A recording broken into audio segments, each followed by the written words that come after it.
This week, pro surfing pulls along the red clay cliffs of southern Australia to the longest running and most prestigious event on the professional surfing circuit, the Rip Curl Pro at Bells Beach.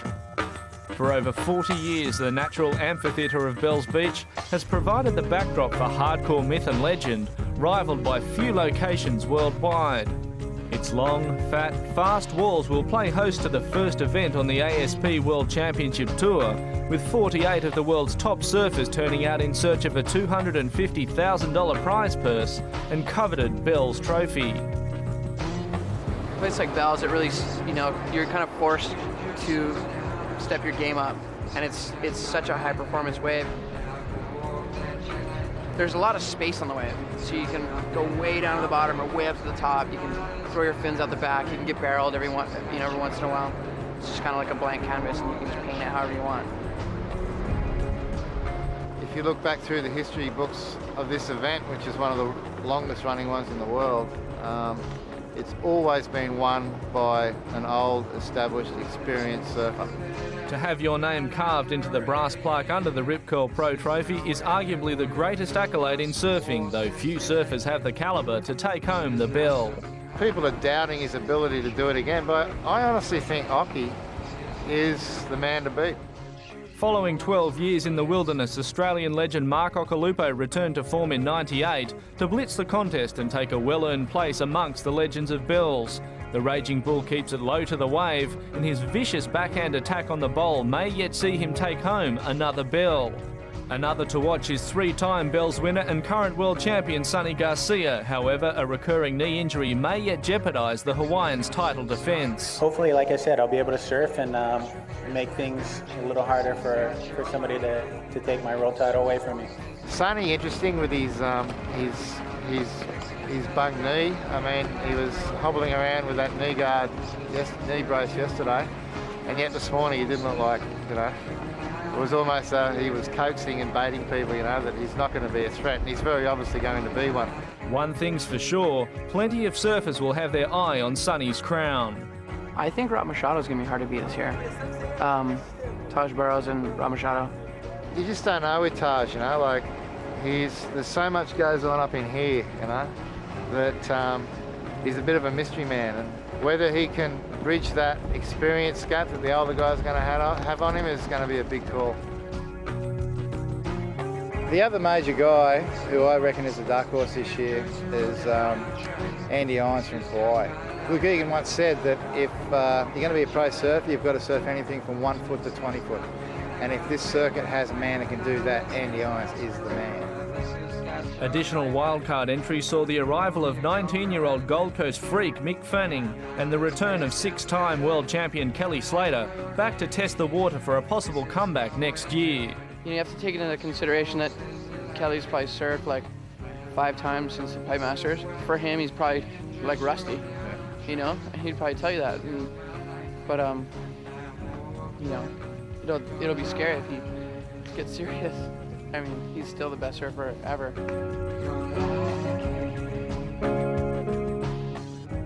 This year, man, it's the tightest it's ever been, and I reckon at the end of the year, it's, the standard is just going to be mind-blowing. Round 1 was to decide the ranking for the main event. In prime 4 to 6 foot waves, the clash of the day came down between the current world champion Garcia and former rival Kelly Slater. A win for either would see them through to the 3rd round, with the loser having to surf off again in round 2. The Hawaiian showed no hint of injury as he destroyed the surf with his trademark snap, racking up the highest score of the first round. His sheer power on the face set him apart as the man to beat. Despite moments of brilliance, Slater found himself relegated to round 2 and up against the next highest seed to falter. World number 2 Luke Egan stepped up in heat 9. Desperate not to fall foul to Slater's curse, he milked every inch of the wave to advance. I had to make sure that I didn't have Kelly in the 2nd round. I'm stoked I got through. Next up was Slater's close friend and current world number 3 Rob Machado, who struggled when shifting winds spoilt the waves and found himself with the dubious honour of competing against Slater in the first heat the following morning.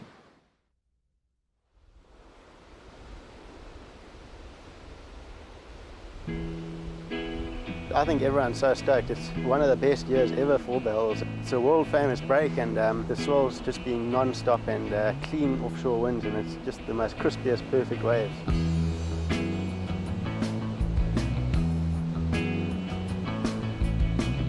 So perfect, so clean. A few little lulls, but when they come in, it's classic bells.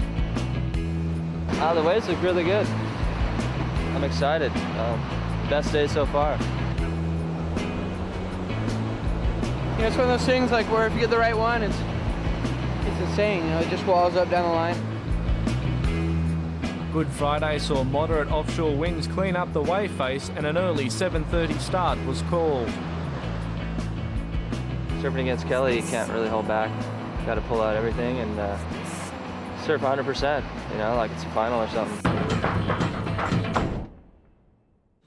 With Slater and Machado psyching up for round 2, we hand over to Dave Mailman and Gary Elkerton for the action. Round 2, heat number 1, 6-time world champion Kelly Slater in white, and the California kid Rob Machado in red.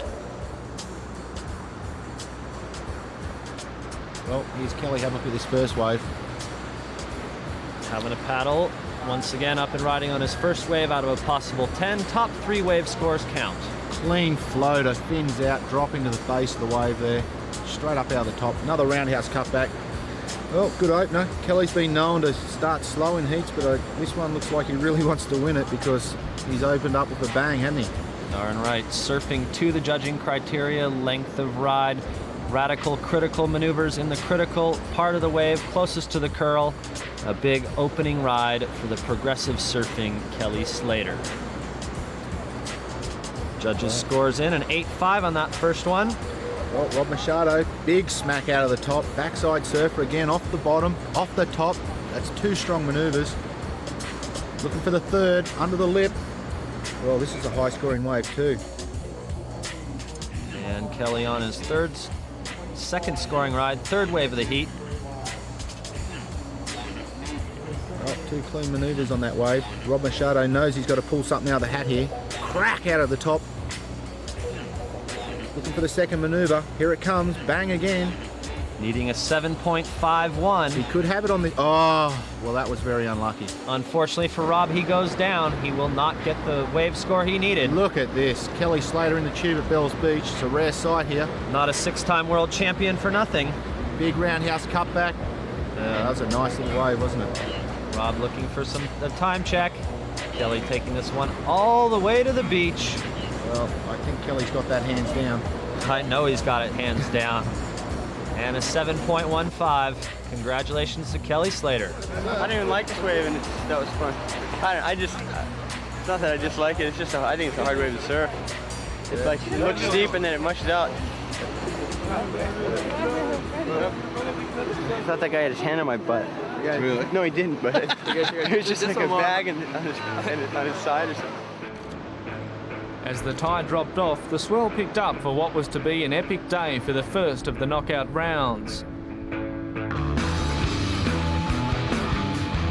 Heat 3 saw Australia's big title hope Taj Burrows step up against Brazilian natural footer Rodrigo Danelles. The Latin groover threw himself at the pitching lip to take the early lead, while a slow start for Burrows left him with work to do.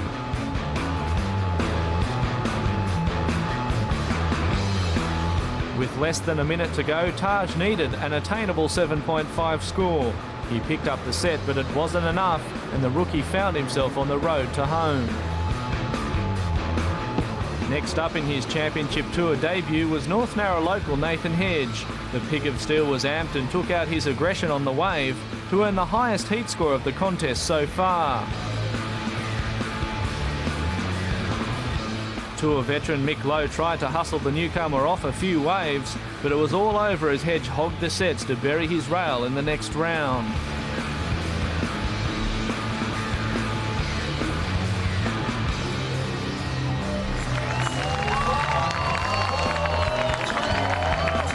Go the hog!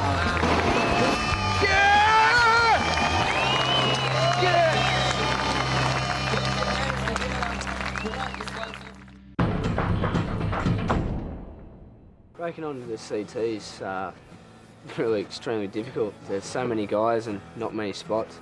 We've got to first be really, really good, and then second we've got to have a lot of luck. Last year they wreaked havoc on the qualifying circuit, each dreaming of making the top 44. A year on they got what they came for, and the sheer talent of Australia's new blood is so natural it's frightening. Their surfing is so rounded they can take it anywhere they want, and still they remember home. Everyone has their beach, and they're local at that beach.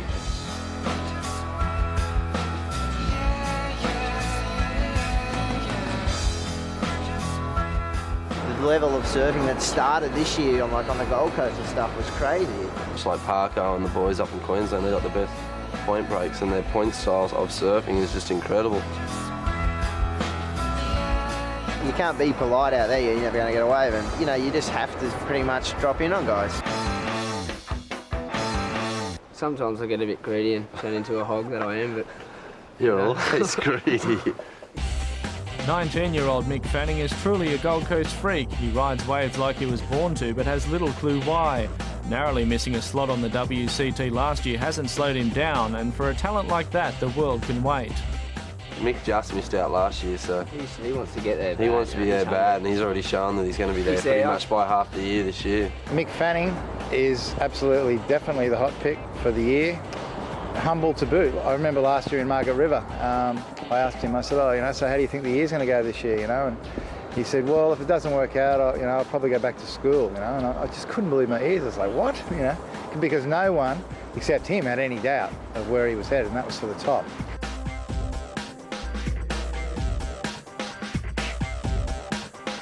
It's always good to have someone there to try and pick you back up, So, yeah, it's all good. That's where Hedgie comes into it. A North Narra local, Nathan Hedge was schooled in Australia's most competitive lineup. Spotted tearing it up at 12, Hogg has matured into a powerful goofy footer with a near zen attack. Hogg's unreal, he just waves the flag, man. He never leaves the beach when he loses. Can't win them all. He's just there for everybody, Like, he's got Aussie underpants, Aussie t-shirt, Aussie flag for sheets, you name it. He's such an Aussie. The short, stocky guys like Hogg and Hogg. They're both pretty short, stocky guys, and he just looks like him when he surfs, and when he does his big arcs, he's throwing water like Hogg too, It's good to see. It's a little raging hog, like the raging bull. It's good to see, yeah. If the wind's right and I'm on a good day, I'll do the odd air, and the boys will be very surprised.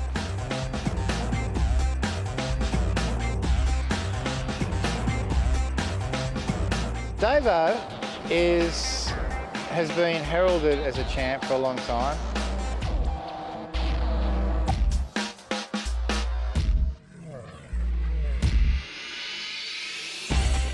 Chris Davidson is one that wears his heart on his sleeve. He leapt on and then fell off the CT in '99. He's now back on board, and if he gets it together, his wild and unfettered talent is bound to shake things up.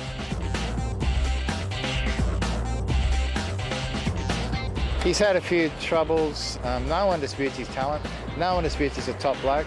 But geez, we wish he'd just mellow, Davo, please. I don't know, I'm crazy and I'm just a loose cannon. I'm totally unpredictable. 1 minute I'll be all, I don't know, it's just the way I am really.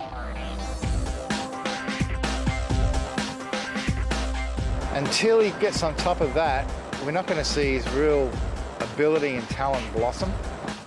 Hopefully I've got a little bit more, fit and a bit more mentally strong this year, and we'll have to see what the outcome is though first.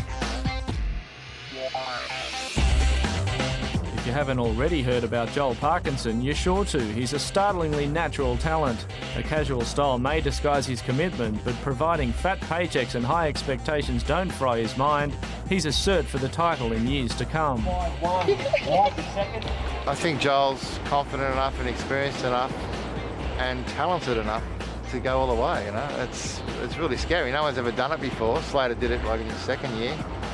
But yeah, that level of Australian talent is mind-blowing.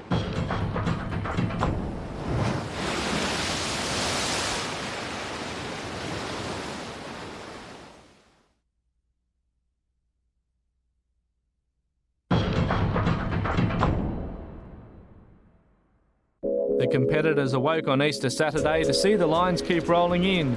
Round 3 was scheduled to start at 8 o'clock, and everyone's eyes were on Heat 2, with the CT's most improved surfer of 2000, CJ Hobgood, up against Australia's golden boy Joel Parkinson. Over to Dave and Gary for the action. Here we are, round 3, heat number 2 between Florida's CJ Hobgood in red and Joel Parkinson from the Australian New School, one of the up-and-comers, probably Australia's favorite son. But it's in red. CJ Hobgood up on his first wave, Gary. Yeah, well, that was a great opener. That first manoeuvre was in the most critical part of the wave there, and the judges will be liking that. He's got 3 strong turns in, nice roundhouse cutback. Great opening ride by CJ. And first wave up and riding for Joel Parkinson. Nice little quick tube there, but that's about all. And CJ Hobgood putting the progressive criteria, scoring criteria to the test. Yes, and as they make their way out, well, Parker on a big wave outside here, and he pulls in. These tubes are hard to find at Bells Beach, but he has the uncanny sense of finding them. Well, he got clipped there. That was very unlucky. Unfortunately, if he'd made it out of that one, that would have been a huge scoring ride, a double barrel for Joel Parkinson. Unfortunately, CJ out the back, picking up a really good one, needing only a 4.56. Well, that's 2 strong maneuvers out of the top, and 3, and anything after 3 strong maneuvers, you're looking at a 7.5 or maybe higher. Oh, 4, well, I think he's put the nail in the coffin here. I think so too, Gary. A fantastic last ride for the surfer from Florida, taking out Joel Parkinson in round 3, heat number 2. The Rip Curl Pro, Bells Beach, Australia. They say not disappointed? Oh, no, not really. Not losing to a guy that's got an 8.5 or something as a low one. I know how good of a surfer Parko is, I think. And when he surfs, it's like the confidence comes out, It doesn't look like he doesn't have any experience, but I was just thinking I have a couple years experience, and I just kept telling myself that. So I guess it kind of worked out. I know I'm not the smartest of surfers sometimes, but I just kept telling myself I was. In Heat 3, young Kauai local Andy Irons faced up to Brazilian old-school powerhouse Fabio Gouveia. Gouveia tucked into a barrel to place the highest score of the heat, but Irons was not to be outdone, pulling into a succession of high-scoring rides to advance.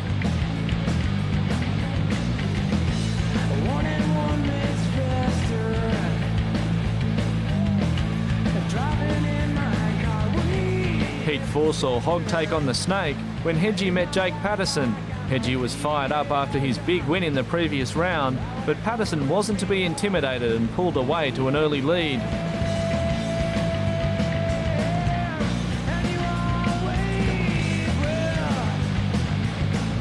Over-ambition left the young Aussie clawing for crowd-pleasing rides, while Patterson clocked up the points and schooled Hedge out of the contest. Poor Hogg. Not really, but, can't win them all. The South African contingent of Emsley and Canning were revelling in the Bells Bowl as a string of powerful rides took them through to round 4. Maybe it's a South African comeback. 99 world champion Mark Okalupo was destroying the lip on his backhand when he advanced with the unenviable task of facing either former champion Kelly Slater or Hawaiian powerhouse Sonny Garcia in the next round.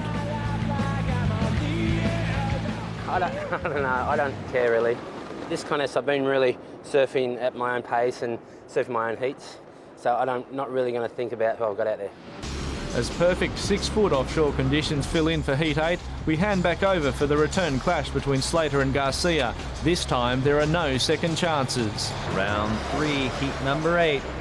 Hawaii's Sonny Garcia, reigning world champion in red against Kelly Slater. There's Garcia's first ride, and that's a very strong, powerful manoeuvre out of the top. 2, very powerful surfer. He's always doing his turns in the most critical part of the wave, and that's what the judges are really looking for. And I think he holds hands down power surfing on tour nowadays. And this is a very long wave, and he finished that very cleanly there. That'll be a great score. That'll be a huge score for the current world champ. Meanwhile, our 6-time world champion, Florida. That was very unlucky. These are hard conditions with the wind blowing right into the tube. putting a slight bump on the face of the wave, and this is making it very difficult for surfers to do that turn out of the top. As you see here, that chop just catches the rail there and sends him flying. Kelly's front foot comes off. Beautiful first wave for Sonny though, 9.25, the highest scoring wave of the contest so far. Look at this, beautiful conditions at Bells Beach, incredible floater. The crowd goes crazy, again under the lip. Well, he's stepped up the pace here, he's turned the volume up, and he'll be getting some big scores out of this wave. That first wave. Oh, look at that. Garcia, he's just unbelievable in the pocket of the wave there. Wave for wave, these two, they aren't world champions for nothing. This heat's very close at the moment. Yes, it is. A 9.25 for Garcia's first wave, an 8.65 for Slater. And with 2 minutes and 30 seconds remaining, Slater needs a 7.36 on this wave to retake the lead.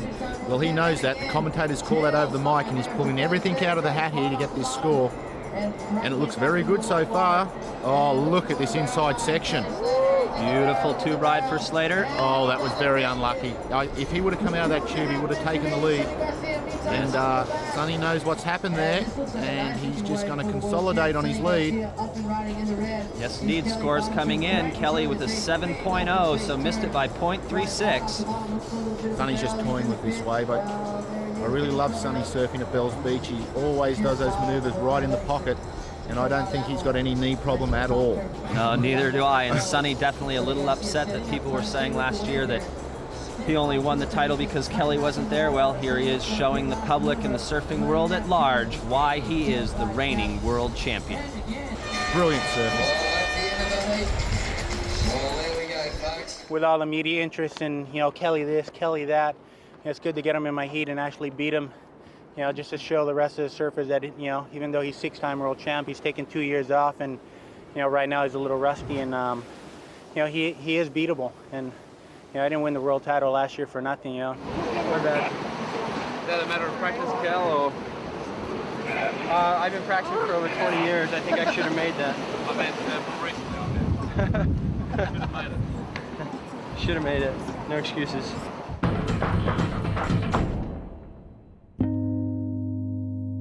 I walked down this morning in the dark and I saw probably the best wave I've ever seen at Bells.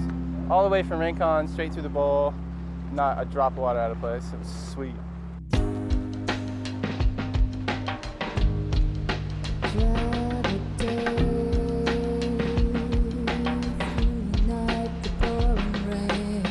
We have some rides, have some sunsets, like just magic times, It's great.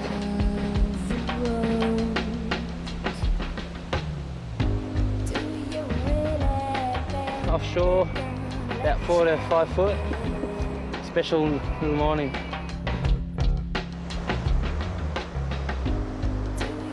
And he's incredible. Like he can either blow you out of the water or he'll have a shocker. He's just never really in between. So I hope he has a shocker. Getting rhythm with the good waves, and hopefully it'll all fit into place. With Jake Patterson and Andy Irons stepping out onto the reef, we head back over for Heat 4 of Round 2. Round 4, Heat number 2 with Hawaiian Andy Irons in red and the Western Australian Jake Patterson in white. Clean off the top manoeuvre there, right in the apex of that wave and with a lot of power. And this is a great opening ride for Jake, and it's not finished yet. This is his third strong manoeuvre. And this is a rematch from the 2000 Trestles final from last year that Andy Irons took out, so Jake really wants it. Andy Irons up and riding, very fluid, smooth surfer. A little bit smaller wave than Jake. Well, he's covered up there, isn't he? Yeah, a very nice barrel pulling into the tube on the inside section for the man from Kauai. Ripping it all the way to the beach, going for points for length of ride. And scores coming in for Jake's first wave, an 8.5. Will Andy be able to pull in front? Calling for Maurice Cole and the jet ski assistants. Well, here's Jake on his second ride.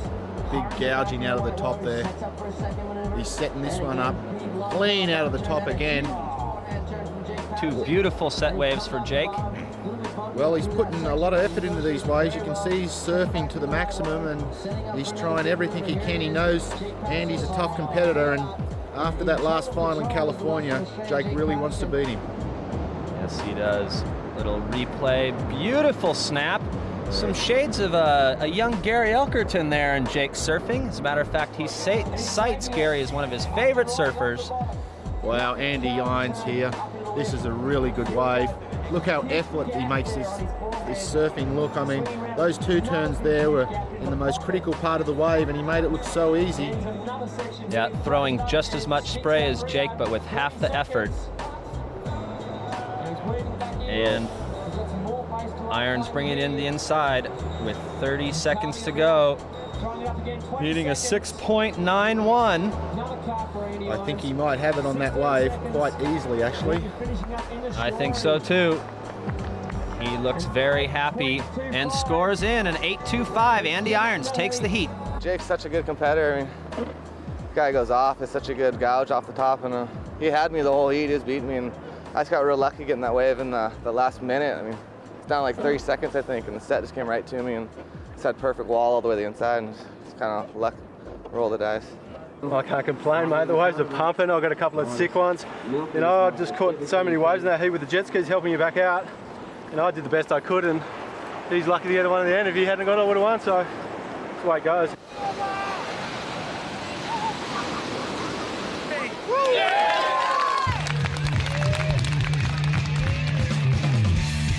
In Heat 3, top-ranked Brazilian Flavio Patarats faced off against Australia's Danny Wills. Patarats dominated the early half of the heat with the classic Bell's backhand snap, but he couldn't match Wills's speed on his forehand as the 25-year-old seemed perfectly in tune with the wave to breeze through to the quarters.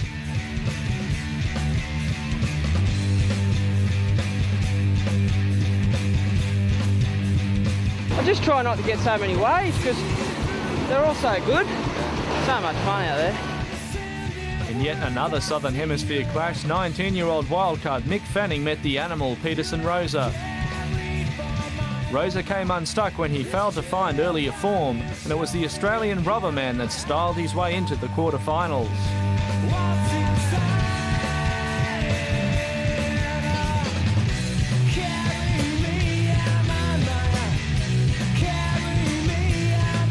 He had Pedersen in the same round, same heat last year, and so now he's got the sweet revenge. Yeah, he got me last year the same round, but yeah, I got him back. So. Facing Fanning in the quarters would be American big wave legend Taylor Knox, whose huge arcing cutbacks were setting him apart from the field.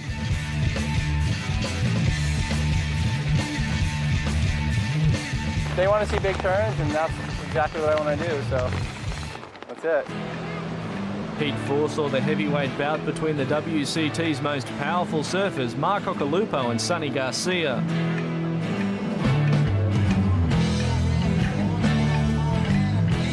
It was again the hungry Hawaiian that set the benchmark with a monster 9-point ride and undeniable commitment that took him to the brink. In the heaviest exchange of the contest, Oki fired back when he tucked into an 8.5. But it wasn't to be for the Australian, as Garcia seemed again blessed as the waves rose to greet him.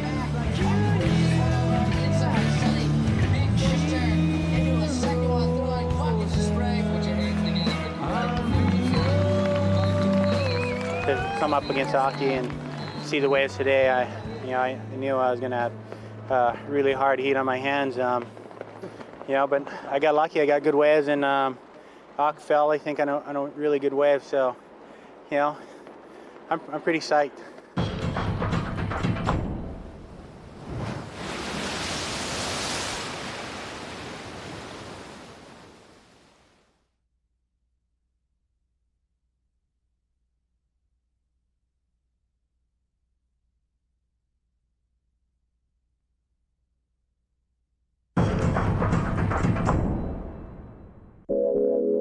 Down to the final 8. World champion Sonny Garcia is still the obvious favourite in quarter-final 2. Dream results for new freak on the block Mick Fanning places him up against Knox. But first to kick off is the new school shootout between Hobgood and Irons.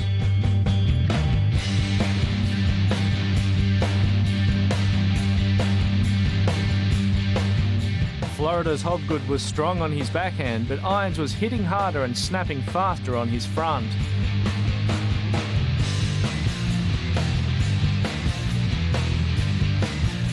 Hobgood drew it close when he landed an insane aerial on the inside and was left with 3 minutes remaining and only a 5.41 away from the win. An untimely lull in the swell left him wanting, and it was Irons who advanced to face either Garcia or Wills. Sonny, he's on form. I haven't seen him miss one turn up. He's just going crazy. Him and Taylor been really in solid form, so hopefully Willsy makes it. For the second of the quarterfinals, over to Dave and Gary. Quarterfinal number 2, Hawaii's Sonny Garcia in white and Australia's Danny Wills in red. Up and riding, Danny Wills. Crack out of the top, very fluid, precise surfer. He's had 2 shockers the last 2 years, and I think this will be a very good year for Willsy. Yes, indeed. He showed us what he knows how to do in '98, coming 3rd in the world behind Kelly Slater and Mick Campbell. And here at Bells Beach, making his way all the way to the quarterfinals, having a wonderful tournament. Well, he's got a hard heat here. He's got Sonny Garcia, and well, that was a good opener for him, but he's got to pull it out of the hat. Garcia up on this nice outside wave here, crack out of the top. Beautiful set wave for the Hawaiian world champ. Oh, look at that. Showing power and speed, everything that scores points in a pro surfing contest. Willsy on a big outside wave here, clean out of the top. Sonny finishing off that ride with a big blast. Matching set wave for set wave. The young Australian giving this one all he's got, unfortunately putting a little bit too much into that roundhouse cutback and digging a rail of his surfboard, falling off the wave. And here we see the intricacies of the jet ski assistance. Sonny Garcia opting to get pulled back out to the lineup, where Danny Wills wants to do it the old-fashioned way, earn it with his arms. And Danny Wills leading by 6.41 right now. Crack out of the top. Sonny needing a big wave here. It's been a tight heat all the way through. Well, Willsy's got great speed on this wave. You can see the speed he generates as he comes. Oh, well, that was very unlucky. So that was a very good scoring wave, that. Yes, it was. Although due to that fall, the judges only gave him a 4.0.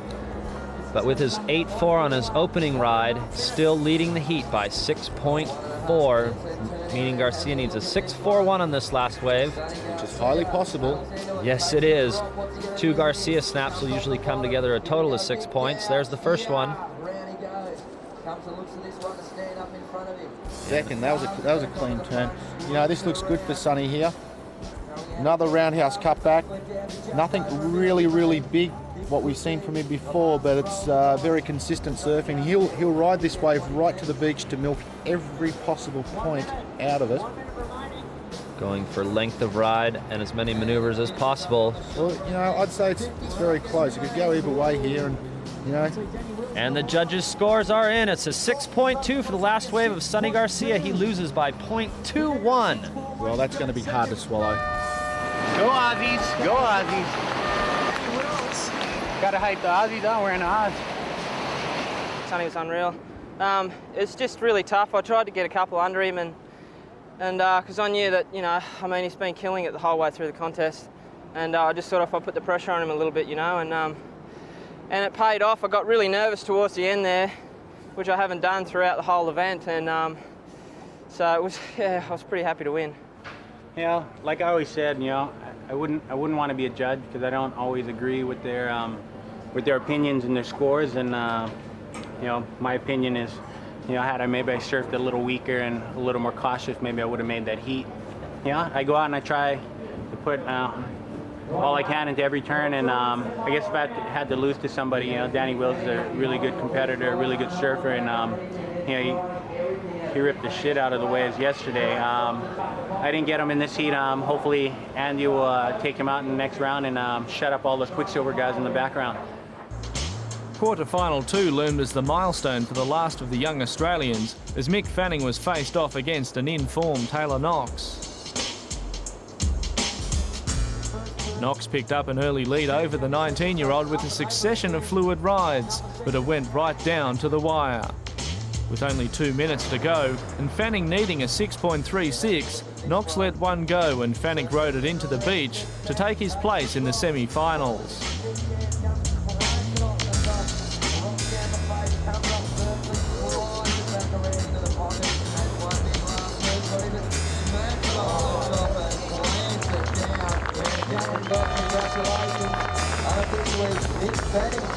Just stoked to get through.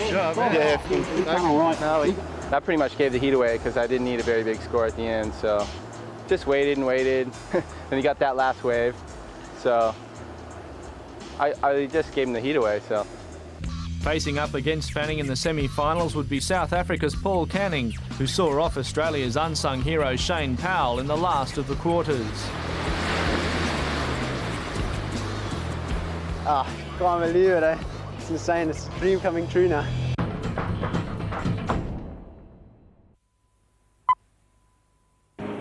Because of its nature, surfing is a very individualistic type of sport. There's no team spirit as such. It's every man for himself. And because of this, these championships should bring out the best in each competitor. It started way back in 1961. In 73, we put in some prize money, a whole lot of internationals turned up, and it was the beginning of the world professional surfing circuit. Now we look back at how the Rip Curl Pro and Bells Beach Classic has become so heavily ingrained in the hearts and minds of young Aussie surfers for over 30 years. You come down here as an Australian surfer and you paddle out into a heat here at Bells Beach, and it feels like you're paddling out into the history of everything that's happened in the sport up till then. And you can feel the spirits of MP and of Nat Young and Terry Fitzgerald and Simon and everyone. You can feel them in the water there with you somehow. George Smith won the first Bells contest in 1961 for the princely sum of £1, but the event went pro in 1973 when a small local surf shop took it on, and she hasn't stopped growing. Torquay was just a little sort of seaside town, and when we started in 67, we started making boards in Brian's garage. Things were a lot different.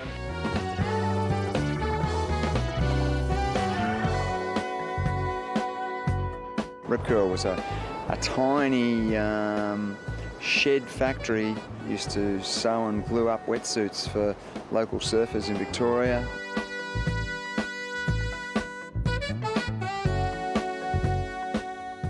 As Rip Curl grew, so did the myth and legend of Bells.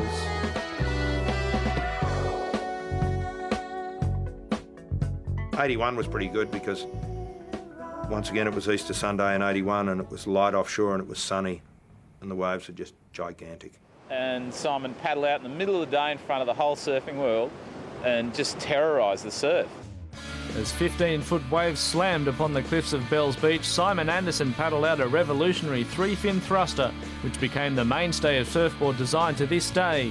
In '81, few knew what to expect. Oh yeah, I knew it was going to work. You know, the board was going really good. I was really confident that it was going to work well, and it did.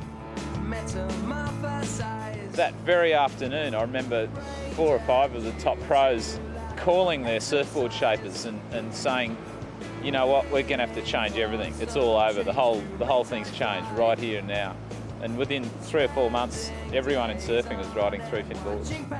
As well as changing the face of surf design, Bells has showcased many of the true heroes of surfing, although often from an unexpected source. A lot of people probably think that Nick Wood's win in '87 was kind of an accident or something, but it was anything but an accident. That Nick was the Kelly Slater of his time. It'll never happen again. They don't let 16-year-olds in this event anymore. He's got a record that'll go on forever. When you come here and the waves are good, you definitely can tell the best surfers in the world. So, you know, it definitely separates, you know, the boys from the men. Danny Wills in white. Andy Irons needing a combination of 2 waves to come back against Wills here. Can he do it? Well, here's Willsy up on this wave and had the fins outside. Cat-like surfing here. Darn right, trying to build his lead against the Hawaiian and make it 2 Hawaiian scalps. Unbelievable progressive surfing from Danny Wills. Well, he's got a few tricks in his bag, old Wilsey, and I tell you what, he's going to be pulling them out in this semi. Darn right, that was a good one. A fins out front side aerial to tail slide. Slow-mo, look at that. That's stuff you dream about, kids, and I tell you, state-of-the-art surfing again. Yes. Andy Irons up, look at this. Cracking out of the top. What's he going to do here? Oh, look at that. Front side reverse from the Hawaiian, answering progressive surfing with progressive surfing, putting to work the new judging criteria of the ASP. Yes, well, Andy Irons is definitely a phenomenal surfer, and you know, he wouldn't be in the semi-final otherwise, and look at this again. Absolutely incredible surfing from the Hawaiian, needing a 7.26. That last wave was an 8.75. He is no longer comboed. Well, here's Wilsey, snap out of the top. Another snap in the top, right in the apex of the wave, and that's what the judges are looking for. Finish off a big roundhouse cutback. And another one. Well, this is a high-scoring wave for Wilsey. Darn right. This will definitely be over a 7-point ride, meaning that Irons will need more than a 7.26 to overtake the Australian challenger. And scores are in, a 7.65 on the last wave of Wills. Irons need a 7.91 with about enough time remaining for one wave. Well, here it is, and he's got to pull it out of the hat here. Setting up for this second maneuver. Here it comes. Floats the section. Fins out, down backwards, up again, smacks the lip. And one last roundhouse cut back into the whitewash, and oh no, he goes down. That won't be enough for a 7.91. Will's gonna make no mistakes the whole heat. He was just calm, just cruising, getting sets and just ripping. So I don't know. Next time. And he's awesome. He'll just pull anything out of nowhere. And I seen that when he got that big one, and I just went, oh, here we go, you know. And I just tried to just hold it together and just stay focused, and it come together at the end. In semi-final 2, Durban local Paul Canning met Australia's new golden boy, Mick Fanning. Wildcard Australian Mick Fanning in red and South Africa's Paul Canning in white, facing off for the last spot in the Rip Curl Pro Final. First wave will be coming from Paul Canning. Up and riding. He's a backside surfer. Clean manoeuvre out of the top in the apex of the wave. Again, another roundhouse out of the top. This guy's a strong surfer. He's been around for a while, and you know, he's proven himself right here that he's legible to be in these events. Darn right, and right behind him, wildcard Mick Fanning, only 19 years old, showing us why he deserves his spot in this contest. Beautiful, going for the progressive scoring on the judges' criteria. Unfortunately, you have to stick those maneuvers. You have to make it successfully complete them to score maximum points. Oh, that was big. That was a big maneuver by Canning there out of the top. Canning really wants this one, showing the surfing public that South Africa is still on the professional map. Well, he's definitely in the lead after this wave, and you know, he's done 5 strong maneuvers on this wave. It's got to be a big scoring ride, and Mick Fanning's going to have to pull something out of the hat in the next few waves. Darn right, because Paul Canning a 7.0 on his first ride, mixed with a very high score on that one, will definitely be in the lead. And as the judges' scores come in, a 6.5 for Canning's second wave. Currently comboing Fanning with 11.76. Fanning up and riding, clean, sharp, razor-like turns. Well, I said it before, this kid will make a 5-point wave and he'll turn into a 7-point wave, and he's doing it right here. And phenomenal elastic surfing, and great to watch, huh, Dave? Darn right. What more can you say about this wild card Australian here at the Rip Curl Pro? Beautiful surf, and judges scores in an 8.0. Fanning closing the gap, needing now only a 3.21. A little lull in the action. Oh, here we go again. Knows he needs another wave, and smaller inside one. What's he going to do here? He's just got so much speed in the turns. He can just pull off maneuvers wherever he wants with cat-like ability. How is that maneuver there? Absolutely incredible. And it's not over yet. He wants to milk this wave. Yes, he does. He only needed a 3.21 to catch up with the South African. He's definitely done it on that one. The scores are in, a 6.5 for that last wave. Canning needing a 7.81. I've watched bells since I was a little kid, and to be in the final going for a bell, I'm just stoked.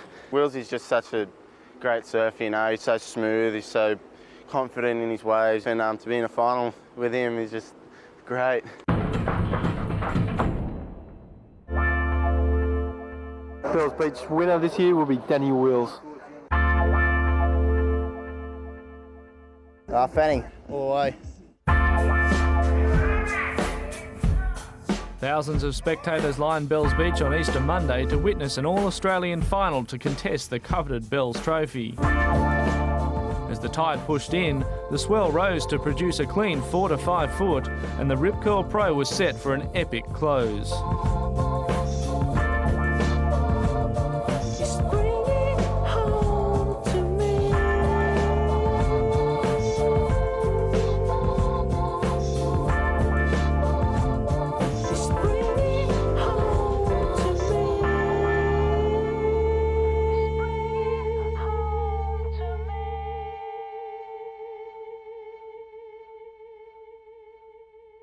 Danny Wills and Mick Fanning, an all-Australian final for Australia's most prestigious surfing tournament, the Rip Curl Pro at Bells Beach. Mick Fanning up and riding. He's winding up here.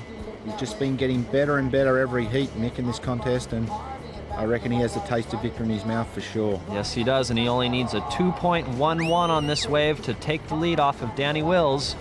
Well, he would have got that in his first turn, I think. Darn right. That's why they're showing it to us in slow-mo. Making his way back out. There have been a few lulls in between the sets here, but Danny Wills stroking into a good set wave. Yeah, it's a nice clean wave for Willsy. Needs a 4.41 on this one to pull in front of Mick. Roundhouse out of the top, setting up for the second one. Wow, that was a nice manoeuvre. Roundhouse cut back. Well, I'd say he's got it already. What's he going to do at the end here? Danny's an incredibly precise contest surfer. He's very calculated in everything he does from start to finish.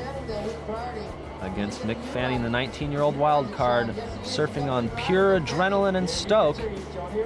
Just happy to be in the final of a Bells Beach contest. You know, he pulls off maneuvers that are quite difficult for the average human, and you know, that wave there was very difficult to surf, had a lot of chop and bump on it, and you know, I think he would have got a 5 or 6 point ride on that maybe. A 6.4 actually, combined with a 6.5 on his last wave. Oh, Mick Fanning, absolutely incredible, as he's been doing through the entire contest, pushing the limits of the progressive and innovative surfing criteria. Unfortunately, he falls off before he comes out of the whitewash, so that move won't count. And a look at the scores. Fanning's first two waves, a 6.5 and a 6.4, with an 8.0 for Danny Wills. Willsy needing a 6.61 on this one. Gary, do you think he'll get it? It looks like it for the moment. He's surfing very fast. I love the way Willsy comes out of turns with speed, and it's cat-like surfing, isn't it? He's on the end of his toes the whole time. I'd say he would have got a good score for that wave. Darn right, but will it be good enough to take the lead back from the wild card Mick Fanning? As he makes his way to the beach, we shall see. Well, you know, it's a hard final because there's not many waves, and priority's playing a big part in this, and you know, there's a little bit of a waiting game. And well, Gary, Danny only scored a 5.5 on that last wave, so he still needs a 6.61, but he's got time for another ride. Yeah, well, here's Mick, late takeoff. He didn't like the look of that wave, did he? No, he didn't, Gary. Danny Wills holding priority, having a look at a nice one. Leaves it for Fanning. Interesting choice. Could have been a bad one. Oh, it could have been a bad one. Let's see what happens. Oh, well, he is going to town on this wave, and he knows he's got to pull every trick out of his bag right here, and he's doing it. Yeah, he does, holding a 6.61 lead over Wills. Wills didn't think that he could get better than a 6.6 on that wave. We'll see what Fanning got. Wills still looking for a lifesaver. And it did not come through. Judges scores in a 7.0, and Mick Fanning takes home the 2001 Rip Curl Pro title. Well, incredible contest, incredible waves, incredible surfing. I think we're going to hear a lot more about this kid, Mick Fanning. He's not in the WCT events this year, but I reckon he'll be getting a lot of wild cards. I think so too, Gary. What an amazing feat for a 19-year-old to win one of the world's most prestigious WCT events. Congratulations, Mick. To win at Bells is just ridiculous. You know, I was just stoked to be out in the water surfing against that guy because he's just so good, and to actually beat him just makes it so much better. I just basically couldn't get myself on a good enough roll that I would have liked to have, but you know, that's the way it goes, and you know, second at Bells is no slouch, so I'm really happy. If he hasn't won every major contest in Australia already, at the age of 19. Masters, MR, Rip Curl, bro. What a champion.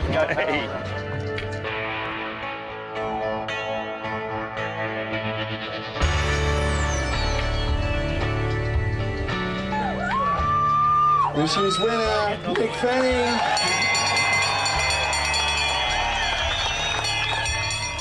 The remarkable win for the 19-year-old wildcard has added another chapter.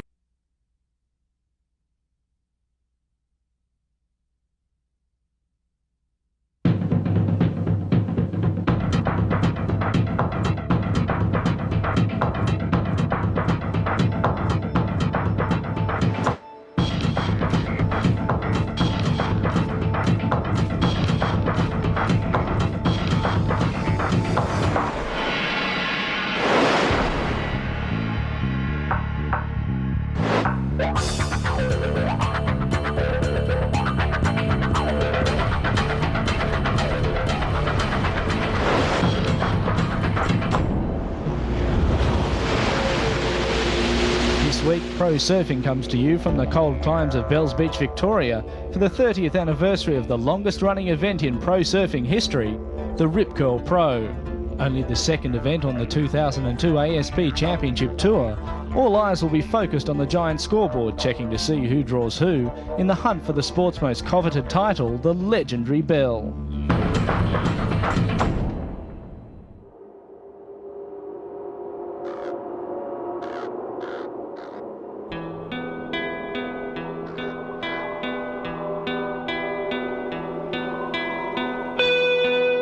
The local surfers back in the 60s had to drive through the property of the Bells family to get down here to the breaks. Since then, almost 40 years on, it's really one of the most treasured events as far as the pro surfing fraternity is concerned, you know. To have a bell sitting on your mantelpiece at home is, you know, really a call, you know, that you've achieved one of the great things there are to achieve in pro surfing.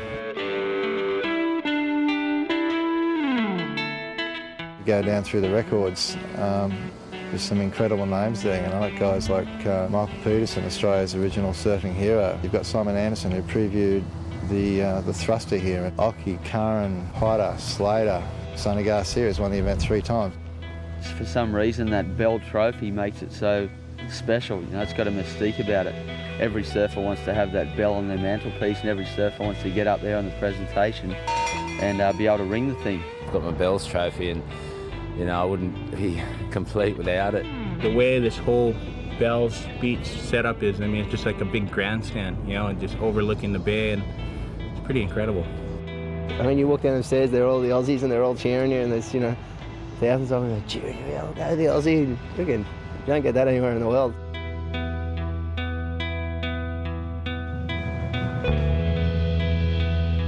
Bells as a surf break is it's super challenging. Just peels, it's just perfect for doing, you know, off the lips or float or the big roundhouse cut back. I mean, it just depends on what you feel like doing. The wave, pretty much, you can bend it to whatever you want to do. I mean, last year, that 1 week when the contest was on, it was just firing. It's lines stacked up all the way out to sea, and it just gets so perfect, you know. It's not just a wave, it's not just an event, it's not just a location, it's all of those things, plus it's a social gathering of the tribe.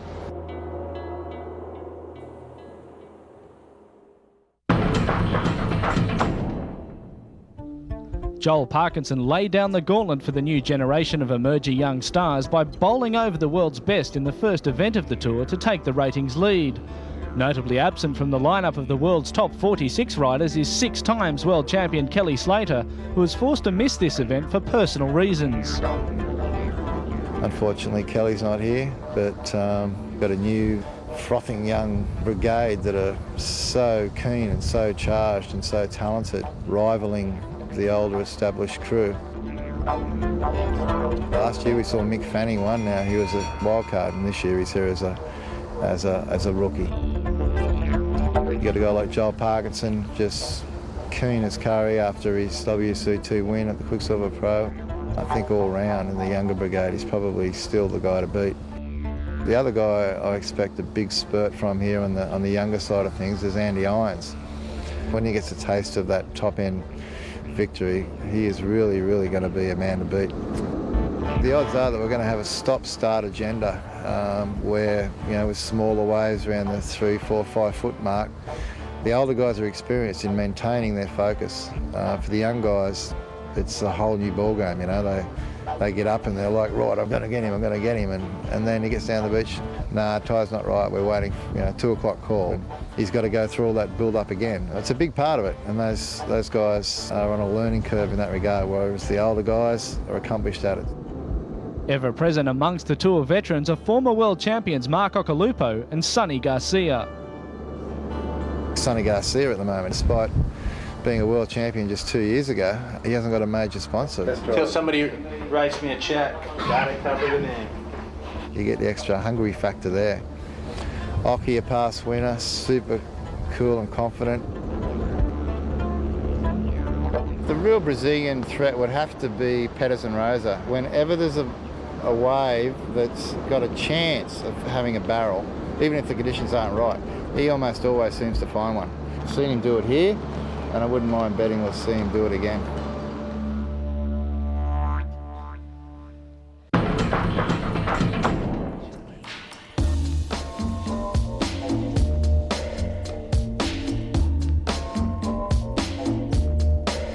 The first 2 days of the Rip Curl Pro were cancelled due to poor waves and strong winds, but come day 3 of the 13-day waiting period, and an overcast Bells was ready to host the early rounds of the Rip Curl Pro.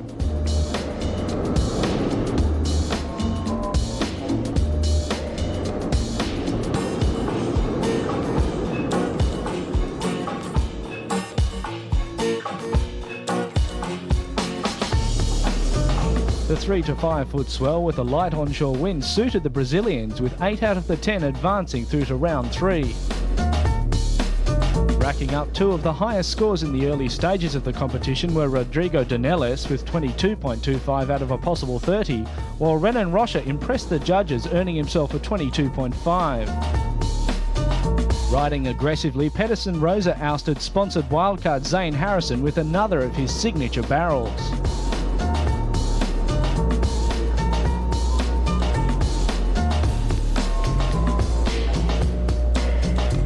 The Hawaiian camp were also taking to the conditions, with Kalani Robb and Sonny Garcia powering their way through to round 3. Joining them was Hawaiian Andy Irons, riding like he was glued to his board. I got the secret wax. Not sharing none of that. Despite looking super confident, Sonny was surfing with agonising lower back pain. Yeah, over the winter I worked out too much with weights and I gained 30 pounds.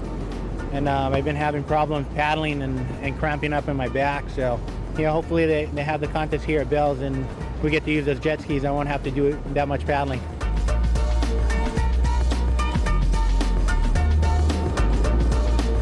Following his convincing victory at the Gold Coast, Joel Parkinson was looking more relaxed than ever, moving straight through to round 3.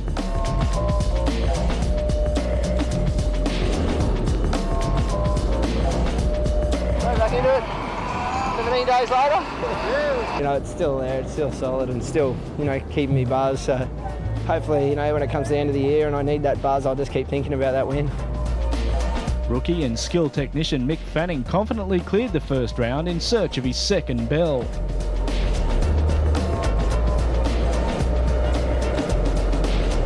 Last year I was just doing it for fun and had no pressure, you know, and this year I've got to get points and qualify again, so see how I go. Despite suffering from the flu, Mark Occhilupo demonstrated how to bruise the Bells bowl with his powerful backhand attack. Riding like the wave was custom made for him, Occhi also progressed through to round 3. Kind of caught the flu a bit and then I had a right neck and stiff neck, but then I get out there and I just feel great. It's funny, I don't know, I just got that relationship with Bells. Once I get out there and I forget about everything, and I just, you know, I love it.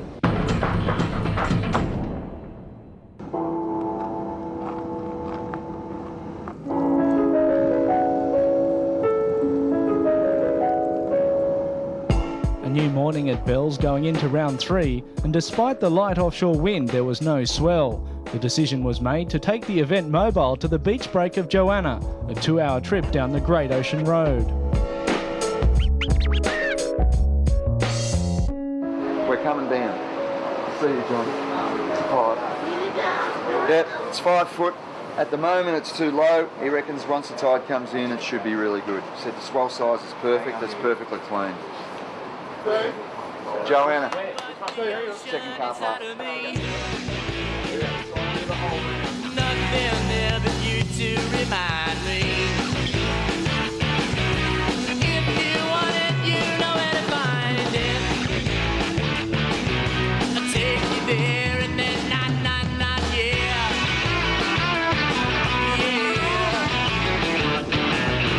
Midnight time. On arrival at Joanna, there was a buzz in the air, most surfers itching to get out and sample the goodness.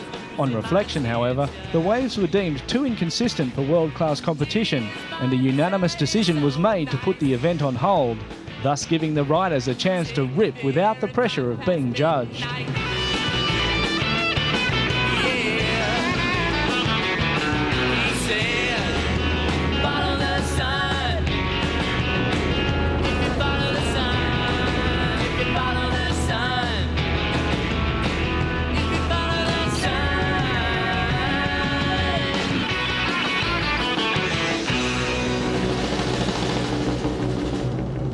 World Championship surfing wants to be held in the fairest conditions for both surfers to get the best possible result.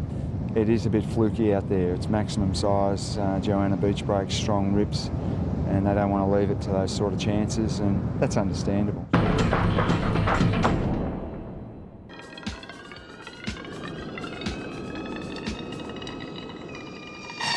With a 3-foot swell and a light offshore returning to Bells, the competition was ready to continue with round 3.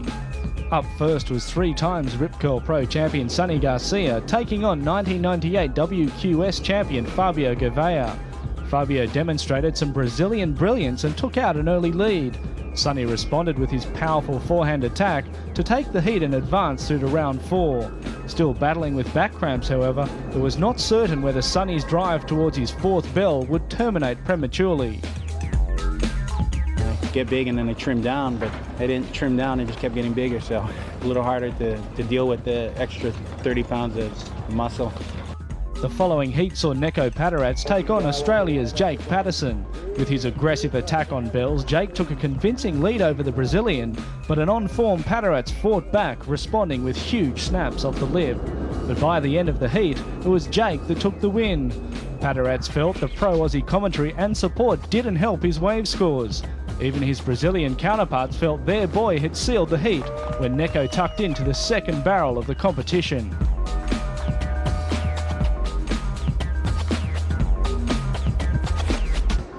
Throwing the water and having the contest doesn't matter where you are, you have to be treated like it as any other, and then I don't feel good about that.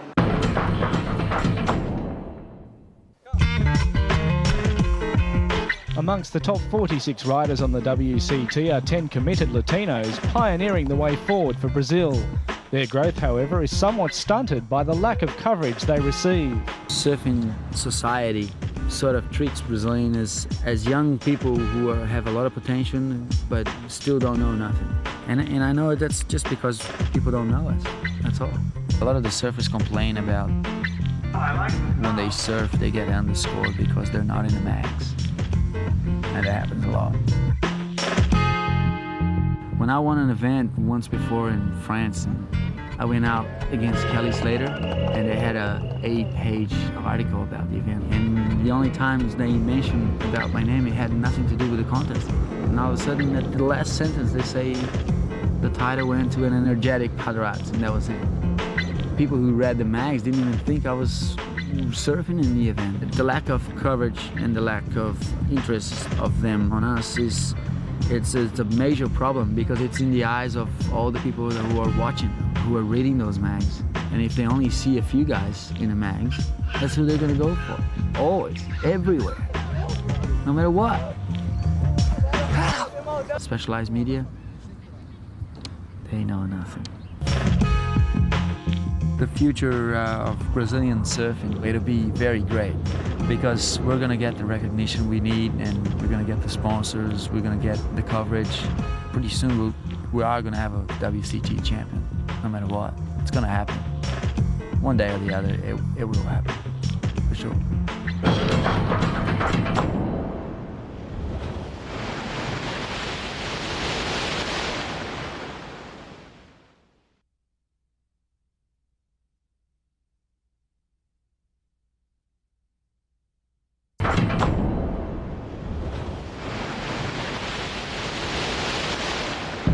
Welcome back as we hand over to Robbie Page and Jonathan Green for the first of the big knockout heats. Round 3, Heat 4 between the young Australian Nathan Hedge and Californian Taylor Knox.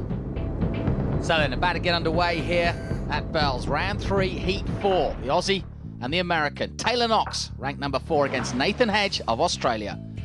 Taylor Knox is 30 years of age. He's from Carlsbad, California, ranked number 4 in the world. Everybody's very happy to see him there. Nathan is under the arms of Damien Hardman, the two-time world champ from Narrabeen, and this is going to be a great matchup. A lot of experience, both sides. Robbie, what are the judges looking for here at Bells? They're looking for length of ride, and they're looking for the surfers to throw strong turns in straight away. There's Taylor up and riding on his first wave, a little bit behind the section, but he's got some speed. Beautiful. Taylor patterned off the top turns, 2 of them in a row. There's his third turn with his American painted board. Looking happy at Bells Beach. He's been surfing Bells for a long time and he does it well. Well, here comes Nathan, but it's not a good start at all. There's Hedgie trying to get that first big turn in. That's what we're talking about. The points are at the beginning of the wave, and Nathan knew up against a guy like Taylor Knox, you need to throw those major turns in. So an unsuccessful attempt at that. Have another look at that 6.15 there, starting off for Taylor Knox. There's that beautiful pattern Taylor Knox turn off the top. Clean as it gets. Now, Nathan needs some points on this one. He's up and it looks okay. There's Hedgie, straight into a first turn. The judges want to see that. Oh, Hedgie's gone for his second one. The timing ain't there. It's early morning, cold Bells. Well, only good enough for a 1.75, so Nathan Hedge has got work to do here. The man from Brisbane, Australia, now in Narrabeen. And Taylor Knox gets another good start. Taylor applying pressure. Beautiful bottom turn. There's that top turn we've spoken about. It's getting a little bit fat there. It's a little bit difficult for the natural footers to get the front of their surfboard up vertical, and that's where the points are. A little bit of backwash, bouncing off the cliff, making it difficult for Taylor. There's that lovely top turn. That's a Taylor Knox turn for you. Judges only felt good enough for a 4.90. It's this man who needs to score. There he is. 2 backside turns really early. There's his third turn, very vertical. The judges like the nose of the board going right up there to the sky. He's fighting back, it's getting tight. Trying to link it up to the inside to get one more big turn. There it is, there's the big turn where Taylor fell down. And Jesus pulled his off. Robbie, both these guys are really having to work the waves today. Well, look at these guys. They are not really too bothered wearing clothes in the winter's day, are they? Nothing better than support, and naked support at that. Fantastic stuff for Australia. Now, Taylor Knox, the Californian, coming back, though. Here he is. Beautiful way for Taylor. Rink on. There's that top turn. He knows you've got to do that turn early. There's his second one. He's been watching Hedgie. He's into his little cutback. The wave got a little bit fat for him. He's a big fella, Taylor. Working it hard again. Linking it up. He's got his closeout turn to the end. Well, that's nice. That's a 7. And now Nathan Hedge needs a combination of scores. 10.56 if he's going to get the win in this. But here he goes, and this one's looking good, Robbie. Yeah, he's just done 2 verticals straight off the bat into a cutback. This might be the wave that puts Nathan Hedge in front, actually. This is a beautiful wave. Look at that. 3rd vertical manoeuvre. He did come off, but his first 2 were in early and they were strong. That's a very big score, I think. Yeah, I think that'll be just what he needed. The judges liking that. An 8.25 for that as he heads back out. But time running out now.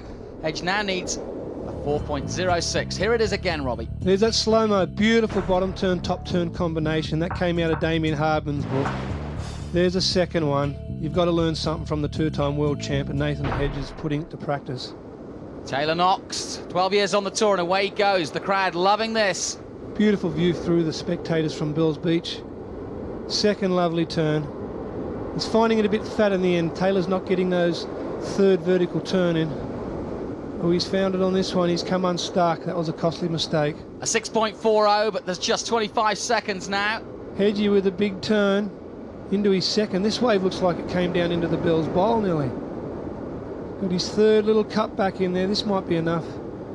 Hedgie's been surfing Bells for a long time. Well, it must be over 5.56, but it's looking good, and I think actually he's going to take this at the end. He didn't start well, but look how he's finished. Yeah, he's linked it up. He's made that wave all the way through. That's the one that broke the camel's back. Nathan Hedge wins by 1.55, 7.10 to take the win. But I was pretty confident because I've been watching all morning with 35-minute heats. You know, you got a lot of time to come back. You know, can't give Taylor an inch out there and serve something real here at Bells. And luckily enough, some better ones come when Taylor took the first one, and sometimes the second one's better out there. And that's how it happened today. As a new day dawned, all eyes were focused on last year's final rematch between Danny Wills and Mick Fanning. In extraordinary fashion, wildcard Fanning literally blew Danny out of the water. Yeah, it just looked like, okay, Willsie's going to do it, you know, but he just dropped his bundle and Mick just kept on steaming on and basically mowed over him. Willsie must still be scratching his head from last year, you know. I just want to get some good waves, basically. I think if we both get good waves, then it should be a good showdown. I'm sure you want to kick my ass this time. I wish we were going for a belt again, though. In less than ideal conditions, the heat got off to a slow start. It was Mick Fanning making the best of what Bells had to offer that took out an early lead.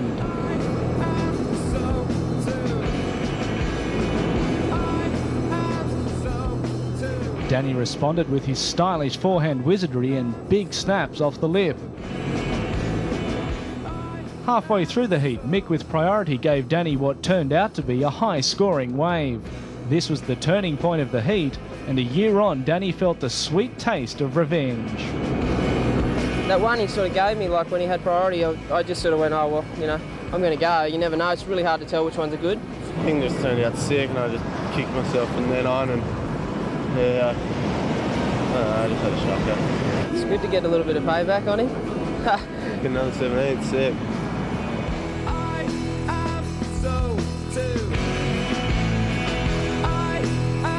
Heat 10 saw the big clash between Brazilian Flavio Paterats and ratings leader Joel Parkinson.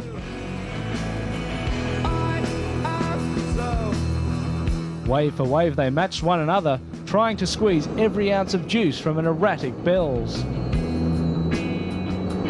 Parkinson showed flashes of the form that saw him win the opening event on the Gold Coast, drawing out an early lead.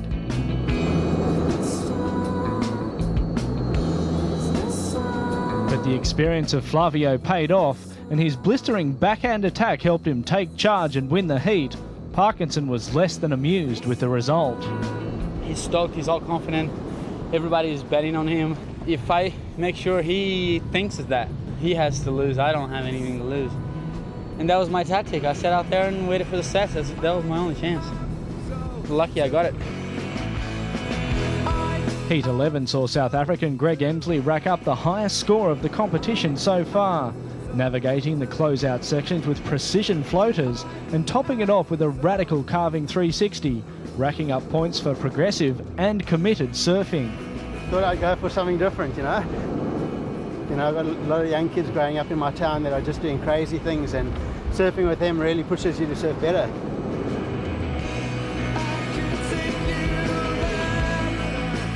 Heat 13 saw America's Corey Lopez eliminated by an on-form Renan Rocha.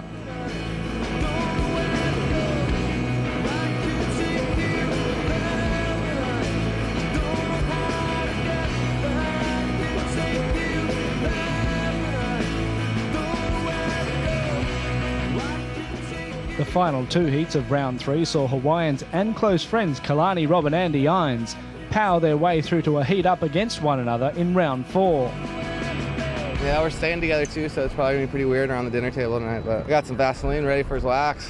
I'm doing it, man. All out.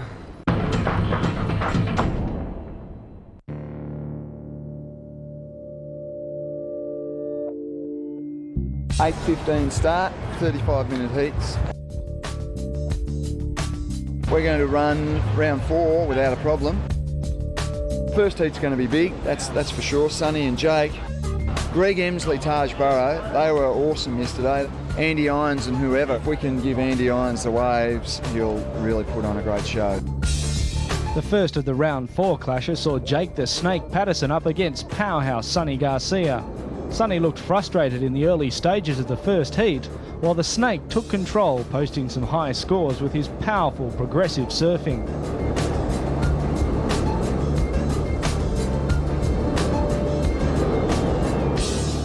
Sonny bit the bullet and came good towards the end with some classic Garcia Hawaiian power to take his place in the quarterfinals.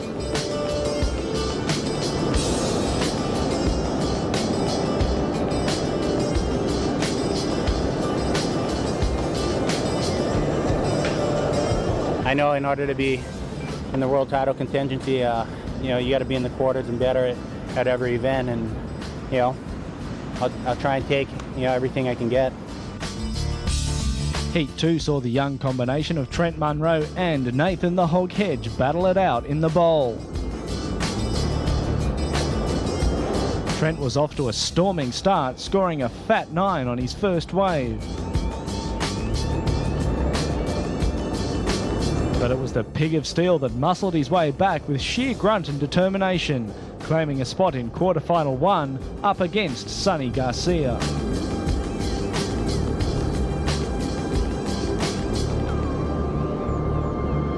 Thanks, mate. Last year Trent got me in Brazil, he beat me in the quarters to go and win the contest, so it's kind of like Mick and Danny the other day, you know. Danny got one back on him and kind of know how he feels now, so Trent's already won one, so it's pretty stoked to beat him. Do what you do without looking at me, I suppose.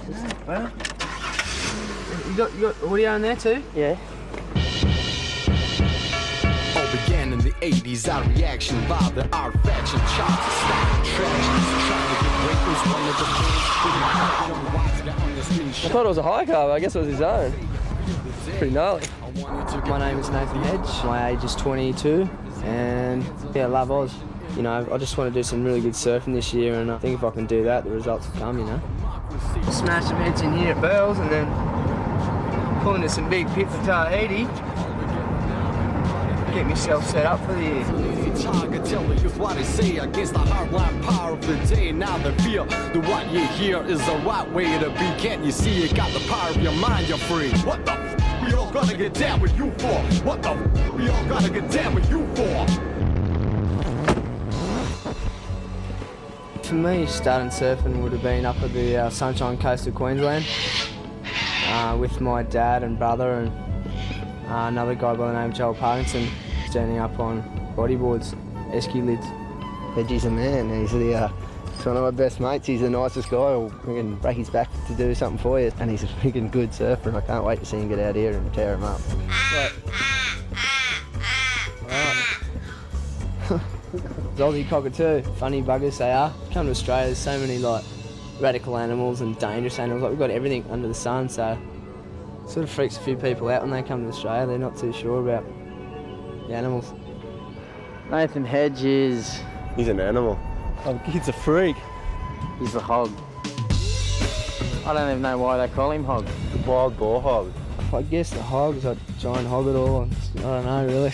Yeah, well I love the hog. Really positive person. Yeah, I guess the hog just sort of sums me up pretty well sometimes. You look at him and he's there just for the fight, you know, just for the, I'm there to try and give him my best, you know. And he's stoked about it, and that's cool. You can see it in his eyes, you know. Surfs insane in perfect ways and just belts the shit out of it every time. It's sick. His surfing just gets better and better as the waves get bigger and bigger. The Rhino, just freaking amped, always just onto it. Every turn he does it with 100%. That's good surfing to me. I guess some big committed turns is what I'm sort of after, yeah.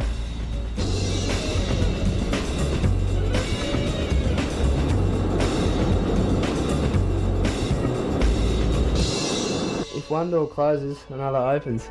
You know, it's sort of good for my confidence knowing that. It's been down to a minute to go and I've had to pull something out of the bag and luckily enough for me, 9 times out of 10 I've pretty much done it. I like to have my boards all lined up and sort of have my tools, you know, sleep with me. Sometimes even some of them sleep on the bed with me. Just joking. True blue Aussie, you know, always trying his hardest and always backing up his mates, and that's what Australians are all about. Just like that unity and being close with mates, and I think it pushes everyone to have that strong sense of unity and camaraderie amongst the boys. I'll still cheer for a couple of other guys if they're surfing good, but I guess I'm a little bit one-sided for the Aussies, maybe, just a little bit.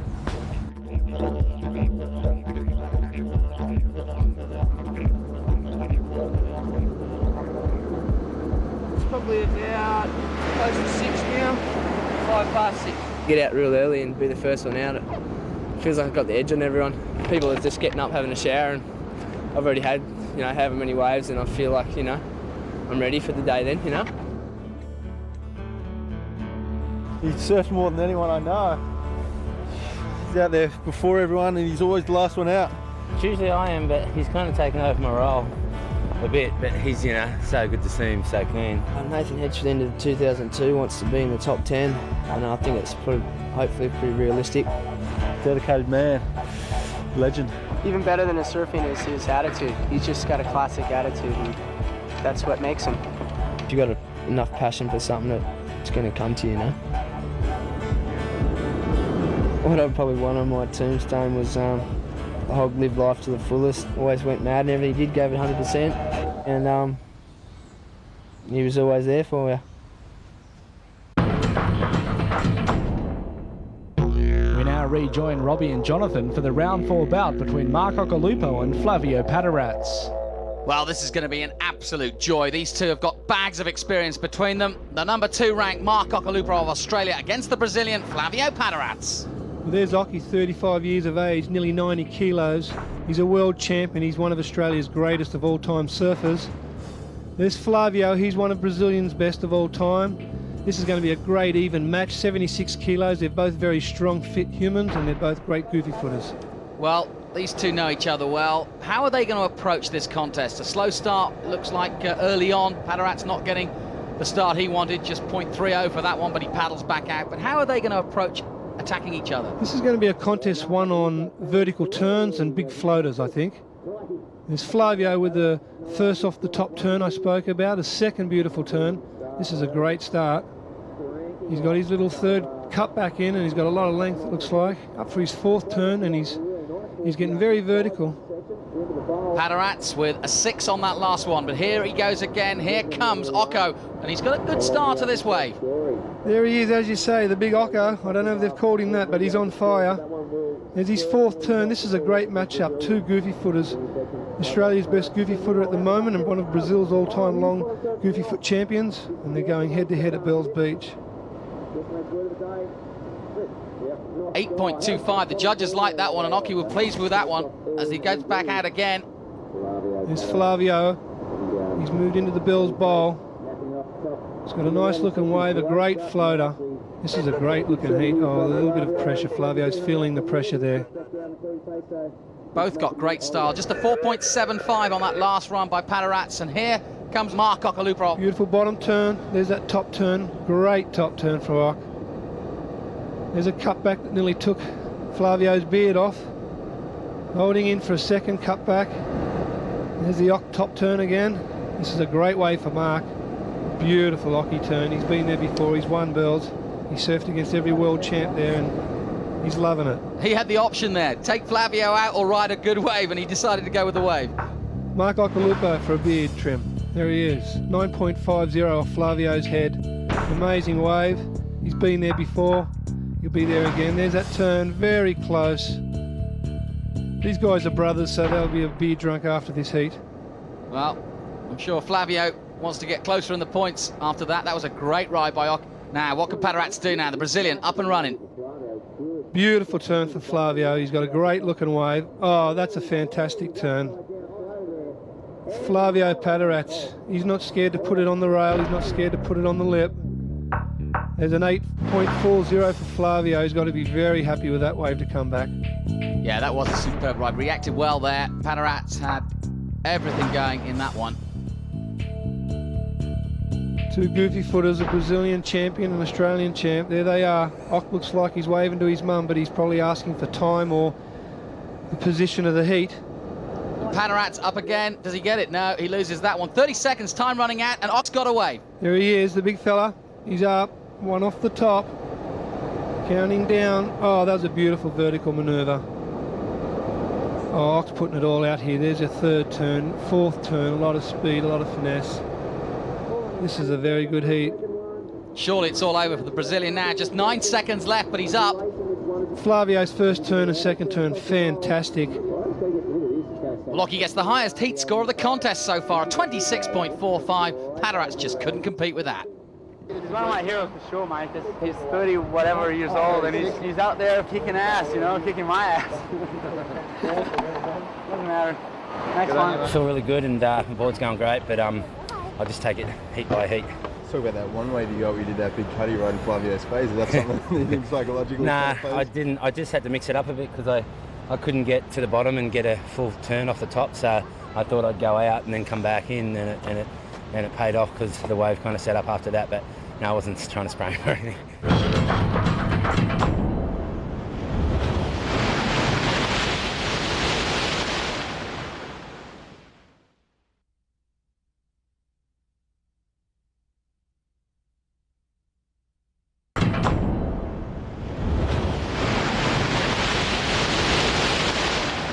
Welcome back as we continue with round 4. Heat 4 saw the clash between CJ Hobgood and Kieran Perreault. The precision rail line attack of WCT rookie Perreault saw him take an early lead over reigning world champ Hobgood.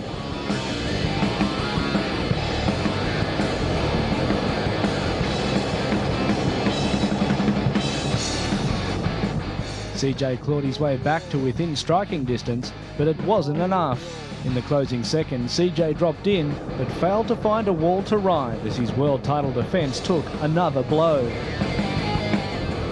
I knew it wasn't going to be the score. I knew the wave sucked. And then the wave after that sucked too. I mean, you could have tore the bag out. I don't think you would have got a 4 on those waves. I can't believe it. I'm stoked. Heat 6 of round 4 saw South Africa's Greg Emsley eliminated as Taj Burrows stepped up his game and pulled out every trick in the book, catapulting himself into a quarter-final against the best formed surfer of the event so far, Mark Okolupo. He's had some pretty amazing heats, so I just figure he's peaked. But yeah, hoping. But no, I actually just changed onto a different board and it just goes a million times better, so I'm stoked. The following heat saw Renan Rocha take on the fluid lines of Richie Lovett. Richie had the heat sewn up, but in the dying seconds, Renan found a nugget and stole the glory, booking himself a spot in the final 8.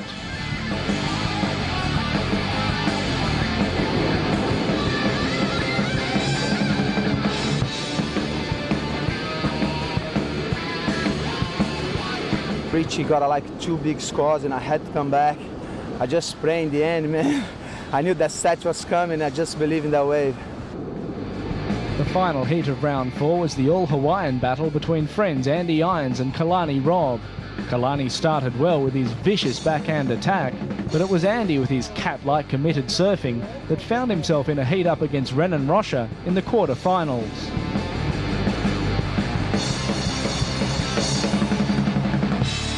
We surf a lot with each other, so we're always trying to push each other, and I definitely didn't feel as nerves as going against some other foreign guy.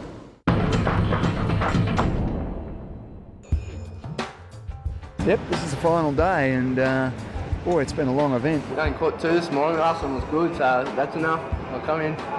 Hopefully got a big day ahead. Guys that are left are all very hungry, and a lot of them didn't get a result up in Queensland as well, so swell's cleaner today and tide's going out, so I guess the show will be pretty good. I got a feeling that the size today is tailor-made for Taj Burrow. Looks fun. I already pretty much know what board I'm going to ride, but I kind of always go for a warm-up for my heat. I feel like I've been kind of stepping it up each heat, so I feel like I'm going to peak at the right time. He comes up against Oki, who's been the form surfer of the event. I got a hard heat coming up, and I just want to, keep on doing what I've been doing and just stay relaxed. But, it'll be fun. It's probably just dropped down a size to what Sonny would prefer. I know he'd like it just a couple of feet bigger. More times than not, I'm usually surfing against somebody from Quicksilver or Rip Curl or something, so I know that all the guys are cheering against me, so extra special feeling to kind of stick it down their throats, you know, when they're cheering against me, just take their points down. In the quarterfinals, Heat 3 is one to watch with Oki up against Taj Burrow. But first up, the Hog takes on a very hungry Sonny Garcia.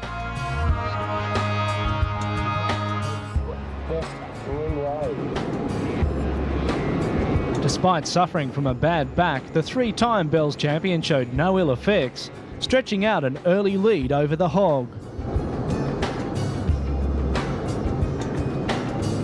Hedgie kept it close with some high-scoring waves and a near-zen backhand attack.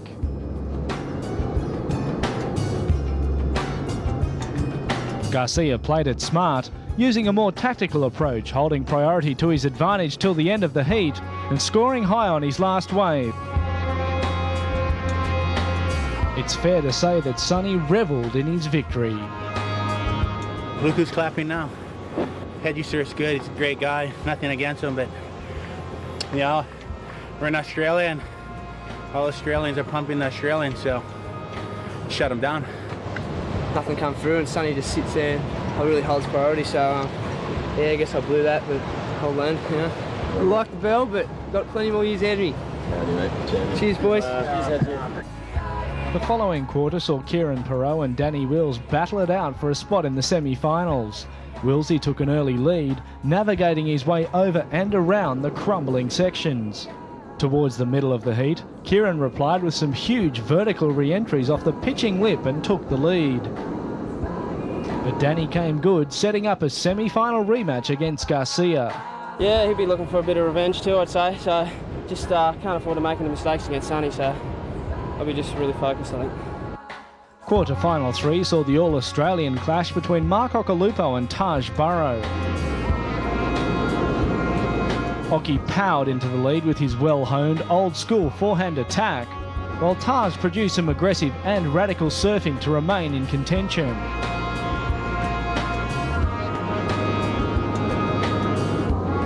The youngster tried everything in his power, but the Bells closeout got the better of him, and Occhi found himself in another Bells semi-final. Just going to get harder, I think. Andy and Renano, Andy's looking good, and never know that, but I'll just go get warm and try again. Quarter-final 4 was a grudge match between Brazilian Renan Rocha and Hawaiian Andy Irons. Having had his world title hopes ruined by Renan at Sunset last year, Andy didn't want to repeat the experience. Being ultra-selective and using priority to his advantage, Andy powered his way through to the semi-final heat up against Mark Occhilupo. Yeah, he already got me once at the last con, so hopefully I can get some payback there too, but it's going to be really hard. He's surfing so good out here. He's getting like 9s every heat, so I'm going to have to turn it up. The semi-final saw the double bill of Australia versus Hawaii. First up, Sonny Garcia took on Byron Bay's Danny Wills. Garcia, looking ultra-relaxed, was throwing buckets off the lip and scoring high. Danny tried to match Sonny but kept coming unstuck and couldn't get the scores he needed.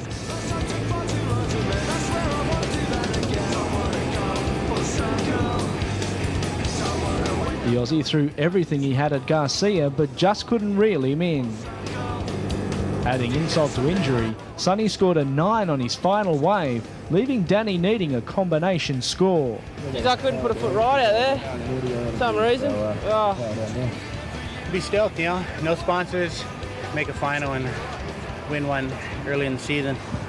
Hopefully somebody will think I'm worthy of being sponsored. In semi number 2, the Raging Bull met Hawaii's Andy Irons. From the start, Occhi was out of sync with the walling waves and battled to find his early form. He could do little but watch on as the Hawaiian carved out a substantial lead, while Occhi was left struggling to find the waves. Irons increased his lead, leaving Occhi needing a combination score. It was clear that Andy had secured himself a spot in an all-Hawaiian final. Oh my God. Dream come true so far. Oh, such a nerve wracker the whole time. I was stressed and I thought like guaranteed I was gonna get a 9, and just never came.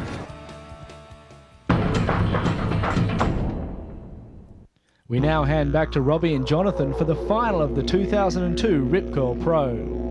Well, Bells is the one they all want to win, and it doesn't get much better than this. The two Hawaiian friends, Sonny Garcia, the former world champion, you can see how friendly it is, and Andy Irons as they head down the Rincon Bells beach here in Australia.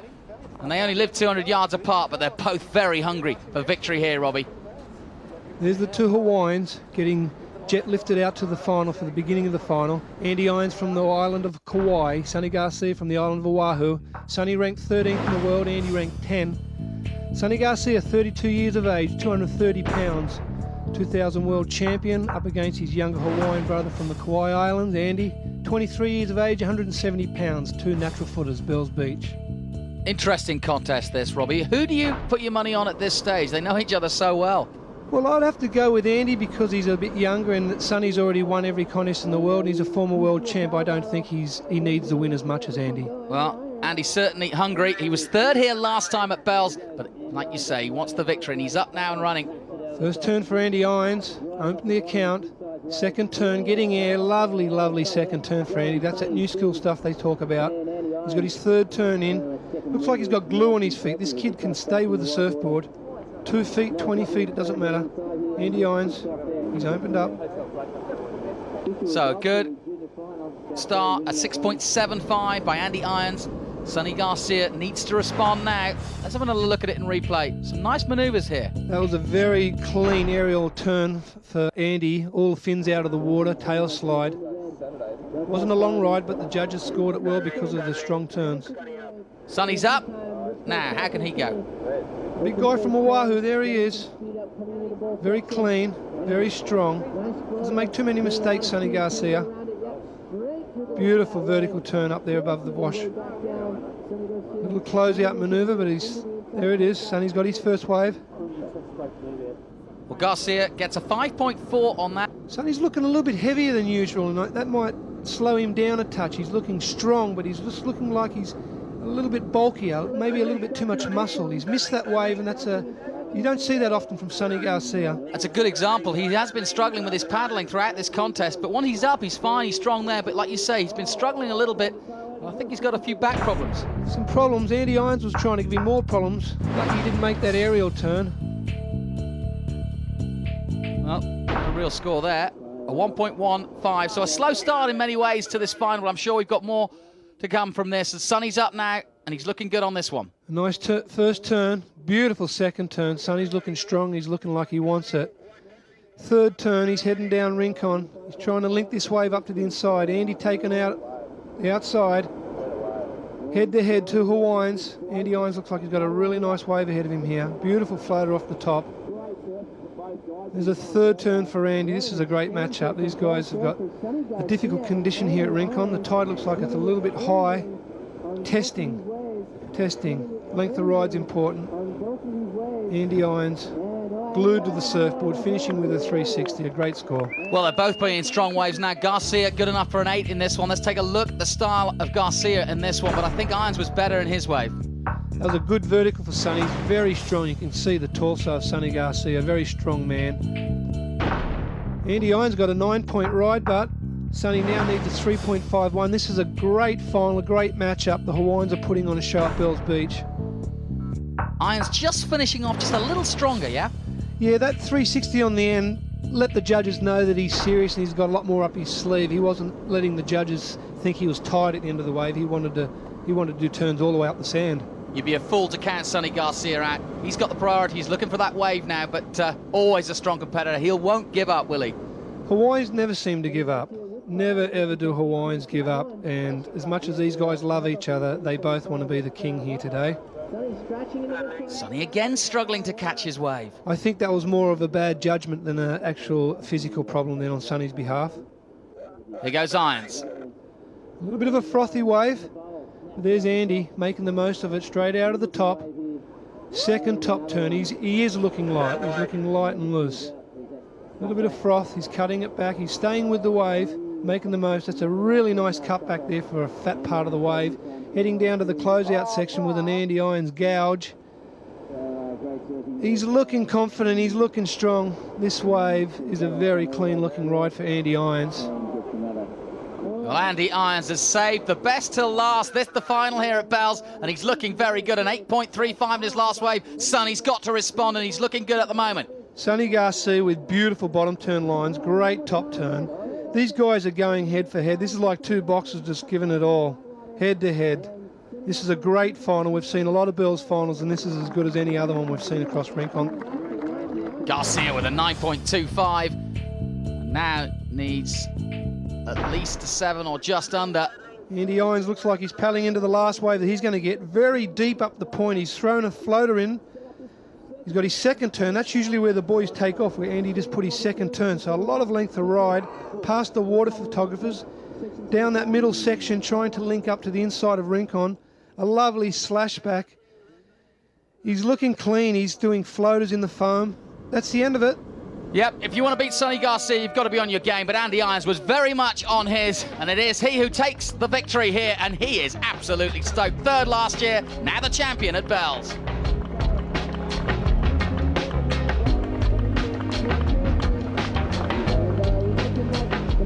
Oh my God. Wow. Dude, I live 200 yards down the road from this guy, so I'm gonna have him claiming rights for a while. I'm gonna drive by with my bell and stuff. He's got 4 of them, so I got 1 now. I'm pretty stoked. Dream come true for sure. Yeah, I got 3 first place bells, got 2 second place ones, so you know it's Andy's turn to shine, and we're going into two of the events that he can do really well, and I told him before the final, you know, world title could easily be his.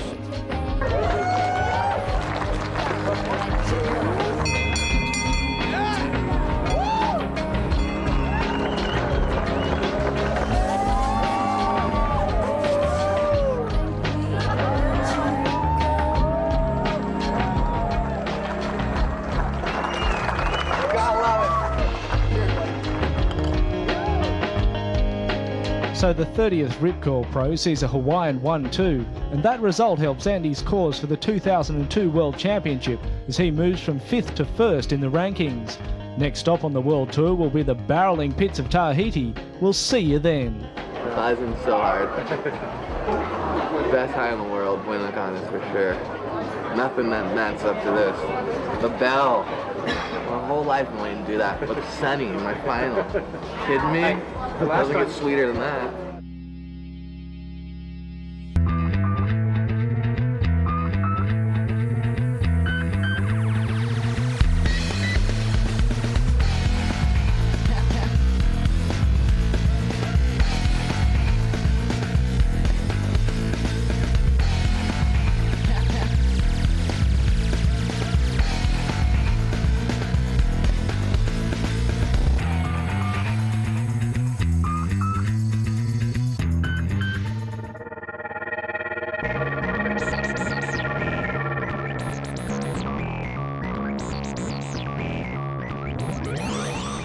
Well, if you've never been to Bells, it's one of these places that it's truly a surfing amphitheater. There's just some magic. Maybe it's the history, all the great rides that have gone down here. It's definitely one of the most prestigious trophies to win in the world. It's almost like the green jacket in golf. Oh, definitely want to ring a bell, for sure. That's what I came here to do. When the best surfers in the world dream of having one special trophy on their mantelpiece, they dream of this bell. The surfer that rings it in claims a place in history, along with some of the sport's greatest names. It's a trophy that belongs to the greats because it is simply so difficult to win. The bell only rings for a mighty victory, a victory over the raw power of the waves and the weather at one of surfing's most stunning arenas, the mighty Bells Beach on the rugged southern coast of Australia. Just an hour and a half south of the city of Melbourne, Bells Beach is the spiritual home of surfing in Australia, and every Easter, it is home to the Rip Curl Pro.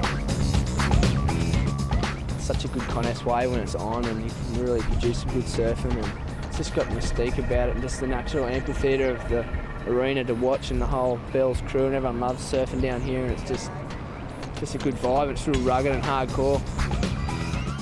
And I think it's just the whole atmosphere. It's a beautiful place, and it's a good spectator venue because they can watch from a cliff, and it's a natural reserve. It's really nice. It's just a beautiful place, you know. You come down and there's one house here. You feel like you've gone back in time in a way, you know. This is like the beginning of surfing again. The idyllic countryside is balanced by often ferocious weather and an equally ferocious ocean. Bells has always been an extraordinary test of the surfer's skill and their heart. Make your mark here, and the surfing world takes notice. This contest is going to be really, really important in the scheme of things this year. At this event, someone, or perhaps 3 or 4 different people, are going to begin to make the assault on the great Mount Everest World Surfing Championship for 2003. This is the second event on the Association of Surfing Professionals World Championship Tour. The year began with the Quicksilver Pro on Australia's Gold Coast in March. Blessed by perfect waves and perfect weather, it was a magic start for the world's elite surfers. Local boy Dean Morrison had his own magic start to the year, beating some of the biggest names in surfing to win his first ever World Tour event. The ASP World Tour rankings coming into this contest see Australia's Morrison in first and Mark Akalupo in second. American Pat O'Connell shares equal third with another Aussie, Mick Fanning. Brazil's Neko Patarats shares equal fifth with Joel Parkinson, Taj Burrow, and Jake Patterson. The table may be tied up for now, but that will all be undone here at Bells.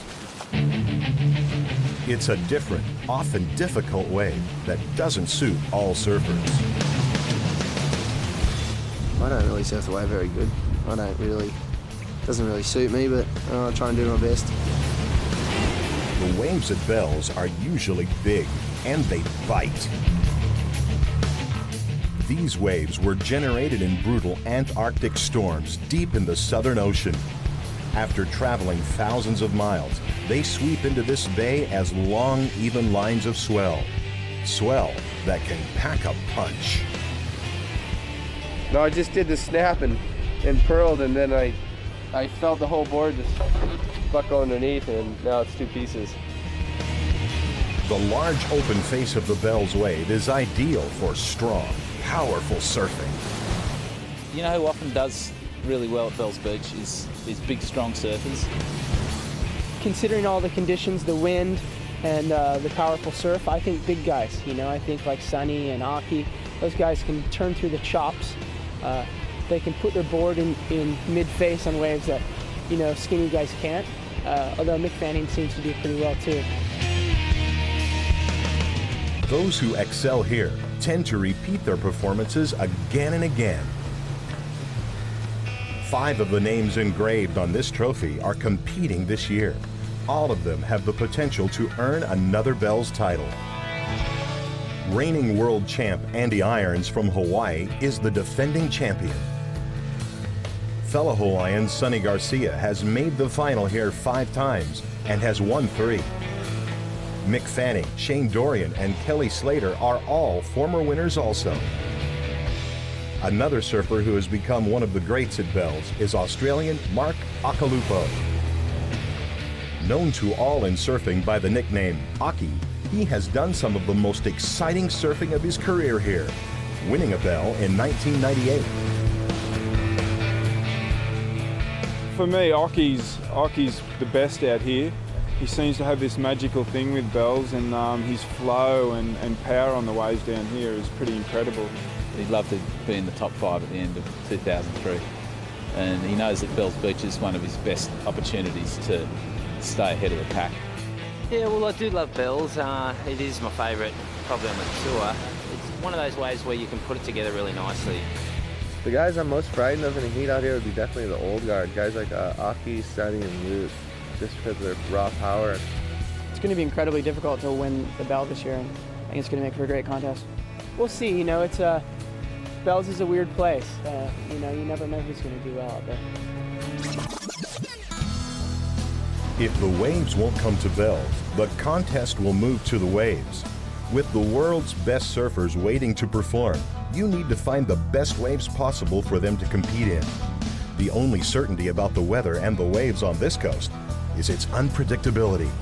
If things turn bad, this entire event can pack up and roam along a spectacular stretch of Australian coastline, winding down the beautiful Great Ocean Road, past the spectacular 12 Apostles, and into wilderness beaches of Johanna.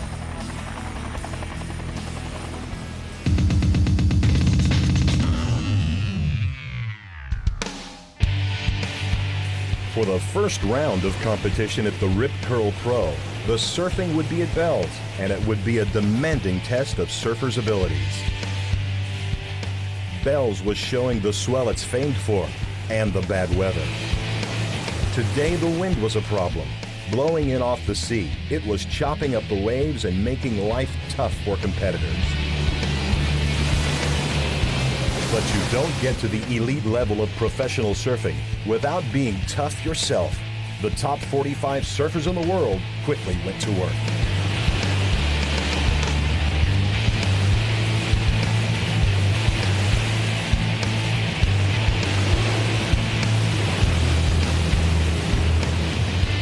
Multiple world champion Kelly Slater shone early with a near-perfect 9.5 ride.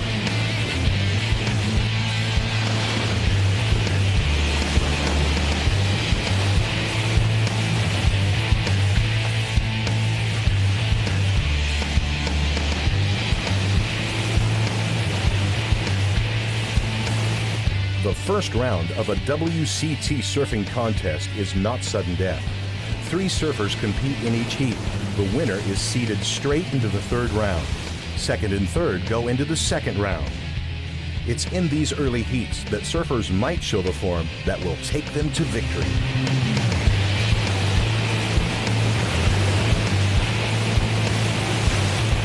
Hawaiian Sonny Garcia was another round 1 standout.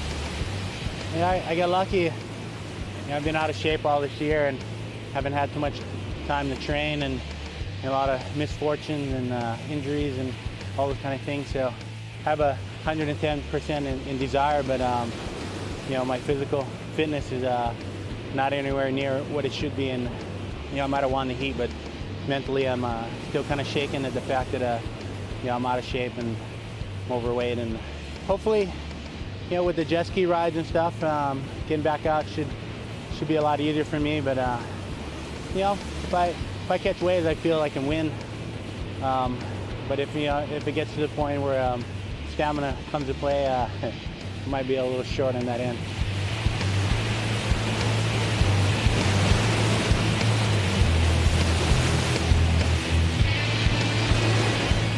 The swell was building throughout the day. If competitors could decipher the choppy and confused waves, they were rewarded with some solid, high-performance rides.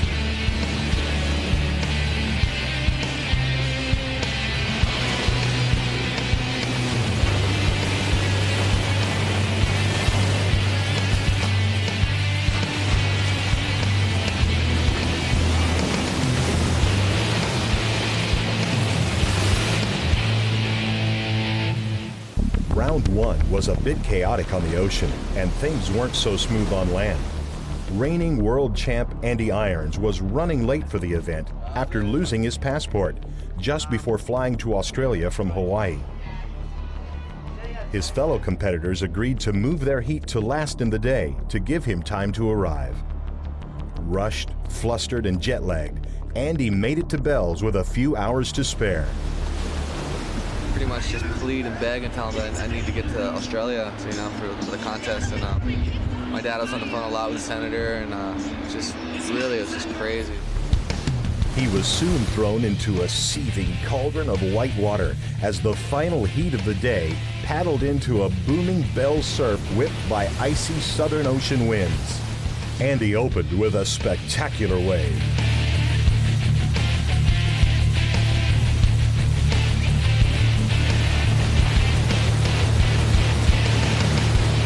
Moments later, the exhausted Irons suddenly found himself paddling for his life as set after set washed him toward a lethal patch of rocks known as the Button. An almighty paddling effort got him to safety as Dean Morrison launched his attack.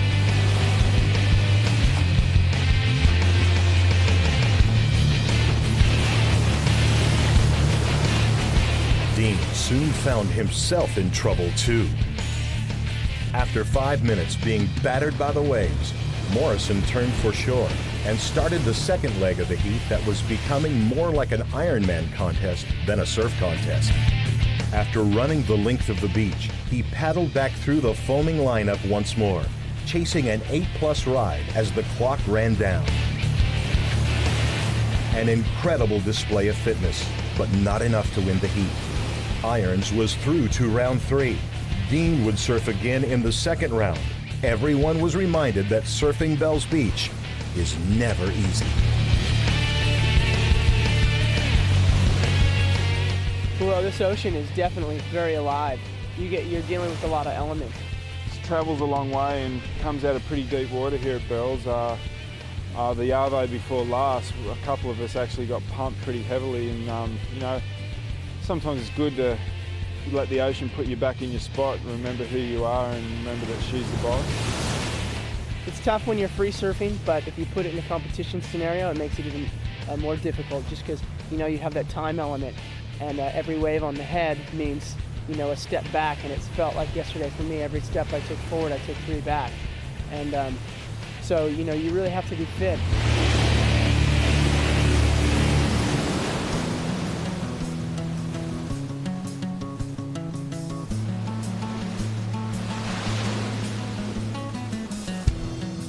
One of the biggest tests for a surfer at Bells isn't the waves or even the competitors. It's dealing with the weather.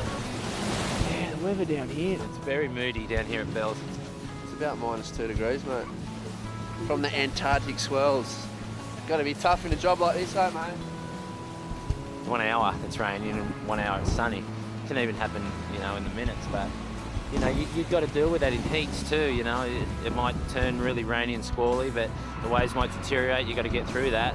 It's really tough, It's definitely not the most inviting surfing place in the world, especially in the morning. I'm trying hard, especially here. Get motivated, get up early, cups of coffee, jump around the house, and then get down here. Another story. I can't deal with it. That first duck dive is kind of like a big bucket of cold water getting chucked over, just like. It's been cold this year. Jeez. Doesn't matter if it's really freezing outside, because our heart is Brazilian. Brazilians' heart, it's really hot.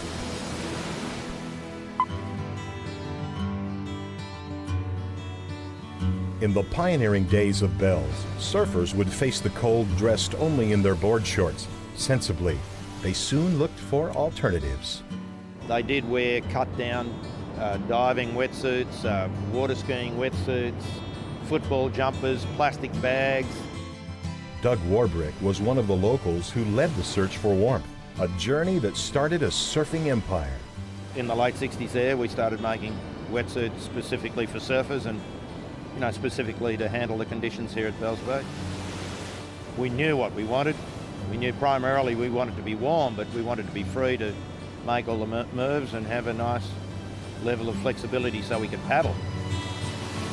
Those wetsuits became the backbone of a company called Rip Curl, which has grown from a backyard workshop to a multinational corporation.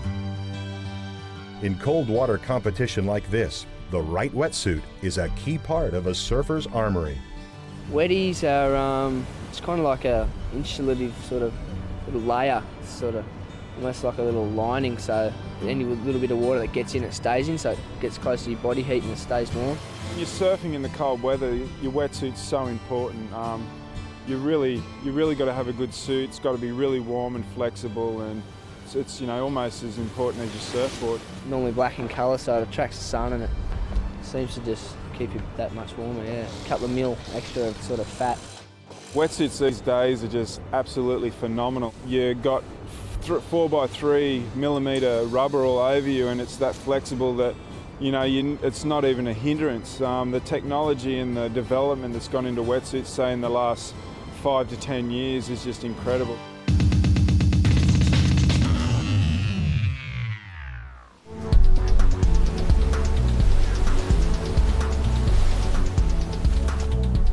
The Rip Curl Pro moved into uncertain waters as round 2 began. The swell of round 1 had died, and Easter Saturday began in marginal conditions.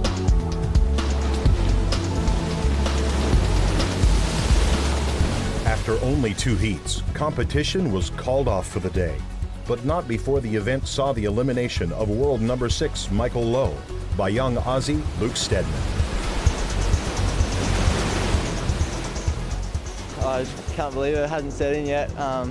It was a bit hard because it stopped out there for so long, and I just can't believe it. I'm so happy. Contest director Damien Hardman has won bells and 2 world titles, but here he faced an even tougher challenge. Well, we've got a 12-day waiting period, and I guess we can run the event in 4 days if we have to, so I've got to try and pick the best 4 days in 12, so it's almost crystal ball stuff, looking into the future and trying to anticipate what's on the way. We've got a bunch of different breaks we can surf. They all work on totally different conditions, so that's the tricky part, deciding when we surf and where. Everybody sits around tearing their hair out of bells. They always have that, always will. It brings out the surf guru in everyone. Everyone reckons they know what the surf's going to be like next month here. They've all got a direct line to the creator. On the next day, the surf improved slightly. The Easter crowds packed the beach, and round 2 was back underway.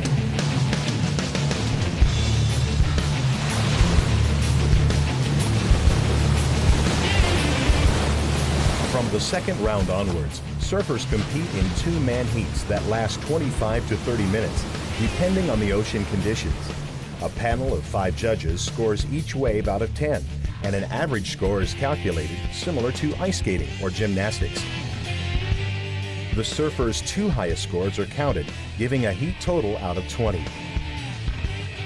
The judges are looking for surfers to perform difficult, high-risk maneuvers in the most critical part of the wave, which is usually close to where the lip of the wave is breaking. The judges also reward progressive surfing maneuvers, such as aerials. Put simply, if a surfer surfs hard and radical with a lot of risks, they'll score highly.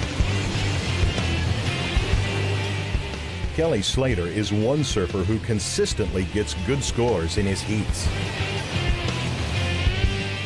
His round 2 clash against Brazilian Daniela Costa was a good example. Last night was probably the first night I've dreamt about surfing in a long time. I think it just means that I'm just a little more in tune with surfing and stuff right now.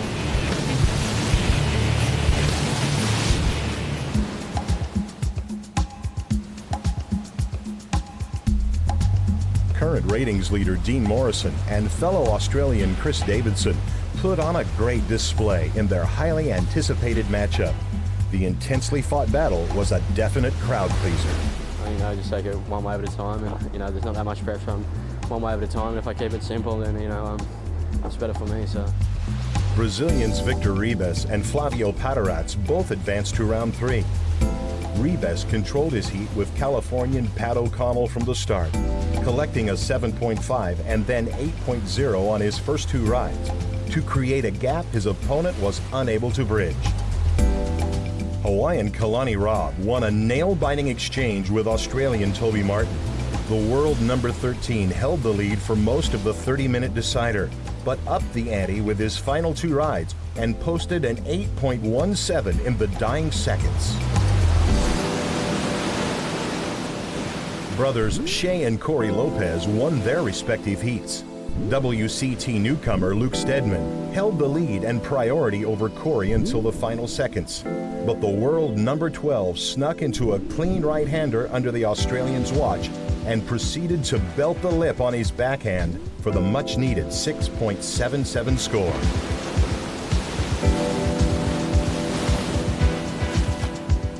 To 2001 world champion C.J. Hobgood continued Florida's domination of the day, eliminating Tom Whitaker. The 23-year-old posted 2 strong scores at the outset, while the Australian left his charge until too late, coming up short on his final ride. I was a bit shaky out there. I'm sure he was too, waiting for so long. I think he waited for like 20 some odd minutes for those last couple waves. So yeah, it's pretty nerve-wracking, but thought I played a good heat. In the last 5 minutes, it just fell apart. Other round 2 victories went to Aussies Taj Burrow, Karen Perro, Richie Lovett, Lee Winkler, Phil McDonald, and Brazilian Paulo Moura.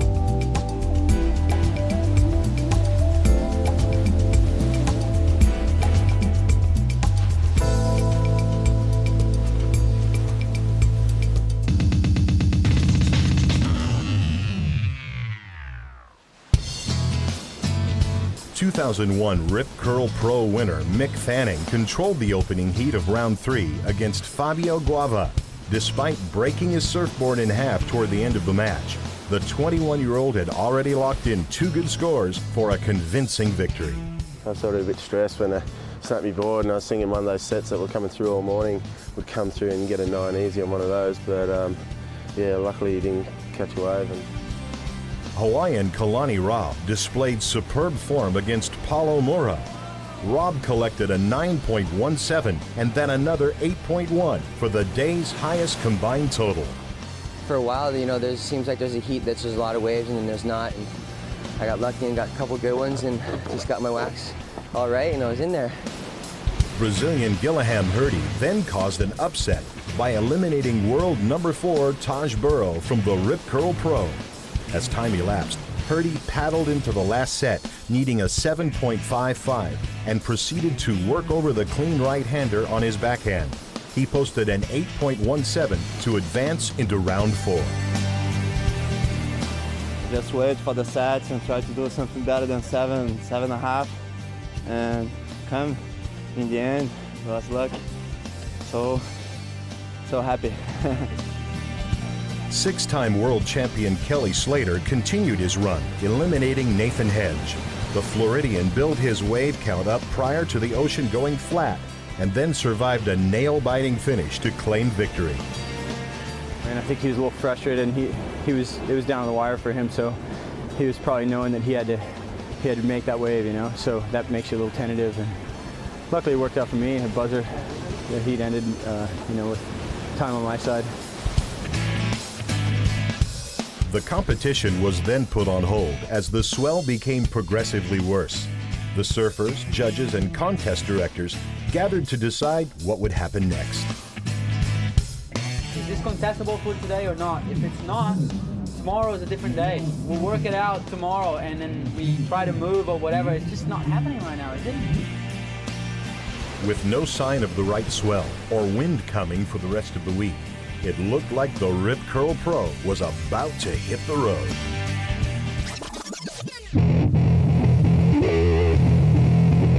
One of the most exciting surfers to arrive on the ASP World Championship Tour in recent times is Australia's Mick Fanning.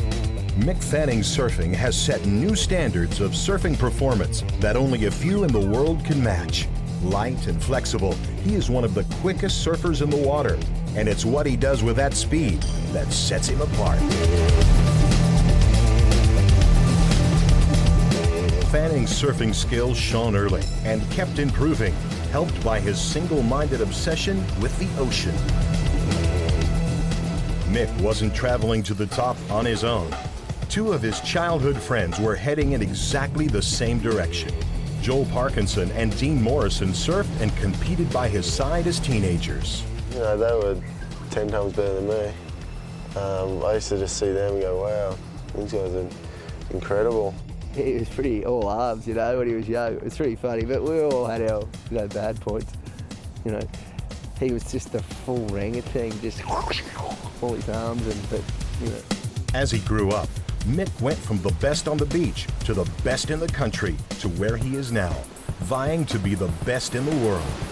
In the process, he's rapidly becoming one of surfing's most famous faces. For this quietly spoken small-town boy, fame and fortune is now part of his everyday life. exactly the same as my mates at home, but lucky for me, I get to travel the world and we've got a great opportunity. So yeah, no, I just feel really special. In contests, Mick is a drive competitor with a stunning record. He was given a wild card entry into the Rip Curl Pro at Bell's in 2001 and went on to win the event, the first wild card to ever do so at Bell's. The next year, he qualified for the World Championship Tour and set it alight, winning the Billabong Pro in South Africa, and the ASP named him Rookie of the Year. Now this 22-year-old has set his sights on a new goal. I'd like to win a world title. That's probably #1 goal through my whole career, and then I just want to just enjoy the time that I got on tour. You know, just try and surf my best all the time, just having fun. If life on the road ever gets too hard, Mick only has to think of the alternatives. And it's better than putting on a suit and going to work every day. The only suit he wears is a wetsuit, and with the contest waiting to run at Bell's the next day, he'd soon be back at work.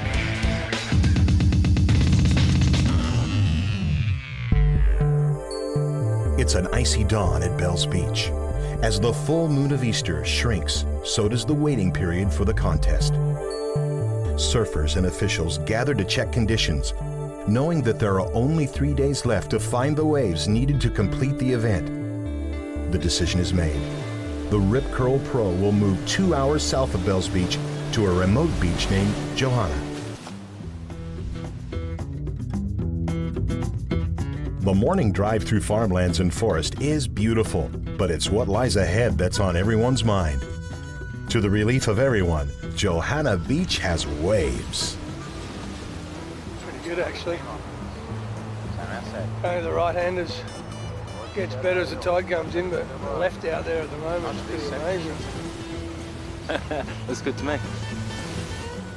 Looks like everyone's excited. We finally got some waves, and Bell's being so flat for so long, well, relatively flat. You know, everyone's excited to surf, and it's fun. It's some good ones. It's going to be a good day. The move to Johanna meant coming to terms with waves that was very different to what the surfers had been riding at Bell's. Johanna's a really tricky wave, you know. It's like every average beach break. It's like Bondi Beach, but just magnified 2 or 3 times in terms of the intensity of the ocean, the movement of the water, and the energy in the waves.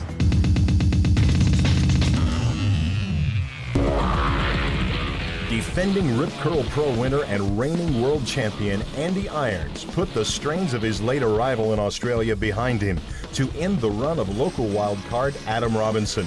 The Hawaiian opened with a superb 9.57 ride, following a long tube ride and a series of critical forehand turns. Yeah, the first wave just kind of stuck on the sandbar. I barely got into it, and just lined up really well. Had a nice little barrel on it and a couple sections to work with on the inside. World #7 Karen Perro posted the Rip Curl Pro's best single score with a near-perfect 9.872 ride against Flaviel Paterat. The Australian still trailed the majority of the match, but eventually scored another 6.17 to eliminate the in-form Brazilian.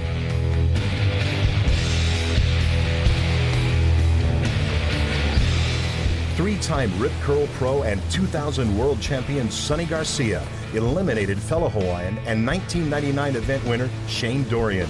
The 33-year-old now moves 1 round closer to a record-equaling 4th title. There's going to be a lot of luck today. I mean, you know, everybody's surfing good, so it's just a matter of, you know, who gets the best wave and who has to paddle the least. Other round 3 winners included Mark Akalupo, Neko Paterat, Joel Parkinson, and CJ Hobgood. In the final heat of the round, Phil McDonald defeated Corey Lopez in a powerful display that encouraged event organizers to keep the contest rolling straight into the next round.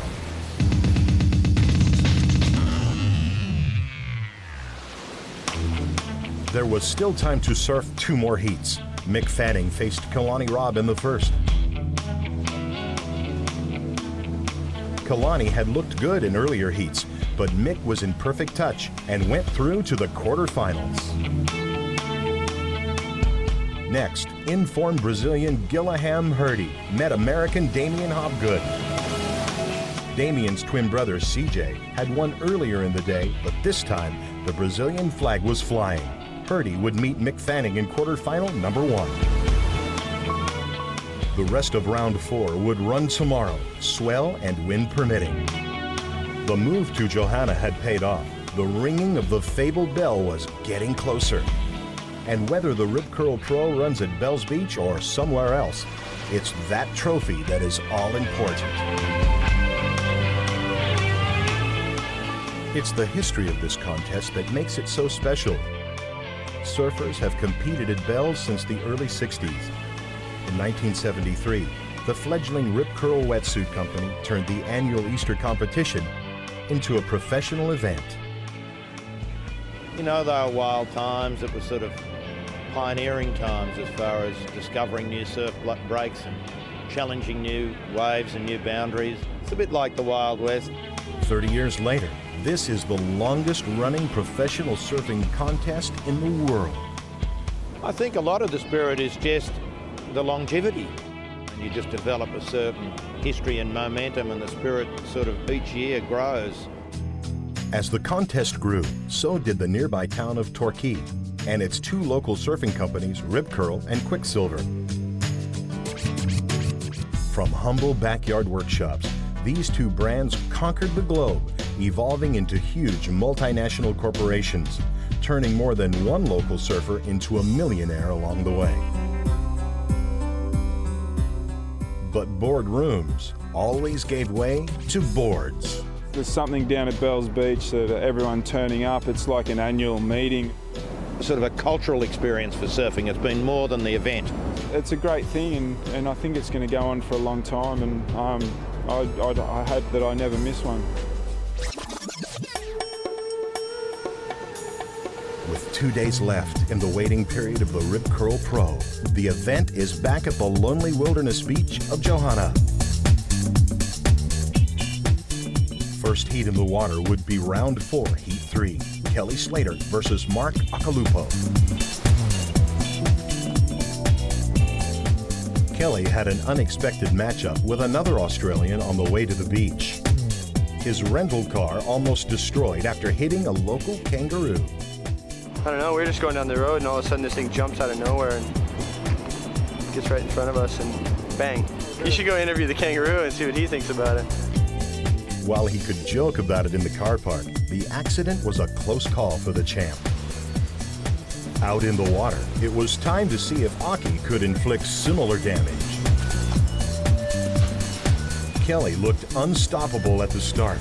By the 12-minute mark, he had 3 high-scoring rides. Aki was lost in the rip and looking beaten. But then, like a rogue kangaroo on the loose, Aki leapt into Slater's way with 2 strong waves in a row.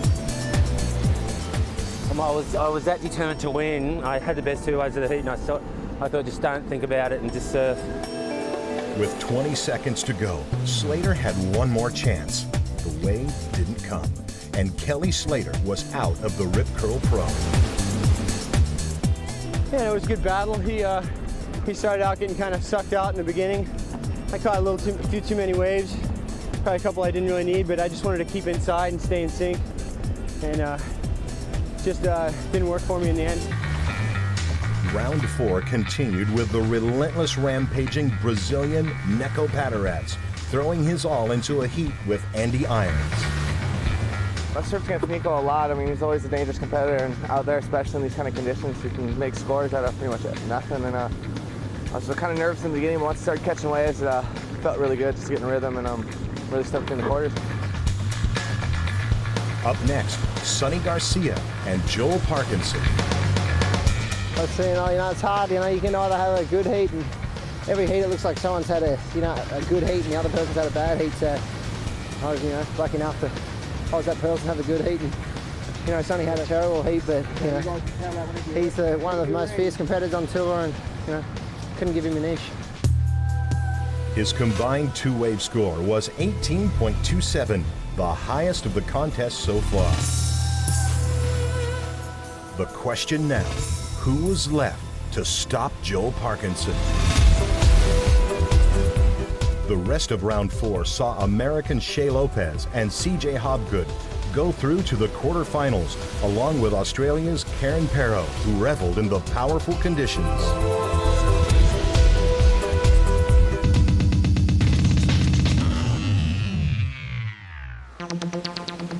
It was mid-afternoon at Johanna. A small but dedicated crew of fans had made the trek to this remote beach. The scenery was calm, relaxing, and idyllic. The surfing was not. It had been fast, exciting, and explosive.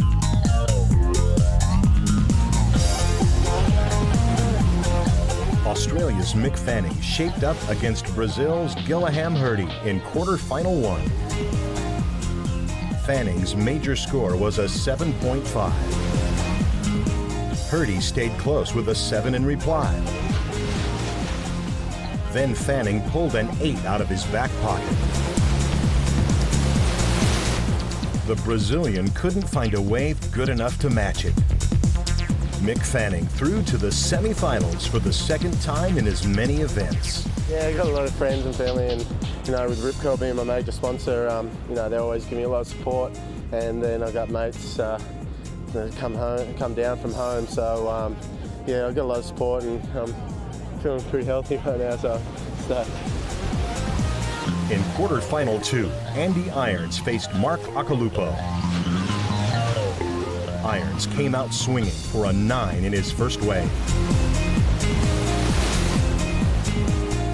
Today, the next level of performance eluded Aki. Meanwhile, Andy looked untouchable. A win for Irons set up one of the showdowns of the contest. He'd meet Mick Fanning in the semifinals. It's been really fun. He's a good friend of mine, so that ought to be good. I've never surfed a man-on-man heat with him, I don't think.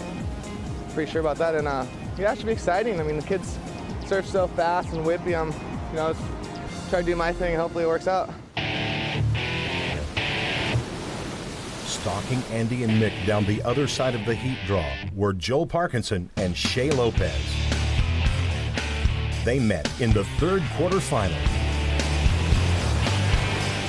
The exchange was close, but the Parkinson Express would not be stopping here.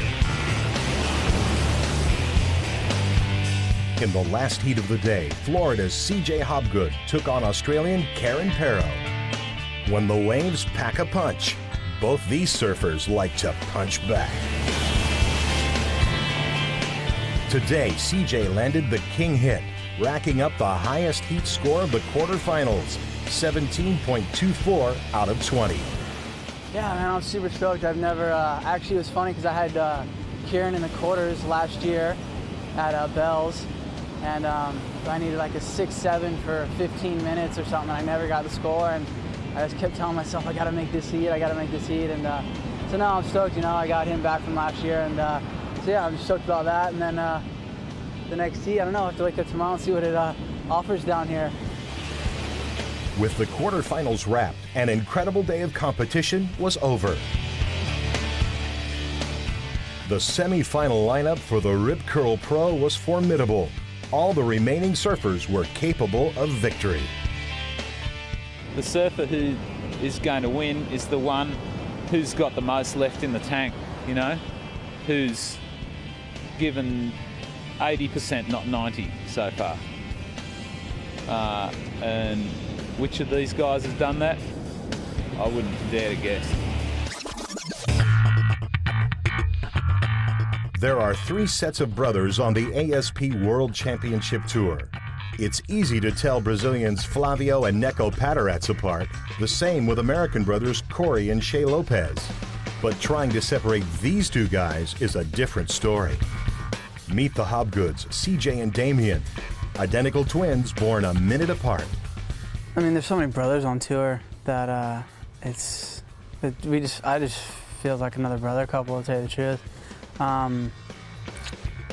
Probably to other people it feels different just because it's so weird to see one person and the other person look pretty much exactly the same.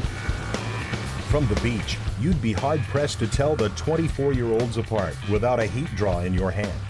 They're both goofy footers, surfers who ride with their right foot forward, and they both have matching ASP trophies for Rookie of the Year.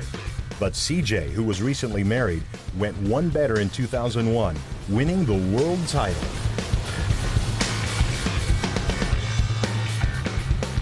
The Hopgoods hail from sunny Florida, renowned for its small waves.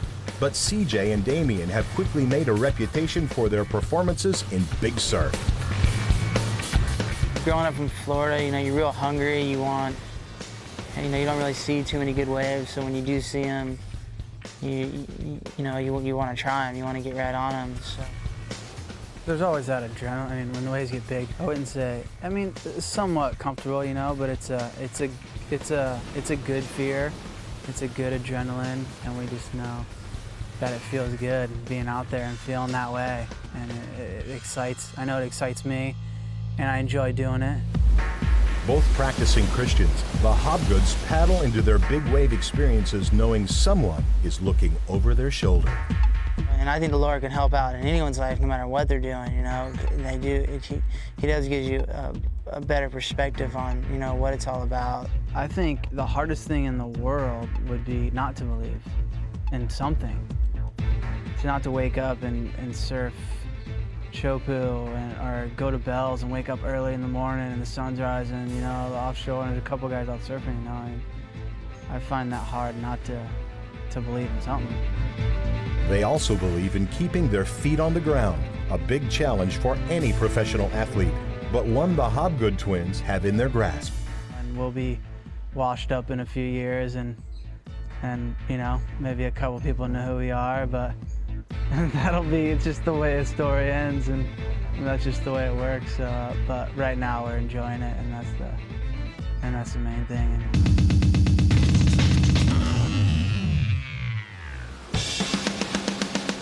The semifinals for the Rip Curl Pro were back at the remote beach of Johanna. Bathed in golden morning sunlight, Mick Fanning and Andy Irons paddled out for semifinal number 1. They had been two of the standout surfers of the event. The winner of these heats would be a hot favorite for victory. Just like in his quarterfinal, Irons came out blazing. Within 10 minutes, Andy had an 8.5 and an 8.77. Mick's magic touch in this contest deserted him, and he couldn't find anything to match the young Hawaiian. But it felt like Andy already had one hand on the bell. Oh, I'm so stoked. Been watching Mick the whole contest, and he's just been surfing so good. I knew I had to get a quick start, and lucky that I had a really clean wave in the beginning and got one right after that, so really happy with that.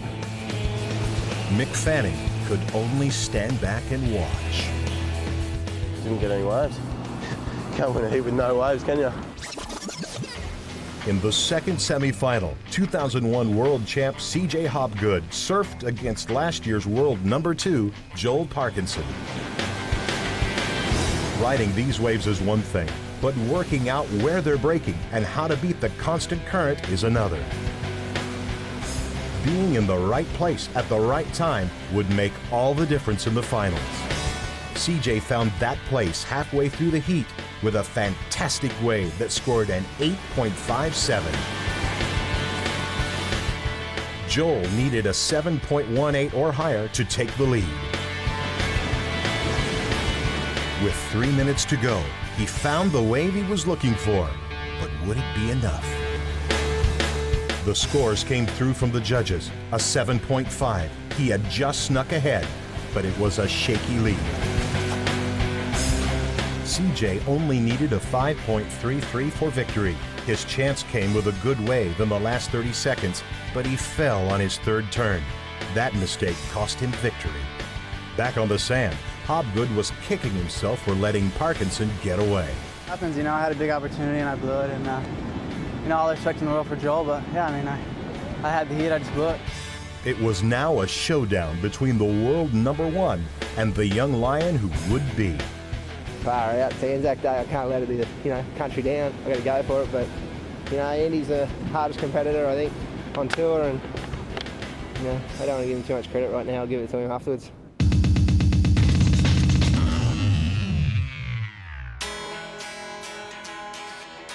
It would be a fitting final for the Rip Curl Pro. Last year's world champ and runner-up meet head-to-head. Australia's Joe Parkinson versus Andy Irons from Hawaii. Two of the most electrifying surfers in the world. Guys who could be vying for world titles for many years to come. Once again, Andy Irons opened with a killer blow.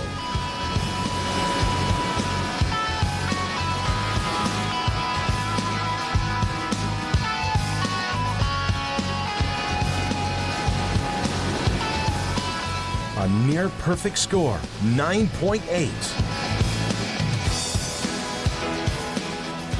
Soon after, Joel looked like he had the answer, pulling into a deep tube on a larger set wave.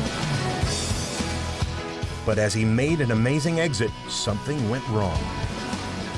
The force of the wave hitting him inside the tube had driven him into his surfboard, buckling it beneath his feet.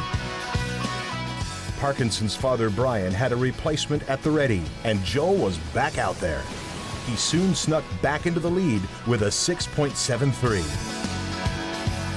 But it was only a matter of time before Irons found a score to pair with his incredible opening ride. With 10 minutes to go, both surfers went into overdrive. Parkinson hunting for a wave higher than 9.01. Irons trying to maintain his lead. Joel came close with an 8.5, but a higher scoring wave just wouldn't appear. Andy Irons walked from the cool Johanna water with his second Bells victory in a row.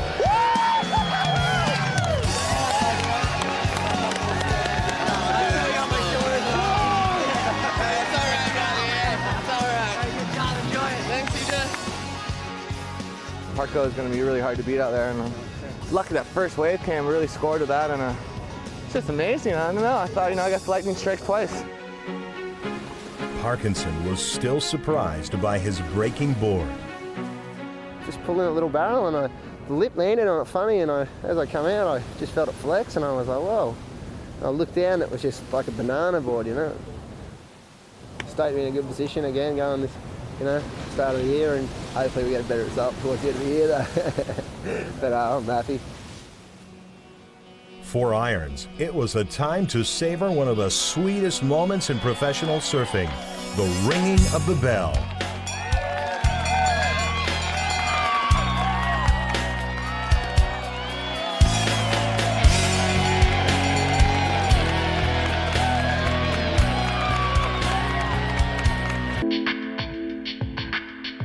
For over 3 decades, the greatest surfers of their time have made an annual pilgrimage to a distant corner of the globe. Their quest? To be part of surfing tradition and perhaps snare the sport's most iconic trophy, surfing's holy grail. It's also to be a part of the honor roll of all that came before them. There's not that many people that have got bells, and to get one of those in your cabinet is pretty special. It feels really good to be over here. Bell's been good to me, so yeah, happy to be here. It's dead set my #1 contest I'd like to win, just because of the prestige and the names you'd be associated with on the bell. Welcome to the Foster's ASP Men's World Tour for Event 2, the 32nd Annual Rip Curl Pro, Bells Beach.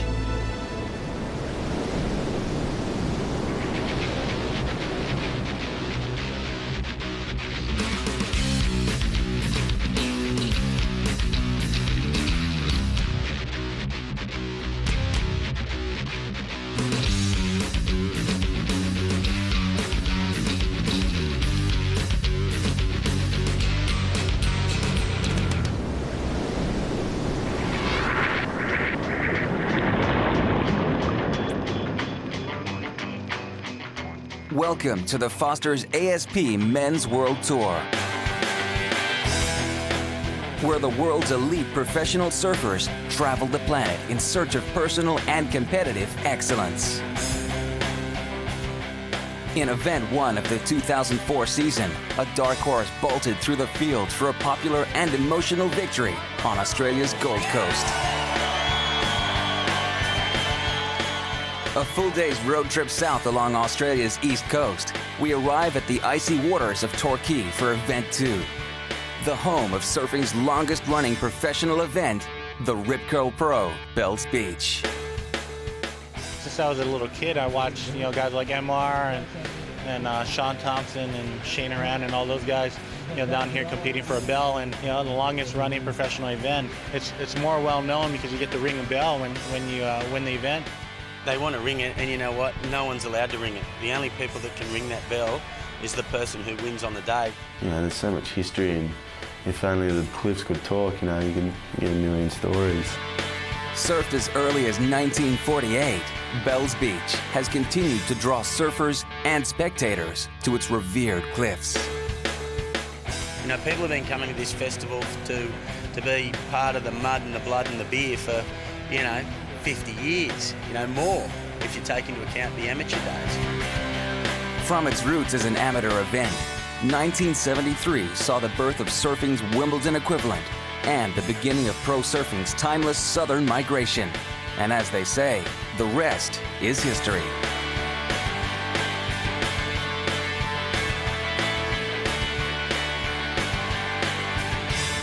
There's no more prestigious winners list than the Bells Trophy. You got everyone from Michael Peterson, Paul Nielsen. You got everyone. You got anyone who's anyone's won bells. And like Shane Dorian said, no kooks ever won bells. So to get your name on that trophy, it's a buzz. Day one of the event window saw a consistent 3 to 5 foot swell pulsing into the Bells Beach Amphitheater. And the car park was packed with an array of the world's elite, intent on squeezing in a few more waves before the official start of competition. Round one of a WCT competition is of a 3-man format, where the winner of the encounter graduates to the 3rd round, whilst the 2 losers must walk the competitive tightrope in the sudden death 2nd round. A panel of judges awards competitors a total score out of 20 points for their best 2 rides. In the opening encounter of the event, the USA's Pat O'Connell took on the Australian duo of Dean Morrison and Rip Curl alumni Nathan Hedge. Hedge's precise backhand attack saw him happily nail his first win for the Rip Curl Pro. Yeah, it's just pretty special to be part of the elite group here in the event, and just the names that have gone before us and the great duels and battles that have gone out the front here. And it's great to be a part of that and to mix it up with the world's best out here. Heat 2 saw the return of 3-time Bells recipient Sonny Garcia after a year in injury exile. Pitted against fellow Hawaiian Kalani Robb and the USA's Corey Lopez, Garcia's powerful snaps were rewarded accordingly.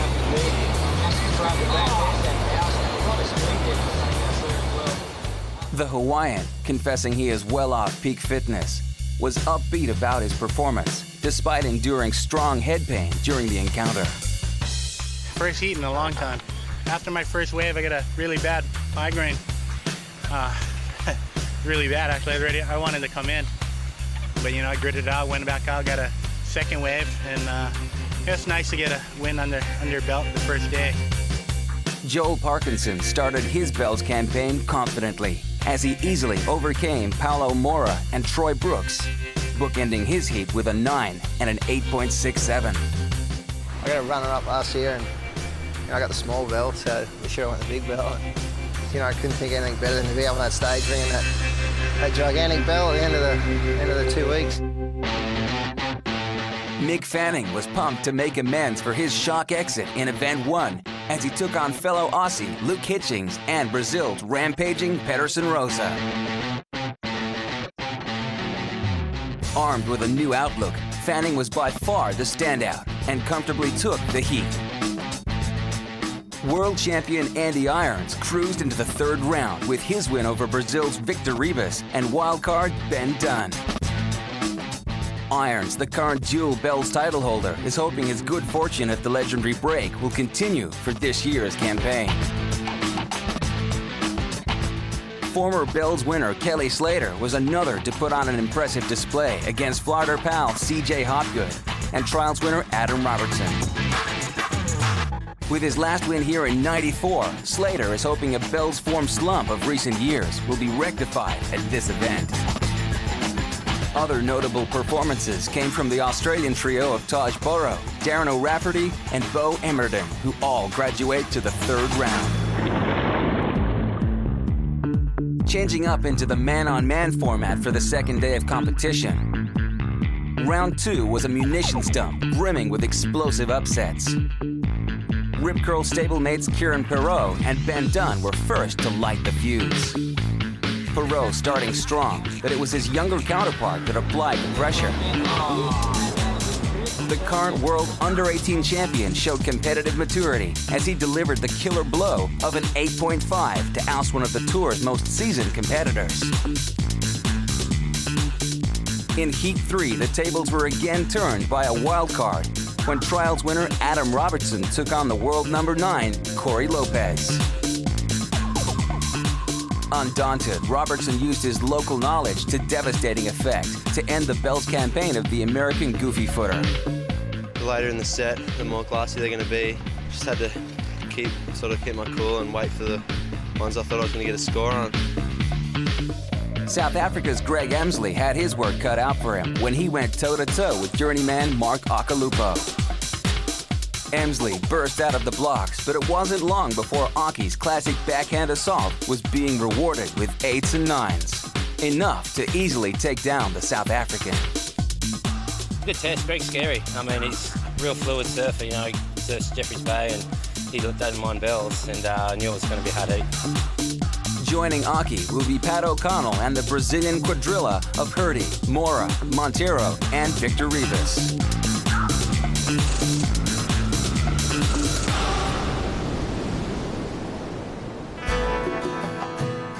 As one of the coldest destinations currently on tour, there is a nationality that should be at odds with the rugged Torquay conditions.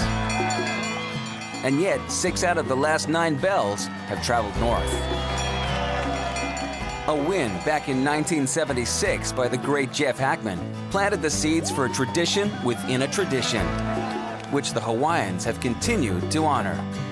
So what's the secret? The wave's pretty similar to some spots in Hawaii, maybe. You know, it's a bit like Macaw, Sunny surfs there. You know, grew up surfing that wave, and it's a bit like a wave on Kauai, so I feel familiar with the way it breaks. Overseeing this recent good fortune is tour veteran and 3 times bell ringer Sonny Garcia. Back on the WCT after multiple knee reconstructions. Just happy to be back. I mean, even though I'm not in the best of shape or feel, you know, the best of my capabilities, but, you know, I'm just happy to be with my friends and back on tour.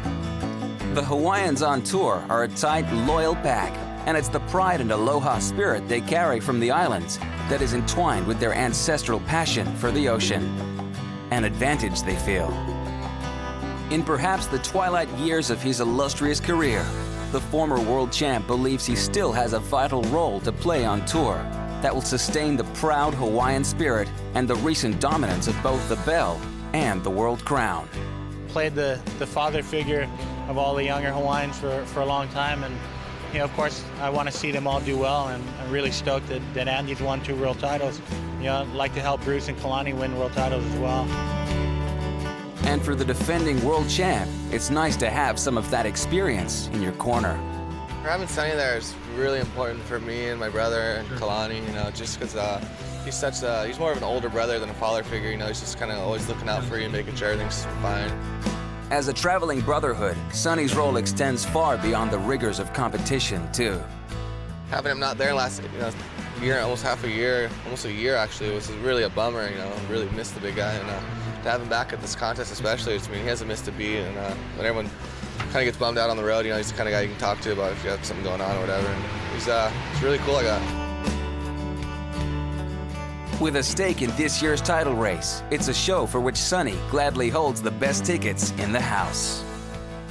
It's going to be a long, hard-fought year, so it's going to be good. I mean, I'm glad to be back on tour, and I'm going to get to see it from the front row seat.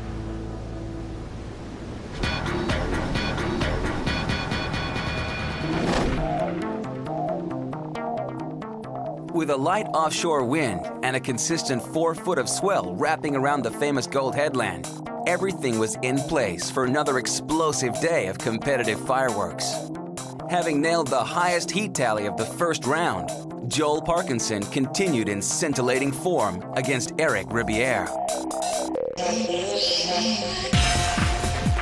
France's first fully-fledged WCT member struggled with wave selection as Parko stylishly pounded a 9-point ride to the beach, sealing his victory.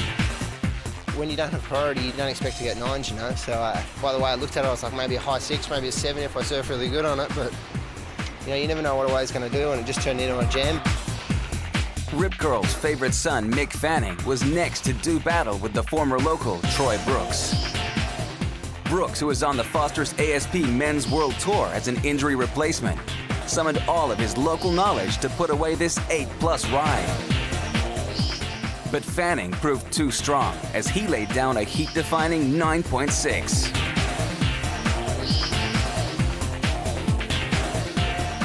Having previously ousted Kieran Perot, Andy Irons made sure he would not be Ben Dunn's next scalp by executing 2 near-flawless rides in Heat 8. He's an awesome surfer. The kid's really young and he's got a lot of potential, and it's a new format for him, so I knew he's just trying to figure it out. The next heat saw Kelly Slater tread a similar path against trials winner Adam Robertson. Robertson was hoping local know-how would be on his side as he banked an 8. But Slater had other ideas as he went about nailing a 7.5 and then an electrifying 9+ ride that left the young wildcard shell-shocked, and Slater 1 board lighter. Heat 13 saw another tight battle rage between mates Taj Burrow and Luke Hitchings. It was Burrow, though, who proved the supreme tactician when Hitchings, who had wave priority, faltered.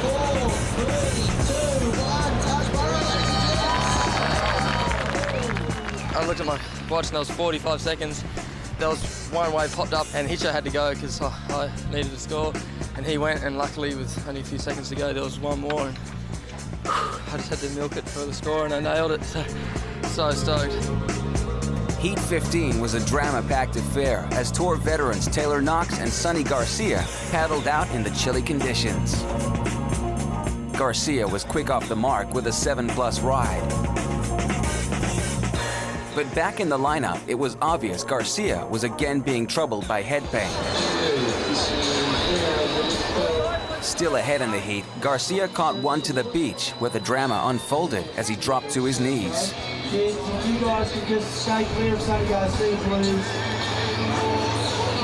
Please respect. Unaware of the commotion on the beach, the American went about pegging back the powerful Hawaiian. Knox, the eventual winner, ran to the side of his mate upon hearing the news. Garcia, quickly taken to hospital for observation, was later released. Visibly shaken by the previous events, Mark Akalupo attempted to regain composure as he took on Brazilian hotshot Rayoni Monteiro.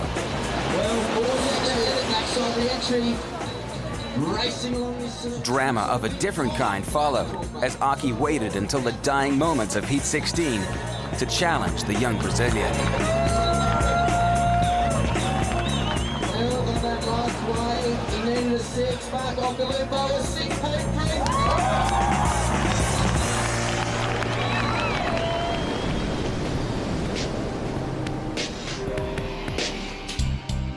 The rugged coastal town of Torquay, 2 hours drive from the city of Melbourne, has long been a lure for the bold and the inquisitive.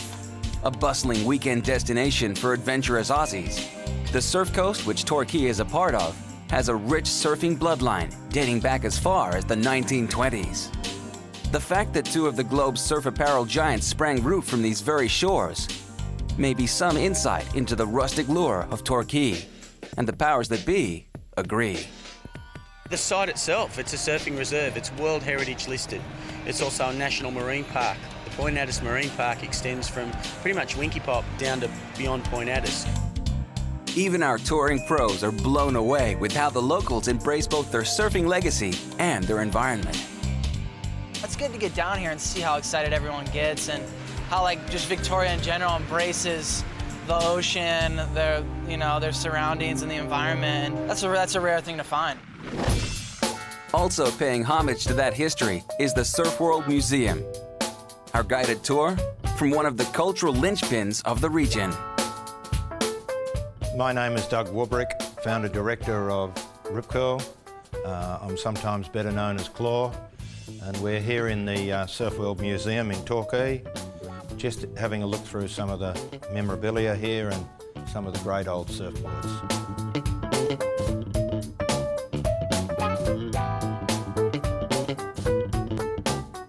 This board was purchased from Duke Ganamoku in Hawaii in 1919 by a guy here on the Surf Coast called Lou White, and he brought this board along with 3 other boards and surfed them at a number of breaks along the coast here. They weigh about 50 kilos. You virtually can't carry them to the beach. You need 2 or 3 people, or you have to drag them there. The performance is not great, but you can stand up and ride like a man. We have this board here, which is from the late 50s, and this is made by Vic Tanto, very famous surfer here in Torquay. They were called shortboards in their day, and they were certainly some of the original inspiration for Brian and myself to start Rip Curl and start making boards. I find this board extremely interesting, and it's got a lot of connections with Torquay. It's a Pat Curran gun from 1963. Pat Curran is the father of Tom Curran, who has twice won the event here at the Rip Curl Pro and won 3 World Surfing Championships. This is a funky little board. It's a sort of page from the Rip Curl history book, as it were. I did shape the board myself back in the old bakery. I was probably the main shaper from, well, late 67, early 68 through into about 1970. And by the time the world titles came around in June, July 1970, I was primarily making wetsuits, and I put the surfboard making behind me. Perhaps Simon Anderson was the greatest innovator of modern surfboard design of all. And this board is the one he used in the giant surf at the Rip Curl Pro in 1981 to win the event. The most significant part of the innovation was the 3 fins.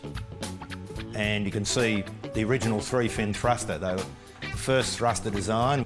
Well, every modern surfer on the planet sort of owes Simon a debt, because he liberated us, allowed us to be able to make these big wild moves.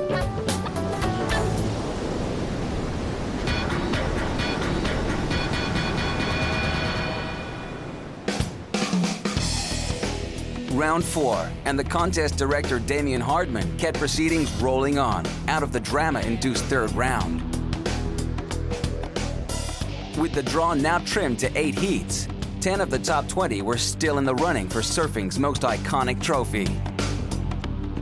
Although injury-plagued of recent seasons, Michael Campbell has been threatening to pull down a big result. But would he be able to do so against the casual brilliance of Joel Parkinson? With 2 mid-range rides to his name, Campbell proved no match for Parko, who still managed to pull a 9.1 in the inconsistent conditions. Cambo is one of the most fierce competitors on tour, and to draw him twice in a row is not a good thing. Not wanting to be outdone by his Gold Coast mate, Mick Fanning left little room for Brazil's Guilherme Hurdy to maneuver as he picked off anything that moved in the deteriorating conditions. Another Aussie duo hit the lineup for the final heat of the day. Jake Patterson was probably the favorite given his professional pedigree, but underdog Toby Martin had other plans. 3, 2, 1. Martin secures his best WCT result with this win over Patterson, but has no intention of resting. I mean, it's a pretty tough run. I mean, Patterson to start off with, and Dingo, amazing surfer, Jake. So, I mean, anyone after that, it's just like the gloves are on, so let's go. After 2 lay days due to the lack of swell, the resumption of competition saw bells pumping. Heat 4 was a powder keg of action, as 2 of surfing's biggest names paddled out with an arsenal of even bigger moves in tow. Luke Egan was in rhythm and seamlessly landed 2 massive floaters, and worked it to the beach for a 9.17. The world champ wasn't done with yet and rallied with an 8.9. When Egan squared away with another searing ride, the world champ was on the ropes, requiring a colossal 9.41. As the clock ran down, lumps on the horizon became set waves. Irons went to work. Scoring a 9.4, it was a tie, both competitors on an astonishing 18.3 tally. With the rule of going back to the single highest ride in the event of a tie, Irons with his 9.4 was rattled but victorious. I was coming from behind, so I was freaking out the whole time, especially when the set came in the end, and it just lined up perfectly for me. The big scores kept rolling in as Kelly Slater easily overcame Nathan Hedge in their Bells rematch of 2003. He feels he is now destined to take on his Torquay roommate. Murphy's Law working against Wilsey because I'm staying with Pat, and you stay with a guy, you always surf against him. So.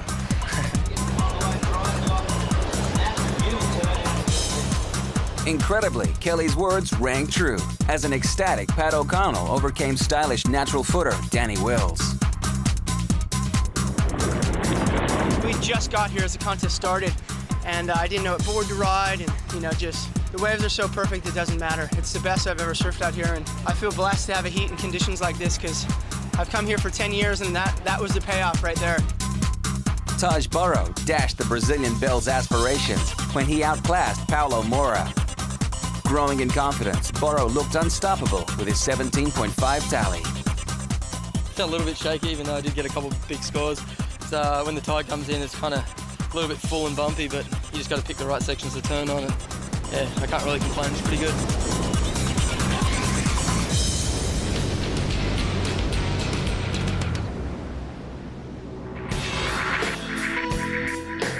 With his driven persona and freakish affinity with the ocean, Mick Fanning carries the hopes and dreams of an Australian world title conquest square on his shoulders.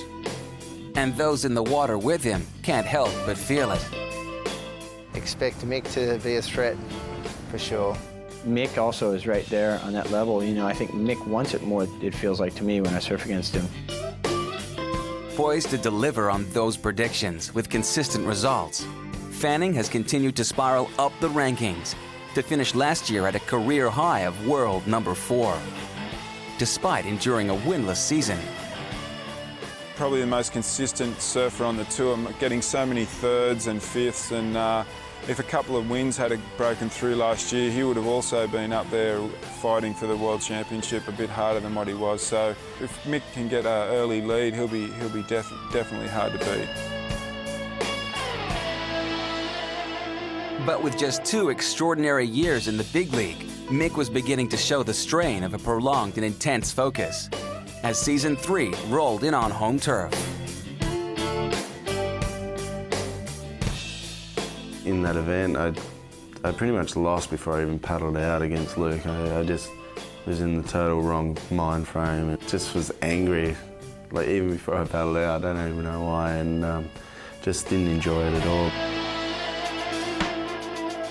Showing maturity beyond his years, Mick took it on the chin and turned a negative into a positive by taking leave of his overcrowded home break to get back to basics and realign himself with the help of a seasoned and rock-solid compatriot. I've been surfing with Mick Lowe for the last couple of weeks down in his house, and had some really fun waves, and it was just good just to surf by myself. Like, there was no one out.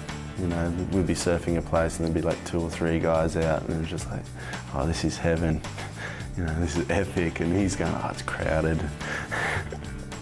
But yeah, I just really learned to enjoy my surfing again. In the 23-year-old's opinion, Event 2 is the perfect vehicle to unleash this new strategy by tapping into some of the positive energy of the Bells Festival. It's a really fun event. It's really good aura to be around. Poised, centered, and now armed with a smile, the 2001 Bells champion is hoping this year's Rip Curl Pro will be the platform for the ultimate move up the ratings ladder. I don't want to go backwards. Yeah, main objective is just really enjoy it. And then if I, better my places, then I'll be really stoked.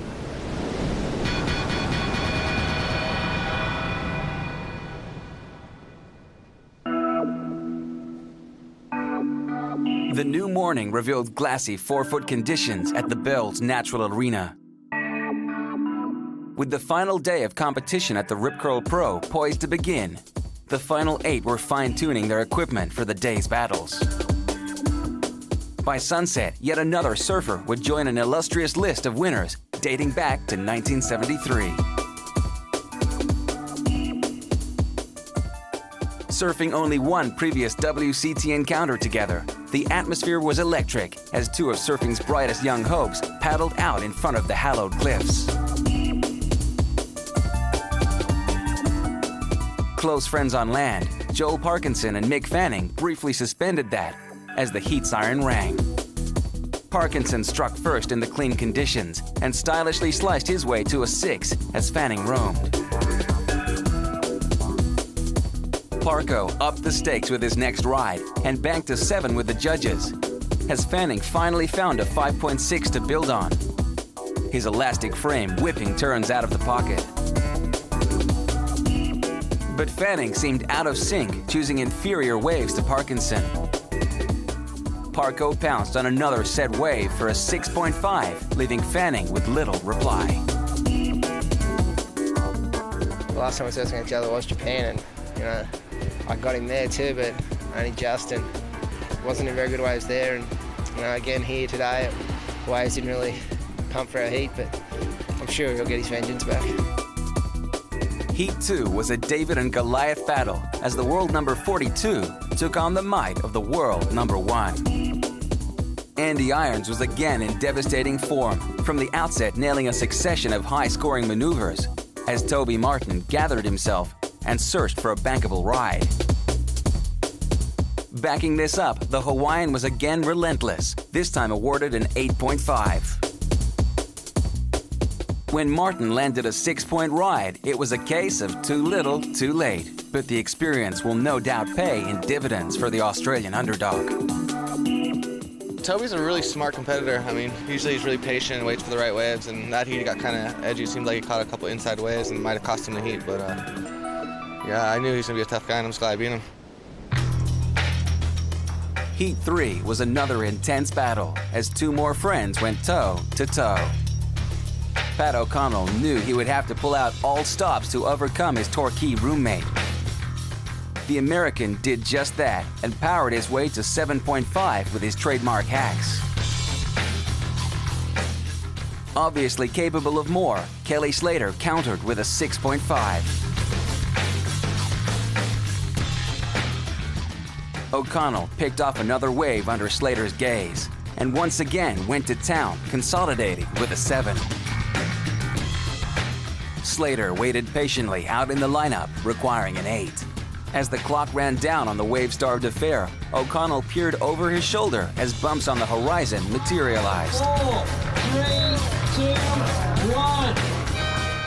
Slater rose to his feet at heat's end, his trademark power curves throwing rooster tails of spray. Riding to the beach, it was the wave Slater had waited so patiently for.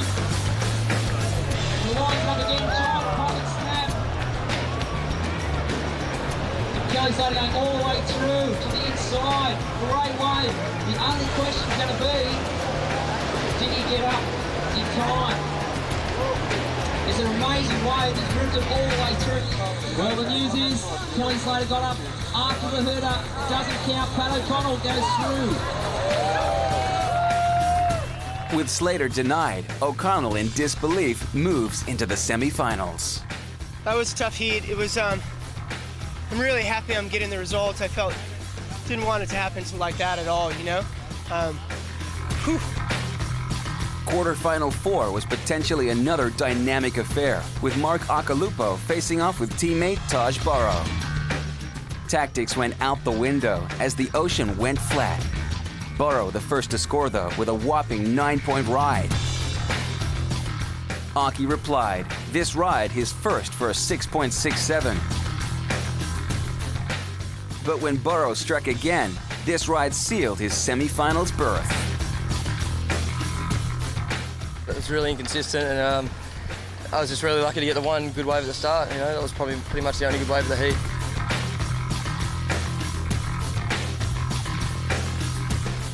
So the Semi-C's last year's finalists, Andy Irons and Joel Parkinson, go toe-to-toe in Heat 1. In Heat 2, Taj Burrow takes on the USA's Pat O'Connell.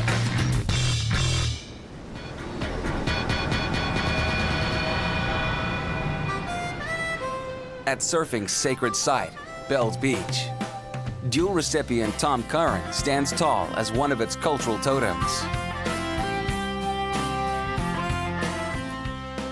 Influencing and dominating a generation via 3 world titles, Tom was an integral part of the USA's dominance during the 80s and 90s. In a decade of bombastic colors, big maneuvers, and even louder characters, the quietly spoken American was an exception to the era. His style and persona, the antithesis of the 80s. Tom Curran, when I was a kid, he was God, you know? I mean, to me and to a whole generation of surfers, it was like you didn't go surfing without watching Tom Curran on video first. You had to see what his arms did and how he turned his head. Well, I'm very humbled by, you know, any kind of credit that they give me, you know. Maybe in a way I sort of started those steps and they took it to the, you know, to the next level. After a 6-year absence from Bells, Rip Curl's prodigal son returns a devoted family man. And after immersing himself in another soulful pursuit, arrives as an accomplished musician. I have this album project that I've been working on for like 5 years, which is a kind of a long-term sort of goal that I wanted to do, is being involved with music and making a record. Happy to have sidestepped surfing's microscope to pursue personal goals, it's obvious saltwater still races through his veins. Recollections of a classic bout with tour veteran Mark Akalupo in 1984 quickly flood the memories and the longing to the surface.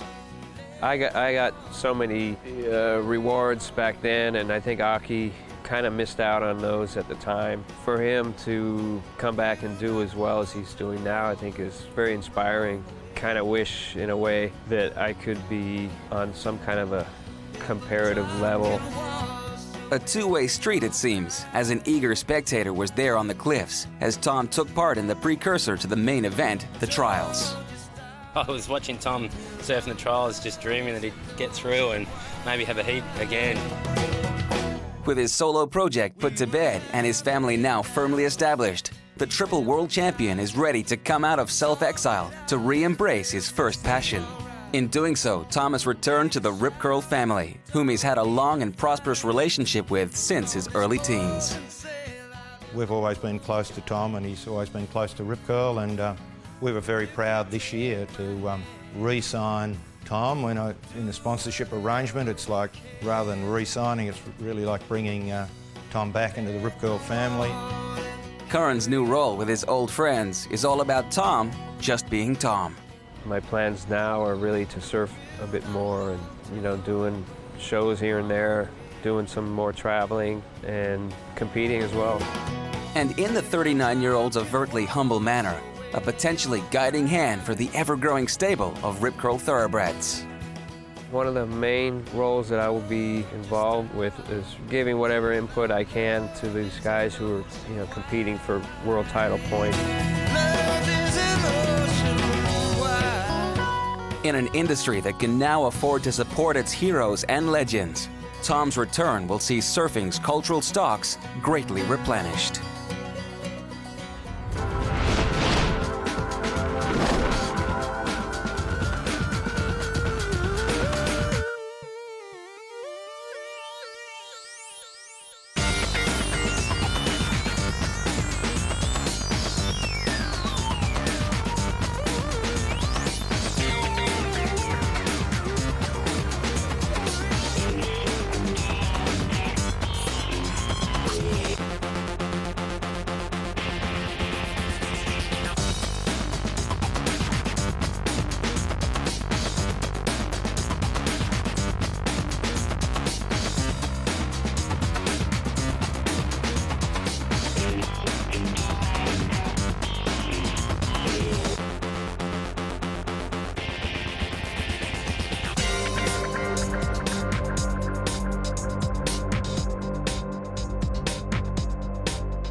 Almost did it, mate.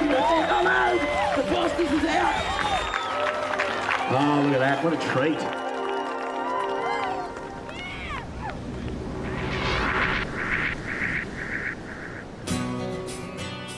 Rip Curl's signature item has long been their wetsuits, regarded by many as the best rubber on the planet. Like the humble surfboard, it's an item that is often overlooked. That is, until the winter months creep in. Fortunately, the pre-wetsuit days are long gone, as necessity drove invention. They did wear cut-down diving wetsuits, water skiing wetsuits, football jumpers, plastic bags. In the late 60s there, we started making wetsuits specifically for surfers and specifically to handle the conditions here at Bells Bay. Rip Curl's Peter Coles takes us on a guided tour through the beating heart of the multinational to see where this necessity has taken us. The patterns that we have up here on the wall are a result of the plotting system that plots out these patterns up behind me. These are individual patterns that will give us the opportunity to make wetsuits like we have down here on the table in front of us. Going through the various wetsuits, we're probably looking at a style here, a 4-3 glued and blind stitched hardcore cold water winter wetsuit, which is probably 1979, 1980s model. All of this was done freehand, a very laborious job. Then we get into a mid 1980s model, which was our system seal aquaband wetsuits. Jumping now a decade or so here, we've got our year 2004 version, which is our top of the range wetsuit. It is using the latest material, E2 Elastamax 2, which was exclusively developed by the Rip Curl R&D team. So by ensuring that you've got maximum flexibility and ensuring that you've got maximum warmth, then surfers can stay out in the lineup a lot longer. After the lay marker has come into the manufacturing facility, the neoprene or the rubber sheets are laid out. Then the cutter will proceed to cut through with this cutting device, which is not unlike a carpenter's jigsaw. Well, the next stage of the process after decaling the Rip Curl corporate logos is the sewing stage. Unlike back in the 80s, most of our unsealed wetsuits were overlock stitched, and they left a very profound raised seam, which made it rather uncomfortable on the more sensitive areas of your body. You'll see with this type of stitch, it's a low profile stitch, and we call it a flat lock stitch, which was developed by Rip Curl going back about 12 or 15 years ago now. So as you can see, the product has come a long way from the days when Brian and Claw and their mates were surfing in old football jumpers. All of those people from Brian and Claw all the way down to the design and developers can feel very proud that we produce cutting edge wetsuits that are regarded the world over as being number one.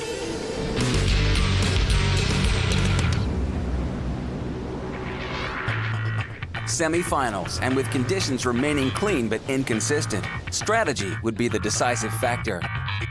As finalists last year, Andy Irons and Joel Parkinson were in familiar territory down the business end of the draw. Parkinson and Irons both had dynamic wins to their names to make it this far, and they would both put it all on the line for this heat. In search of 3 consecutive bells and world titles, for Irons, it would mean pulling away from the pack with a win here today. For Parkinson, it was about settling old scores and taking another step closer to joining his good mate Mick Fanning on surfing's A-list. Bells was abuzz as the young Australian decimated the first wave. His languid hacks leaving heads shaking on the beach. Awarded a 9.5, the biased crowd roared. Cool under pressure, Irons found a score he could build on. His fluid carves gaining him a 6.5. Irons rallied and selected the next wave. Once again, his rail-to-rail carve scoring well with the judges. But this time, the young Australian was determined to shut down the world champ.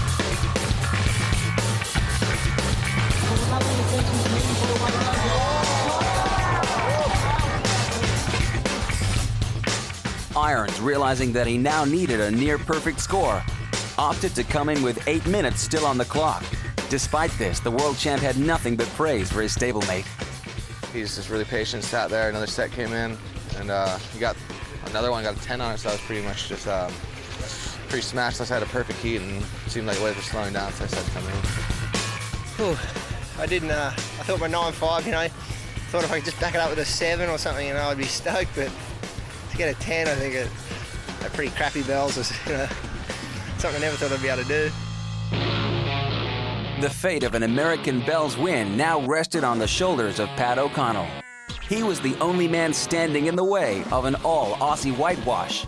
His opponent, Taj Burrow. The West Australian, growing in confidence, was amped to take advantage of Irons' exit. A bell to Taj would mean reining in Andy Irons, a solid platform to base his world title ascent. O'Connell began on the right foot and posted a 7.5 right off the heat start. After an initial small score, Burrow was purely electric with his next ride. With 30 seconds to go, Pat O'Connell required an 8.28 to eclipse Taj Burrow when he stroked into this. Safe by just 0.04 of a point, a relieved Burrow was virtually speechless. That was out of control. I couldn't even believe when that wave popped up for Pat, and I only saw him do one turn, and I didn't see any more turns. I was like, oh sweet, he didn't get a score. And then they go, oh, and he's in the tube. I was freaked out, and then they were just talking it up like he got the score. They went, he needed an 8.28, and he got an 8.2, and I went, no, and they said 3, and I went, yes. So it was pretty close. Despite losing, eternally chipper O'Connell was stoked on his run. Man, I swear that last wave, had it just gone a little bit further, I was like, I was beating the crap out of the thing, just going, come on! And I was just going, if this thing breaks, I'm gonna make it, you know? And I just, you know, you can only will so many things to happen. The ocean has to cooperate.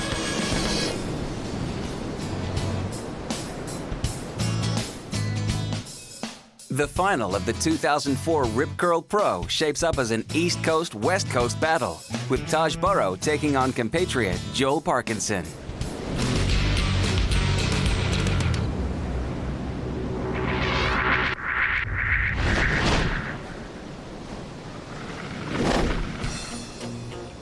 In 35 short minutes, the sacred cliffs of Bells would once again bear witness to another event champion, just as it had done 32 times before. The only given? It would be an Australian holding the coveted trophy aloft this year. Taj Burrow had moved through the draw with relative ease and at times been stunning. A win today would be a massive confidence boost and a solid foundation for world title aspirations. Conversely, Joel Parkinson had won most of his heats in the first 15 minutes and had even sent the world champ packing with 8 minutes to go in their encounter. Ominously, Parkinson also owned the only 10-point ride of the event. Out in the lineup, conditions remained inconsistent but glassy. Again, tactics would prove the decisive blow.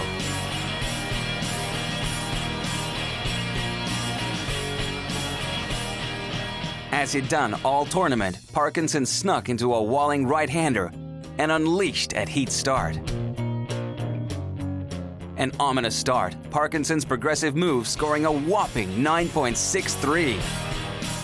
Taj had his work cut out for him now and could only muster a 6.17 in the clean conditions.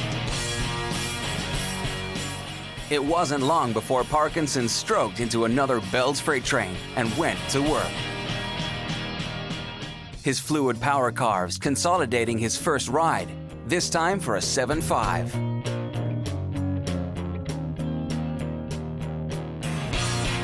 Burrow wasn't finished yet and rallied for a 7.87 as Parko probed the lineup for another potential high score.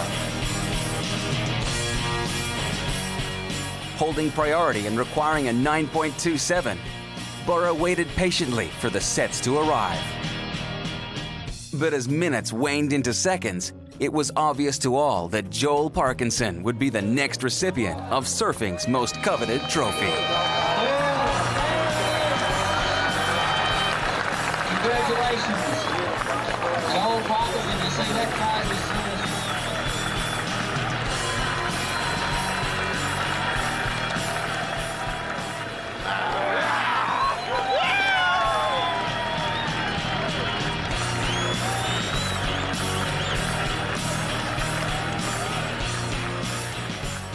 Everyone knows that the Bells Trophy, you got your name on that. I mean, as Dorian said over the mic, you know, no kooks have won Bells, and to have my name there, and you know, it's one of the greatest achievements of my life. And even, you know, as all the old guys, MR and MP and all them, and even the new generation, you know, Mick's got his name on it and Andy's got his name on it, so I'm glad to have mine on it.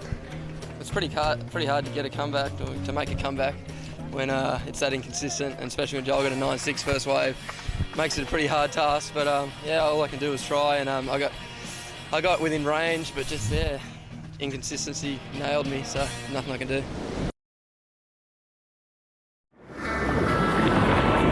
Welcome to the Foster's Association of Surfing Professionals World Championship Tour, where 12 times each year, the best 45 surfers on the planet gather to do battle.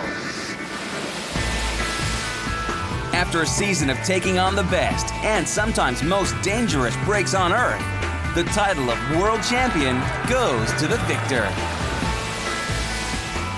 But it's a title they have to earn, and there's no greater test of endurance on the Foster's Men's Tour than Event 2 on the calendar, the Rip Curl Pro.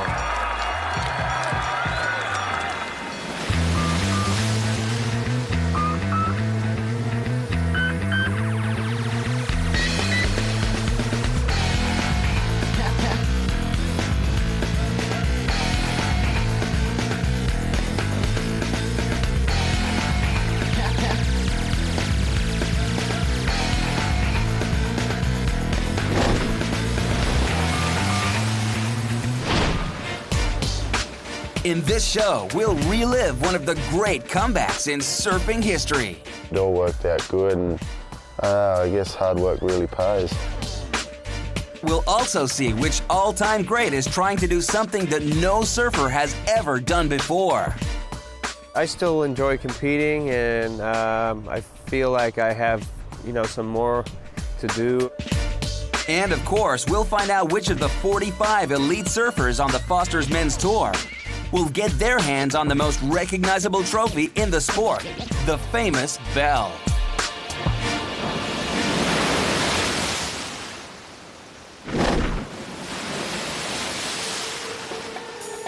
The Rip Curl Pro is the second contest on the Foster's Men's Tour calendar.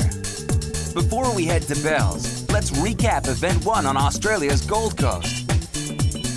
And once again, it was a hometown boy who dominated. Mick Fanning, the third Snapper Rocks local in 4 years to take the title. The 23-year-old is now #1 on the ratings, ahead of boom rookie Chris Ward, who was sensational in his first event as a member of the Foster's Men's Tour. But the big names are lurking close behind, with a host of world champions well placed after the opening event of 2005.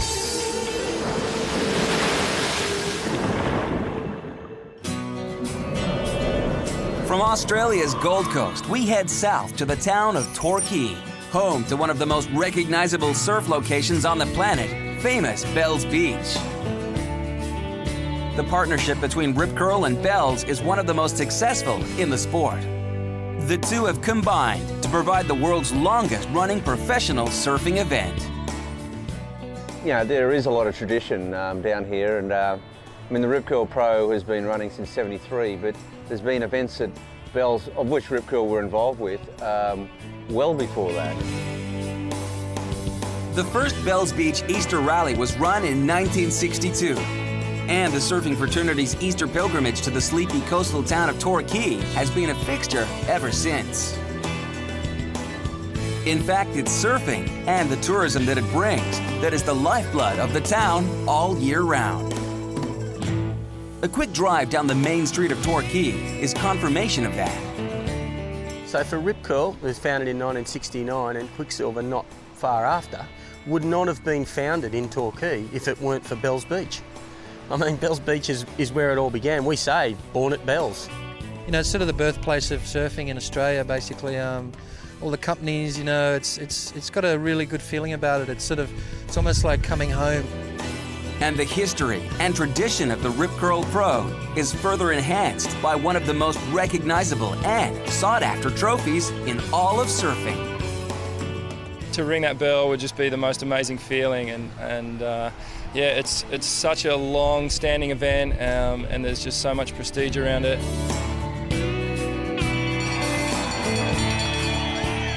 I don't think it matters where you come from. It's just such a prestigious trophy to have on your mantelpiece at home, just that bell. Yeah, Bells is just one of those contests everyone wants to win. I mean, it's so prestigious, and just that trophy, like the bell, I mean, it's got to be the best trophy on tour. Nobody rings it. Staff don't ring it. The founders don't even ring it. The only people that ring that bell are the people who win at Bells. But in order to get the trophy, the surfers must be ready to conquer a number of different waves. Last year's world number 7, Nathan Hedge, tells us exactly what the surfers will face. So here we are at Bells. I'll take you through the 3 main breaks that we have options to use here. So just here along the rock shelf there is what they call Rincon. It's a high tide wave when the waves are small. 50 metres across this way is the Bells Bowl. That's where we really want to surf, is the bowl. It's nice and clean, high performance. You can really drive out your turns, and yeah, if there's no waves over there, we can shoot across over here to Winky Pop. It's another really long wave, really good A-grade right-hander. On its day, it's as good as anywhere. It's kind of a little bit like J-Bay, in fact. If the conditions require a move to better waves, the event can relocate anywhere in the state of Victoria, with Johanna 2 hours southwest and Phillip Island 3 hours southeast, both possible locations. So combine the travel to wildly different breaks, the cold autumn winds, and even colder water, and you have an event unlike any other on the Foster's Men's Tour. You got to be ready for all conditions down here. You got to have your big boards with you. You got to have little grovelers with you, because you never know what you're going to get. This is the proving ground on our tour, basically. If you can make it here, you're going to do well in our tour.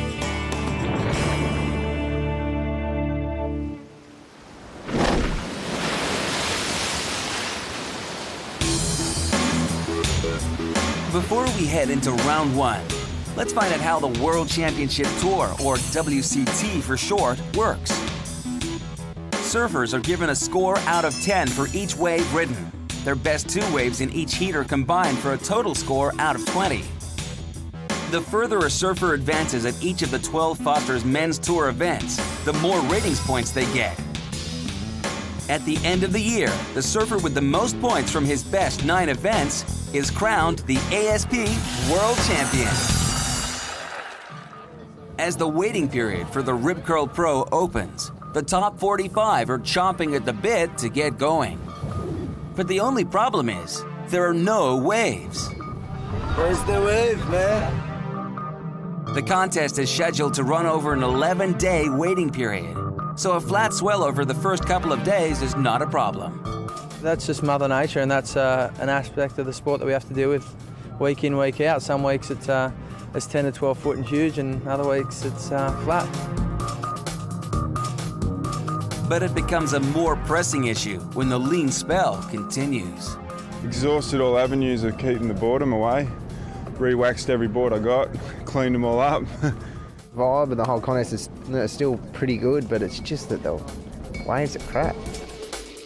The Easter weekend comes and goes, and there are still no waves at Bells, meaning the competitors are starting to get edgy. I'm ready. I've been ready for a week and a half already. I just want to start. It just comes to the point where it's so frustrating where you can't even surf, you can't even get wet, you know.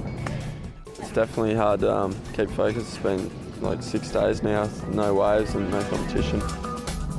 7 days of the waiting period go by, and not a heat is served. So the event organizers bite the bullet and finally make the call. From all of our best knowledge, all of our information, we believe we need to go to Phillip Island to finish this event. we're not telling you we're taking you to smoke and waves, guys. We know that. We're taking you to the best that we can possibly find at the moment. I mean, we never like to leave Bells Beach, but by the same token, this is the surge for us. And so we're happy to take the contest on the road.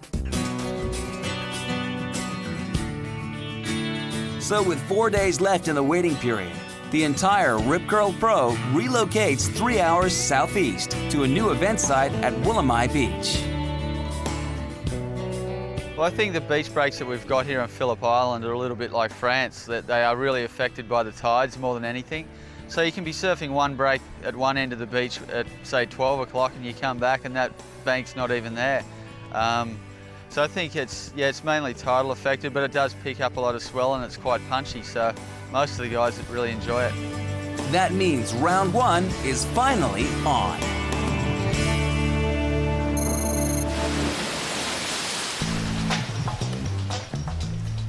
After the long break, it's lucky for the surfers there are no eliminations.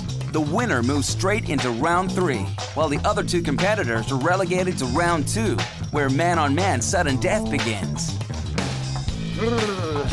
So warm. In small but clean waves at Willamai, it's obvious the surfers are raring to go. Florida's Damian Hopgood, who grew up surfing small waves, is on fire, locking in 2 9-point rides. I love Bells, but you know, I was just stoked that they're willing to go anywhere to get waves. And in Florida, you drive 3 hours just to surf for an hour, so I don't mind driving 3 hours to surf a contest. Damian's twin brother CJ is equally at home. The 2001 world champion soaring straight into round 3. Another Florida native is also in his element. 6-time world champion Kelly Slater is in devastating form. He exacts revenge on rookie Chris Ward, who beat him on the Gold Coast.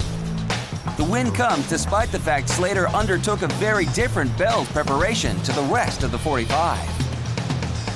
I stayed back up in Sydney. I got 3 or 4 days of really good surf, big swell, good wind, and I was talking to Taylor Knox and Taj and the boys down here, and they just said it was flat and onshore, and it was double overhead and offshore in Sydney, so had a good week. Defending Bells champion Joel Parkinson also gets revenge over his Snapper Rocks conqueror, as last year's world number 2 beats Tom Whitaker. 2004 Bells runner-up Taj Burrow is also back in form after a disappointing 3rd round loss on the Gold Coast. But the most awaited round 1 clash is between Quicksilver Pro champion Mick Fanning and the man he beat on his way to the title, 3-time world champion Andy Irons.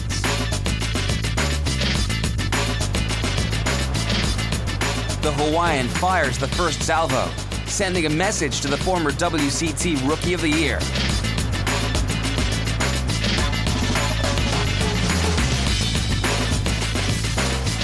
But Fanning once again is up to the challenge and shows his win on the Gold Coast was no fluke. The 2001 Bells champion not fazed about drawing the big guns first up. Just being an injury wildcard, you're just a low seed, so you've got to come up against the top guys early, but it's all good. Just get the hard ones out of the way early, hopefully.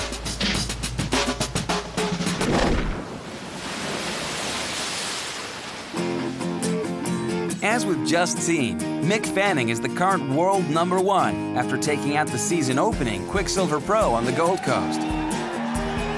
Any WCT win is an achievement, but this one was straight out of a Hollywood script. The perfect end to a comeback from a career-threatening injury. Yeah, I didn't think it was going to happen that quick. I was just, you know, everything just seemed to happen the way I wanted it to, really. I just can't tell you, I'll start crying now. It was just overwhelmingly wonderful. I was just so proud of him. But the celebration of an unforgettable win only came after a long and sometimes painful journey that started in June 2004.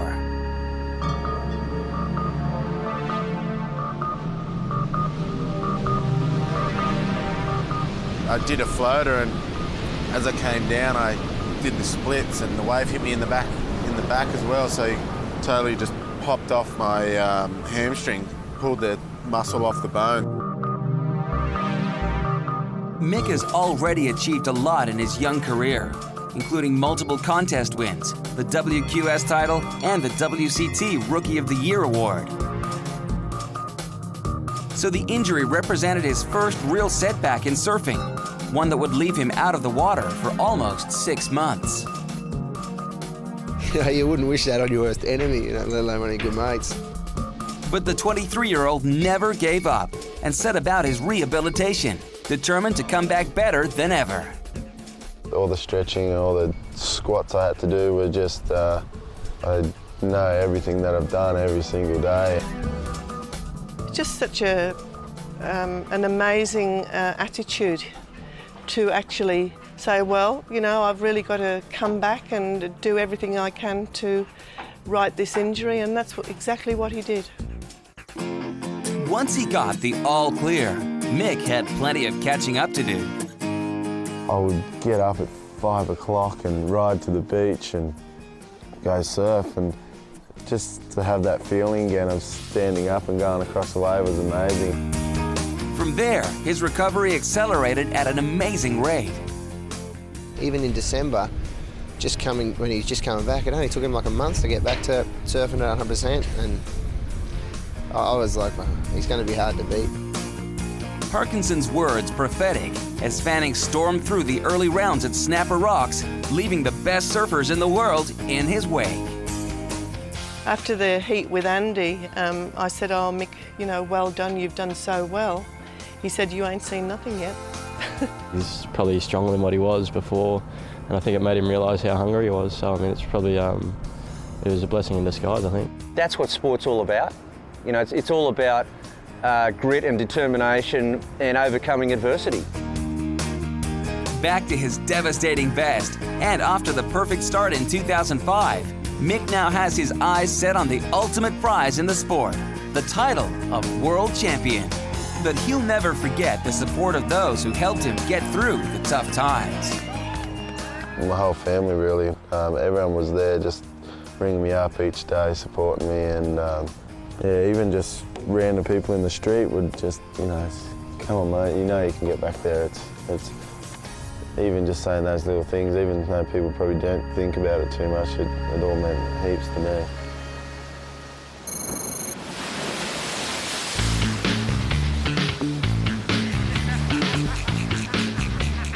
Round 2 kicks off with a real bang. 19-year-old wildcard Ben Dunn taking it to Andy Irons when he opens with a 9.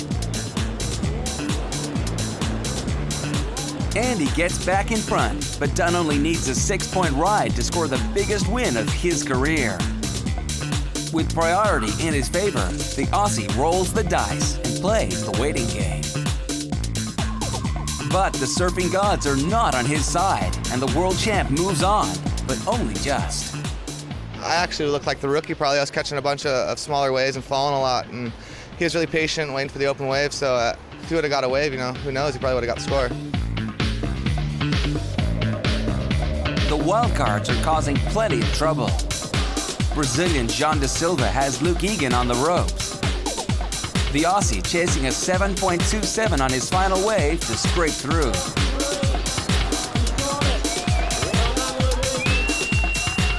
Managed to just get the score. It's just glad something went my way today. I was about to walk up the beach and go home, and I didn't know what I was going to do. I just couldn't do a thing right till that wave, so hopefully that's a turn. Brazilian Pedersen Rosa also waits until his final ride to overtake Aussie rookie Kurt Flintoff. In one of the more intriguing round 2 matchups, reigning Rip Curl Pro Pipeline master Jamie O'Brien throws down the challenge to Nathan Hedge with an opening 8.5. With good rides at a premium, both end up on this wave. Hedge is called for interference by the judges after not realizing he'd lost his priority by paddling for a previous wave. That means only his best single score counts against Jamie's best 2. The Hawaiian causing the first big upset of the Rip Curl Pro. Fortunate for me, I got lucky. That was kind of like a easy way through my heat. I I had one good score under my belt, and it just kind of secured me through that heat. First-year star Chris Ward continues his gravity-defying form that saw him finish second on the Gold Coast. The Californian too good for Rayoni Montero. But the news is better for the rest of the Brazilians. Neco Patarats posts a near-perfect 9.67 in his win over Travis Logie. Victor Ribas upsets 2004 Rookie of the Year Bruce Irons with a strong display of small wave surfing. And Marcelo Nunez finishes off round 2 in devastating fashion. His combination score of 17.34 against Greg Emsley is the highest of the round.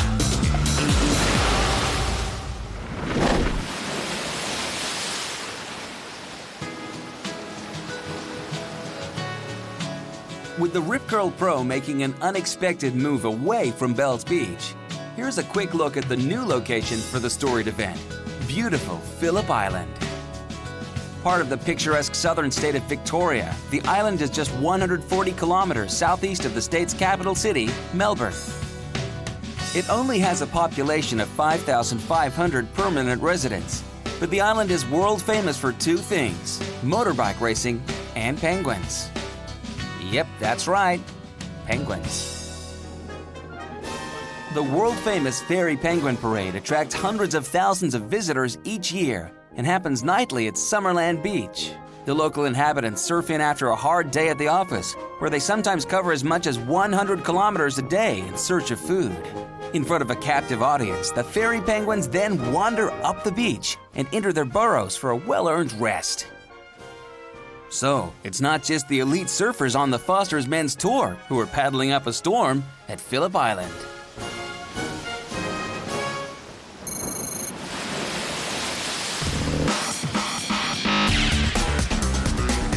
Round 3, and with the 45 now in full swing, every heat is a battle. Neco Patarats needs an 8.83 to get past Taj Burrow. And on his last wave, he produces this massive air to give himself every chance. Neco sweats on the verdict and is not too happy when the judges only give him an 8.07.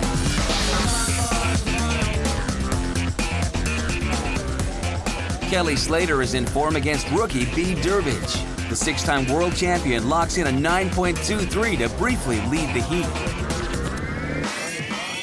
But Durbridge has already shown that he belongs on the Foster's Men's Tour, and he's back in front thanks to an 8.73. Kelly needs an 8 to prevent the upset and goes to work with 4 minutes to go. But he falls, 7/100ths of a point short. I had priority and I could have went the wave, and I ended up waiting and let him have it, and he just missed out on getting the score, and then he's pretty spewing about it, but yeah, I'm pretty stoked. The rest of the Florida boys have more luck. Corey Lopez blows up against Phil McDonald, posting 2 9-point rides.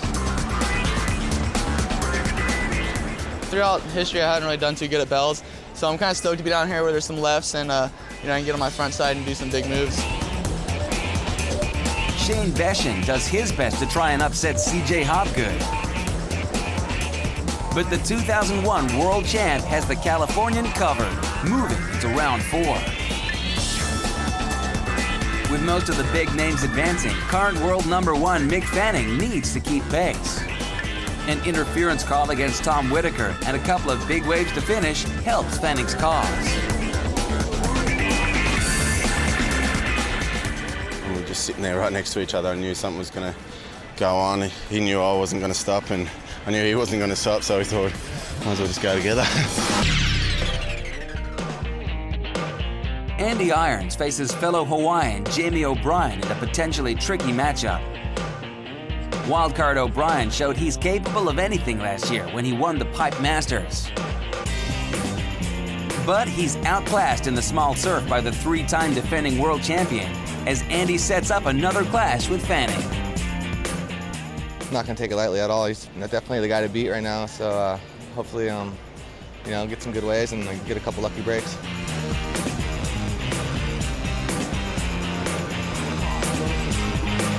Defending champion Joel Parkinson keeps up with the rest of the big guns. A 9.8, the highlight of his win over Victor Ribas.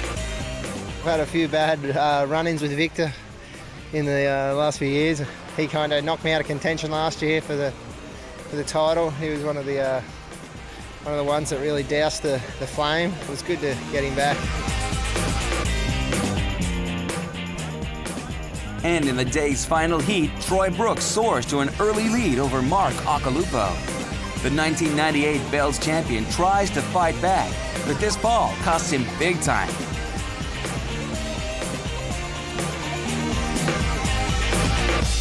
Aki bowing out of the Rip Curl Pro for possibly the last time.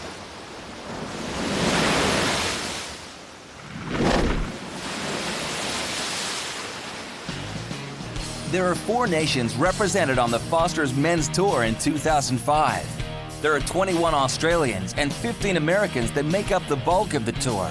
But 5 of those U.S. surfers are from Hawaii, and they consider themselves a separate entity. 7 Brazilians and 2 South Africans make up the rest of the 45. Given the Foster's Men's Tour is a battle for a world championship, you'd expect fierce rivalries in and out of the water between these passionate, sports-mad nations. But by and large, the sport of surfing engenders a much more relaxed, competitive platform. We've all got personal relationships with each other, not just a big group. You know, we all know each other quite well and we're all really good friends. Any rivalries that do exist are very good-natured, and rather than the surfers in the water, it's usually their mates out of the water who really get into it, especially when it gets to the business end of an event. The Australians even have a protocol to follow if one of their boys wins. If you win an event, your mates carry your feet don't touch the sand, it's straight to the podium, so it's pretty sick. The Brazilians are also world-renowned for their sporting passion, and surfing is no different. We Brazilians don't have too much to be proud of. When we do have something, we put our whole pride in it. The South American surf nuts travel, live, and play together on tour. They have perhaps the strongest bond of any nation. But any rivalries they have are for more than just reasons of national pride. See guys with a lot of sponsor, a lot of money, nice car, brand new, and you just come like with the costume pay, and you just feel like good when you beat some big names, you know. More than saying that they're better than Hawaiians or Americans or Australians, they just want to say that they're as good as they're there. The South Africans struggle to match it with the fanatical Aussies and Brazilians, purely because of their lack of numbers. I wish there were more South Africans on tour because me and Greg can't really make that much of a noise for each other. And then there's the Americans, who take a much more laid-back approach. Like laugh and smile like at how enthusiastic they are, you know, it's cool. It's just different cultures that you're being brought up in. You know, I don't want to say that we're too cool for that, but it's just different. The Hawaiians have plenty to cheer about, after claiming 4 of the last 5 world titles. And they seem pretty content with their position at the top of the surfing tree. We bond with everybody, you know, Hawaiians, it's like adding sugar to anything. We can mix with anybody.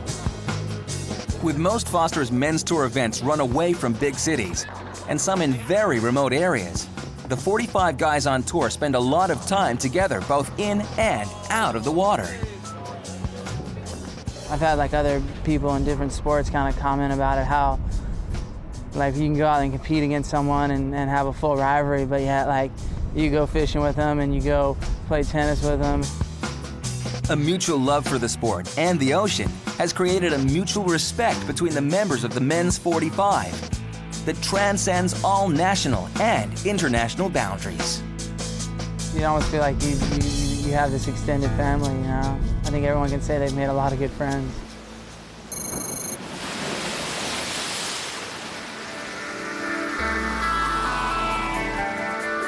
Still racing against the clock to finish the event on time, Rip Curl Pro organizers power into the 4th round.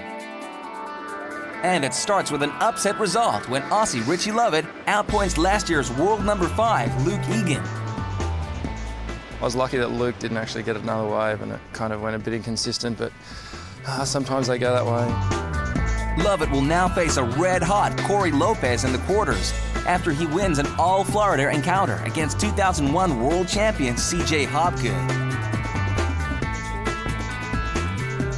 CJ's twin brother Damien has better luck than his sibling. He beats Aussie Dean Morrison to remain on track for a second career WCT win. His next opponent will come out of the heat that everyone's been waiting for, the Mick Fanning-Andy Irons rematch. In the unfamiliar position of being 0-3 against Fanning this year, Andy opens up with a mid-range wave. Fanning answers with a 7.67 and holds the lead for the majority of the heat as the swell drops off.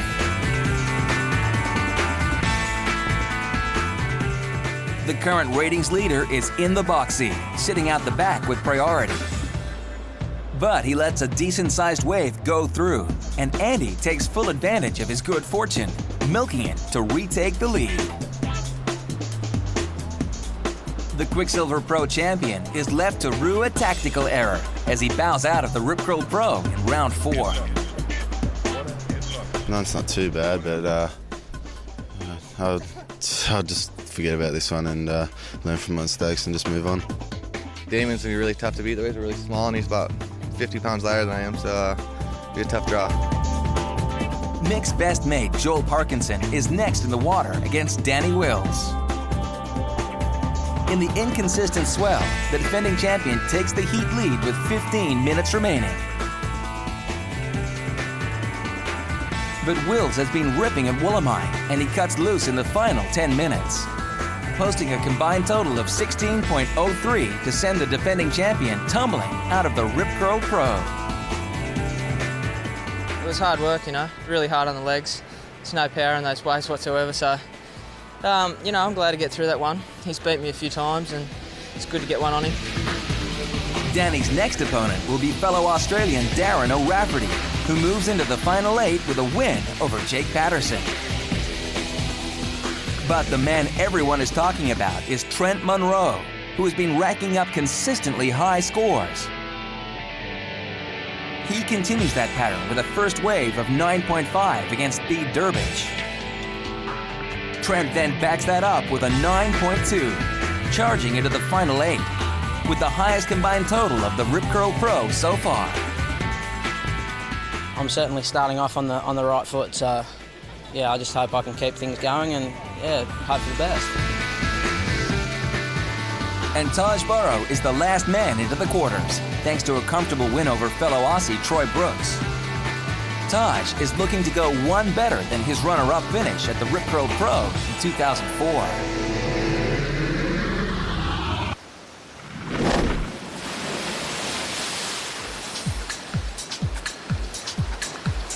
While the pros can't catch a wave in anger at Bells Beach, the famous break does see some action. Rock and roll! Rock and roll! A group of Australian television and sporting identities suit up to brave the chilly water and take part in the Rip Curl Pro Celebrity Challenge. It's a bit small for me. It's double XL. Have I put on any weight? I reckon I'm the best 6'7" surfer in the world, actually. Oh, you're right. At 39 years of age, you're right. With the likes of 3-time world champion Tom Curran and Rip Curl Pro Trials winner Ben Dunn along to provide some much-needed guidance, the celebrities paddle out in teams of 4. 3-time Olympic rowing gold medalist James Tompkins backs up his words with actions as he carves it up at Rincon. And his longtime partner in crime, Drew Ginn, who teamed with Tompkins for 2 of those Olympic gold medal wins, also cuts a fine figure in the surf. Unfortunately, the same can't be said for some of the other participants. While the surfing standard leaves a lot to be desired, everyone enjoys themselves. And, most importantly, $4,000 is raised for a local youth charity.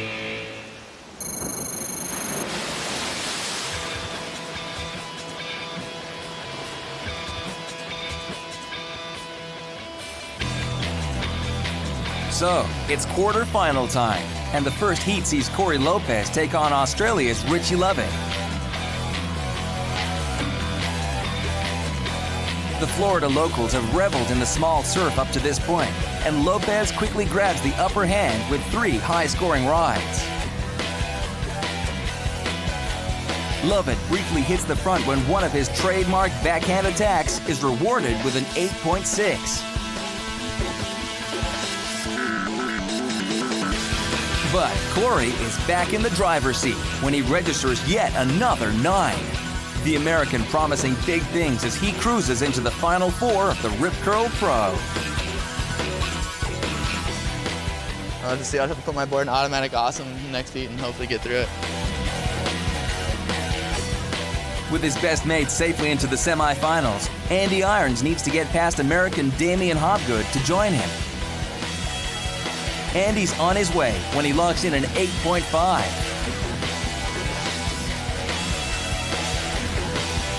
And Damian is comboed soon after when Andy follows that up with a 9+ ride. A combo means Hobgood needs to improve on both of his best wave scores to win the heat. But a total of 13.5 is all he can manage. Andy cruising into his first semifinal of the season and a matchup against his Bells Beach housemate. Should be a good heat. I'm sure we'll be talking the whole time, and hopefully it's a good time. Hopefully I beat him. Quarterfinal 3 is an all-Australian encounter, with Danny Wills taking on Darren O'Rafferty. The two surfers go turn for turn, but it's the smaller Wills who takes advantage of the tiny swell.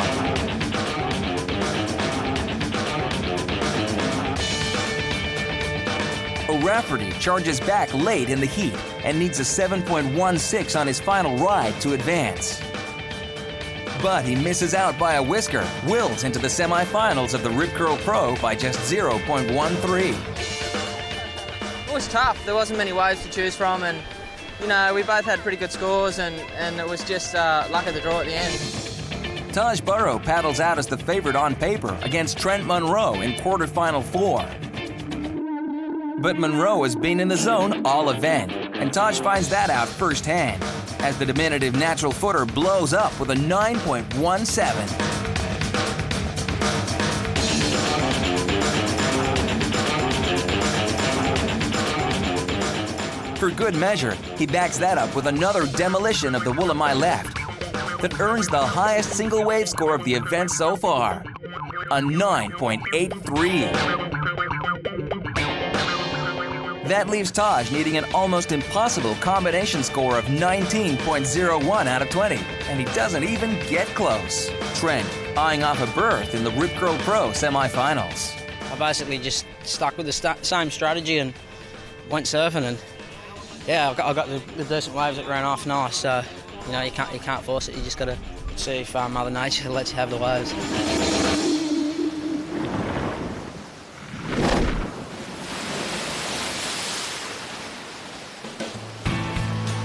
Tom Curran is, simply put, one of the all-time greats. A surfer who changed the sport during a dominant run in the 80s and early 90s that yielded 3 world titles. Tom is one of those rare individuals who really influenced the whole generation of surfers, their style and their approach to riding a wave. You kind of knew that, well, I think I surf better than these guys. If I'm on the best waves, I don't think anyone can beat me. That confidence amassed 33 WCT contest wins, the most ever. Tom's now chasing another piece of history as he tries to become the first man to secure a berth on the Foster's Men's Tour as a 40-something. Being 40 years old, I don't think it's a problem so much. It's just a matter of being focused and determined. And the prospect of having one of the sport's legends back on the tour has the rest of the surfing fraternity frothing. To have him come on and earn points and stay on the tour and be at each event would be a thrill. It'd be an inspiration to see him come back. I mean, Aki was, and if Curran came back, I think everyone would just put their hands together and just give him a clap. I'd love to see him qualify to be all-time. I mean, that'd be another reason for me to do the tour one more year. it'd be really something else to end up somewhere on the tour surfing against Aki in a, in a real tight battle. But the road ahead is far from easy. A full-time season on the second-tier WQS awaits the triple world champion, and he must finish in the top 15 to achieve his goal. Oh yeah, I definitely think I can do it. I'm sure he could surf another 2, 3, 4 years, no problem on the CT and keep qualifying and be competitive, be top 10. You know, to have a 10-year break in your career and jump back on and be a threat again, it'd be a milestone in any sport for sure. One thing that will definitely work in his favor is a good frame of mind, thanks to his team of travel partners. It's good to be able to travel and not be away from your family. I think that's a real key thing for me right now. If I had to do this by myself, I would feel pretty much out of place. Having his wife Mackie and sons Patrick and Frank on tour means that Tom doesn't miss out on a thing. He gets to watch the boys develop as people and surfers, and occasionally teach them a bit about surfing folklore. Yeah, we need to get that a little bigger, get bigger. Traveling is definitely a good thing to have an opportunity to do. It's a privilege, and hopefully they'll learn a lot about it, and they'll learn about different cultures. The boys are just starting out with their surfing careers. But if having good genes is any help, then these two are headed to the top, and their dad hopes to be waiting if they make it. My goal really is to be surfing on the WQS against my kids when they're old enough. Right now, it's his own career on the WQS Tom needs to focus on, and the task of making it onto the Foster's Men's Tour at a time where the standard is at the highest point in the sport's history. The amount of really good surfers out there is a good thing. It's great to be around. It keeps my surfing relatively young. And the best thing about being Tom Curran, a 3-time world champion and all-time leader in WCT wins, is he doesn't have anything to prove. It doesn't matter that much whether or not I get to it. It's just a matter of having a goal and going for it. And if I don't make it, I'm not going to be bitter or anything like that. At the end of the day, I'm still having fun and enjoying it.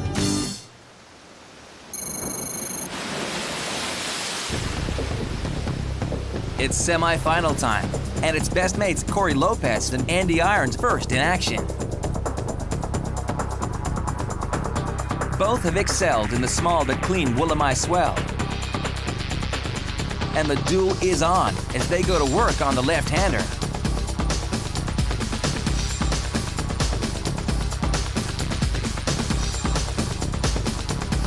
Corey's first decent score is an 8.33, and in most cases, that'd be a great start. But when the guy surfing on the wave behind is Andy Irons, 8s won't get the job done. The triple world champion answering with a 9.63.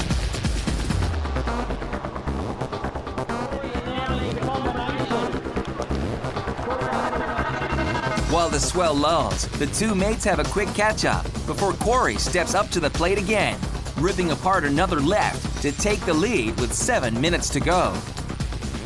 That leaves Irons needing a moderate score to regain the lead.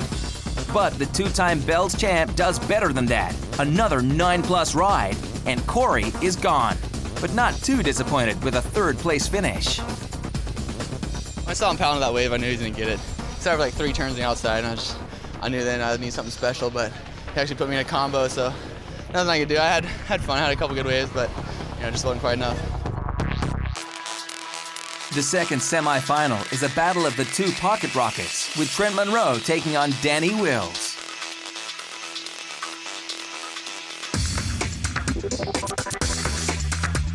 The 2 Australians have shredded the Woolamai left throughout the contest, and Monroe continues that pattern with an 8 out of 10.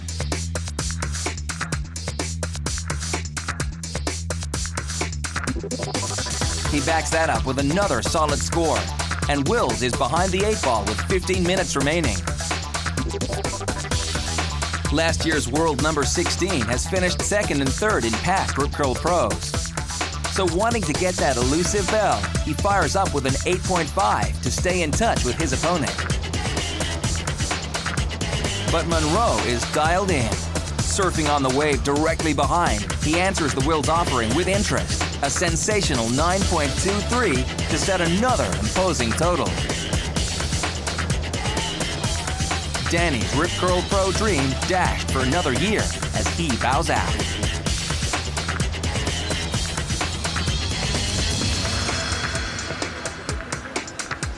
It was hard trying to pick the right wave, and I think I fell on a good one too, and a bit of a bummer. But you know, Trent's been surfing good all day. I don't think he's going to be beaten. So the final sets up as a real David and Goliath battle, with three-time world champion Andy Irons up against last year's world number 29, Trent Monroe.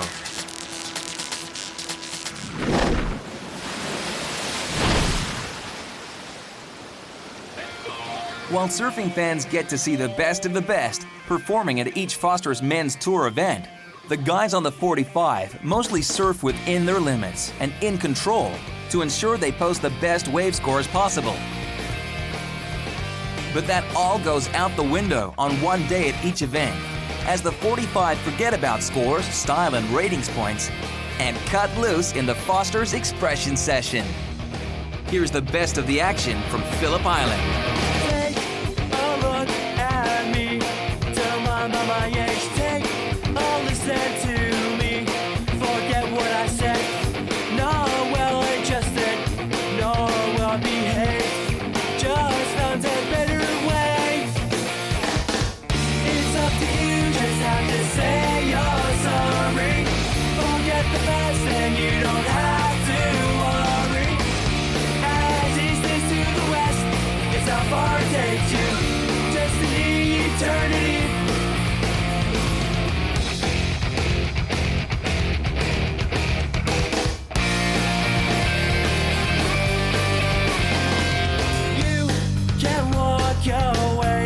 Forget what I said. Turn your back and take the path to nowhere. Truth says there's only one way to freedom. Now you decide. It's up to you, just have to say you're sorry. Forget the past and you don't have to worry. As east is to the west, it's how far it takes you. Destiny, eternity.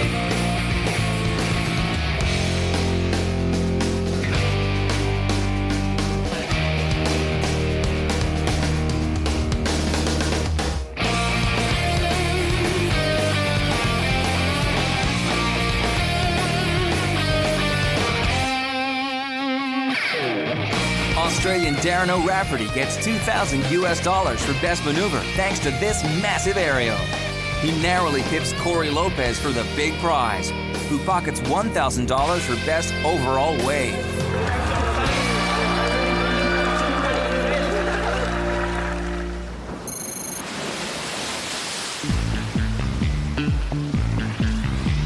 So, after an anxious wait, followed by 2.5 days of non-stop competition, the final brings together Aussie Trent Monroe and 3-time world champion Andy Irons. The partisan Australian crowd is right behind the hometown boy. But Monroe is the definite underdog against the 2-time Bells winner, who starts with a 7.5.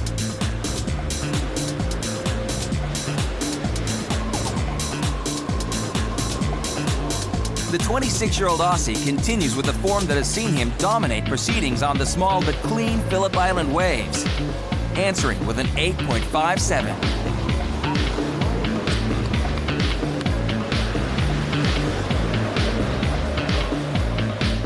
Andy hits back with another solid score, although an uncharacteristic fall at the end costs him valuable points.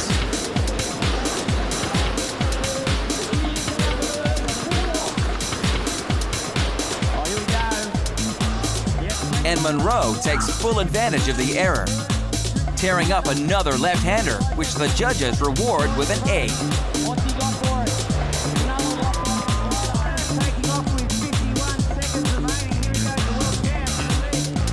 That leaves iron needing a 9 out of 10, a very tough ask in the small 12.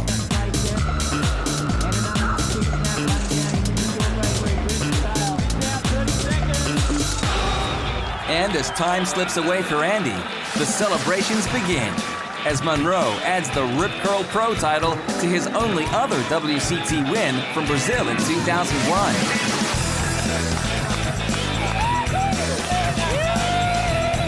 Waiting for him at the water's edge are his Aussie mates from the Foster's Men's Tour, who kick off the traditional celebration of not allowing the winner to touch the sand before he reaches the podium. I'm really unexplainable how I feel. It's just, you know, this is one that I've always would really have liked to have won, and yeah, now my name's there, so I'm stoked. Yeah, just making the final, I'm really happy. I've had a good Aussie leg. I got a 5th and a 2nd now, so I'm really stoked the way things have gone. You know, Trent surfed really well this event, and he looked like he was the man to beat the whole time. Welcome to the Foster's Association of Surfing Professionals Men's World Championship Tour. The top 45 surfers in the world traveling the globe, chasing perfect waves, and the greatest surfer of all time, 7-time world champion Kelly Slater. In Event 2, the reward for the victor will be heard in all 4 corners of the surfing world. Welcome to Australia's iconic Bells Beach for the 2006 Rip Curl Pro.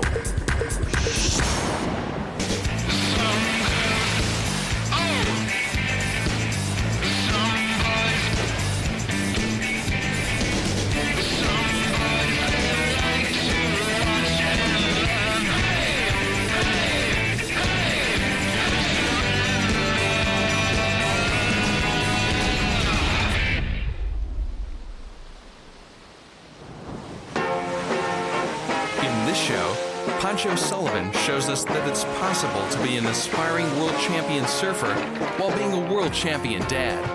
Bringing a bit of home with me on the road really makes me feel relaxed. If they weren't with me, I'd be missing them and you know, eager to go back home. The Foster's Men's World Tour undertakes one of the greatest Australian cultural traditions, an afternoon at the footy.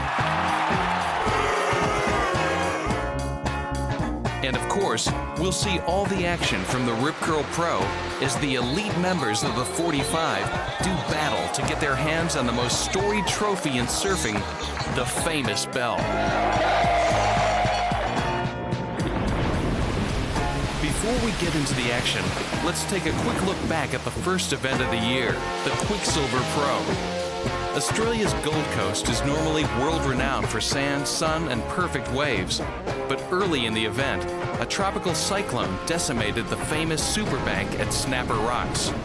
Despite the testing conditions at the new location at Duranbah, there was a very familiar face left holding the trophy as reigning world champion Kelly Slater made the perfect start to his title defense.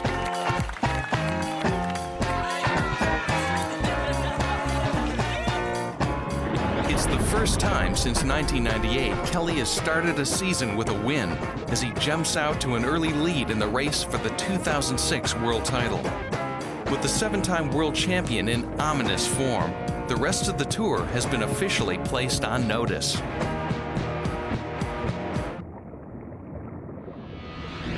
The Foster's Men's World Tour remains in Australia for the second event of the season as the surfers travel down the East Coast to one of the most storied locations in the sport, Bells Beach. Located in a little town in rural Victoria called Torquay, Bells is the spiritual home of the Australian surfing industry and the venue of the world's longest running professional surfing event. It's 34 years old this year. It's been won by everyone from Michael Peterson, Simon Anderson, Mark Richards, Shane Dorian, Andy Irons, Kelly Slater, Mark Calupe, Damien Hardman, Tom Curran.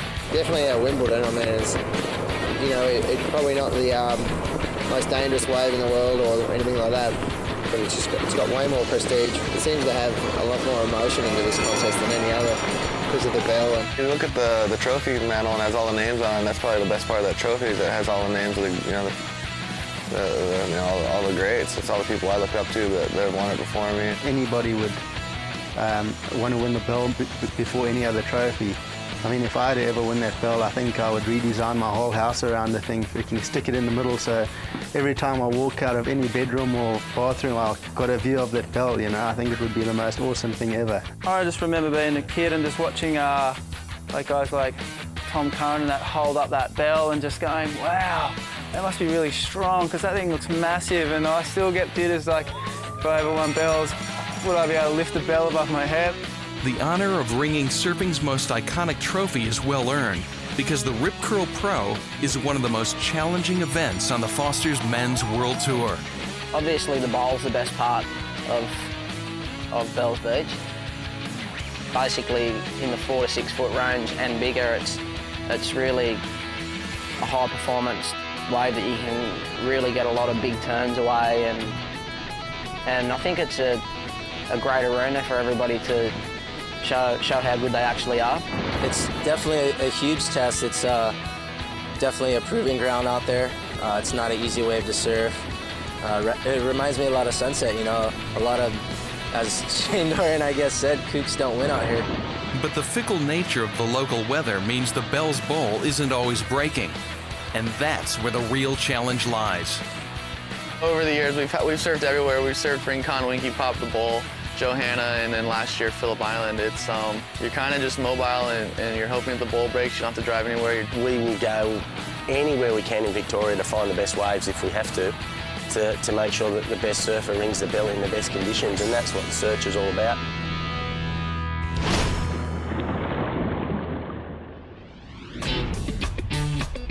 As the waiting period begins, there are waves around, and contest director Damien Hardman makes the call. You've got the beauty of a few different venues. You've got the choice of Winky Pop, Bells, and at Bells you've got the Bowl and Rincon. Today the swell was a little bit inconsistent, still on the way up, so I took the decision to move over to Winky Pop. A lot of people compare it to J-Bay. It's a fast down-the-line wave that you know, allows for a lot of speed and also big, powerful maneuvers. A lot of the guys actually prefer Winky Pop to the Bells Bowl. The 2006 Rip Curl Pro gets underway at 3 to 5 foot Winky Pop.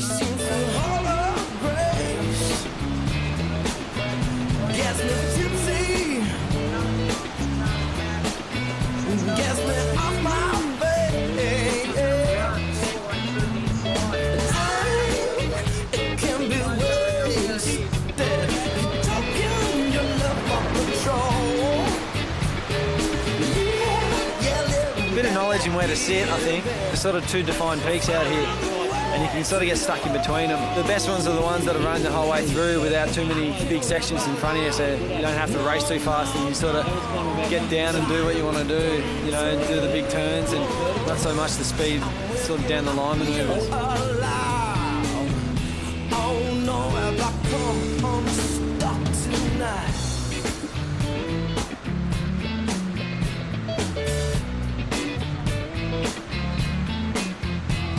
Can I make her laugh?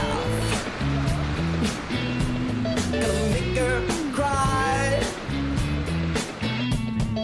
Taking the feeling, get on by. But time can be wasted, choking the love for control.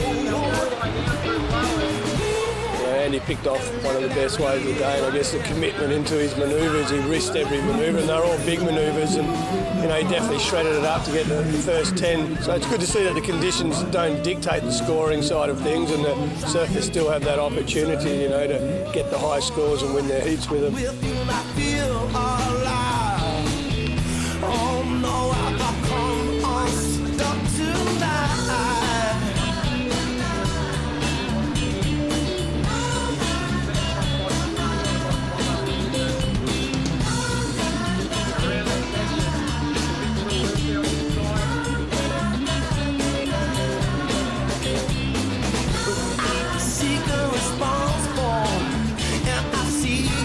From time to time, knowing in my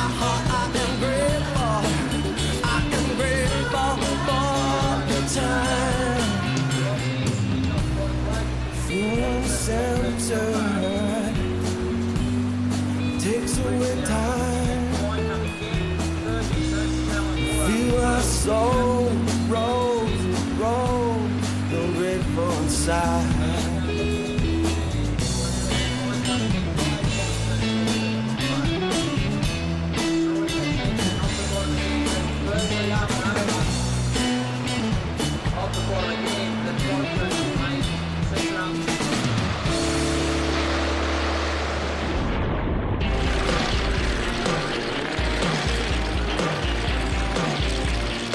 So we're here at Tiger Moth World in Torquay, and we're going to give the wild ride a go today. Yeah, we're going to watch Munro spew up.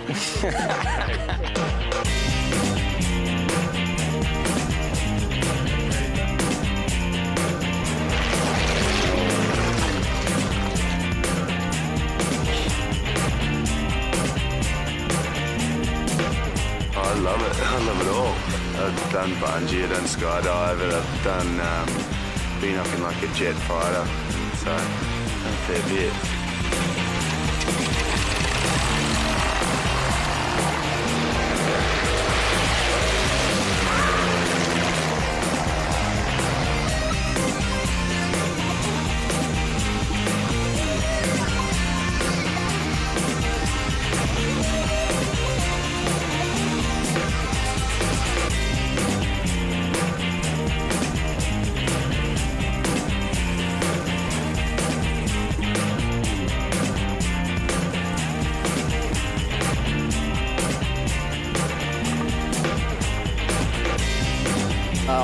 Nerves are really kicked in. I actually feel sick right here, so I'm really, don't be surprised if I'm grabbing for the bag or straight over the edge.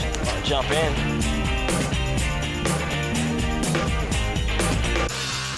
Can't wait to see the news tonight.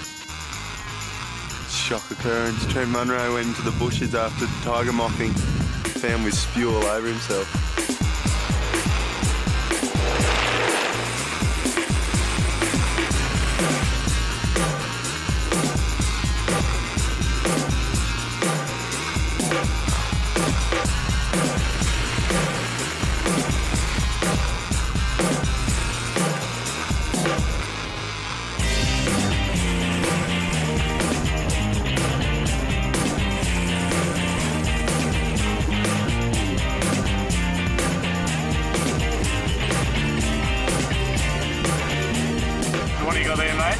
Officially empty spew bag.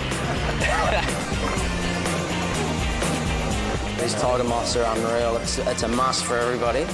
And if we have another lay day, I think I'll be back here. It's really addictive.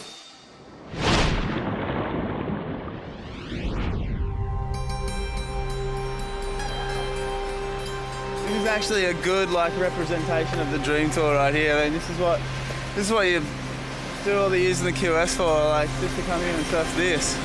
It's simple. It's the day that the members of the Foster's Men's Tour have been waiting for.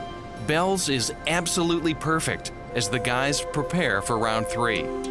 Yeah, it's great to watch this, and it's almost looking like it's getting bigger now. And when you see these lines coming in, it's an awesome sight. And to see the guys competing on the Bells Bowl, it does seem like it's been forever since we watched that. This is like the best I can remember, and the way it's just absolutely pumping out there, and it's sick. Everyone's got a grin on their face.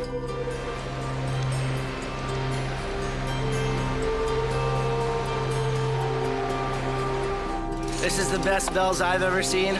I've only been here a few times, but I'm getting a taste of what amazing Bells looks like and feels like.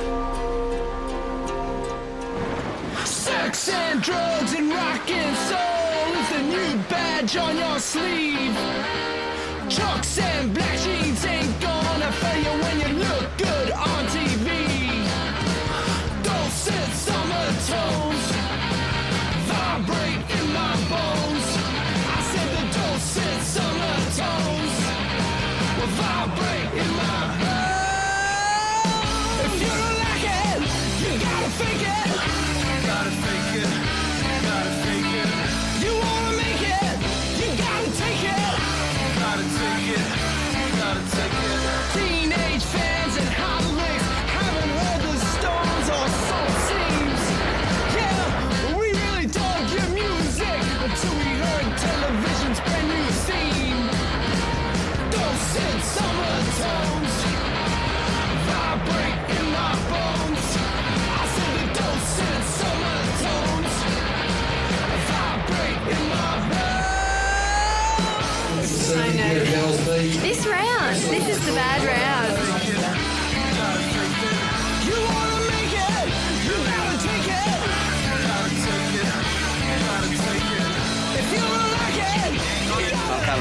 my backhand. My starting position on the grid's around the corner.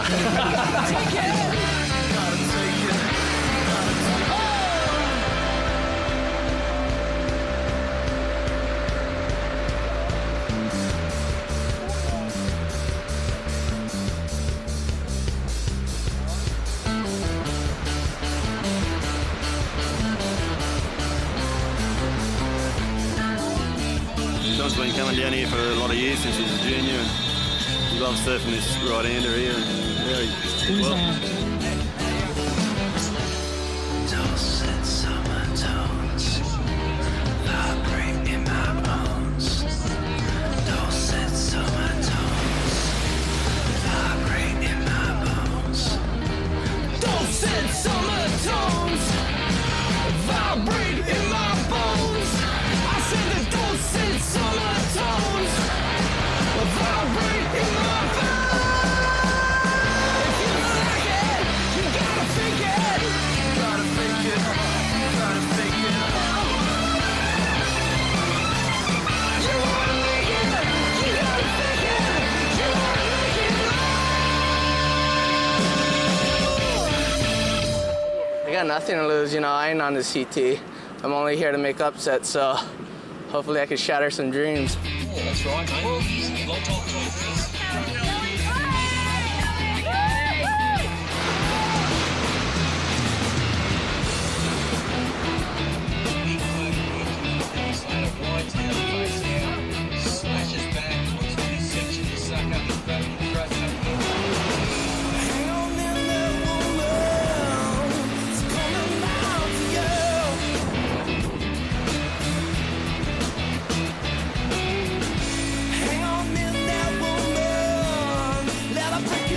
Keiko is a great surfer. Saw him surf 2 or 3 years ago, maybe 2 years ago at the US Open. But I thought Keiko was a standout surfer in the event. You know, I think he's got a great amount of talent. We'll see him do some good things in the future here. I really look forward to serving as Andy in round 3. I've already done better than what I expected to do, so I just want to go out there and have fun, and it'll definitely make me a better surfer in the long run.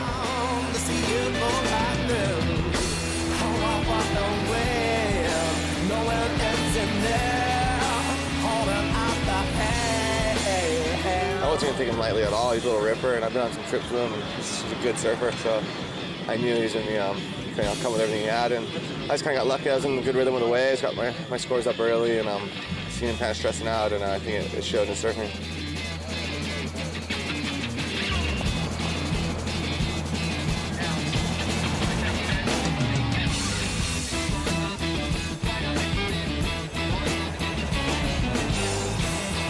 Spent time not being in the sport, and you see the show run on without you, and it's absolutely devastating. So I think he's come back with extra enthusiasm, and I think getting off to the start he has on the Gold Coast, finishing second to Kelly, has really inspired him to have a really good shot at going for the world title this year.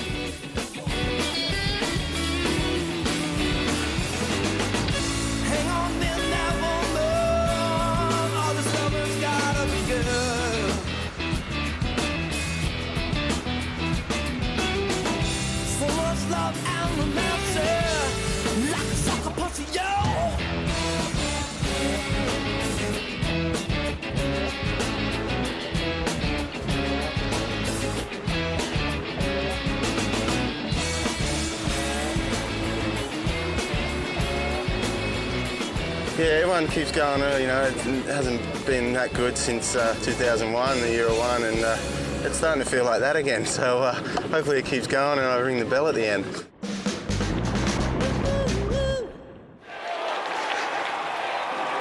There's nothing more Australian than an afternoon at an Aussie Rules football game. And that's exactly where a group of the Foster's Men's Tour's finest head to on one of the event lay days. So we're at Skill Stadium, home of the Cats, and flat day down at Bells. We've got Steady and Jared Masello. Here to see Hawthorn take over the ball. Actually, I don't know that much, but the last 2 years I've been watching a lot on TV, and that's very exciting for me to be here now with the boys watching that game. And it's a pretty familiar face who's called onto the ground to toss the coin. Kingy? Hey, Kelly? Yeah. Richie, this is Kelly. How you doing? Okay, Richie. Richie, it's your call. Yep. Up we go, Kelly. Tails. That is a tail. Okay, that way. No worries. Go on, Richie. Go on, you, Kelly. Thanks, All right. mate. Yeah, thanks, man. For the Australian surfers, it'd be like meeting NFL guys in the States, you know, and it's really that big of an honor. And All right, that's great. As the game gets underway, it's time for the AFL Masterclass to begin. Goal 6 points, and for the middle and 1 for next to it. You're not allowed to hold the ball. You have to get rid of it. If you don't get rid of it, you get a free kick. Like that. If you get too short and catch it, it's play on. It has to be over 15 metres. Hey, Stans, are you going for Geelong or the Cats? That's good. They're the same team. I'm very well untrained in the knowledge of AFL football.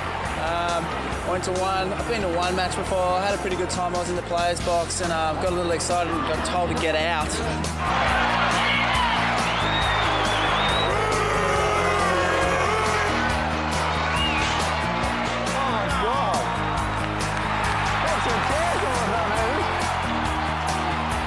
They're a little small, but that as Aussies you get buying a beer at the footy. Or not.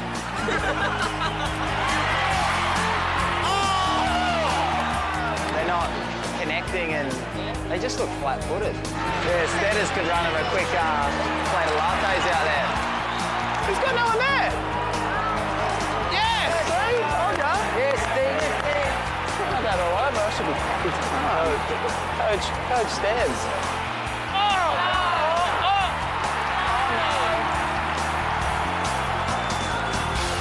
The Hawks win big, and then it's time for another great Aussie tradition. That's funny. Like in Brazil, people never get in after the game and let's play in the States. So yeah, it's kind of different for me. And I enjoy a lot. Once the fans have dispersed, it's time for the Foster's Men's World Tour stars to strut their stuff. And then when you kick it, you want it to swing backwards like. That's a torpedo.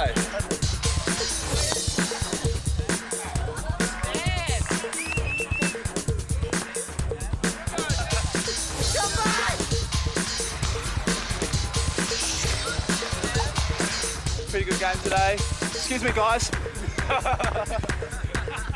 What's your note, Marcelo, man of the match? He gets to walk home with the footy today. I think he's a Brazilian. He did pretty well. Back to Bells, here we go. Ew! Well done, mate. Nice day, man.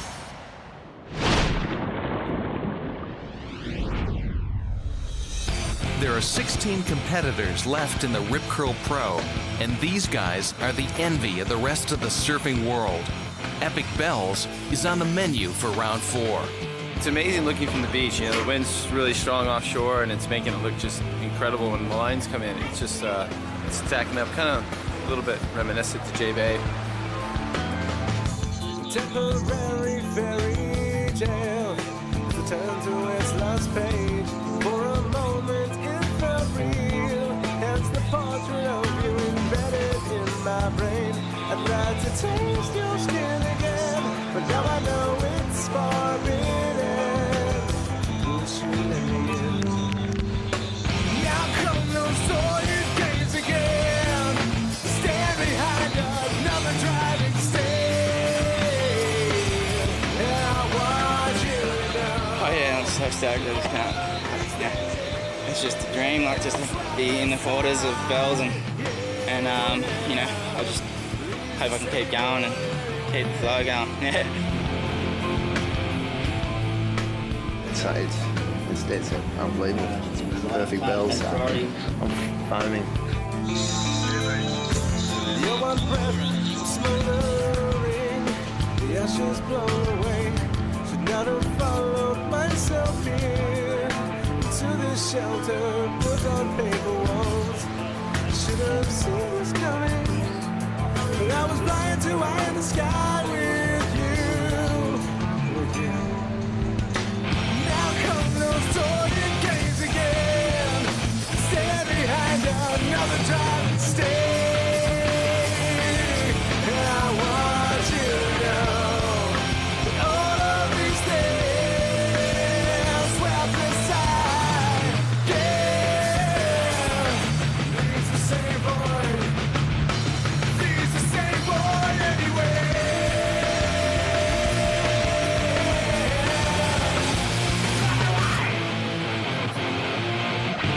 It's a big ocean, and sometimes it's kind and sometimes it's not, so you know, hopefully just you know, in your heat that it's kind.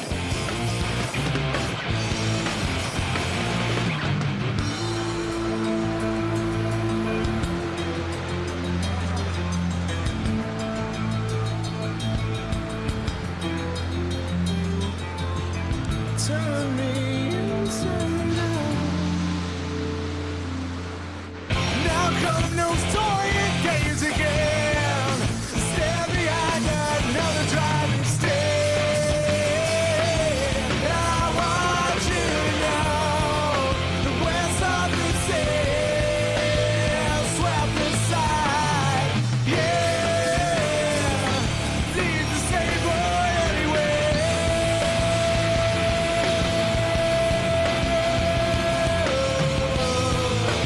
All of these things, all of these things.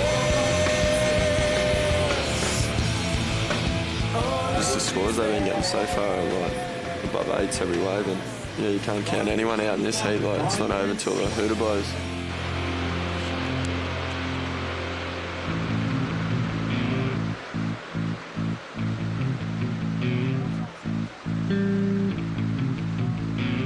Hockey's win at the moment, but Taj's got priority, so if a set comes, I don't know, I reckon he'll get the score, but Hockey might get the one behind him, so I don't know, you just have to wait and see.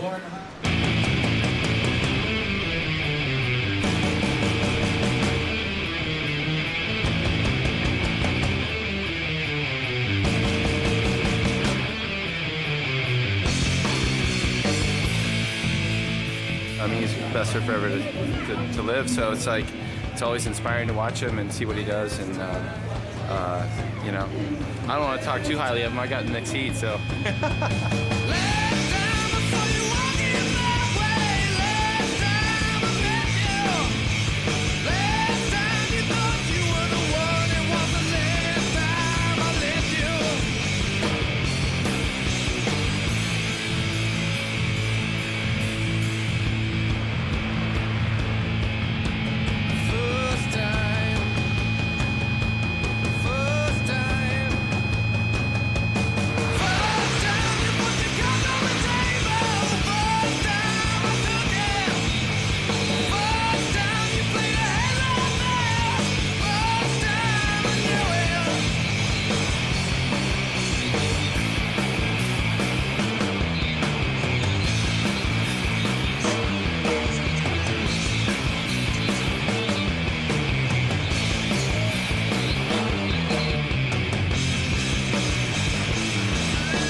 Pancho's been surfing really well through the whole event.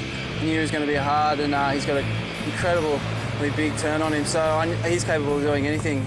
I knew just if I held with my priority, just stayed calm, hopefully no sets would come through.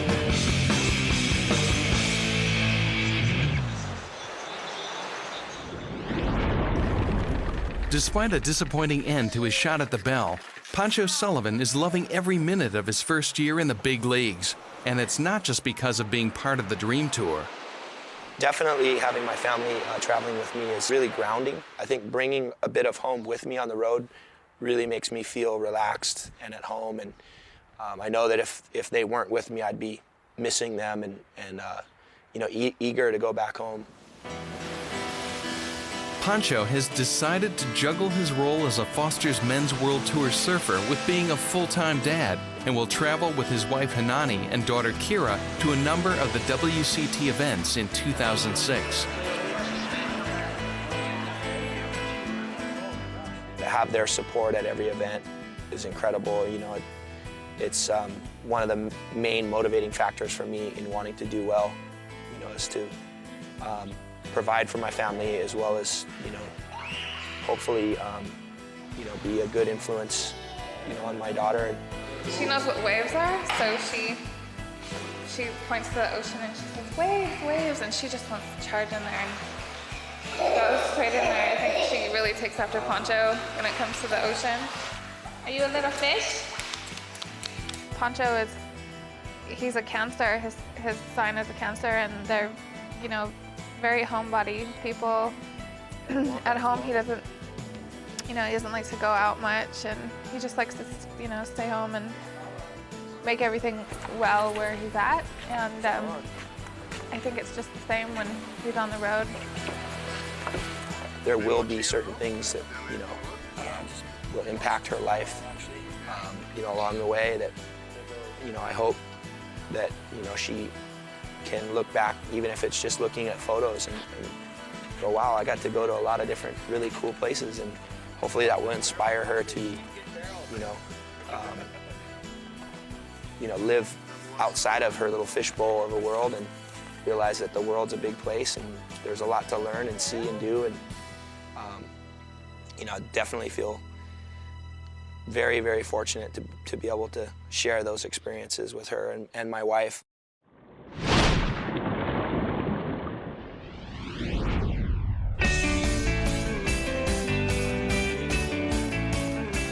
It's super epic bells. I mean, the swell's coming up during the day, and you know, it's one thing to have a great swell somewhere in the window, but to have it on the final day is monumental. It's so good. It's quarter-final time at the Rip Curl Pro, and with bells pristine, the stage is set for a phenomenal finish to the event.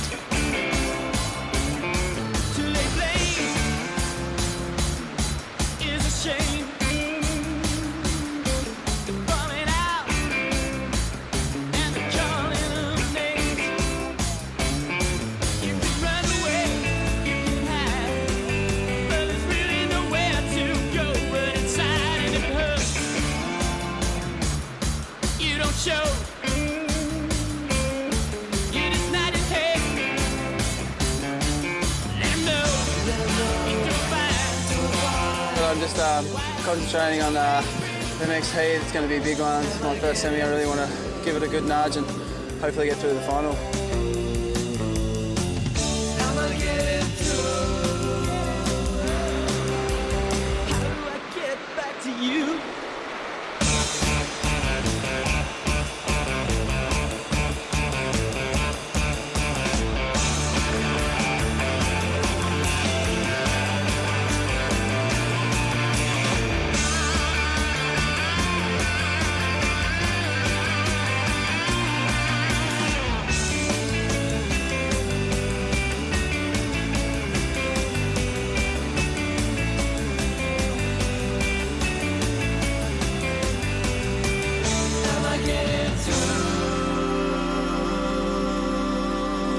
Reminiscent of J-Bay, not as steep, but just classic conditions. It's like 6-foot J-Bay right now. It's really nice.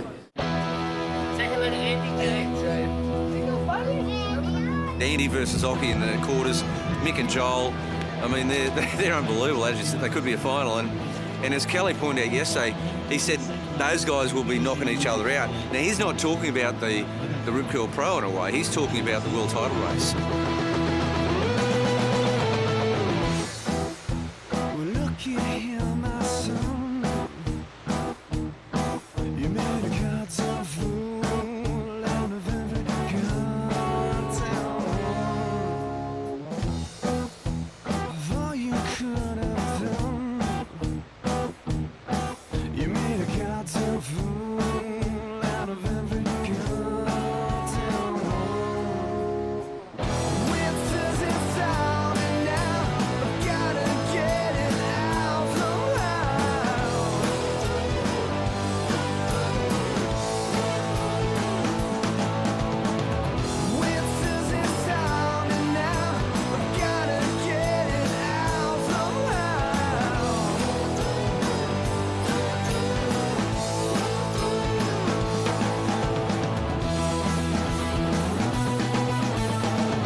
time it goes right up there with some of my heats like Curran and Kelly and that. But that, you know, Andy's such a good friend. I mean, I got that wave and Andy had priority. Couldn't get it. He had to duck dive. But we were talking out there, and you know, he's such a pleasure, such a privilege to surf with him.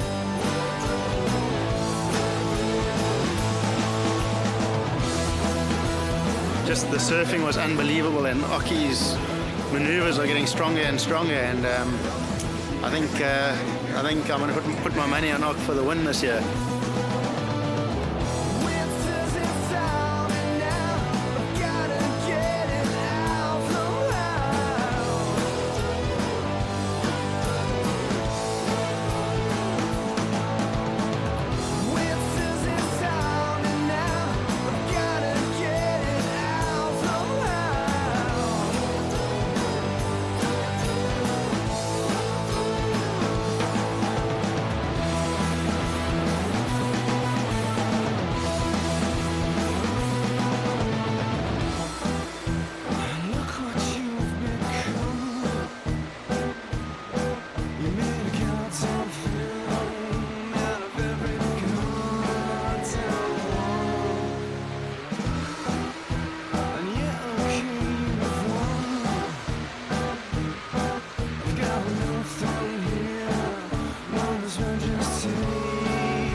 Still a blur, you know, just that wave came in. I knew it was such a good wave. I was thinking, come on, you know.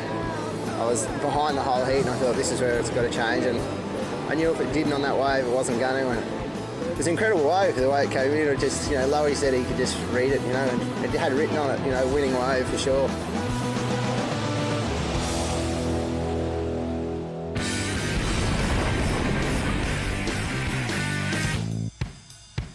The Rip Curl Pro at Bells Beach has always been more than just a surfing contest.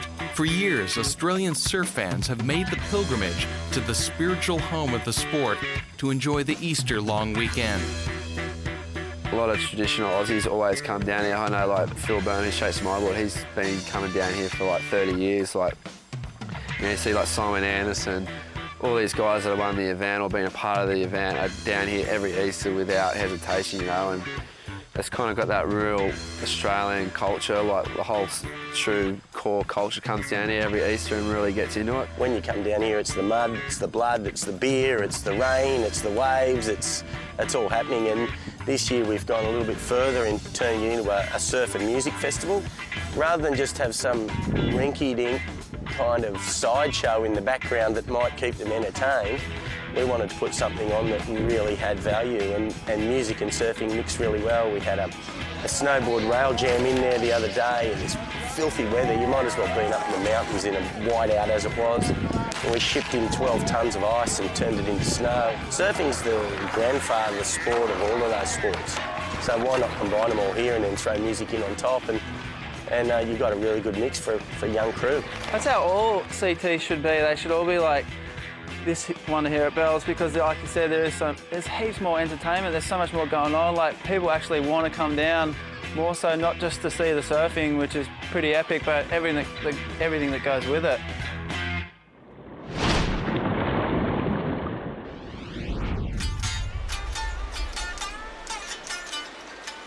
We're down to the final 4 competitors at the Rip Curl Pro, and the first of our semi-finalists have vastly differing levels of experience. 7-time world champion Kelly Slater has won 31 WCT titles, while Australian Luke Steadman is competing in his first ever Foster's Men's Tour semi-final. Yeah!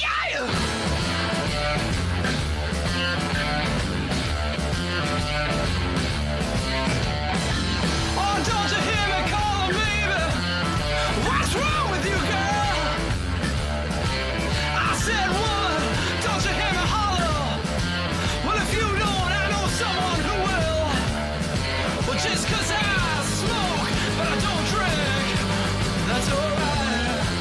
Yeah, I smoke, but that can't hurt.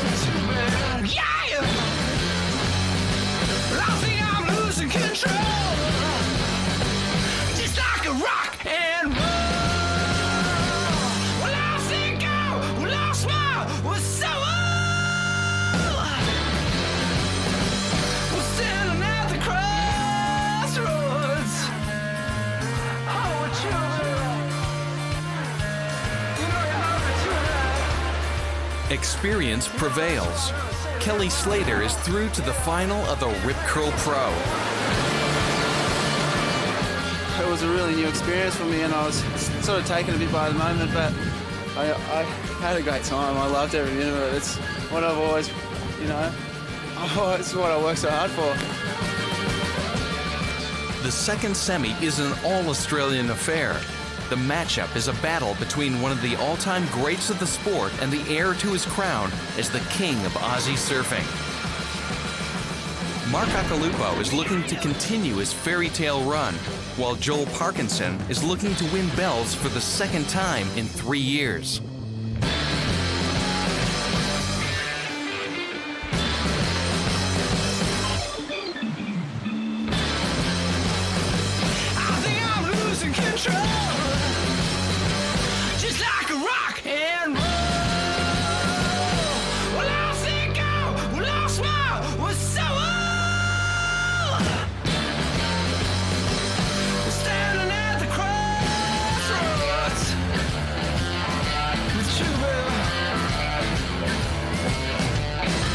I see you walking down the street with your hand in his pocket. I said, babe, I see you walking down the street, yeah, with your hand on his rocket. It's just 'cause I smoke, but I don't drink. That's alright, yeah, I smoke, but I only drink on weekends, yeah! I think I'm losing control. Rock and roll. Well, I think I lost my soul. We're standing at the crossroads.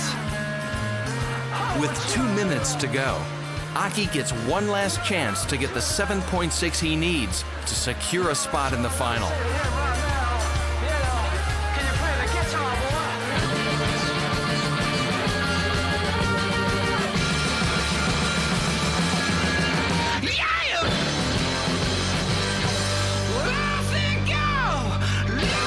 I don't know if it will be definitely my last bells. I mean, holds a special place in my heart, and if I could do selected events, this would definitely be one of them. But we'll see how it goes. While surfing's sudden death heats and chasing ratings points is serious business, the surfers also get one chance at each Foster's Men's Tour event to cut loose. In the Foster's Expression session, there are no rules, no scores, no format. Just the chance to win some extra cash. Here's the best of this year's action from Bells Beach. Well, she gets off the city, the sideways fringe and a jet black couch, and thinking that's so pretty. A working Ricks with a vacant stare. She wants to come home, but she's my feeling like one lover. She makes me scream. Wow! 'Cause she's in love. Baby, pain's over. She's in love.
Australian Taj Burrow wins the $2,000 for Best Aerial. Luke Steadman continues his Dream Bells run, picking up $2,000 for the Best Wave.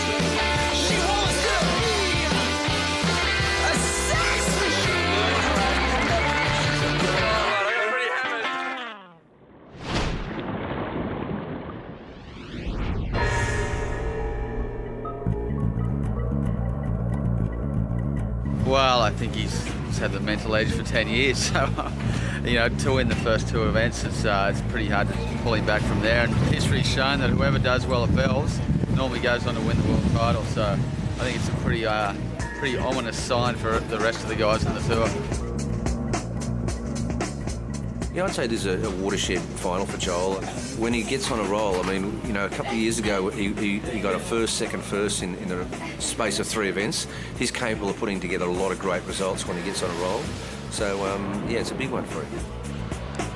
Bells is still pumping for the final of the Rip Curl Pro, and the beach is packed as 2 of the world's best paddle into action.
When Kelly backs up his 9 with this mid-range score in the Monster Swell, he seals the result.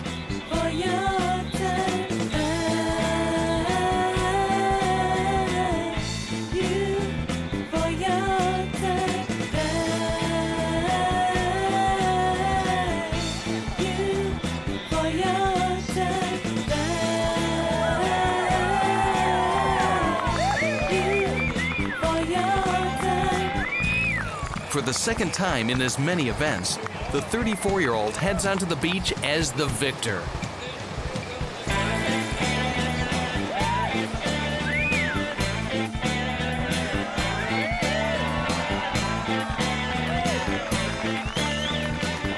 And he is joined by members of the local Wathaurong Aboriginal tribe who bestow their own winner's prize onto the new King of Bells. I haven't won the first contest of the year in many, since '98, and I don't think I've won the first 2. I think I did before once, but it's been a long time, and it's a magical start. No one who did good in the first one really did great in the second one, and it kind of gives me a nice little cushion there. And if I just surf loose and get another result or 2, then everything's lined up real good for the start of the year. Every major surfing icon of the sport over the past 30 years has won here at Bells. I think the Bells Trophy is probably the most prized trophy in pro surfing. No one gets to do it except the winner, and it's an amazing thing to do, ring that bell. The iconic bell will be won and rung at the second stop of the 2007 Foster's ASP World Tour. You're watching the Rip Curl Pro at Bells Beach.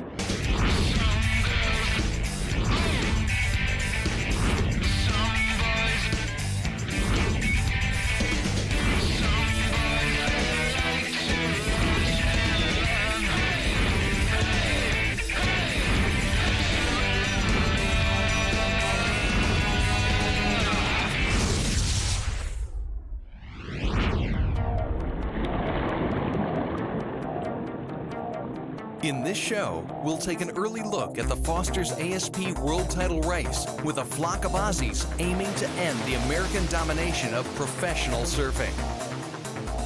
I think Mick is the one who's going to lead that charge from the Aussie camp and say, you know what, I'm tired of that. And he's the one to step up to the plate and go against anyone at any time, in any condition. We'll celebrate the 35th anniversary of the world's longest-running professional surfing event. I mean, there's so much history here, and just to have that trophy is all time. And we'll see which one of the Foster's 45 joins the Rip Curl Pro Honor Roll, etching their name into the history books by ringing the coveted bell. There's 35 people in the world, you know, but there's probably been 35,000 that have, I don't know how many people have tried to go in the event or got in the event through trials, stuff like that, all they want is that one bell.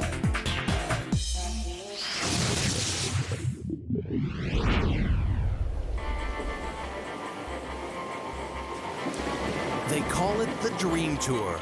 The best 45 surfers on the planet.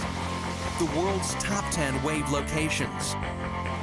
The 2007 Foster's ASP World Tour lived up to the hype when it hit Australia's Gold Coast for the opening event of the year, the Quicksilver Pro at Snapper Rocks. You know, just when you think that the level can't get any higher, then, you know, bam, the first event goes off and you see 2 9s in every heat, you know, from both surfers. The Snapper Rocks Superbank provided a spectacular showcase of the Foster's ASP World Tour, and a gaggle of World Tour rookies grasped their opportunity to shine on surfing's biggest stage. Local debutant Josh Kerr threw down the gauntlet against world title hopeful Mick Fanning in the quarterfinals. It was an upside-down reverse in the barrel, grab rail, tail throw, you know, nose plug. He stuck the nose in the water, rotated around the nose. Only for Fanning to stage one of the most remarkable comebacks in pro surfing history. Mick looked like he was on the ropes, and he just dropped 2 9s in 4 minutes. It's unbelievable comeback, and you know, just shows how determined he is and how focused. You know, and he wants it just as bad as everyone out there. On the other side of the draw, unsponsored underdog Beat Durbridge upset 8-time world champion Kelly Slater in a seesawing semi-final to set up a showdown with Fanning. I mean, obviously Mick's a favorite going in, but you know, he's the giant killer. He's that guy who can win any heat at any time. In a dominant display, Fanning sent a message to Slater & Co., winning his second Quicksilver Pro to take an early lead in the race for the world title. Yeah, I really believe I can take that world title, so you know, I'm just not take it so seriously, but just stay a little bit more relaxed and just enjoy it a lot more. Give it up for the points and ratings leader, Mick Fanning! After the first stop of the 2007 Foster's ASP World Tour, Australia's Great White Hope, Michael Eugene Fanning, begins the new year at #1 in the world, with 8-time world champion Kelly Slater sitting in equal third.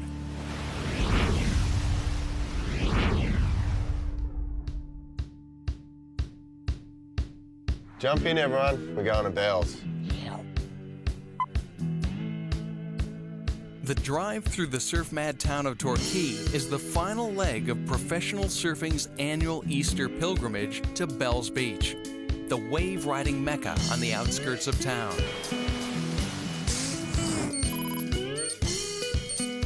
Bells Beach is one of the surfing world's great green cathedrals, and the world's best surfers have been making the journey south to the state of Victoria since the early 60s. The first time I ever came down was Bells of '97 when Matt Hoy won, and just been coming down ever since, just for junior events and all kinds of stuff. Fanning became an instant superstar when, as a teenage wildcard, he stunned the surfing world by winning the 2001 Rip Curl Pro.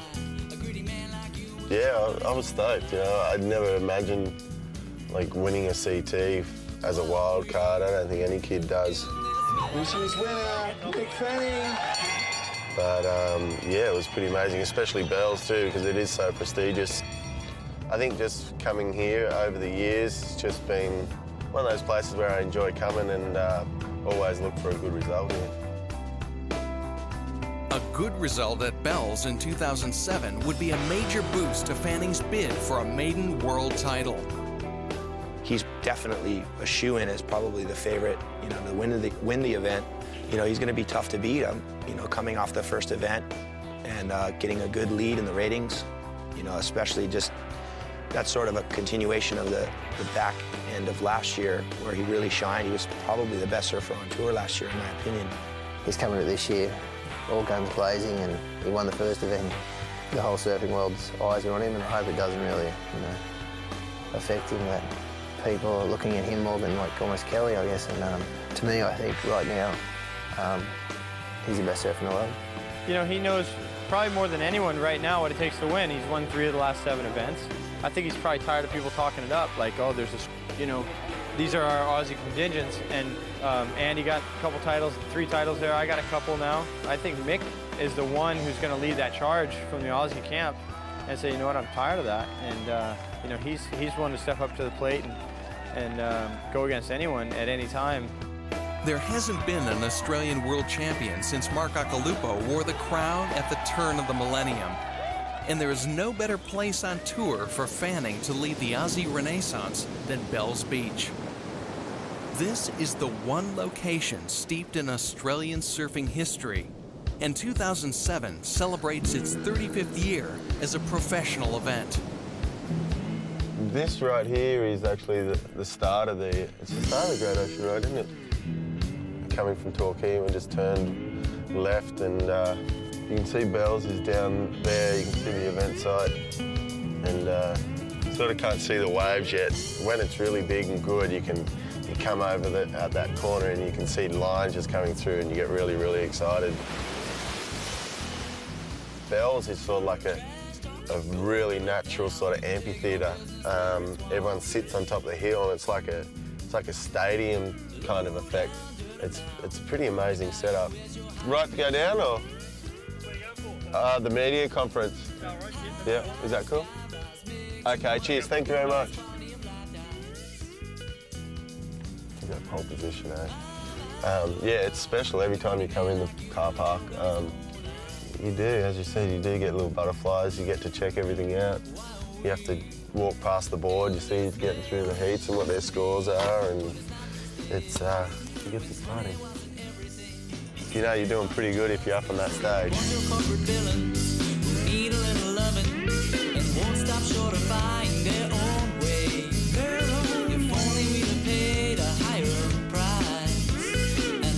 Yeah, I'd love to ring the bell a second time, but you know, as everyone sees, it's the hardest event to win. Now we've all finished up, we're heading home after the media launch. It's pretty draining, so it's time to sleep. Hopefully there's waves tomorrow.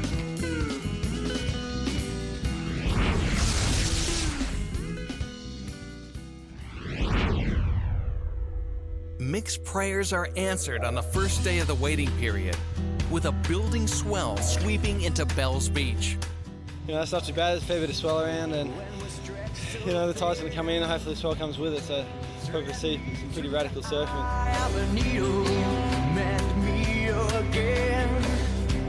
Round 1 sees the big names flare, with Joel Parkinson setting the tone, lighting up the Bells Bowl.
just so happy, you know, to come back to Ripco Pro for Bells Beach. So this event is so exciting, so traditional.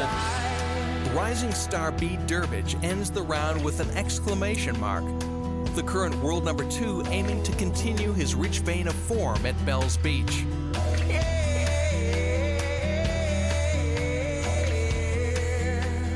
Yeah, to start this year off with a bang and be #2 and then come down here and try and back it up here now. But yeah, I've just been taking a whole different approach this year with a lot more training and working on my boards and stuff, and everything's coming into place. Durbridge has a pretty big incentive to do well.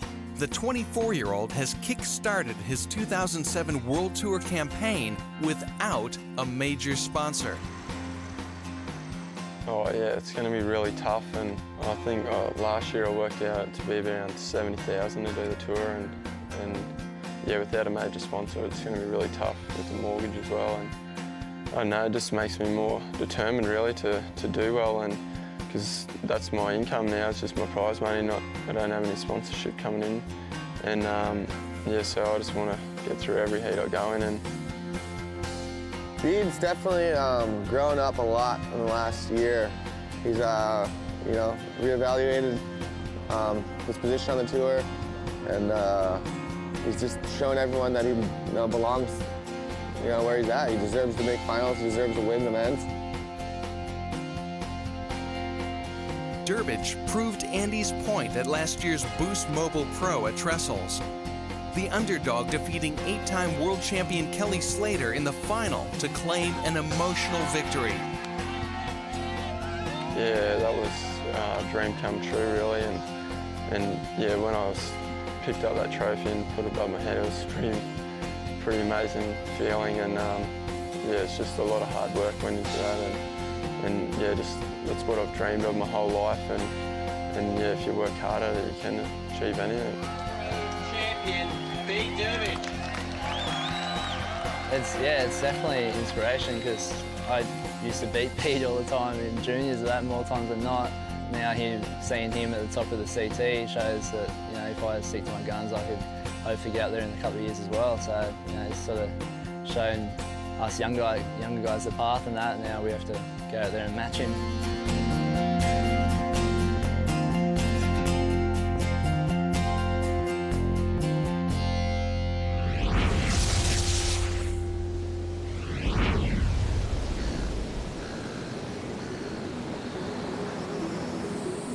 From the very early days, Bells Beach has earned a reputation for its constantly changing weather conditions.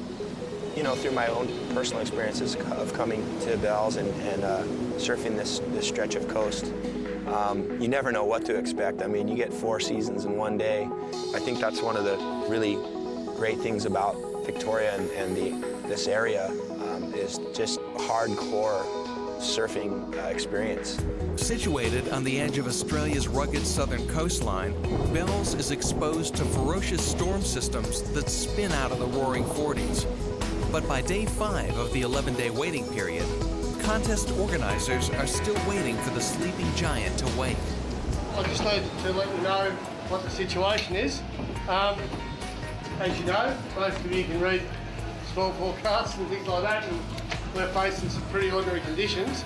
Our best thinking is that we're going to be starting at 8 o'clock at Monday morning down at Joanna. Basically, we've got poor outlook on the rest of the 7 days left, and it looks like maybe Thursday's the only day we're going to get Bells, so the organisers have opted for a bit of a strategy to possibly move the contest down the coast to Joanna in 2 days, where it picks up a lot more swell and the winds are going to be more favourable. And it's a 2-hour drive, it's not too far, and yeah, I think it's the only move, and it's a good move.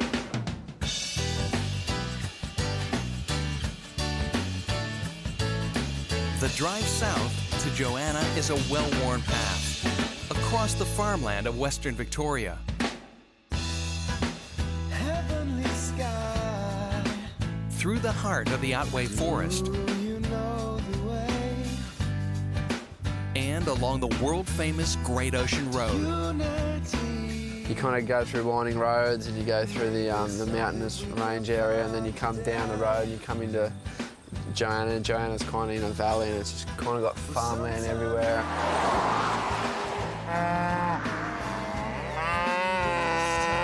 Right here, it's really green, and you know, you look out the ocean, it's so blue and it's so pristine, and it's really, I suppose, back to nature in a way. It's just the raw elements all captured at one, and you know, there's not really that many people around, and you know, it's just a couple of farmhouses and a couple of cows hanging out, so you know, it's a pretty special spot.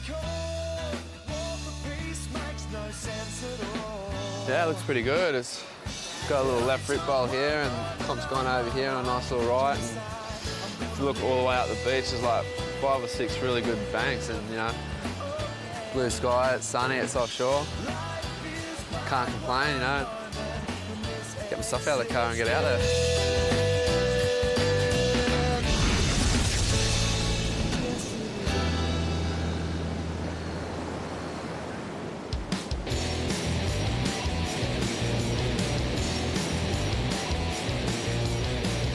There's some early morning butterflies in round 2 of the Rip Curl Pro, held in the powerful beach break waves of Joanna. Difficult conditions shorten the odds of an upset. And Torquay wildcard Nick Muscroft rolls the dice, using local knowledge to post an 8-point ride against world number 9, Taylor Knox. I surfed this bank actually last weekend, so I'm pretty stoked I did that. But yeah, I reckon there's local knowledge involved, for sure, just because I surf a lot.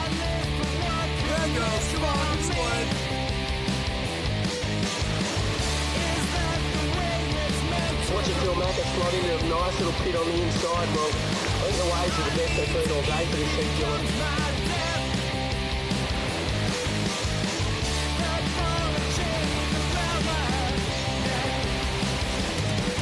So Troy Brooks heading out to his heat.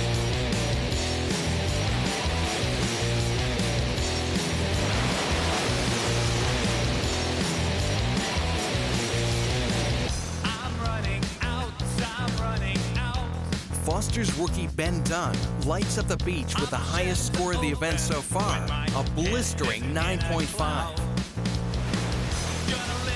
Yeah, I think he deserved it. It's like 3 really clean big turns, I think. So surfed really good, hey. Looked really sharp.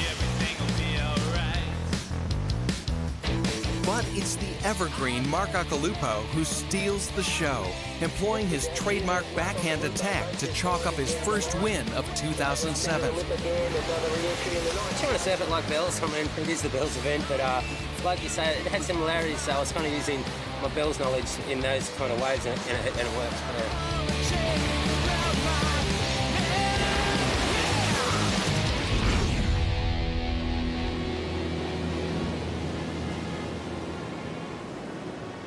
Surfing legend Mark Akalupo's name will be forever linked with Bells Beach.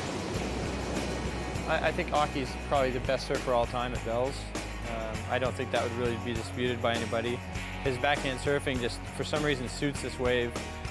The way he's able to draw his bottom turn and come off the top and hook it in the pocket, but also draw a big carved turn. No one else really seems to be able to do that, frontside or backside, as consistently as Aki can. You know, his heat against Curran, when Curran's going for a world title out here, was just legendary.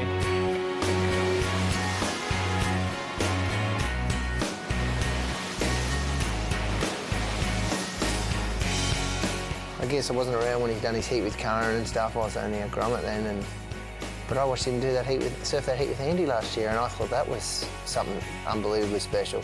You know, they say the heat with Curran was the greatest thing ever, but the way he surfed that heat with Andy last year, when he should have got a 10 on that wave, I mean, you know, that just describes how many years he's been here and still always the standout.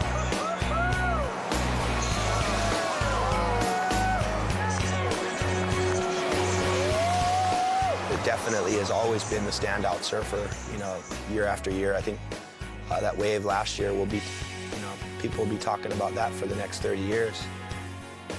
It's just amazing to watch. It's hard to explain, you know, what he does, but his approach just is flawless when it comes to riding the bowl.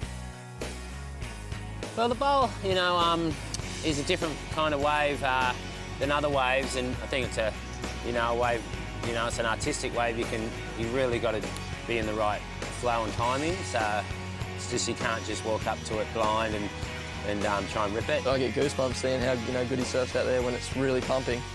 And it's unbelievable to have him still surfing on tour with us. You know, he's 41 this year. You know, if it gets big and clean, he's going to be one of the hardest guys to beat. So that's pretty amazing. The Raging Bull and the Bells Bowl. It's a relationship that has spanned almost 3 decades. Gee whiz, I came really young. I used to like ride for peak wetsuits, and I came down when I was about 13, I think. Really young. It's just so cool that Bells hasn't changed either. You know, it's just the same as I remembered it, and it's the same as it was back there in the 80s, and it's the same now.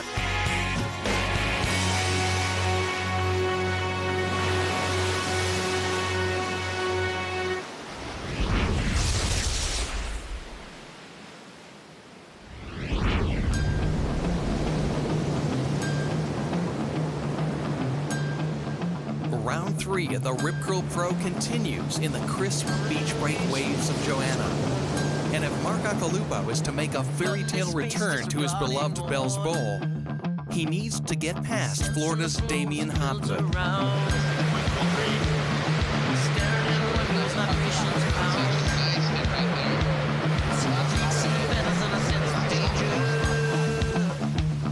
It's not my scene to be scared of strange.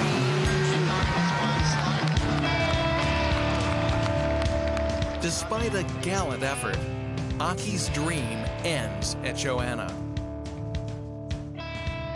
Next up is another backhand shootout between Bobby Martinez and South African rookie Royden Bryson.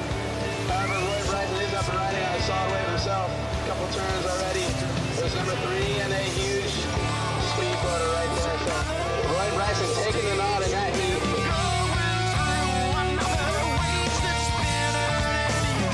Durbridge adds another chapter to his remarkable story with a thrilling heat against Hawaiian heavyweight Pancho Sullivan. Critical floaters, P-Shed.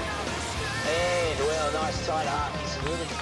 Down to the wire, needed to score, and held composure and nailed it right in the end. 10 seconds to go. So I think that speaks a lot of him.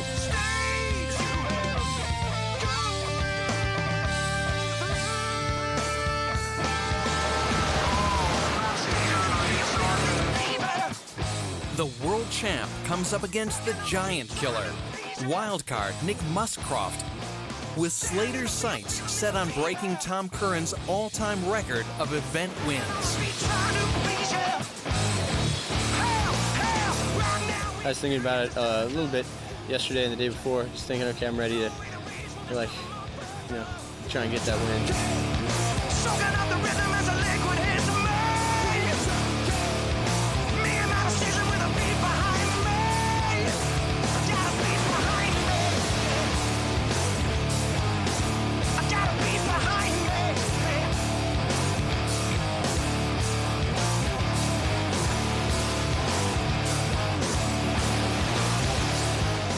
Flying Hawaiian Bruce Irons ensures the day ends on a high note.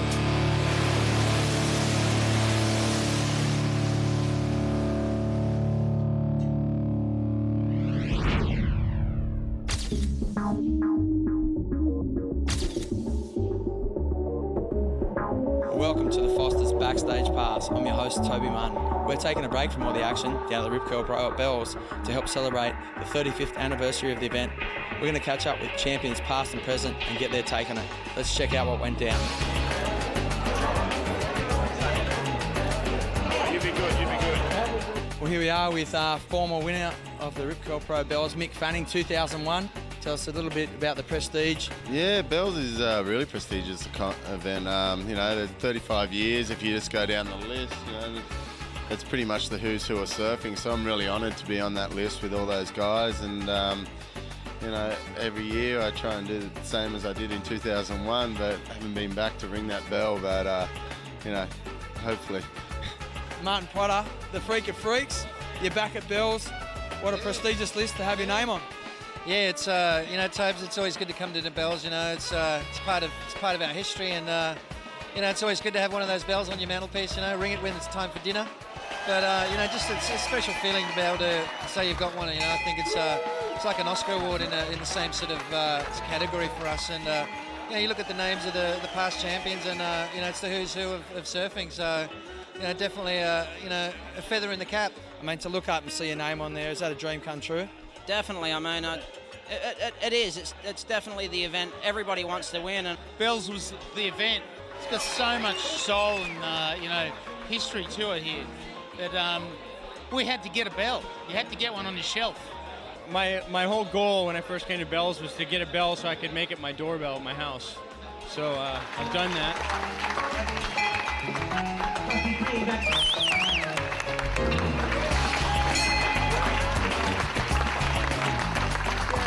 Damien, what is it about Bells that makes it so special?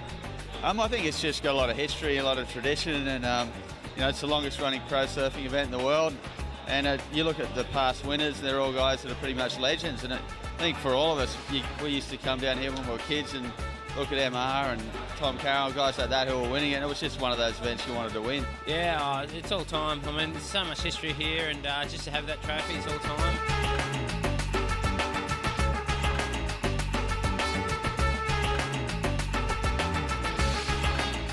It's been 10 years, so I got the 25th anniversary one, and it's got everyone's name, and I just look at it and go, my name's on that. Like, it's amazing. I'm so stoked.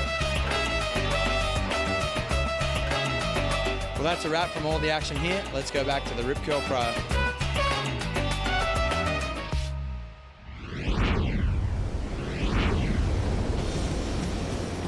There has been an exciting new addition to the Foster's ASP World Tour. The traditional Foster's Expression Session has been replaced with the Foster's Surf Showdown, an innovative new event that pits nation versus nation. In the teams, there's 6 different teams. There's all different nations and a rookie team. There's like America, Hawaii, Brazil, South Africa, Australia, and the rookies. The team captain picks 2 people to go out there. They go out there and they try and catch 1 wave each. Only the wave they claim is the one that gets scored.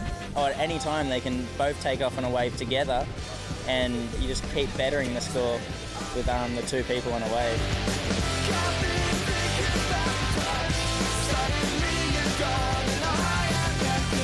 Here I'm putting Luke Munro and Ben Dunn in. They're both really strong forehand attack out here, so hopefully they'll do well.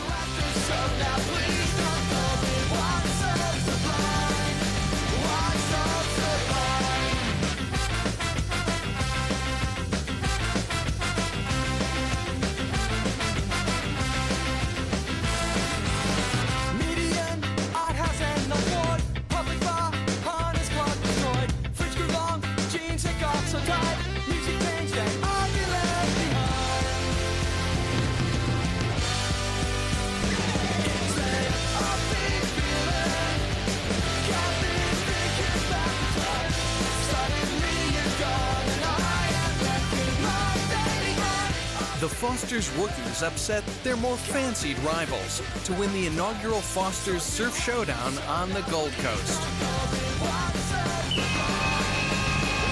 In a repeat performance, it's the rookies who emerged triumphant at Bells, edging out Team South Africa to collect $3,000 and extend their lead in the year-long ratings race.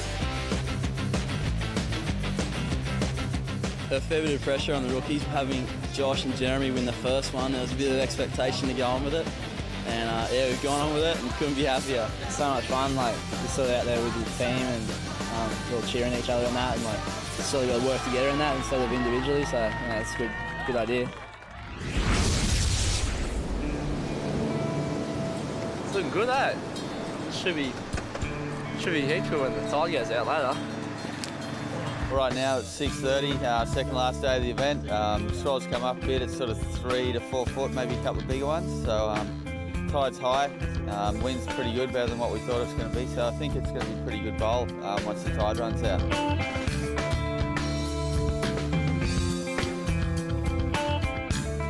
The Rip Curl Pro returns to Bells Beach for round 4, with rookie Royden Bryson up against world number 2 Pete Durbridge in the opening heat of the day.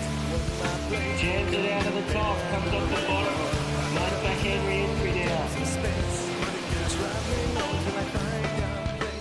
not much time left, and he needs an 8. It's gonna be a super tight heat, but there's a big set coming, so anything can happen.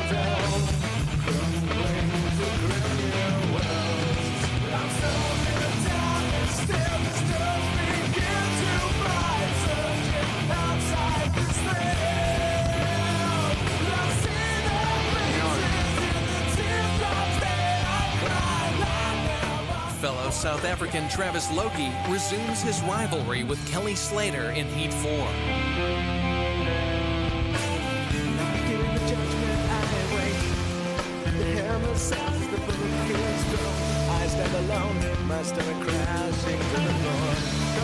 You know, Travis and I have had a couple of good heats, and he's a tough guy to get past, and just happy to make it through that heat because now I can loosen up a little bit.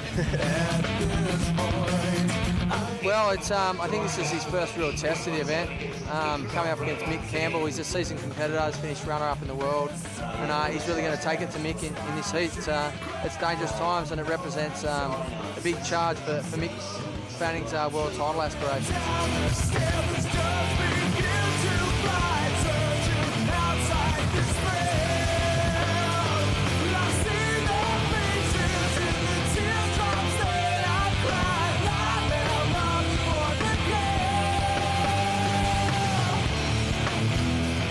Wave really lined up on the inside reef there for Mick, and he absolutely went to town on it, stayed right in the pocket with critical turns all the way through, and 9.7. He's looking good at this stage. The final heat of the round is a rematch of the Gold Coast clash between Bruce Irons and Joel Parkinson.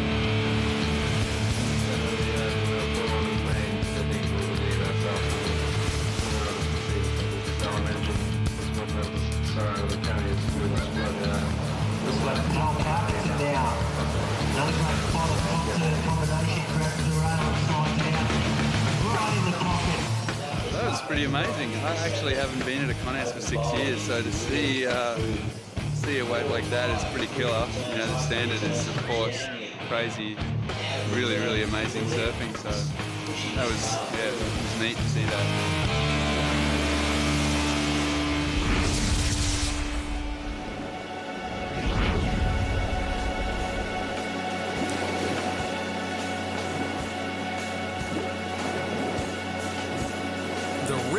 Pro kicks on straight into the quarterfinals with Foster's ASP World Tour rookie Jordan Bryson running into a red-hot Taj Burrow. I haven't had a heat where everything's come together yet. I've only had some, you know, maybe 1 or 2 good scores, but not a really complete heat. So yeah, I'm just hoping I can peak at the right time.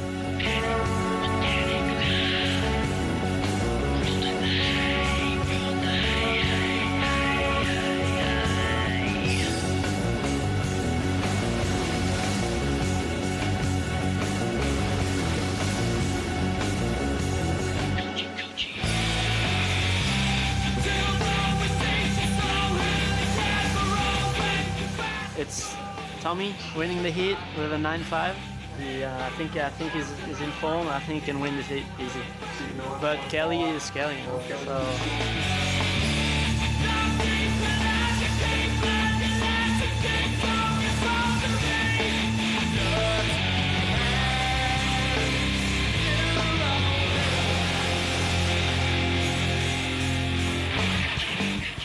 I stuck to my game plan. I knew I had to have patience and I had to have the really good waves, and fortunately I got that one really nice one that sort of didn't have much bump in it, so I could sort of do a few turns, and you know, I think I got another good mate, Taj Burrow, next heat, so you know, I want to ring that bell. Yeah, I don't know. I just need to sit down and think about where my head was at, because pretty much I don't get that rattled in heats, and that heat I just felt a little jittery, so. Yeah, Joel and Nick, that's going to be probably the best heat of the contest, I think. Those two guys being such good friends and such good surfers is going to be amazing to watch. While Fanning might be leading the ratings, he's yet to beat good mate Parko on the Foster's ASP World Tour. Joel holding a 7-zip advantage in head-to-head clashes. Me and Mick had a great rivalry, and I consider us pretty close, you know, as competitively, you know, surfers. His determination, he wears on his sleeve, and mine I keep bottled up. So, you know, I envy him right now, winning the first event, but we've got a long year ahead. And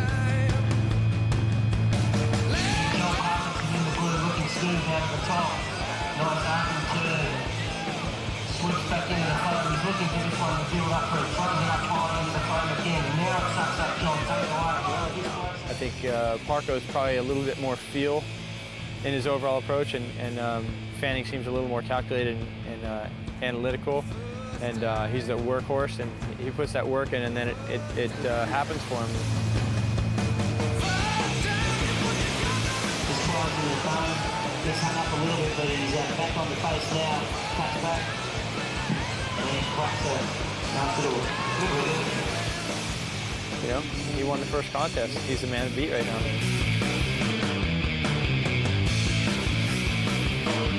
With a new surfboard under his feet, Andy Irons is hoping to get his world title campaign back on track in his quarterfinal clash with Damien Hopgood. Bells is major. It's huge for me, especially coming off a 33rd in the first event. To do well here is beyond important. I have to do good here just to, you know, have any chance at anything at the end of the year. So, it's pretty much make or break it early on.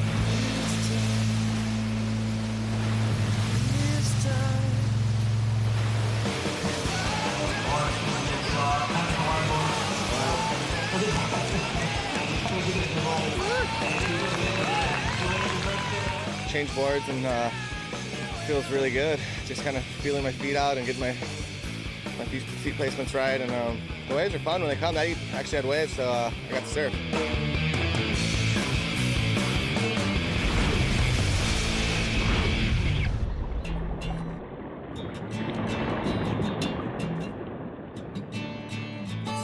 In a fitting twist of fate, Andy Irons stormed into the semifinals, riding a surfboard designed and shaped by Simon Anderson.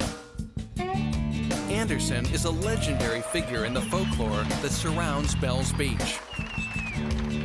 A two-time winner of the Rip Curl Pro, his 1981 victory remains one of the most famous in pro surfing history. Not only did Anderson conquer some of the biggest waves ever seen at Bells Beach, but he did it riding a revolutionary new design, the three-finned thruster. You know, that was a monumental thing to happen in surfing, to have Simon not only put a third fin on a board, but also come out here to Bells, the biggest year it's ever been, and win the contest. I mean, every single guy in this contest riding a thruster, and every guy that's surfed in this contest since Shane Horan was on tour is riding a thruster. Since Simon used it in '81, no one's ever looked back. It's pretty amazing, really. That's where high performance surfing's at these days, and yeah, that's where it started. Yeah, I'm thrilled that it is linked to the Rip Curl Pro at Easter. It's a remarkable story that a new design concept was introduced in flawless 10 to 12 foot perfect surf at Bells Beach.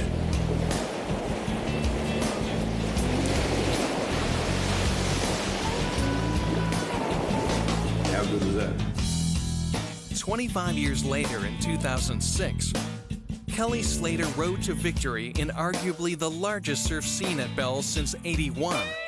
On a surfboard, yes, you guessed it, designed and shaped by Simon Anderson.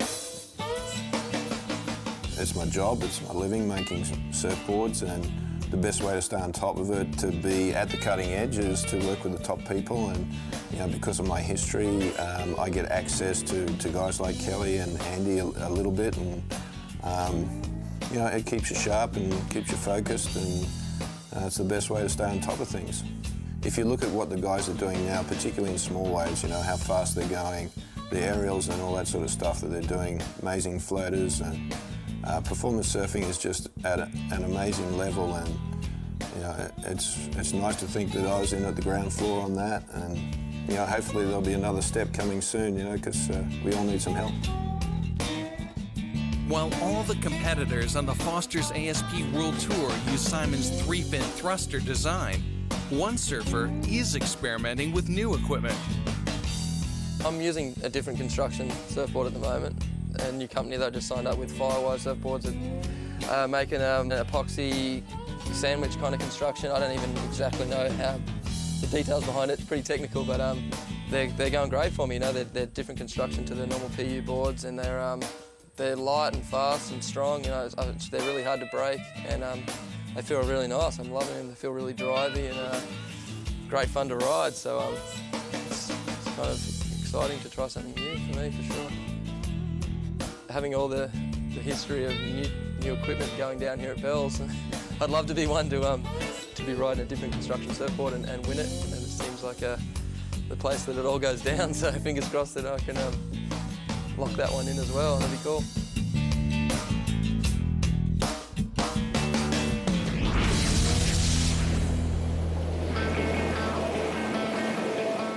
It's semi-final time at the Rip Curl Pro, and West Australia's Taj Burrow and his high-tech Firewire surfboard will meet the brute force of Bronte's Tom Whitaker in semi-1.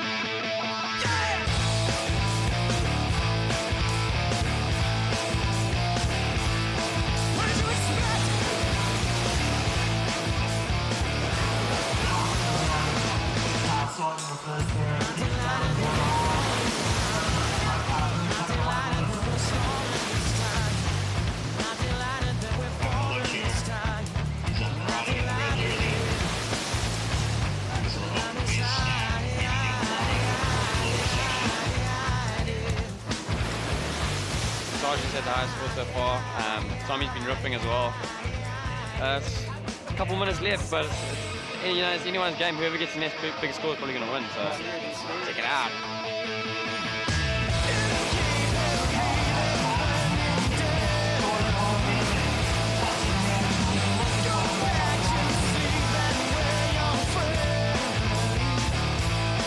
It's an absolute nail-biter, coming down to the very last wave.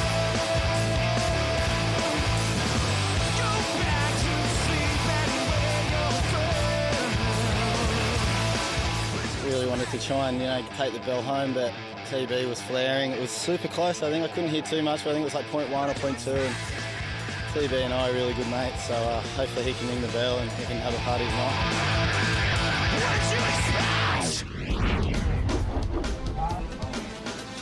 Semi-final number 2 is a showdown between two of surfing's biggest stars. Two-time world champion Andy Irons against the in-form Mick Fanning.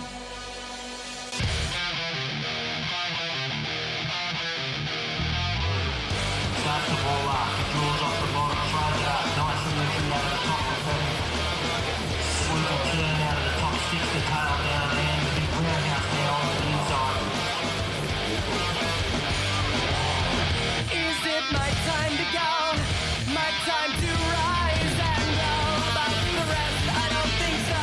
Is it my choice? I need to know. If I'm to choose the path I take, make no mistake, my life will break. Is it my time to go?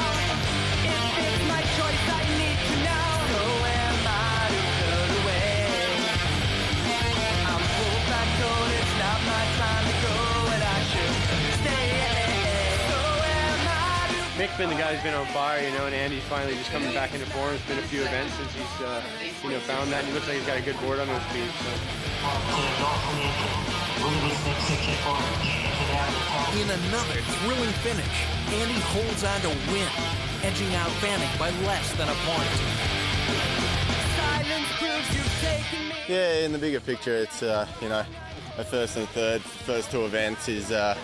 That's pretty good. I'm pretty happy with that. I really want to make that final and have another bell, but Andy just got that 1-9 and sort of just put me out of the picture a little bit.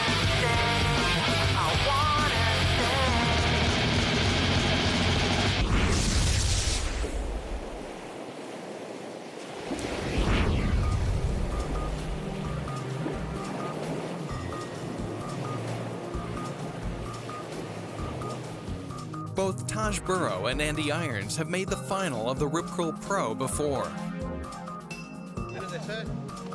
Andy has won 2 bells. Taj is hoping to claim his first. Bells is a great win just because of all the past champions, I think. It's just one of those spots where it's real prestigious, it's been around forever, and everyone wants one, One of those bells is it's a trophy on the mantelpiece that really sticks out. I've had a lot of good results for sure, but haven't got to ring the big bell yet. So, yeah, really keen to do it. Love to get my name amongst those others, and yeah, hopefully, fingers crossed, I can do it this year.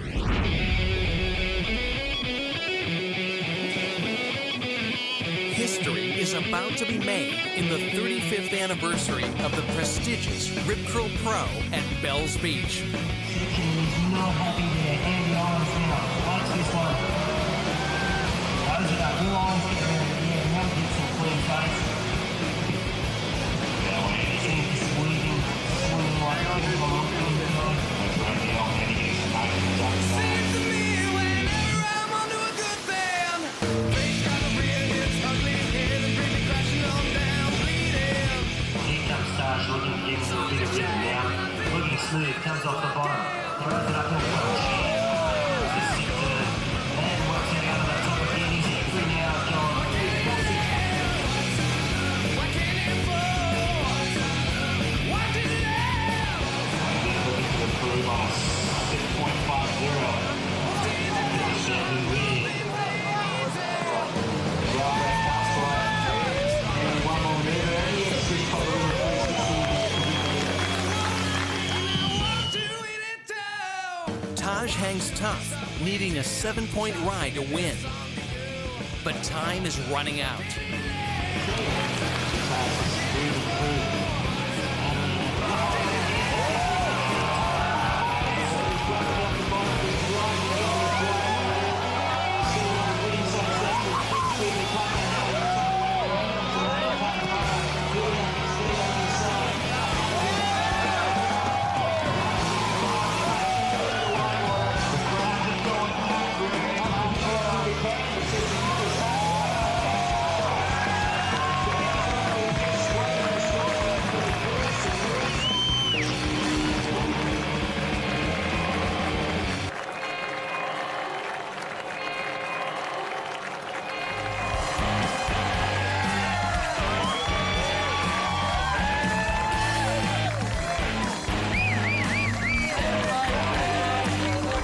To get that close from 2 minutes ago, and to lose, of course, I'm disappointed. And, just to make the final, I'm really happy with the result, and just glad to get back on track. Yeah, best win of my career, for sure. It really is, and just the way it all went down, with Andy, who we've had just a rivalry all our lives. We had such an intense rivalry, and he had my number, and I just wanted to win that one more than anything in my whole life or career, everything. I just really wanted that one, and for it to be the bell was just picture perfect, absolute dream. So stoked. Oh, God, that feels good. Yeah, just the wave I got was, the best wave of the heat, and I just had to ride it, and halfway through it I was just going, yes, I'm going to win the contest right here, right now, on this wave, and it was the best feeling I've ever had.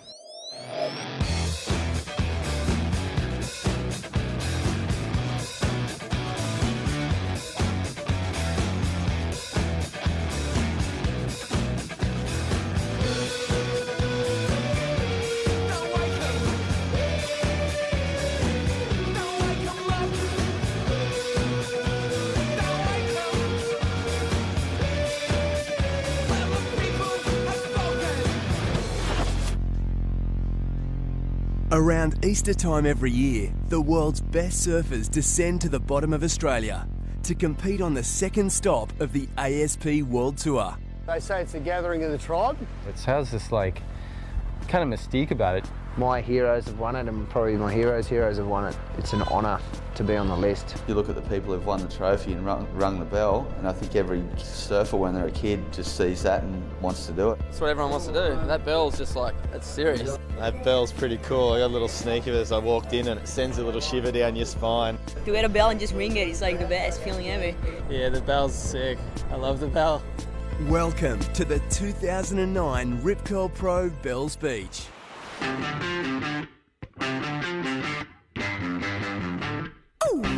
Considered one of the most testing and grueling events on the ASP Dream Tour, to ring that famous bell, not only do you have to beat the best surfers in the world, but you must endure whatever the wild Southern Ocean can throw at you. Every time you go out for a surf, you're fighting against the elements. Oh, it's full on. It's like either 40 degrees or 4 degrees. Rain, wind, bit of sun. This is one of the only places that you can have all 4 seasons in the one day. It's windy, it's cold, it's freezing coming from Queensland. Definitely feeling it. A lot of guys that don't like the cold are kind of sitting out there shivering. Yeah, cold. I don't like cold. I love this stuff.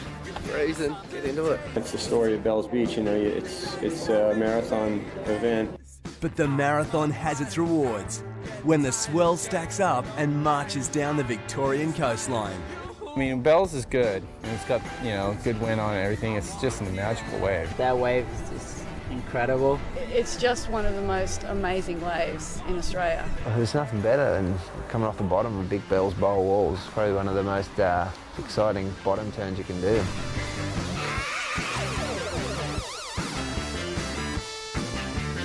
It's a tough fight, you know. Everyone's going for it. It'll be good.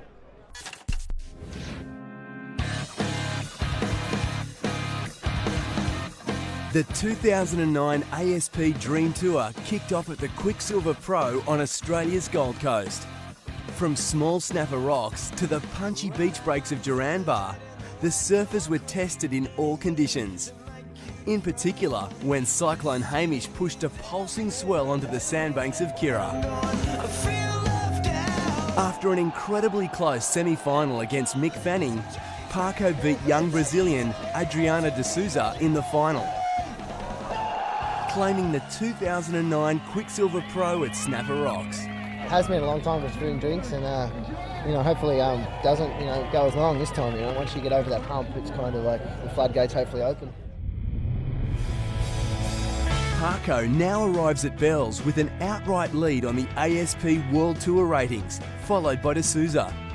Also in the title race is the 2007 World Champ Mick Fanning, who boasts a history of good results here at Bells, including a wildcard victory in 2001. I had a pretty good start, so just hope to capitalise on that coming down here.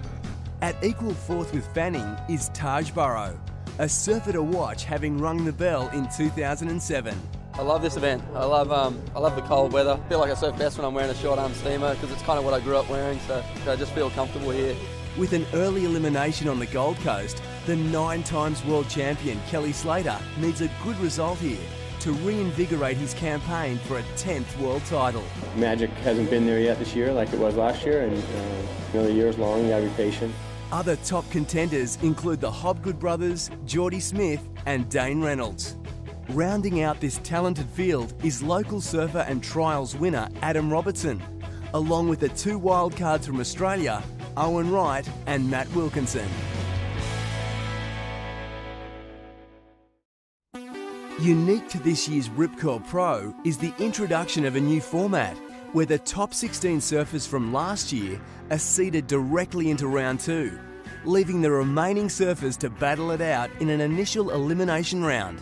We'll have the new format with man-on-man hits from round 1 onwards, losers on this first round are out of the event. With no second chances, the new format will see some surfers' event end after only 1 heat. It's kind of a little nervous with that first round elimination now, though. It's going to be interesting to see how it works, First round, more pressure. Despite some mixed reactions, the benefit of less heats means contest directors can be more selective with the swell conditions, a strategy that could be well suited to a venue like Bells. As long as you're putting the surfers in the right, in the best conditions possible, then, the surfing kind of wins. As far as change and trying something new, I'm all for it. I love it. It is a really good idea, to change. We need to change.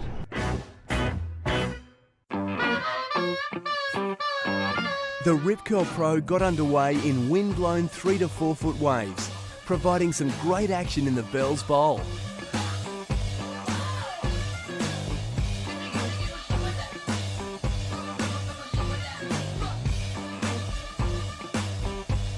Geordie Smith delivered the day's highest heat total of 18.7 from a possible 20, eliminating event wildcard Matt Wilkinson.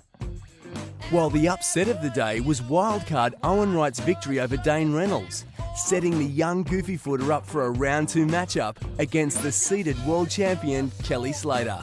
I'm looking forward to my next round coming up against the top seeds. It'll be fun. Also of note were the number of fresh faces on tour surviving the elimination round, with the Tahitian Michelle Bourez, South African David Weir and Tim Boll of France all winning their heats. As the reality of elimination sunk in for some, such as Phil McDonald, even heat winner Dayan Neve was vocal on his thoughts on the new competition format. It'd be better if we had that extra round, you know, get all the top seeds down like Kelly Slater and Mick and Joel down here for today and get the crowd watching the top seeds as much as possible. It's good for the sport, I think.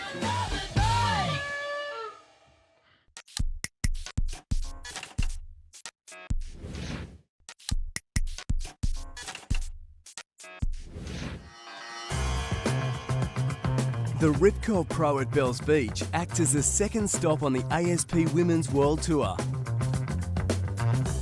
2 times world champion Steph Gilmore arrives fresh off a win at the Roxy Pro on the Gold Coast and will be gunning for a 3rd consecutive win at Bells. The 7 times world champ and semi-retired Lane Beachley is here, as are previous world champions Sofia Milanovic and new mum Chelsea Hedges.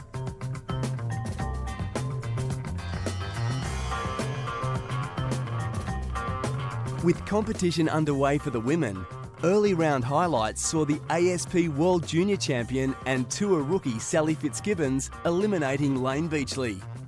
She definitely got the better of me and got the better of the conditions, and full credit too, you know, she surfed them extraordinarily well. And I'm just stoked to be through to my first quarters, and it would be a dream come true to ring the bell. Steph Gilmore stamped her authority in round 3 with the highest heat score of the event, posting a total of 17.83, taking out the wild card 14-year-old Nikki Van Dyke. I just, you know, I had a lot of fun. I knew Nikki was going to be dangerous, so I wasn't going to hold back, that's for sure. I heard the score was 8.7 and like a 9 or something. Like, oh gosh. But yeah, it was good to just be out with her and me. After a victory in round 1, the comeback of Chelsea Hedges was halted by Rebecca Woods in round 3. While Sofia Milanovic won her 2 heats, booking a berth into the quarter-final round.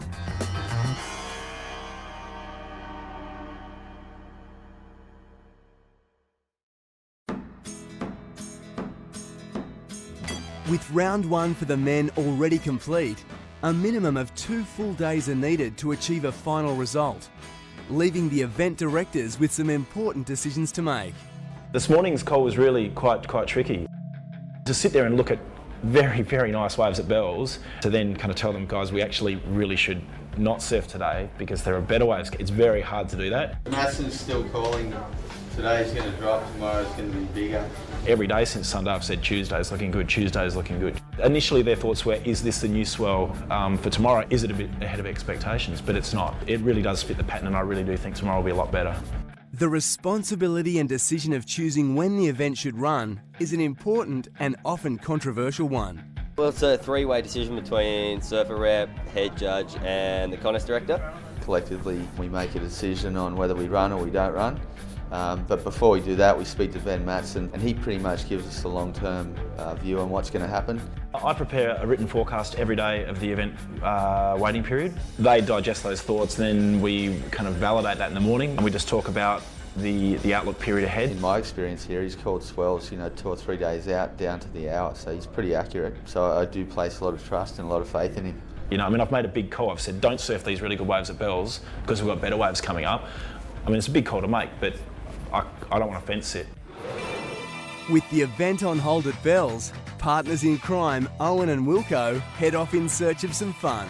The swells come up a little bit and we're going to a secret spot, hopefully going to get barreled.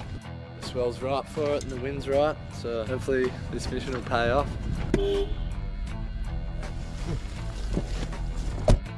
I surfed Bells this morning and it was kind of crowded, a bit fat. I'm trying to redeem myself the Savo with perfect barrels.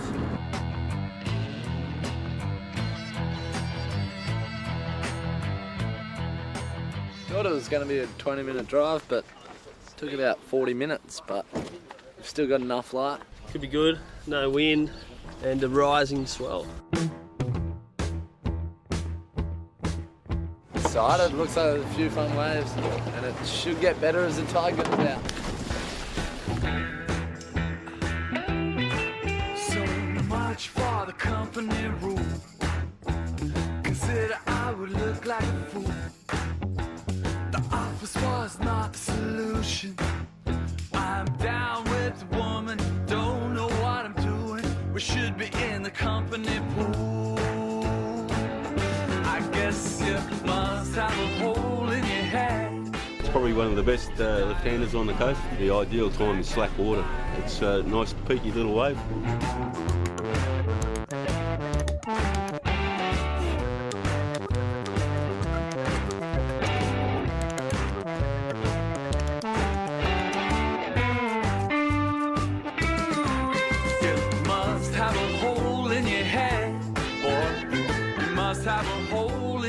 Scored a few nice little ones. The sun set a little bit quicker than we'd hoped, but there's a few nice tubes, so it's definitely worth our while.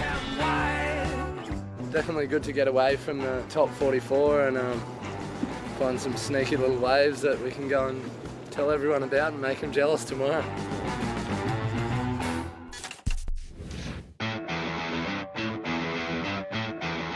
The arrival of a new swell delivered epic bells conditions for round 2.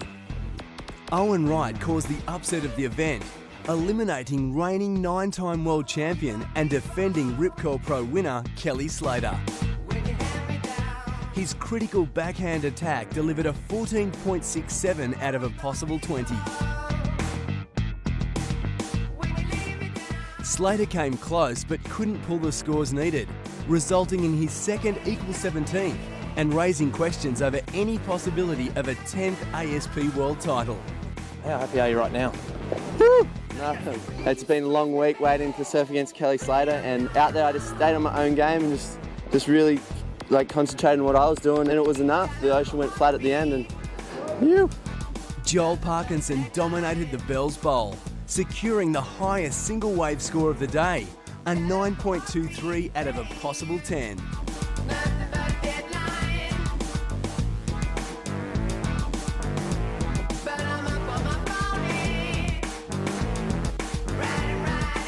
Not to be outdone, Mick Fanning secured the day's highest heat total with a 17.16 out of the possible 20.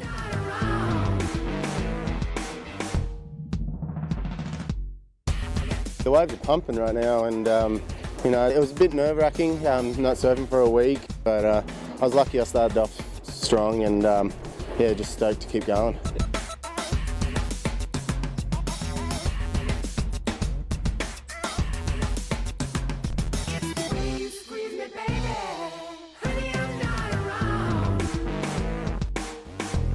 Current world number 3 Taj Burrow was eliminated from competition by the Australian Jay Thompson. Yeah, I'm happy. You know, I had a pretty shaky start last year, and I'm so stoked they waited and they made the right call. The waves are cracking, as you can tell. It's supposed to be bigger and better this afternoon, so pumped for the next round.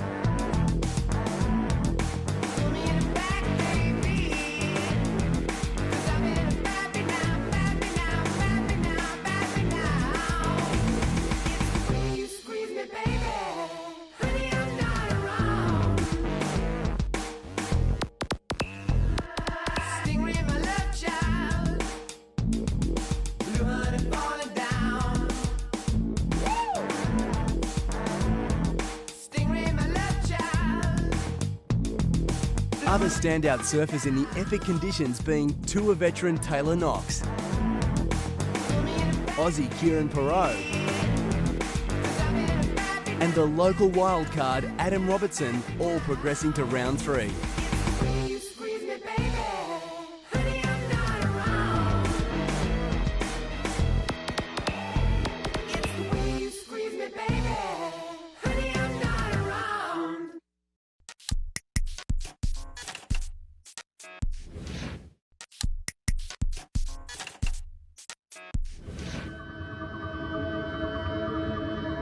One of the things surfers take for granted is warmth. back 50 years or so, that luxury didn't exist. You know, we'd used footy jumpers and plastic bag under the footy jumper on an extra cold day to sort of get that insulating layer, and in the middle of winter it got pretty damn cold. It became pretty clear to us that we needed surfing wetsuits. Rip Curl started making wetsuits back in 1970. Since that, it's been sort of one of the biggest sort of focuses, I guess, is to bring better wetsuits to the surfers all around the world. Each year they're like, try this wetty, you know, and I'm like, wow, it feels like I'm wearing nothing. The next year they come out with a new one that's even better, and you go back to your old one, you're like, this one's so much better again. Sparrow and I, we are in charge of the development. To me personally, function is the most important thing. I know you can't sell wetsuits for function alone. You have to have cosmetics. There always is compromise between function and aesthetic, and there always will be. To be in a team who definitely thinks quality and innovation is the way, it's good to be a part of that. We start with a lot of different drawings, put these up, just sort of always keep our brain ticking. After that, there's a lot of cutting and sewing and gluing. Take down the factory and sew it up. From there, it's sort of off to the graphic designers, and we'll logo it up and get some samples of the factory made. That way we can test it. If it's wrong, we come back and change it, and we're back in the water again. It's definitely fun to be the one on the beach with like the one that works. That's why I haven't got bored after 37 years of making wetsuits, because it's always something new. We're always looking to go lighter, softer and stretchier. Wherever possible, obviously, with the likes of our H-bomb, warmer as well. The project today has been the single largest R&D project that Rip Curl's ever undertaken. There's 3 different settings. There's hot, medium and mild, just like salsa. And you know when you're cold and then the sun pops out and it's just all really nice and warm? It's all like that. I really love that feeling.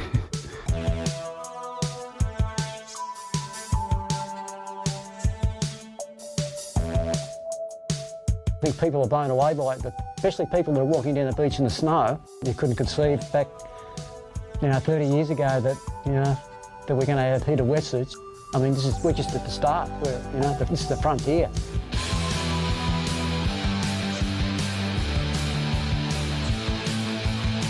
We're always sort of trying to push the envelope and come up with the next design and the breakthrough that will bring better performance and ease of surfing. We've got a few things in the pot right now that we're working on, which are pretty exciting.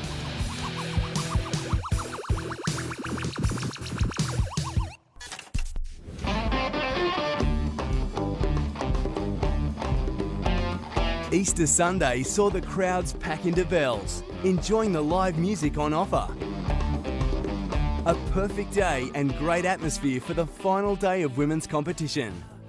In clean 3 to 4 foot waves, tour rookie Sally Fitzgibbons won her quarter-final, setting up an exciting semi-final one against the champ and fellow Aussie Steph Gilmore.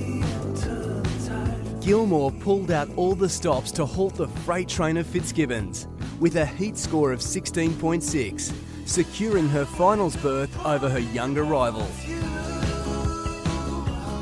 Advancing in their quarters and meeting in semi-2 were the 2 South Americans Silvana Lima of Brazil and Sofia Mulinovic of Peru. Lima's speed and aggressive attack dominated the semi and secured her finals matchup against Gilmore, who was chasing her 3rd consecutive bell. In deteriorating conditions, Lima wasted no time in racking up the scores against Gilmore in the final, opening with a 9.17 and backing it up with an 8.17, all in the opening minutes. Gilmore waited but couldn't match the scores of the high-flying Brazilian, Silvana Lima becoming the first ever Brazilian to ring the historic bell. Feels like the dream, I feel dreamy, like, oh, I have the dream now, like, just the party now forever. The win rockets Lima into 2nd place on the overall ASP World Tour rankings and places her as a legitimate threat to Gilmore, who, despite cementing her lead on the rankings, was clearly disappointed with her 2nd place. She finally got one on me, so 2nd place sucks, but a 1st and a 2nd in the start of the year, it feels pretty good.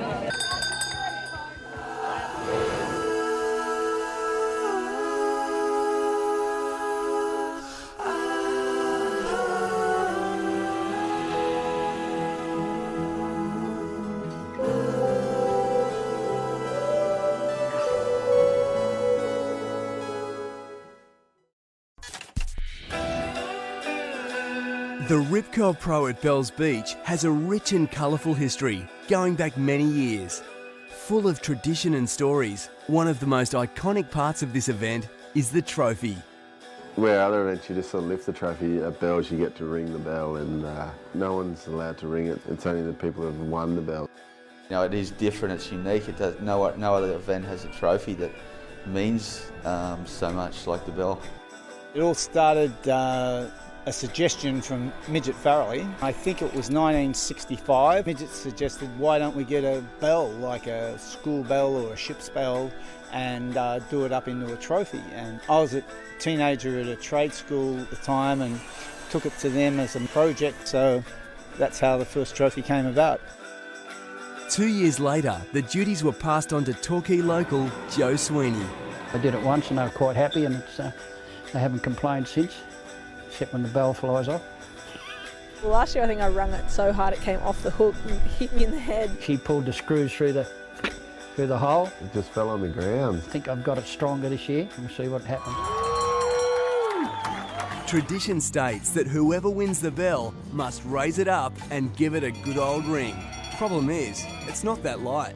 It's quite heavy because it's made of blackwood and the bell is quite heavy, so the whole thing's about 14 kilograms. And so it's all right if a big guy wins it, if some of the little blokes struggle a bit getting it above their head. I've actually watched so many prezos and everyone struggles to ring it. I was a kid when I did it, and it's pretty heavy. I couldn't really get it above my head. Over the years, I've become quite proud of it because the ringing of the bell, and it's a sort of labour of love. I don't think I can make a living out of making bells. It's good for the soul. I'm just amazed that that tradition's continued as long as it has, so all power to him for keeping it going so long.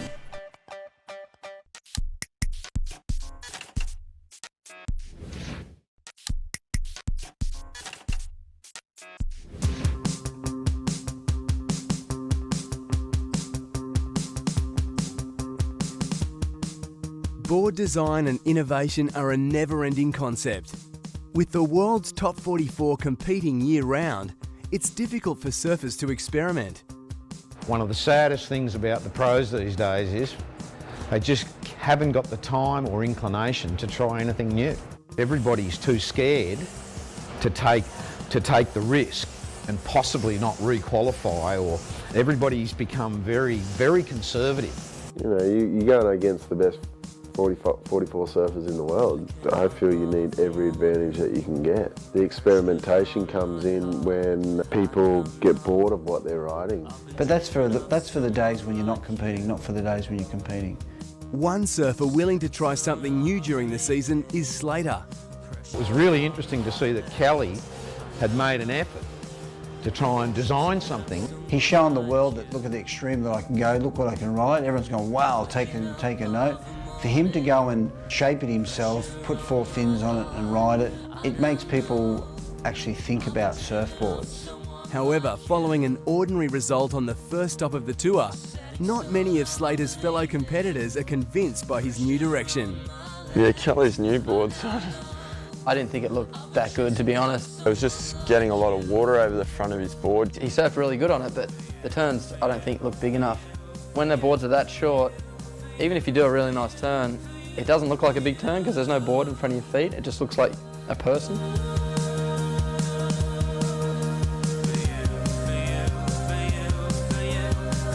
For me, the problem with his quad, it seemed, if there was any problem, was that it lacked a little bit of extension or vertical feel off the top. You know, it lacked that little dynamic. They're great boards for a certain condition. For him, he's won 9 world titles, so he's looking for something to, you know, keep his motivation up. And I think that's where making his own little boards sort of came into that. It's fun to watch people try different things, for sure. It'd be boring to watch everyone ride the same board. You know, there wouldn't be any ingenuity or kind of, you know, character. And I think the verdict's still out on, you know, how they're working. But you know what the main thing is he's having fun and he likes them. So, so it really matters, you know. I hope he keeps riding them all year.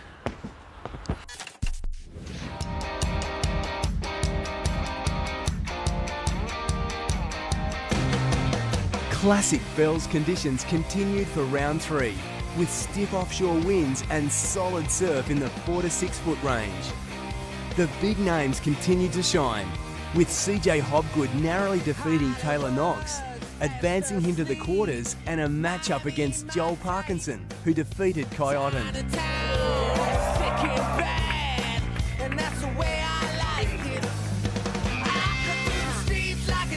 It's just basically keep it simple, stay relaxed, and just me in the ocean and 2 waves. Fanning dominated his heat against the usually explosive Bobby Martinez, before a rising tide forced a move of the event to Bell's neighbouring break, Winky Pop. Rip curl event's very mobile. We have Winky Pop, we have Rincon, and we can even go down the coast to Joanna. It's handy to have that mobility. Geordie Smith took a liking to the fast winky waves, taking down giant-killing wildcard Owen Wright in one of the most exciting encounters of the day. That's probably the biggest hit that I've had with nerves-wise this whole event. You know, I keep getting the wildcards, and it's, you know, they're the best guys, so, and they've got nothing to lose, so I was just, you know, stoked to get that one out of my way. Wildcard local Adam Robertson turned heads as he continued to storm through the rounds, defeating Tom Whitaker and securing a quarters berth alongside Kakoa Bacalso, who won over Drew Courtney. I couldn't ask for better waves, you know, just found the number and dialed it in, and what do you know?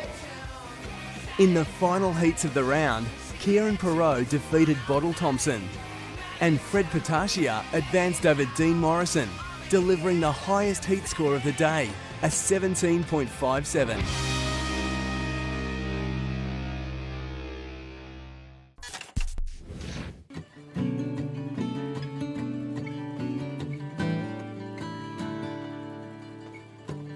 For many years, the rugged yet beautiful coastline and incredible waves of Victoria's surf coast have attracted people from all over the world.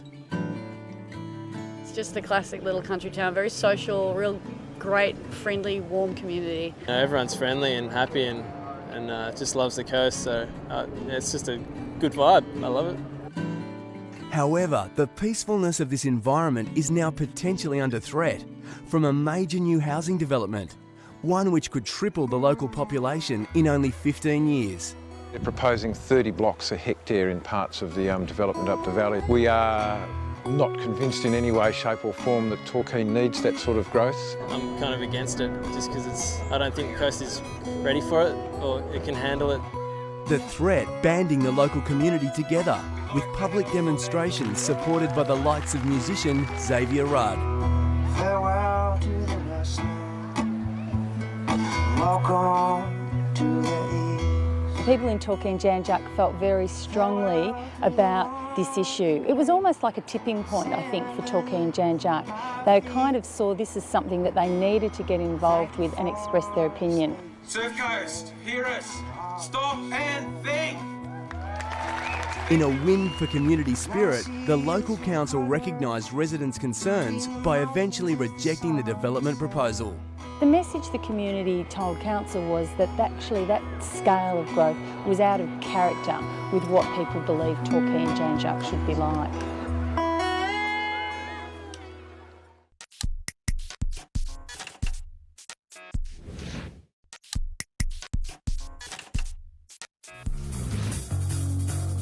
Quarter-final time, and pumping lines in the 6-foot range provided for an incredible display of surfing. In the first quarter-final, Joel Parkinson's rail-to-rail surfing secured him a comfortable win over the backhand attack of CJ Hobgood. Next was the highly anticipated matchup between Mick Fanning and Geordie Smith, both surfers racking up solid waves.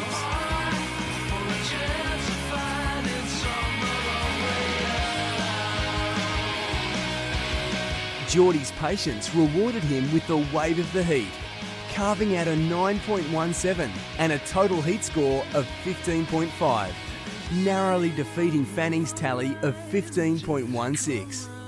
Yeah, you know, Mick, he's actually my favourite surfer right here. It sucks to see him go down, but I haven't made the semi-finals, I think, in like 3 years, so I'm really happy to be there. Quarterfinal 3 and the momentum and excitement behind local legend Adam Robbo Robertson continued as he defeated Kikoa Bacalso, booking a semi-final berth against Fred Patasia, who took out Kieran Perot in the fourth quarterfinal.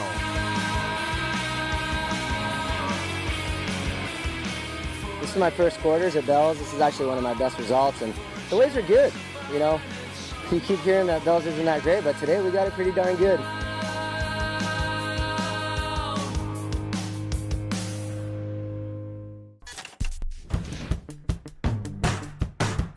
An essential part of today's professional surfing is the role of jet ski assistants. The Rip Curl Pro employs a dedicated team of drivers at Bells who each morning are among the first to arrive on the beach.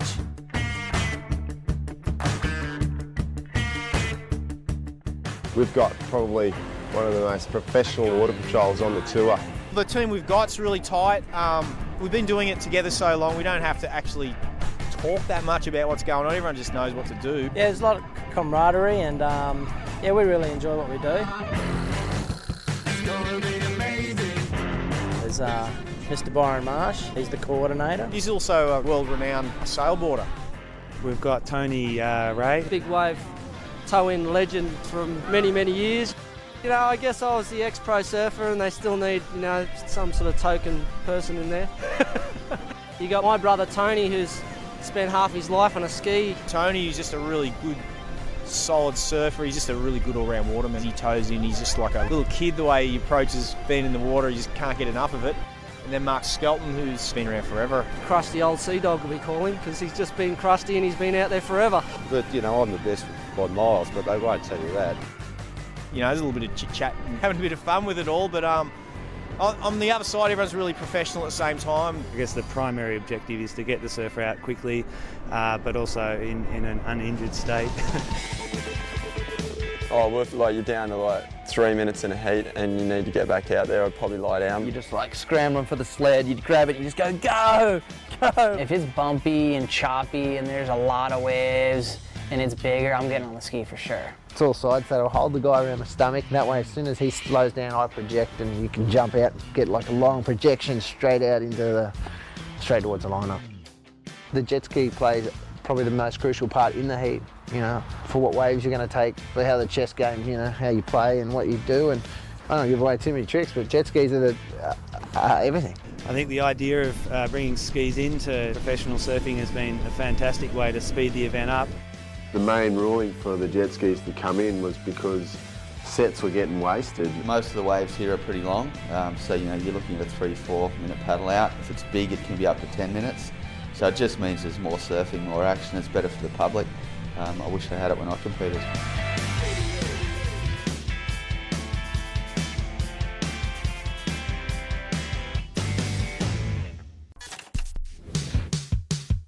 Semi-final 1 saw current world #1 Joel Parkinson and Geordie Smith both in incredible form. After a slow start to the heat, the final 15 minutes resulted in an incredible tussle with the lead changing 4 times.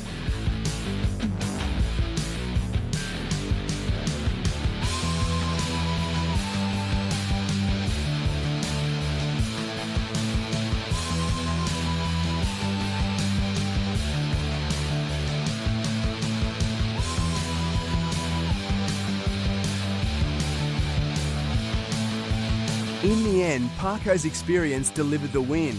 The rookie Geordie Smith still happy with his equal third at Bells. It's actually the best result of my career so far, you know, so can't complain, and yeah, you know, maybe a little fun tonight, a little party or something, and celebrate the winner. The second semi saw the hometown favourite Robbo up against Hawaiian Fred Patasia.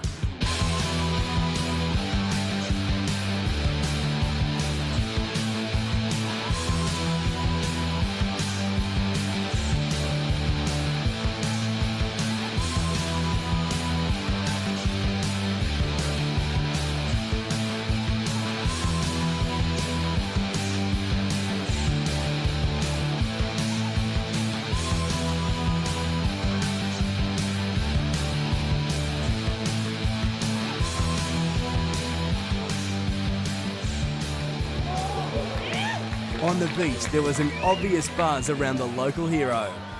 And local knowledge paid off, with Robbo securing his position in the final, eliminating Patasia, the last standing goofy footer of the event. We had some fun waves today, so all in all, it was a good day. Coming away with a semi over here is good, and I'm happy. So no regrets. I feel like I surfed well, and Robbo just surfed better.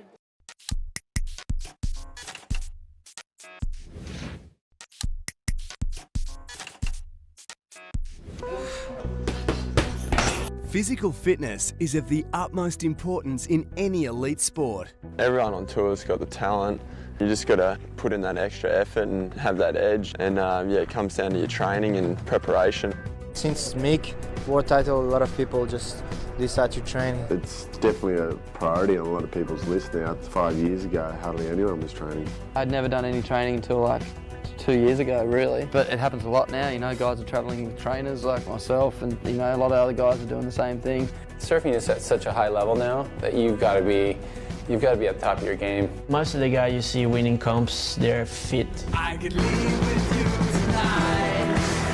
I could take the easy way out. For me, it's really important. You know, I went through a major injury when I was 15, so it just got me into it, and I wanted to surf a certain way, and the only way I was going to be able to do that was by training, getting stronger. And the DVD that I've just finished is really just geared really at surfers. Of course, the core strength is all about surfing. It really helps you pull through those turns, like especially when you're flying down the line and you want to just lay down a big carve or something. You want to use that core strength to pull through it.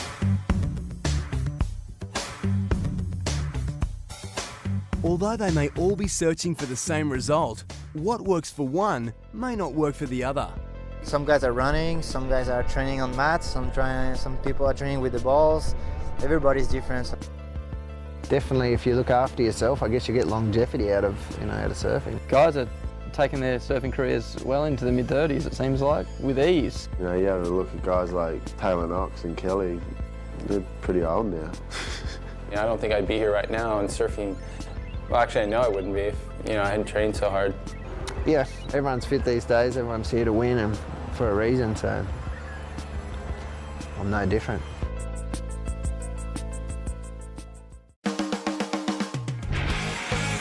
With the sandy beach of Bells full to capacity for the final, the crowd's choice was split between the current ASP World #1 and the local Victorian. Robbo winner. He's looking pretty good. I'll go for Robbo for sure. Yeah, I think Joe is surfing really well. He's on fire, and I think he's really hungry for a world title. Yeah, Joe. But Robbo's a local guy, and I hope he wins. Well, I think it's anyone's game out there, but I know that regardless of what happens now, I don't think anyone could take us down from the high that we're on right now. He's just surfed out of his skin. We're just all so proud of him. If he can ring that bell, we'll just be stoked. Robbo opened the final strongly, but looked tired after his 2 previous heats in solid Bells conditions.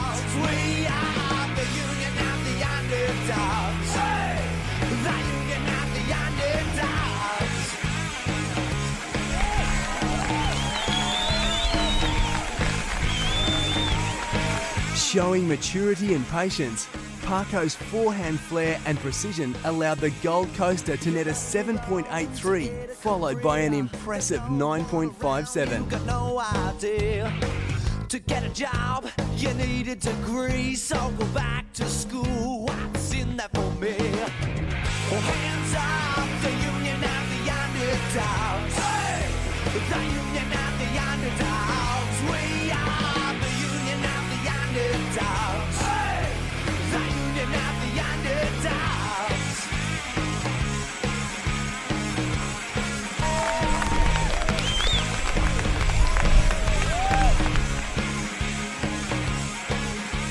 Robbo was unable to respond, leaving Parko to secure his second Rip Curl Pro.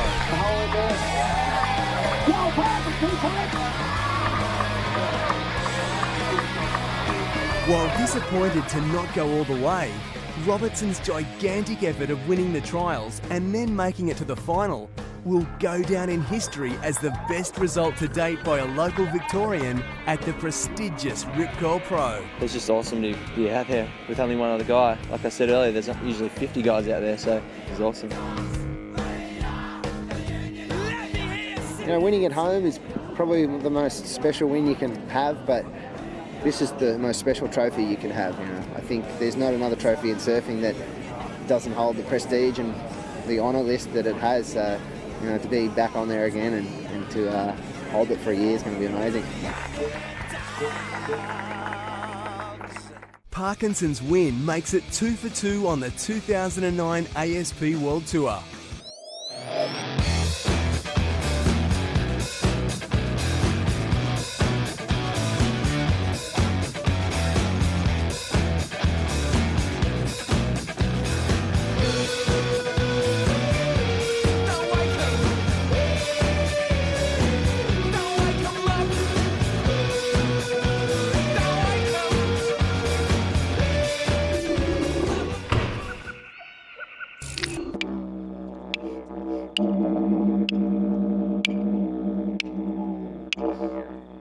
The full moon phase will take effect tonight, just in time for the start of the Rip Curl Pro at Bells Beach. We're expecting king tides of around 1.8 metres, but the swell and weather at this stage is anyone's guess. Full moon normally produces good surf. I mean, yeah, isn't that a fact? I don't know. Yeah, they say that the swell picks up, right on full moon. Bells are always is held around the full moon. It's actually a ginormous full moon this year. This morning the moon's going down, the orange sun's coming up. It was a really good spectacle to start the event off. Yeah, it's supposed to bring some good luck and some big swells, so we'll see what happens. Well, in 1992, I started gathering all the weather maps daily and then using that to get a better idea of what the surf was likely to be. I do lunar cycles and compare it with the swell patterns, and you could definitely see that every second one of those occurrences, over 1 year at least, you got a decent swell. I've come down here and had no waves, and I've come down here and pumping waves, so who's not to say that it's got something to do with the moon, The later Easter is, the better it is, I think, for the contest. Full moon has things to do with the women that come down here, not really the swell. And probably some of the dudes as well, The wolves come out to hunt. I don't know, werewolves come out. The negative ions, which produce the positive energy, actually radiate the most when the moon is full. I know there's big tides, that's about all I associate with it. For Bells, if you did jag a swell on those full moons, the low tide bowl will be amazing.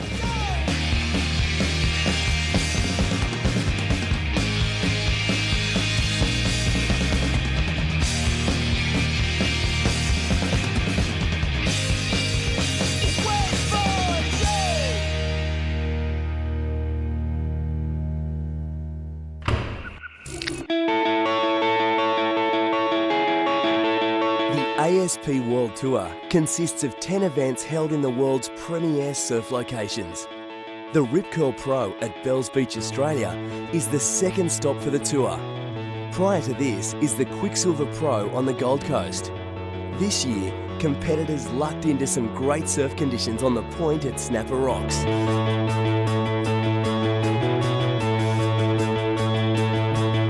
With local favourites all bowing out, Taj Burrow and Geordie Smith went head-to-head in the final. Taj's experience gave him the edge he needed to claim the first event for the 2010 ASP World Tour season.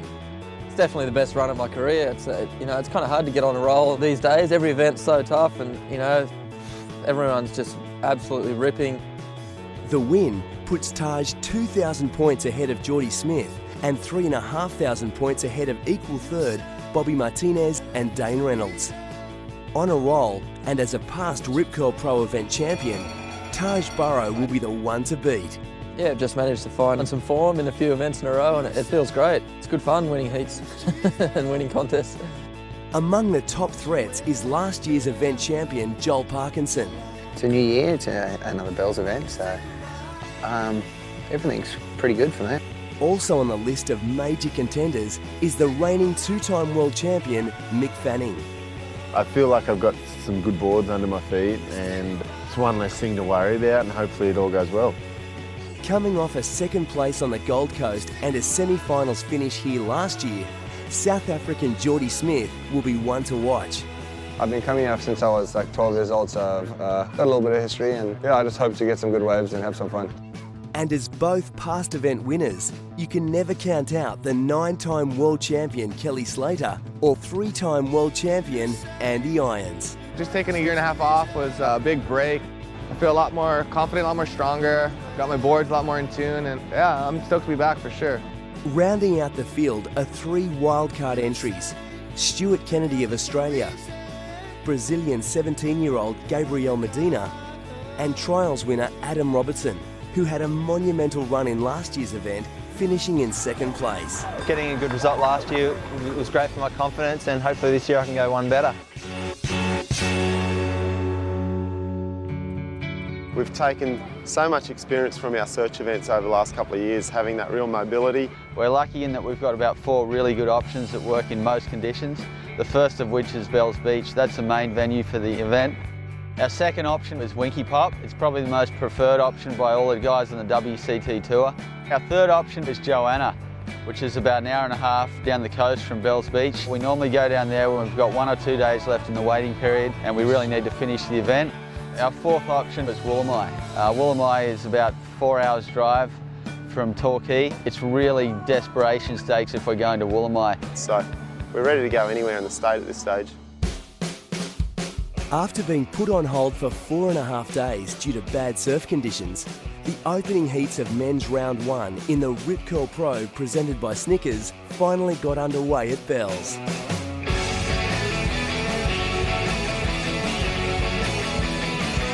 The guys want to surf, they've been waiting for 5 days, and it's the first round, no one loses, which is a positive, and they want to surf, so that's a good thing. In the opening heat, the former 3-time ASP World Champion Andy Irons took out Dane Reynolds and Tour rookie Nate Yeomans from the USA. They gave me the opportunity to take last year off, and I took it, just kind of got burnt out there. I mean, it's an amazing job, but surfers do get burnt out, and it did happen to me. And having Dane and Nate, you know, I really respect for surfing. Dane's one of my favorite guys to watch, and to get a win over him feels awesome. The current #1, Australia's Taj Burrow, managed the tricky conditions well, advancing through to round 3.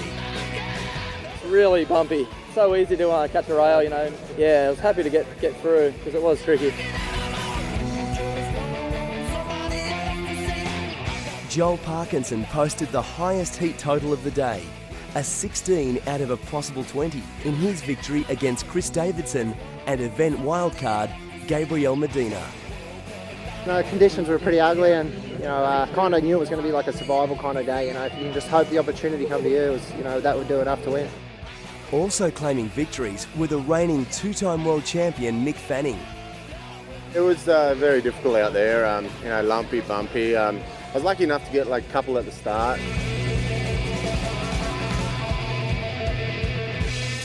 Australia's Adrian Buchan, Brazilian Adriana de Souza, 9-time world champion Kelly Slater, Tiago Perez of Portugal, Frenchman Jeremy Flores, and ASP injury wildcard Luke Steadman. Oh, I'm so happy I've got that surf out of the way. The last 5 days have been killing me. The remaining round 1 heats were completed in windy 2 to 3 foot waves at Bells Beach the following morning.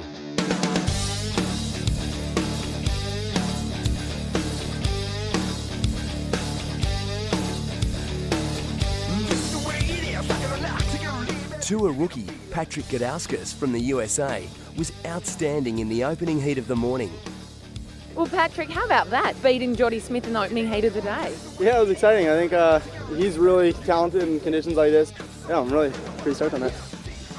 In a shootout bout, Michel Perez got the edge against his opponents Taylor Knox and rookie Adam Melling from Australia. Yeah, it's pretty good just to win the first round, you know, and go straight to the third round. So I'm really happy about it. Final round 1 winners included rookie Dusty Payne, Tom Whitaker of Australia, and Hawaiians Freddie Patasia and Roy Powers. Yeah, I'm stoked to make it through. I mean, I'm actually stoked to finally surf, and it's not the best bells, but if you get the right wave, it's got a good wedge.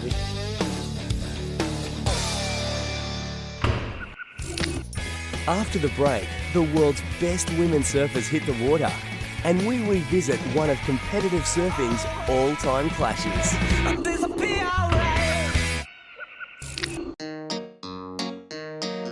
The Rip Curl Pro at Bells Beach acts as the second stop for the Women's Professional Surfing Tour. The women's lineup for 2010 is one of the most inspiring in years. Everyone's surfing so good this year. I mean, there's been a huge push from Silvana. There's Chris on tour and Leanne. It's always exciting to watch. At the forefront of this new generation is 19-year-old Sally Fitzgibbons. This is my second year in World Tour event down here at Bells Beach, and I'm feeling really good and I'm super happy and have a lot of confidence. Of course, leading the charge is the reigning 3-time world champion and current #1, Stephanie Gilmore of Australia, ready to rectify her second place finish here last year. Yeah, to get that second place last year kind of stung a little bit, so to start the year with a win on the Gold Coast felt really good, and I guess I'm going to use that confidence leading on into Bells. Nipping at her heels is a long list of hungry competitors, including the current world #3, Chelsea Hedges. Yeah, I've been down here for like a week and had some really fun waves at Bells. A bit of confidence behind me and all warmed up, ready to go. The opening 2 rounds of the Rip Curl Women's Pro, presented by Ford Fiesta, were completed in punchy 2 to 3 foot waves at Rincon.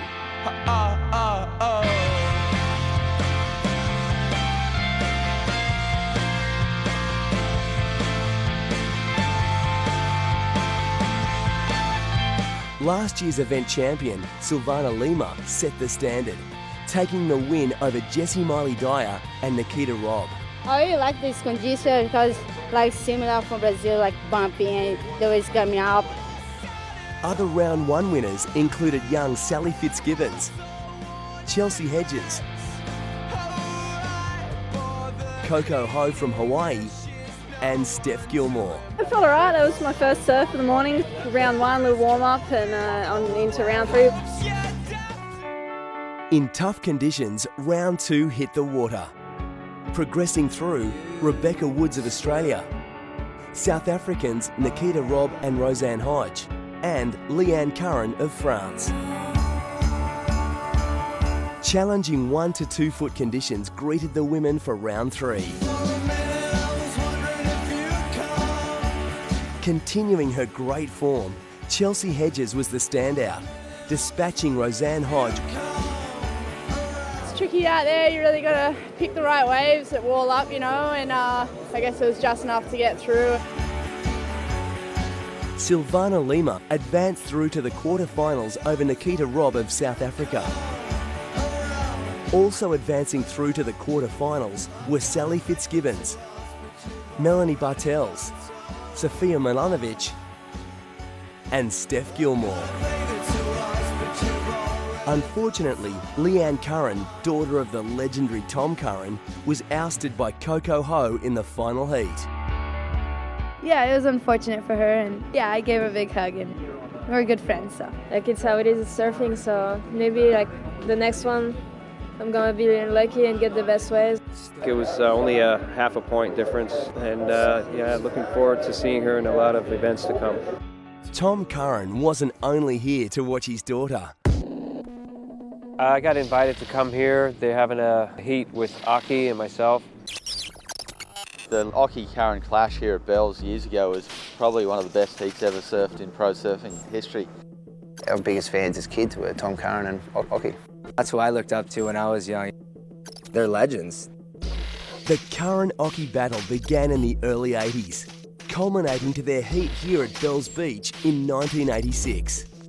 That's what everyone pictures Bells like, is that heat of Aki and Curran. I had to go through that heat to win the world title. Really intense, he was just so smooth and calculated and so hard to beat. He'd need a score and he'd paddle to some misto bank and the wave would come for him. He'd just always be doing your head in, you know what I mean? So it was pretty tricky surfing against him back then. I won that one, so and then I won the world title, so it was a very big year for me. It was a special heat for sure, the waves would pump, and it'd be almost impossible to emulate a heat like that. With no outright winner, and both surfers still in top form, it was time to settle the score. Billabong last year at the Billabong Pro at J Bay started the clash of the icons, and we've brought it here for round 2. Obviously great to surf with Aki, and we had one last year at Jeffries. That was a lot of fun. They had 2 heats, so it was a tie. So now they're doing it again here. We're in J Bay and they had the first clash of the icons, which is phenomenal, and it's going to be so exciting to watch it out Bells.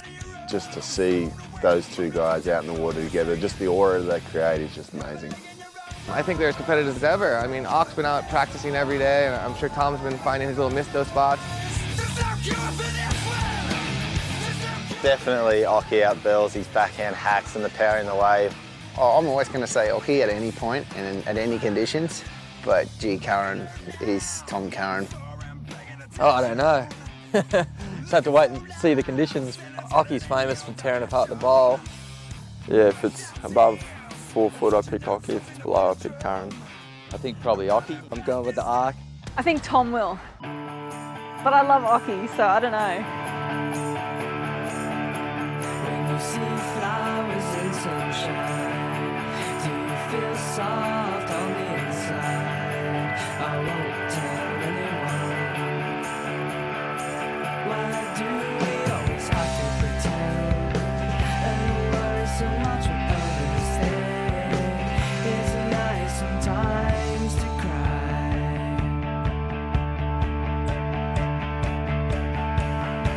When you're tired of bottling up all your feelings, when you say enough isn't enough, then you'll see. You'll tell everyone it's okay to be happy or sad. It's okay to let it all out when you're mad. Tom was ripping out there, probably as good as he's ever surfed, and you know, so I've got my work cut out for me if we're going to have another heat. And a nice win over good mate and stern rival Mark Okalupa. Yeah, it was kind of fun out there.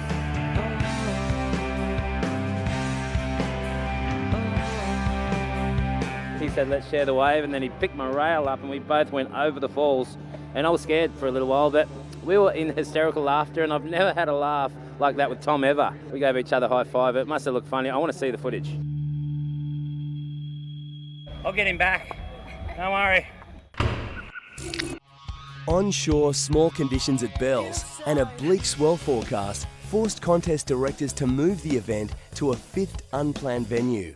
Yeah, it's a really difficult forecast that we're looking at, so you know, we have elected to come down here to 13th Beach. Attracting more swell than Bells, and with favourable winds predicted, 13th Beach was the best option. 13th Beach was a pretty radical call. We haven't been here since the 70s, but we're back again. We had the troops on the beach at 4:30 in the morning to move TV, move the whole bit, gig. Yeah, she's a 2.5 hour just setup process. You know, we're surfing a beach break, which is totally different to what we'd normally surf at Bells, so I think it's just good to get the second round underway.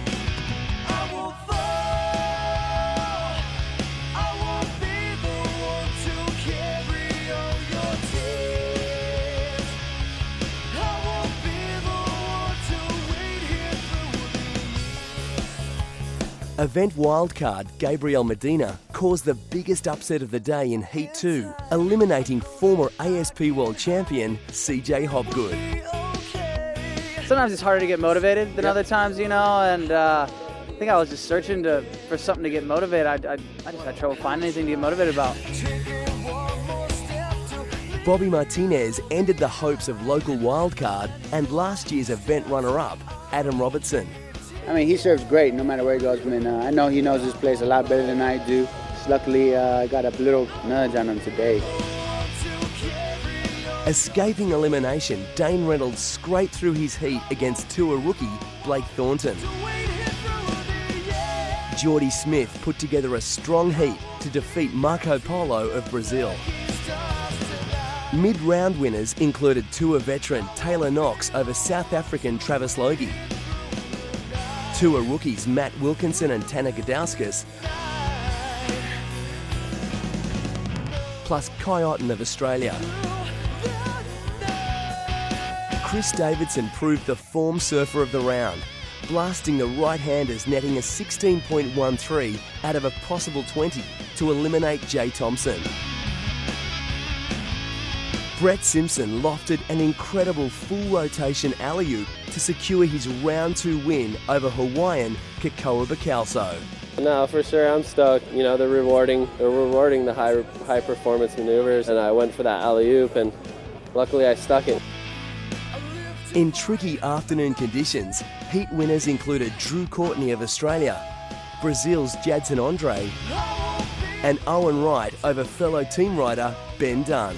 My plan was to get moving and then sit and wait for a bomb, and I never got a bomb, and only got that one and just missed out on the score, I think. Damien, we were looking to go into round 3, but not anymore. Yeah, we didn't anticipate this heat going flat, the heat with Owen, and I think it was probably better to call them both off. Round 3, looking forward though. Winky Pop, are we there definitely first thing in the morning? Well, we're going to make the call from Bells tomorrow, whether it's Bells or Winky Pop. Fingers crossed we'll have a little bit of residual swell tomorrow and we'll get a full day. It'd be great to get a day at Winky Pop. Stay tuned. After the break, we crown our Women's Rip Curl Pro champion, and we check out the music on offer down at the Rip Curl Pro.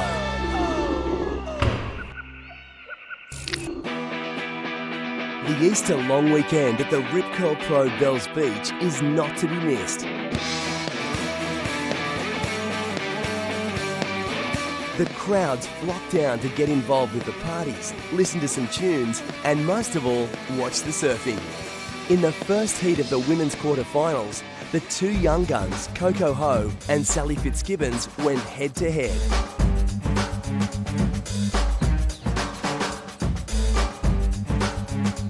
In the tricky conditions, Sally found the better scoring waves. Yeah, it was kind of a dream heat. Feeling really good and confident with my surfing, and hoping I can have a few more heats like that one. Heat 2 was another one-sided affair, with reigning 3-time world champion Steph Gilmore taking it to Rebecca Woods of Australia. I was pretty relaxed. I was kind of really excited about seeing that water spout out there. That was just amazing, and got a couple of waves, so I'm happy, yeah. Also advancing through to the semi-finals were Australian Chelsea Hedges and former world champion Sofia Milanovic from Peru. Yeah, it was pretty hard out there, you know. I was just lucky enough to just catch 2 waves and make the score. In the first semi-final, it was Sally Fitzgibbons versus an in-form Steph Gilmore.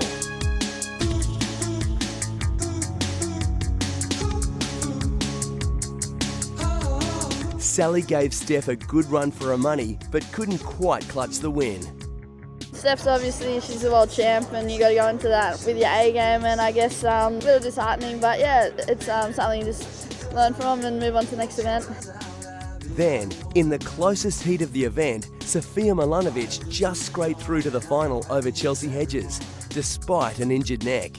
It was pretty crazy because I needed like a 4.1 and I barely got it, and then she needed like a 5.8 and she got like a 5.7, so I'm just glad I made it and God was with me.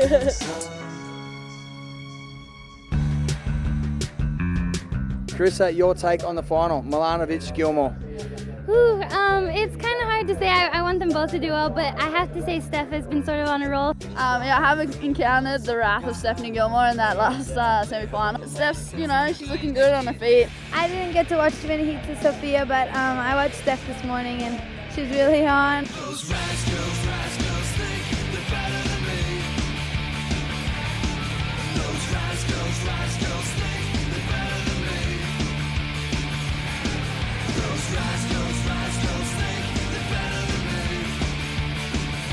Sophia surfed exceptionally well, but it was Steph Gilmore who hit her stride at the perfect time. Steph scored a 14.67 out of a possible 20 to Sophia's 10, claiming her third Rip Curl Pro Bells event and second event for the year, making it 2 from 2.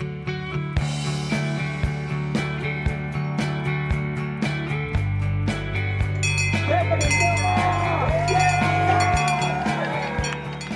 3. It's an incredible day today, and to ring the bell again, especially the big bell this time. I'm so excited, and I definitely feel like I had a good rhythm going today, and maybe a good little connection with Bells Beach. I mean, there's something going on there, but I just enjoy coming here. It's just an all-around good event for me.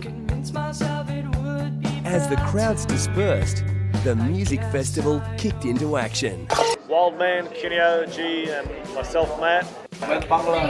When they've had enough of sitting on the beach, the spectators can go up and watch the music festival on Saturday and Sunday.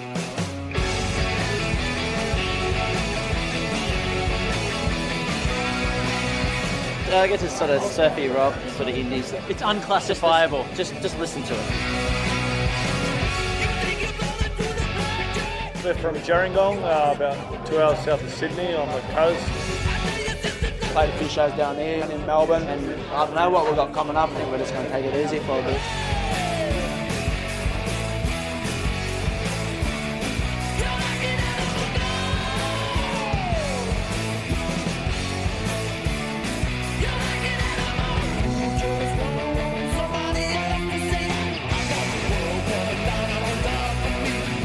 He's the singer, he gets to choose what songs we do play and what we don't play. So. Depends on it. We don't play by rules, is what I'm trying to say.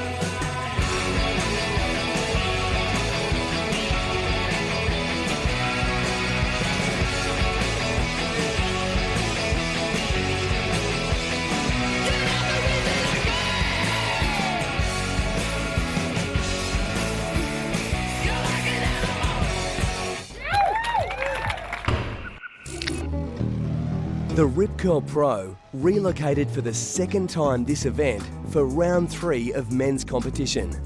We've moved locations yet again. We're going to be running here at Winky Pop today, which is just to the side of actually the main stage at Bells. There's some really beautiful lines coming through, and I think we're going to have an exciting day of competition.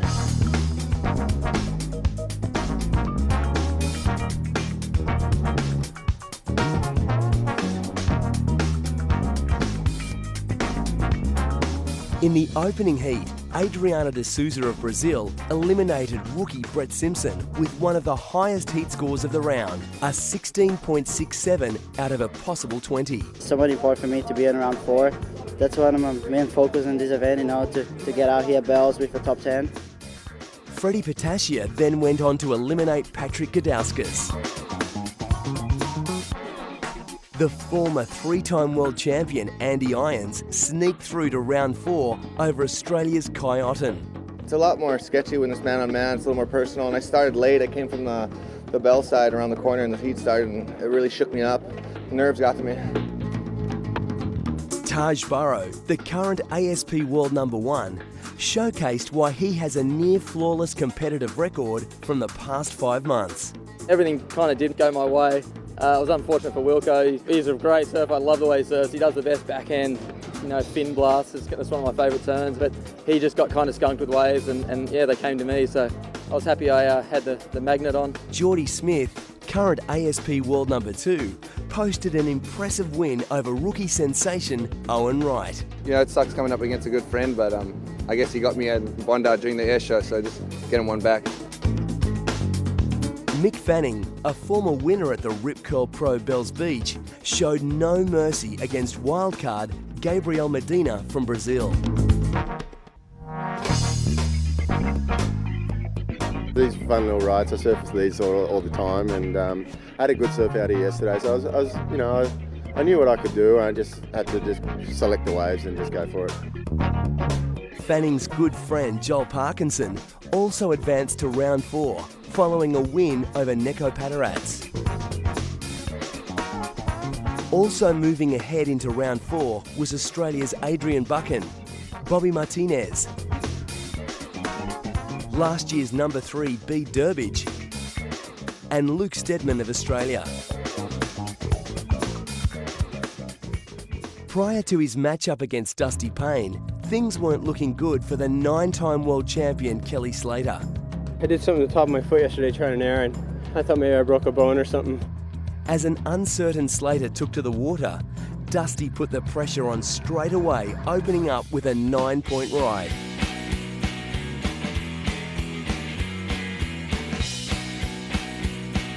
Despite his injury, and like he's done so many times before, Kelly came back to combo Dusty. There's about 10 minutes left. I had priority and just prayed for a long lull. Kept it efficient. I think only caught 3 waves.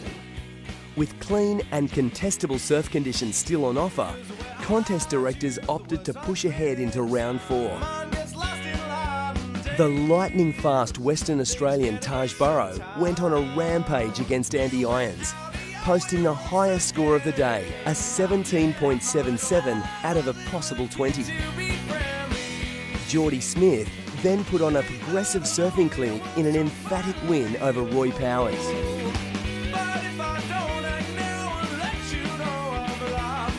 And in the final heat of the day, Fanning went on to survive a tough battle against Portugal's Tiago Pires.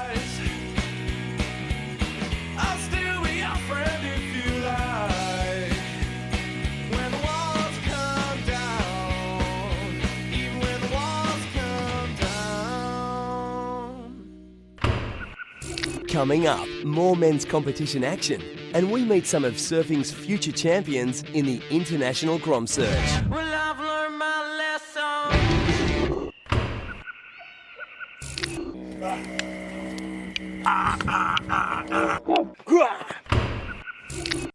Mixing it up with the pros this year, the under-16s are competing at Bells in the Rip Curl Grom Search Final.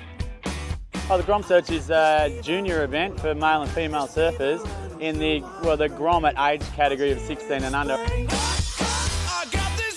It started here in Torquay, that was the home of it, in 1999, and it's sort of mutated now into a multinational, worldwide grommet tribal gathering. The best thing about the Grom Search is coming here and watching all your favorite surfers surf. It's pretty exciting and getting to surf kind of the same comp as all the pros. I won the national final in South Africa, and yeah, they sent me here for this contest. You get selected from your country to go surf in this grand final, so that's a great experience. It's a real traditional spot, and I'm stoked to be a part of it.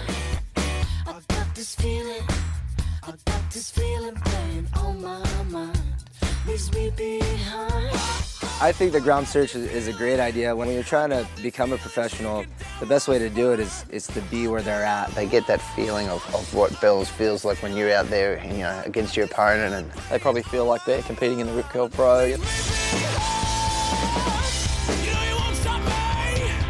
A Grom is just a younger kid that's always really stoked on going surfing all the time. Just a little frother, just a little undersized cray. cheeky little kid. Surf for 10 hours a day. They do the dishes. I get called a Grom off all my dad's mates. It's so funny, I turned 30 the other day. Someone that you could probably stuff in a trash can. Definitely had my fair share of Grom abuse for sure. I cried a lot when I was a Grom. Tied up against poles naked, to toothpaste in my eyes. I used to get buried and put in wheelie bins and all that kind of stuff. I'll beat up on a little Grom every now and then. Tell them I'm going to pick them up to take them surfing and just leave them at home. The Grom Search help athletes on their quest for the professional career in surfing. I remember sitting in the competitors' booth trying to get signatures and stuff on the guys. That was pretty cool. Come here every year, all the rookies, I go up to them and go, hey, congratulations, welcome back. And they're like, oh yeah, the Grom Search, it's great, now I'm back here as a pro.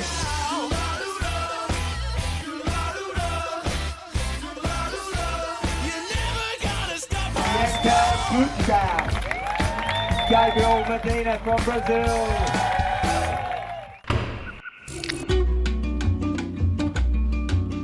Two days out from the end of the waiting period, contest directors made the call to move 2 hours down the coast to Johanna Beach. I keep waiting for you without my mind in the way. So we're at our 4th location now, down at Johanna. The decision was the waves here today were going to be better than what we'd get tomorrow. It's 3 feet here and the conditions are pretty good. They'd be good at most events, so yeah, we're going to finish the event. Duma gave us a deadline to be ready by 10:30 and we hit the hooter at 10:32, so it was pretty good. And that was that. Heat 5 of round 4 hit the water. Joel Parkinson versus Adrian Buchan.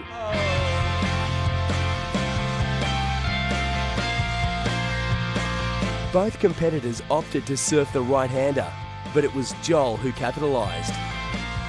I was always going wherever my competitor was going. You know, I think you get a 50-50 chance that way, and I think it's probably about the best ways out there where we're sitting. Bobby Martinez then continued his blistering form, ousting Brazilian Jadson Andre. How's she gonna live? The whole time I didn't know where to go. When you went over there, I got nervous because I knew there was good waves. I've seen people were serving over there, and I might go there my next heat. Bede Durbidge also advanced through to the quarterfinals, eliminating Aussie Luke Steadman. Yeah, it's definitely tough. You don't know where to sit, and it's got like 2 peaks going on, and it's tough. But yeah, at least there's waves and it's above 2 foot, so can't complain too much. And the 9-times world champion Kelly Slater was looking unstoppable despite his foot injury. A little bit of injury with the foot, and there's a tiny little hairline fracture in the top of the foot. And he's up and riding belly, driving down the line. There's that powerful opening manoeuvre that we've become so accustomed to seeing from Kelly Slater. Up and again, driving over the foam. Big swooping cutback. He is really looking in control. Sliding the tail into a reverse. There you go. That's why he's the 9-times world champ, and it puts a smile on this man's face, Stephen Bell. Anyways, good start, and I think I caught all the good waves out there. So, you know, Michel, bad luck for him. He just didn't get a chance to get going. The outgoing tide made conditions tricky for Taj Burrow and Adriana de Souza in quarterfinal 1. Despite the challenging conditions, Taj advanced through to the semi-finals. It was pretty tough out there. I think it might have been the bottom of the low tide or something, or otherwise I was just really lost. But both of us couldn't find a thing. It was unfortunate. Hopefully the waves get better with the tide coming in. In a nail-biter, Mick Fanning defeated Geordie Smith in quarterfinal 2 by 0.2 of a point. Yeah, I made him a bit of a mistake, and that's when he got his, I lost priority and he got his big score, but I just thought, you know, I could wait and try, and I got that one wave and it was just enough to get me in front, and then just try to hold him off that last one, and it worked, so I'm stoked. In quarterfinal 3, Bobby Martinez headed straight for the left-hander. Employing the same tactic as his round 4 heat, Joel Parkinson followed Bobby to the left. Unfortunately for Joel, it didn't pay off. Left's actually kind of hard to surf. Kind of keeps coming back on itself, and it's just tricky though. Yeah, it's tricky. In the heat of the day, Bede Durbidge almost unhinged Kelly Slater in the dying moments of quarterfinal 4. Yeah, I went for it and I had to. I landed and I thought, I got it, and then as soon as I thought that, I fell off, and yeah, it was a close heat.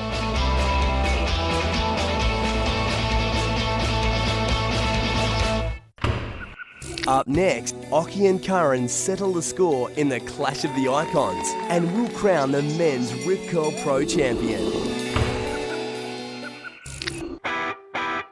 An incoming tide and a drop in wind improved surf conditions down at Johanna Beach for the men's semi-finals at the Rip Curl Pro. In the first semi-final, it was the current world #1 against the reigning 2-times world champion, Taj Burrow versus Mick Fanning. That's a really big heat, this one. Taj is pretty confident though, and I think he can do it.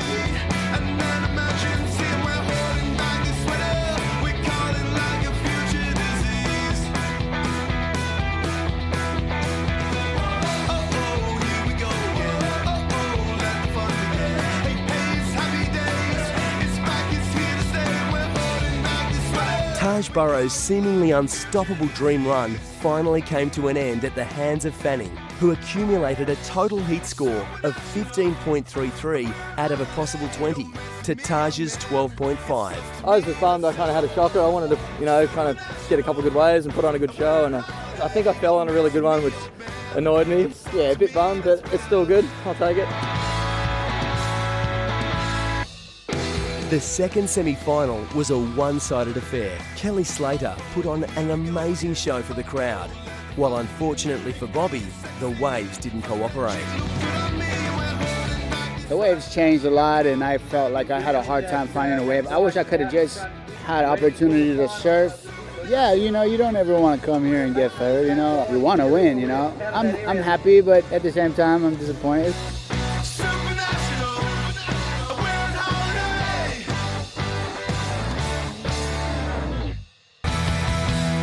As the two finalists, Mick Fanning and Kelly Slater, prepared, Ockie and Curran hit the water to settle the score in the clash of the icons. If you won the semi, you know, you take that extra break, it'd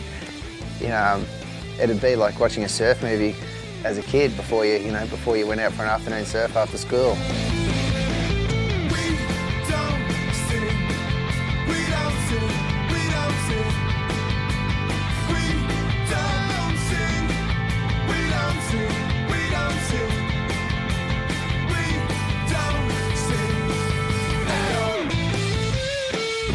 Curran took out the heat and made it 2 from 2. It seems only fitting after reliving one of the all-time greatest heats in professional surfing. The 9-times world champion should take on the reigning 2-times world champion in the final at the Rip Curl Pro for 2010.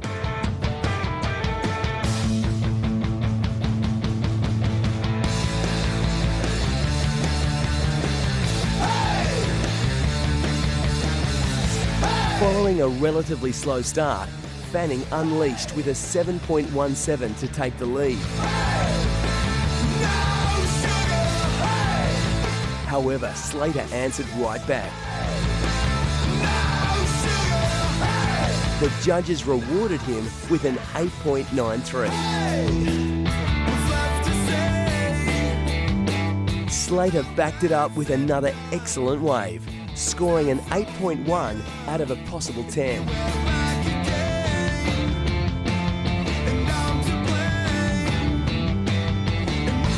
Fanning surfed well, but couldn't quite surpass Slater, leaving him to claim the 2010 Rip Curl Pro.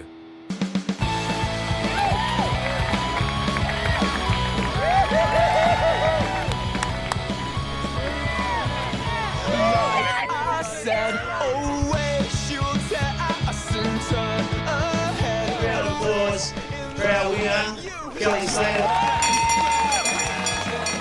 Kelly's win here marks his 4th at Bells Beach, equalling the historic record set by Lisa Anderson and legendary Australian Mark Richards. How many years did it take Mark to do it? It took me about 20. I got 3 in about 5 years, so that's not too bad on the run, but it was a long time between the first and the second. So, I don't know, maybe I figured this place out somehow.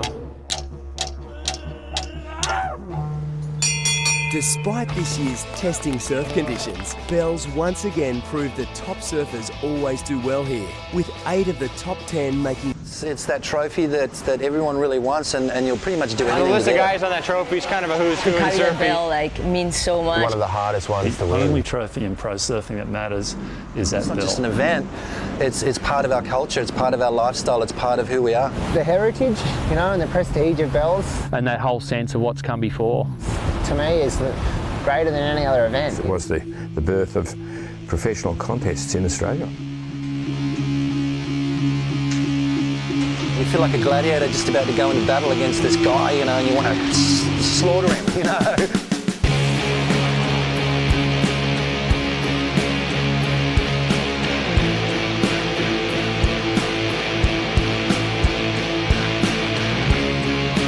When you're running down to the car park and you see corduroy. And you're running down those steps. And you've got all the people lined the stairs and they pat you on the back and you know, your blood's pumping and your heart's pounding.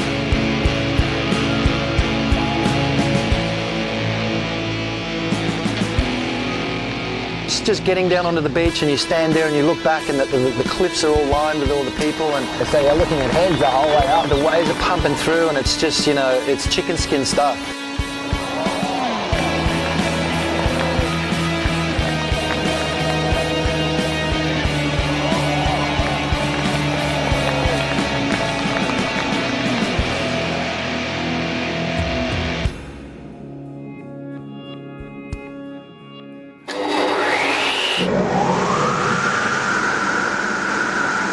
My name's Joe Sweeney, and I've lived in Torquay over 50 years.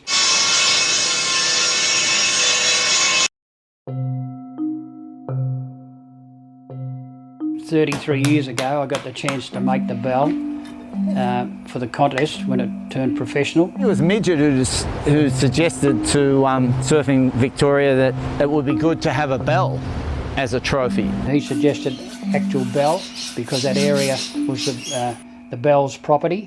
The Bell family bought this parcel of land at the land sales in 1867 and established residency here around about 1880. And so that whole area was known as Bell's, to my knowledge, because the family lived there. It's very clear from everything that was written about the family that they had an amazing connection with the beach. Because the Bell family owned such a large tract of land out here, almost to the edge of where Jan Juc is now, and they owned the whole of the beachfront all the way down to almost Anglesea. So I would think it probably just became locally known as the Bell's Beach. And I think this particular family who lost their only son on the battlefields of Europe, you know, would feel honoured that the modern day warriors with their surfboards are coming here and have this wonderful feeling for the place as well. So it's about the sacredness of the place. I really love making the bell, and I can think to myself, now who's going to win it this year? There's been so many great champions that handle it, and I know they all respect it, and they're very, very proud of winning it.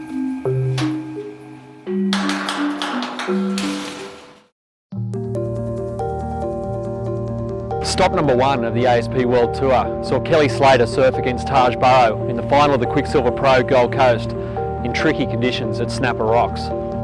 Kelly's win in the final at Snapper meant an unprecedented 11th world title was a real possibility. It also meant he'd be coming to Bells Beach chasing a 5th Bells Trophy, something no other surfer has ever done. The swell forecast for the Rip Curl Pro looks the best it's been in over a decade. So things are shaping up incredibly for the 50th running of this iconic event. They start off pretty awesome. You know, as far as the Bell Bowl goes, today was a perfect size start now. It was about, what, 3-4 foot early. Things started picking up, the tide came in and the swell picked up a bit, and it was pretty much classic conditions, like couldn't ask for much more. Standouts to me, no real surprises, a lot of the big favourites, you know, your Slaters, your Parkinsons, your Fannings. Those guys impressed me the most, I think Joel particularly. Just with his power, and I know he's been training, he looks really strong. Mick too, he's, you know, super fast. Slater had moments of brilliance like he always does, riding something really short and just, you know, turning 5s and 6s for other guys into 7s and 8s, 9s. I think as far as tomorrow goes for round 2, we're going to see, if not as good, if not better conditions. Tough call, don't want to jinx it, but I think the wave's going to be pretty phenomenal tomorrow. We're going to see some classic bells. Well, we scooted on over to Winky Pop. Bells sort of got a little bit fatter, and we saw yesterday, you know, with the tide coming in, conditions deteriorated. That first heat with Jordy Smith and Adam Robinson, the trials winner, was a great heat to start it off, and saw some great surfing, and that was a very, very close heat with Jordy Smith getting the final wave in that heat and getting a 9.5 to just narrowly beat Adam Robinson.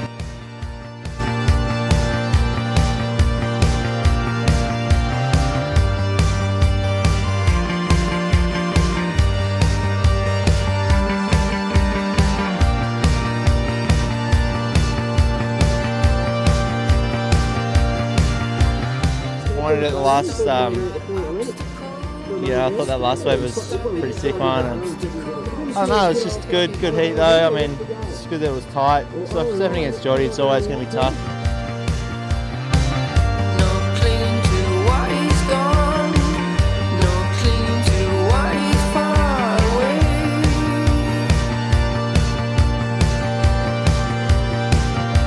Hey Martinez, I'll tell you what, he stepped up. Little controversy, you know, he was a little upset with the score that Taj got late in the heat, but he put the emotions aside and finished that heat with a huge score. Taj Burrow out of this year's Rip Curl Pro. Saw Taj's wave, that wasn't a 7. A surfer knows when another surfer gets a good score. I saw his whole wave, and they said it was a 7. There wasn't no 7. Stopping at obstacles. Stopping at obstacles today.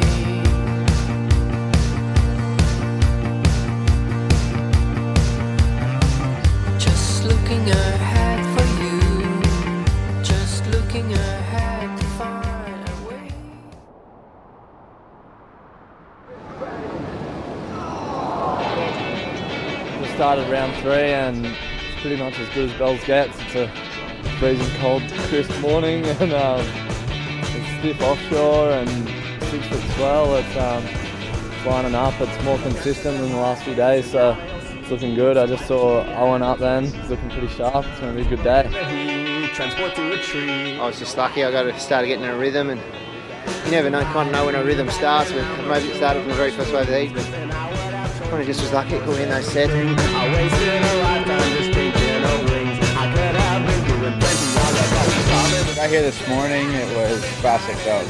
The waves kept pumping on through. Had a magic last couple of days and again today.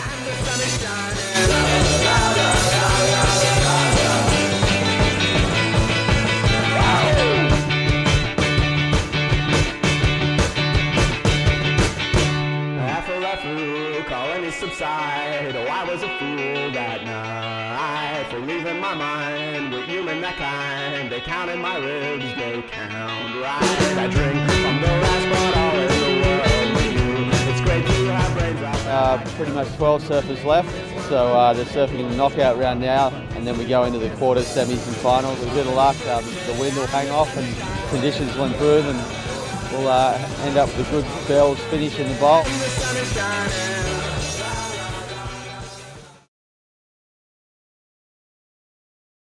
I'm Michael Anthony. I've been shaping for 33 years, one of the Rip Curl shapers, living in Torquay for 37 years and coming down every weekend I could before that. It's a great medium to work with, the foam. I sort of love I guess to me it's a bit like sculpting. I love how you can make something out of this hunk of foam and then it just comes out this beautiful sleek thing of potential energy, and then me or somebody can go and ride it.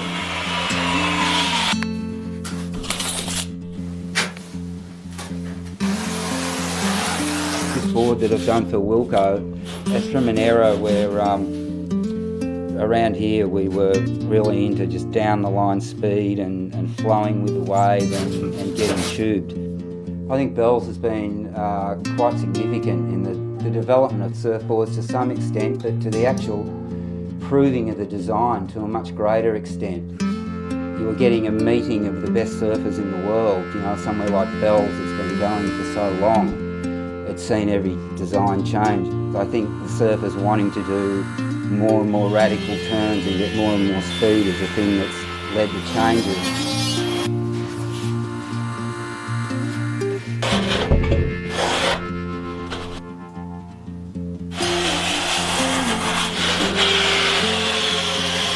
Really looking forward to seeing Wilco ride this board, just to see what he comes up with on it with his new modern day approach. Who knows what he'll do on it.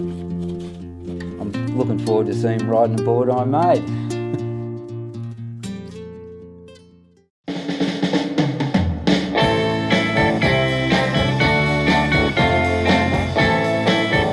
Riding a single fin, it definitely gives you more respect for how the guys were surfing back in the day. To make you open up your eyes and understand, he's got more money than I could ever give. I don't believe that that's the way you wish to live. I got more loving than his money can provide. Through thick and thin I will be right there by your side. He thinks he's clever but he doesn't have a clue. Cause everything was black when in the darkness I saw you.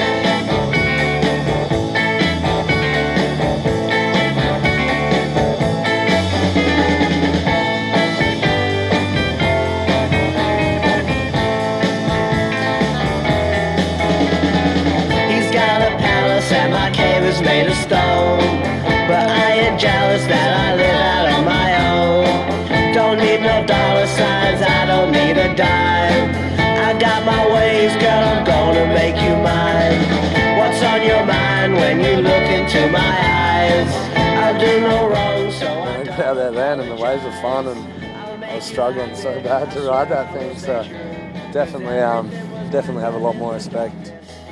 Today, I mean, waking up and just seeing the waves kind of peeling through at Bells Beach was just really just awesome to get the girls kicked off, and there's some really good conditions.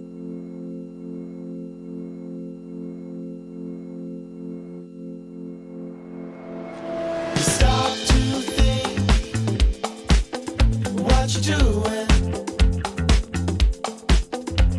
A wave of heat comes around. The ebb and flow past your feet now. You stop to ask what was wrong.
The waves kind of, came to the party this morning, and everyone's pretty excited when they drove over the hill. A really nice warm-up. They're moving into the quarters now, so it's good to have another surf under my belt.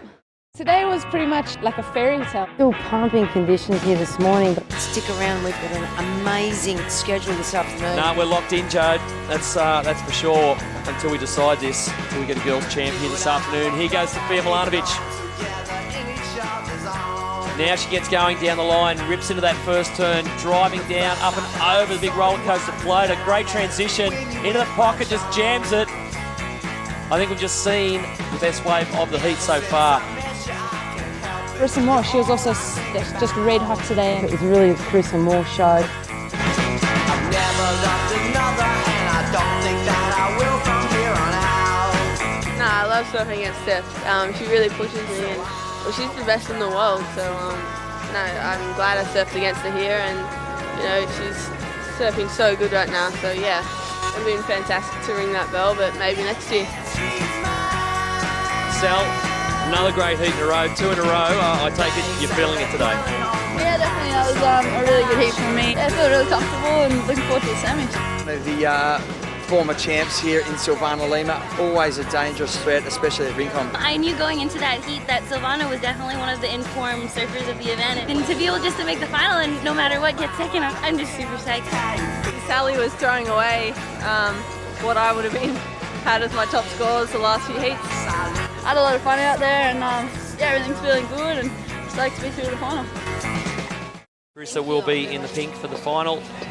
Sal will be in the blue. Sal Fitzgibbons up against Carissa Moore. Carissa Moore on a third wave. Here she goes. She's looking down the line at this thing. She's under a bit of pressure. She's heard the is. scores that have come through. She knows she's got to step it up a notch. She's kind of filling in time, hoping that this wave does exactly what Sally's wave did before, because she's got the ability to put in the big moves. And, here she goes. Just these little transitional turns. This thing walling up as it comes into this inside section. This wave starts to hollow out a little bit. Take your time, and she's going to... Oh, you can hear the crowd just going for cheering for her. This is her first victory ever on the ASP World Tour. That is incredible.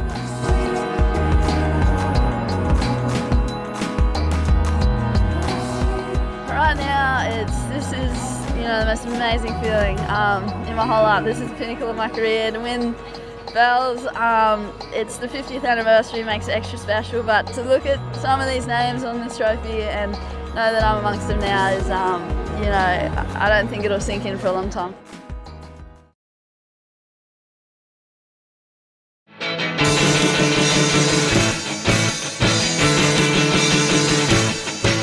Yeah, well, it's the final day of the event, Easter Sunday. We're used to getting conditions like this maybe once through the event, but for every day, it's incredible that Bells has turned on for the 50th anniversary.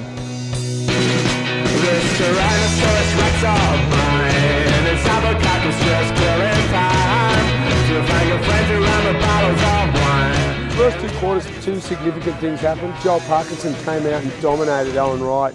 He really did set a platform for power surfing and being in groove with the conditions out here at Bells. And in the second heat, what we saw was Kelly Slater really be off his game, and that was the big surprise package. Adriana de Souza's been surfing excellent. Adriano with the lead. It's a major upset looming. Kelly ended up in a combination situation in a very strange place. I don't think he felt comfortable with the surroundings there because he's not there very often.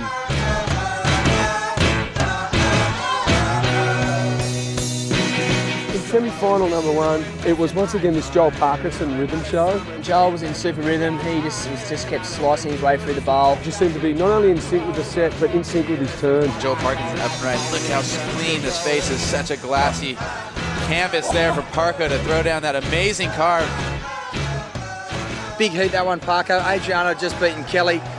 A challenge was on and you delivered. Yeah, I was still worried. I thought for sure it was possible to do anything. Doesn't matter who it is, it's just, you got to beat yourself. You and Mick, you've had some great battles down here, but Geordie Smith, a tough opponent as well. Oh, for sure. Probably one of the toughest, especially at this stuff, a big, powerful right-hander. Geordie Smith needs a big score. He just attacks his section. Oh, that was a huge maneuver. He just blew up, ended up getting 9.5, but then just not enough time for Geordie to get that second ride. Mick Fanning, smooth as silk, surfed all over it, crowd loved it. Mick Fanning through to the final. I think Mick and Joel have definitely looked the form surfers. Today they just seem to pick the right waves and draw the right lines, and they're going to both be in the final. And I think it's going to be a pretty good matchup.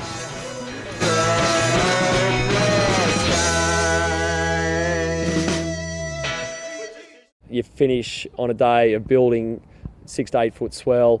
You get 2 of Belle's favourite sons in the final. Guys with such an incredible history together.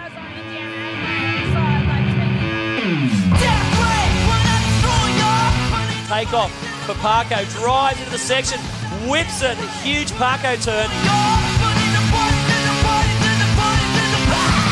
Joel got that ride, scored 8.5 straight off the bat, boom, just got first blood.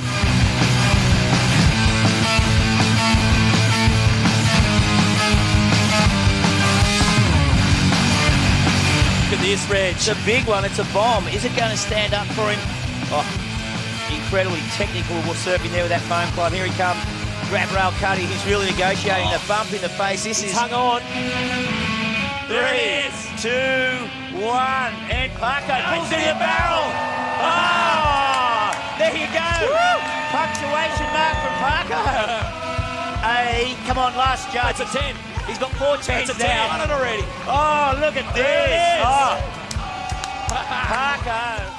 I think definitely out of all my bells, this one would be the sweetest. The 50th anniversary, it feels like it's gold plated. It feels just a little bit more special. I feel like I really got a little part of history at Bells. It was always something I wanted to do, was win.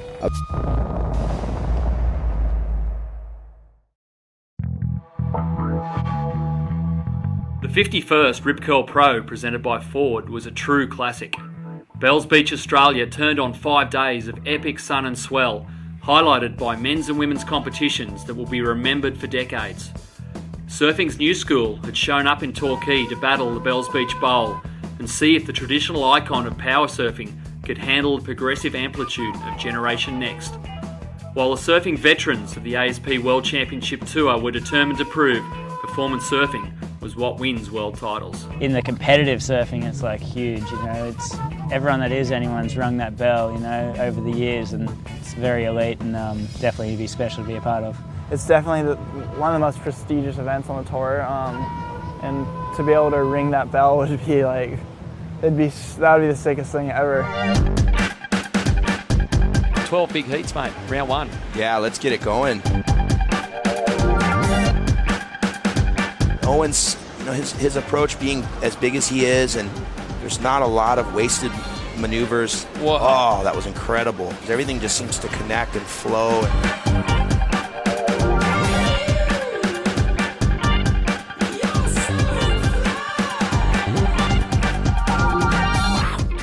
Names like Chloe Andino, Gabriel Medina and John Florence have been grabbing headlines over the last year in professional surfing. But the question remained, could they deliver their aerial assaults in traditional power surfing locations like Bells Beach? I think Bells is always going to be that big open face carve, but if you can back it up with an air, you're going to get a huge score. I feel for the judges. They've got their work cut out, finding that perfect balance. If you have a north wind that's up the face, these guys will launch on the bowl. Guys like John, Gabriel, Chloe, they'll all go commit to big airs on that section. But if you got this offshore wind, you got to turn early on the face. You'll see less airs. You'll see more of a traditional approach. It's a combination of both, and it really just comes down to the day and the conditions on how much air you'll see versus sort of old school, traditional, perfect power surfing that never gets old. Our current world number one, Taj Burrow, Kolohe Andino, and Nick Musgrove. Well, Taj has got to go in as a strong favourite, a rookie on tour with Kolohe Andino, and plenty of local knowledge with Nick Musgrove. He's had a nice warm-up, winning the Wingman Trials. That's pretty much the hardest heat you could ever get. Taj is ripping, so he's on fine form, and Kolohe is just a freak, so he could do anything. But I'll just go out there and do what I do.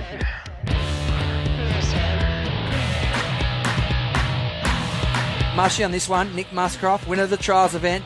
Nice, beautiful, textbook swoop around cutback. Yeah, well, Kolohe, he had his little game plan. He was going to get any kind of wave and pop airs, so it's pretty hard to beat that. You just got to be on the better waves, I think, and luckily in the end, I guess I was.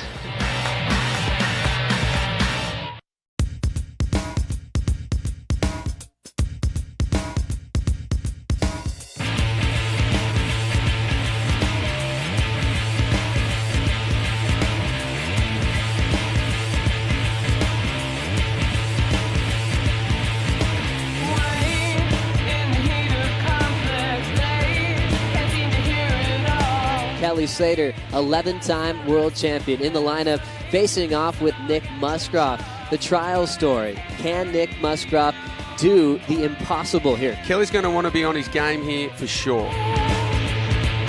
Kelly now setting up his first move, going for the punt. Can he recover? And he does. But here it is, Nick Musgrove, great first turn, Joey. As he comes around the corner again, blasting it off the lip. Nice pace for Nick Musgrove. Rips it off the top again. Can he be a giant killer here? This has got to be one of the tougher times for a competitor. He has to sit and watch and wait and see what happens with these sets. Kelly Slater, unbelievably, there was about 8 waves in this set, and he's going to get another chance. The 11-time world champion, can he do it? He's going to have to go this first wave. He can't let it go. He needs an 8.07. This is as good as it gets, folks. First turn is a big one, straight in the pocket. I've got chicken skin, Joey. Wrapping another carve. He needs a huge finish if he wants to put up a fight to pull off this one. Closeout section. Goes for the big air reverse and stops it right on the sand. Oh, my goodness. I actually thought I had him on the last wave when I saw the wave go really fat. I thought he's got to pull out a huge air or something to get this score, and of course he did. So any other surfer in the world, I probably had him, but not Kelly. Yeah, honestly, just to finish that way, I was happy. If Nick won it, great. He and I have had some amazing heats over the years. He's actually had some really good heats against me, and I've had like my best heats of the year against him a couple times over the last few years, and I would have been stoked for Nick. He's such a good guy, and obviously everyone here was really pulling for him.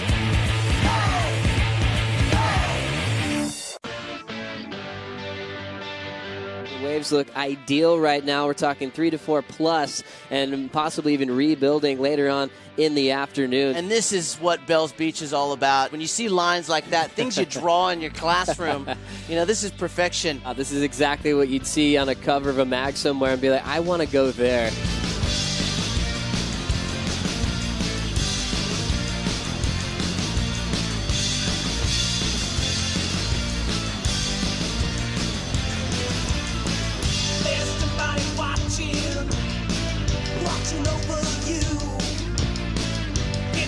As the swell continued to pump, big names started to fall. None bigger than Quicksilver Pro Snapper Rocks champion and current world number 1, Taj Burrow. Yeah, Taj looking a little bit nervous perhaps. Kai Otten, Luke, he is looking at this one. He's looking super confident, straight up into the lips, little drifting floater. Big vertical snap. Here we go, last chance to Taj dance, Luke. gets a look at it, swoops into this one. Through the inside, wraps it back around, gets hung up, digs a rail. Goodbye to the world number one. Taj Burrow, unfortunately, making an uncharacteristic mistake. Taj is upset, he's not happy. And Kai Ottenwold, again, slay one of the big guns. I mean, I'm definitely not unhappy that I've won that heat. You know, that's been a hard one for me to get through last year and the year before. So get into that no elimination round, stoked. But yeah, TV he's my mate, and I want him to go for that world title, and to come up against him kind of sucks. Next, a tactical error by new school sensation Gabriel Medina saw him bow out. I thought Medina was going to go for sure. He made like a blocking move. I mean, he had priority, he could do whatever he wants. But he kind of made a blocking move, and then at the last second, just some instinct told him not to go, and he moved out of my way, and I just went.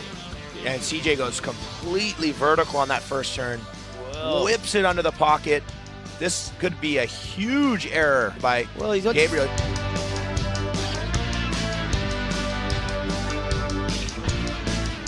I've done it for a while, and there's no better feeling than that, I swear, man. Like, it's only happened maybe half a dozen times in my career, but it feels so good when you're just sitting there waiting and they call it out and say you got it, and your legs are burning and you can't breathe and you can't walk, and it just feels like a good fight. Now the focus turns to round number 4, the 3-man heats. The strategy there a little different. You get used to the man-on-man format, then we mix it up, and it's more like an expression session round.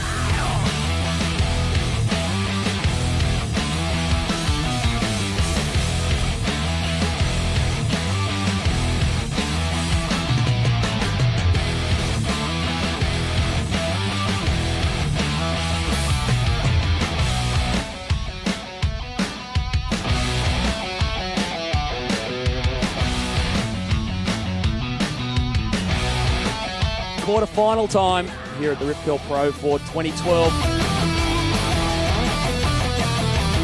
As we see Josh Kerr. Massive front side here.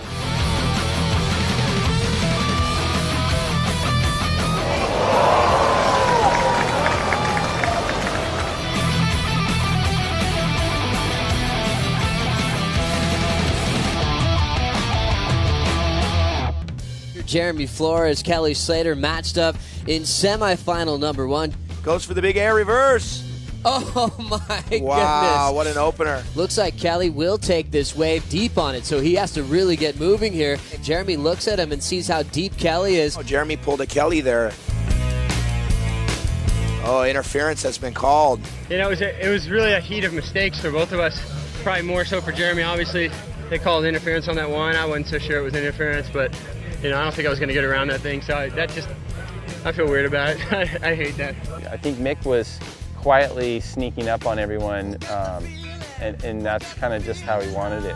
It wasn't until, that heat with Joel that really just kind of was like, okay, this is his nemesis at Bells is Joel. And Joel, a 3-time Rip Curl Pro winner, and Mick were both hungry to reclaim a title they'd once held. One more blast here for Joel Parkinson. He goes down on a very important finishing move to sell that one to the panel. Here we go. Mick Fanning floats up over that first section, drives hard, holds it up into that big top turn. But these guys started off with a bang. They looked fierce, and Mick just getting the better part of Joel this time. But the finals of this year, Mick Fanning and Kelly Slater. It doesn't get any better. The Rip Curl Women's Pro, presented by Ford Fiesta, was highly anticipated.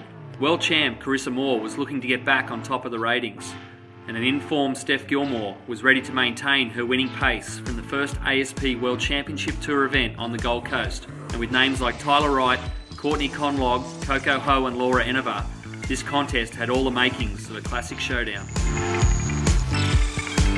We can see Laura Enova, who's on a bit of a roll this year.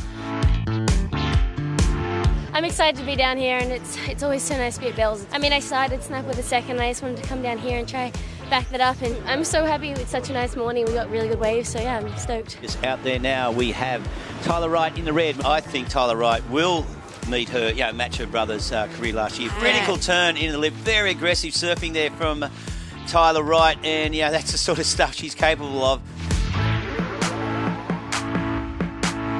Lakey Peterson from Santa Barbara, California, on her rookie year on tour, does take the big win there, and an upset taking out the four-time world champ Steph Gilmore. Sally Fitzgibbons, the former champion of this event, took out this event last year, of course, up against Coco Ho.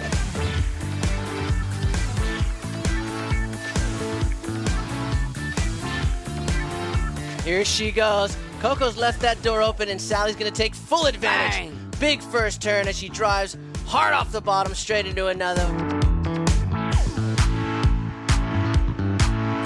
Really happy to be back out there at Bell's first round. To get a couple of nines is it's a great start. Still some things to work on, and just work on like some finishes and that type of thing, but really happy with the way things went.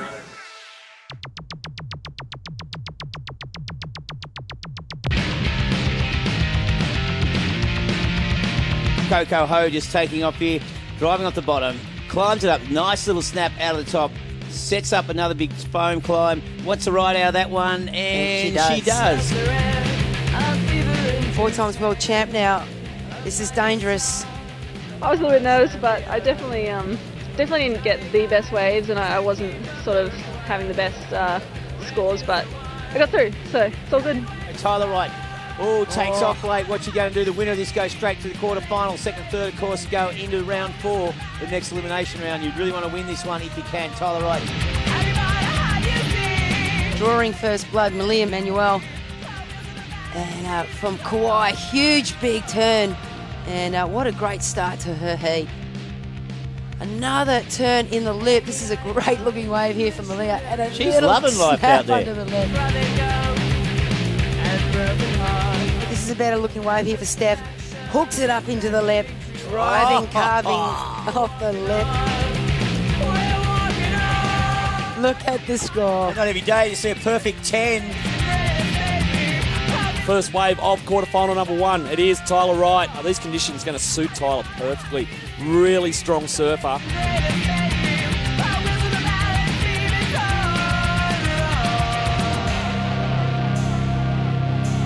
Big cutback here. She needs a 5, folks. Keep that in your mind. 30 seconds to go. Going to get another chance here. Bang! Up into the lip. Yeah, that's done it for sure. Finish it. She is breathing a sigh of relief.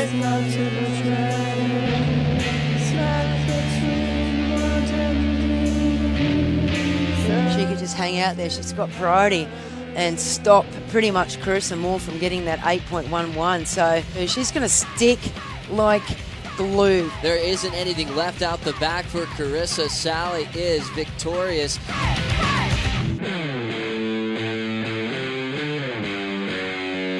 The women's final was testament to 2 strong-willed and talented surfers. Both Steph Gilmore and Sally Fitzgibbons had won here before.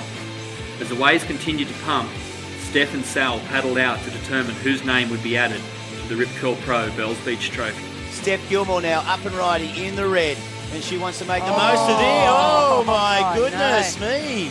It was a great wave. What happened there? Big opportunity for a good-looking wave here for Sally Fitzgibbons. Wants to make the most of it. And just cutting back, little jam turn there, hooks it up in the lip, and again falls off. Yeah. They've both had good waves, and then they've fallen off on critical turns. I think Steph just had a wave that was like potentially a 9, and she slipped, and then Sal just had one and fell as well. So it's I think a little bit of nerves going on, or maybe someone swept their boards up or something. Look, we just have to wait and see. Bells usually throws up something, and both girls are really experienced. Best girl to win. Sally looking like one of the bigger rides of the final. Nice carving putty there for Sal. Straight back into the pocket. Very good at the judging criteria. Nice little carve there as well. A nice little bit of a tail slide even there for Sal. There we go, Steph Gilmore up and riding. Crucial wave, drives it off into the top. Needs to ride this one all the way through. She hooks it up, goes to the big turn in the lip and lands it. And just, whoa, the backwash smashes it down. You'd have to say that Steph will be reliving that wave that she slipped off over again, because that was the best wave of the final. And the winning wave of the heat. Your winner today back-to-back Sal, 2 bells on the trot. Sally Fitzgibbons.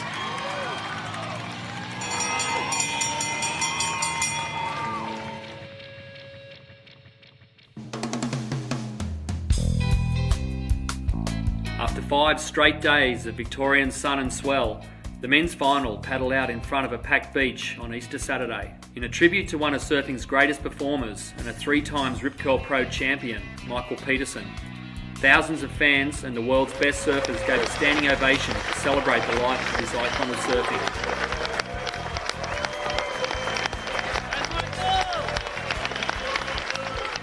Mick Fanning winning here in 2001. Can he, some 11 years later, repeat in 2012? He's got a formidable opponent, and his name just so happens to be Kelly Slater.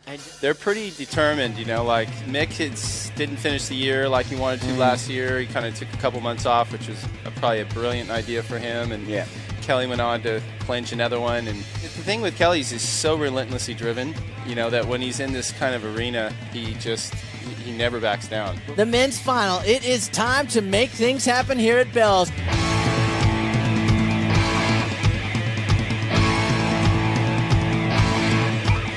Here we go. Mick Fanning drives into this first one. Okay, to the bottom. Where's the turn? There it is. It jams it. Just plants that back foot. Rips into a big forehand gap. And as you said, Noxie, he's looking strong. Well, how's that? A 9.1 for Mick Fanning on that opening ride. Kelly Slater would have heard that 9.1. Would have heard the roar of the crowd. He knows what he has to do. Mick Fanning with priority, cashes it in. And just that great style, setting up this first turn. Wow. There it is, an 8.6 last to Mick Fanning. So Kelly Slater comboed. So I'll tell you what, if Kelly's going to manufacture a win here, it's going to have to be a classic. Kelly seems to always kind of pull whatever he needs out of the bag.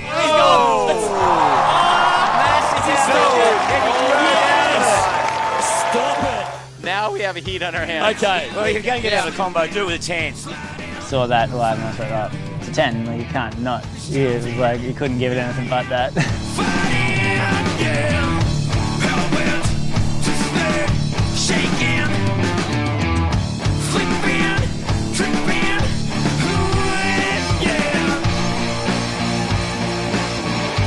There it is. It's an 8.07 for Kelly Slater.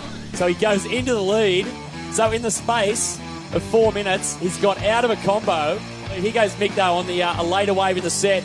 Drives to the bottom, up through the lip, frees the tail. Big. He's got good speed here. Huge gouge.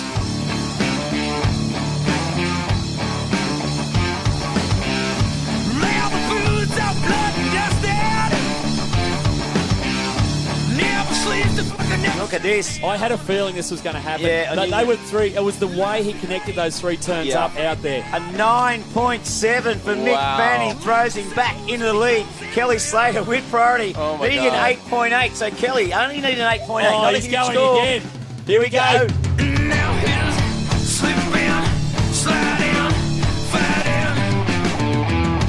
Drives off the bottom, drags the hand, the carving 3-0, and pulls it. What?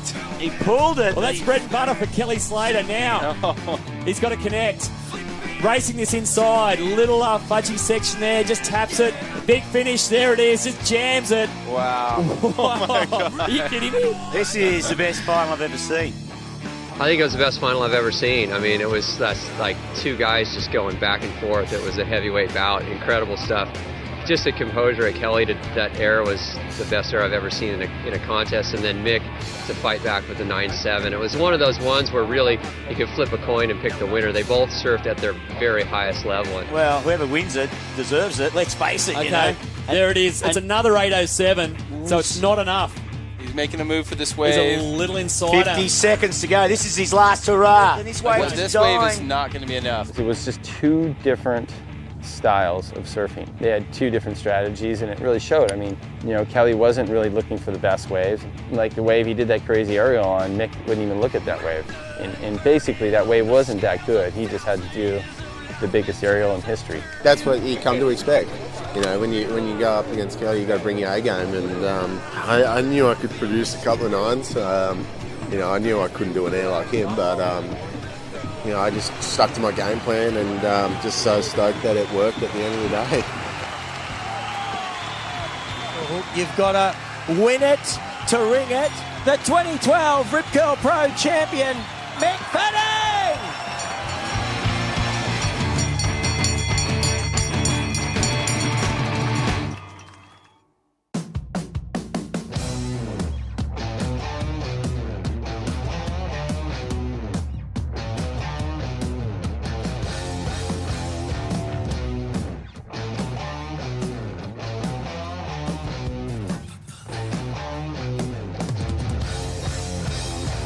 Rip Curl Pro presented by Ford at Bells Beach. You got to win it to ring it. The 52nd Rip Curl Pro Bells Beach, presented by Ford, was another classic in surfing history as the majestic Victorian venue hosted the world's best surfers in pristine conditions. Big open face off the bottom, drills that first turn, drives out in front, jams it off the top, has total control over that board. Here goes Kai Otten, first wave, great first turn. Look at this thing doubling up here on the Bells Bowl. Everything feels good and felt good to get through a close heat there, and yeah, just excited for round 3. I think this should be the smallest we run in.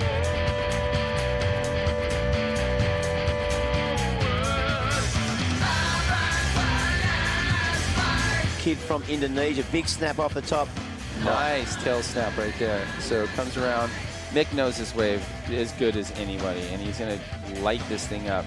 Yeah, it was difficult out there. You know, we're in that tide where it's in between, and you know, I think that's sort of where maybe experience sort of took over a little bit. It's tough to draw him anywhere, you know. So he's been in my first heats this year. So yeah, hopefully I can get him one of these times. Off the bottom, big section here, just a big silky top turn. You know, it was good. It's a heat to heat, I guess. A win's a win, and it looks like we've got a good forecast coming. So really want to, you know, get a heats in the bowl and get opportunities out there.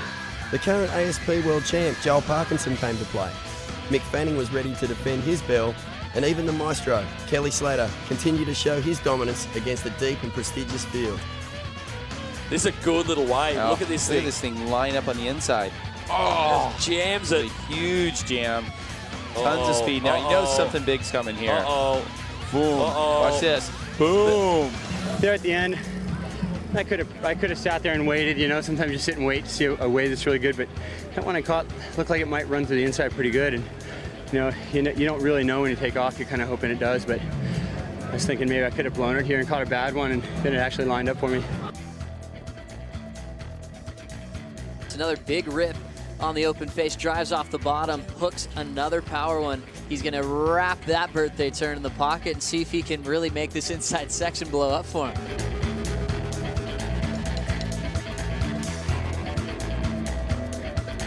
Three good solid manoeuvres there. Bit of variety once again as this wave just stands up in front of him, giving him the opportunity on the inside. Needs to get one more turn in. I mean, I had priority with 7 minutes ago, and I needed almost a 10, and I got a decent wave and got an 8-3, I think, and then paddle back out with last priority, just trying to get anything that those guys weren't going to catch. And they didn't go on the first wave they came, so I took that, and the wave was good. Oh, he's taken to the skies. Oh, the double grab oop. Oh, and more.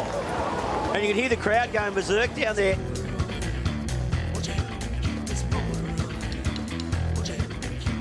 And he's only chasing a mid-range score. Nice turn out of the top. With 1 minute to go, just sets it up, just driving. As he blasts it one more time, he knows finishes. it. Ace is feeling it. Off the bottom, great style there, just jams it up into the lip. Chloe picks his point, goes a huge vertex grab, and He rides pulls it. out. Oh my goodness. Wow. Chloe Andino pulls off a monster punt on the inside section. The young guns on tour were up to the challenge, proving themselves in the early rounds that tested both power and progressive surfing.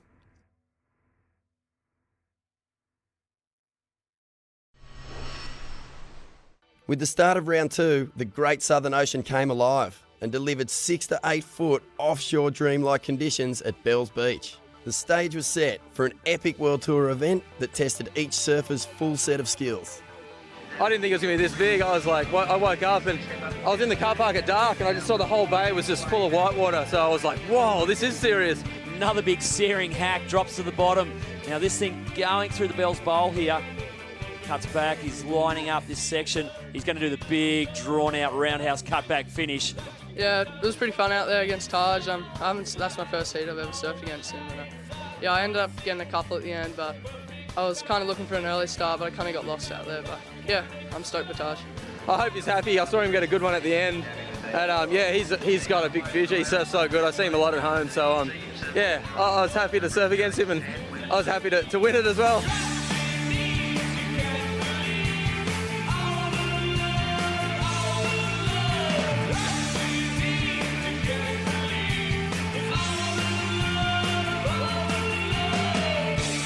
Beautiful timing, doesn't dig any rails, really smooth and calculated into another one. Reggae, this is a big score.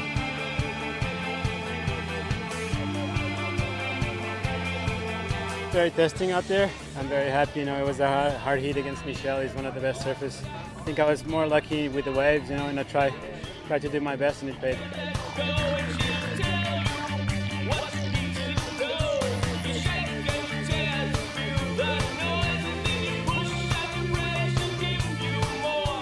Well, I came down and I went into like a little bit of a layback and I realized that the wave was too big to do a layback and it's kind of stupid and I was underwater forever. I didn't get a good breath either, so I was kind of gassed from the wave. Geez, he suits this wave really well. Look at this huge turn from Geordie Smith. Beautiful timing, big bottom hand turn into a massive cutback. The Bell Bowls is firing right now. This is pretty much the best I've surfed it other than last night, but really excited that it happened for me on Easter.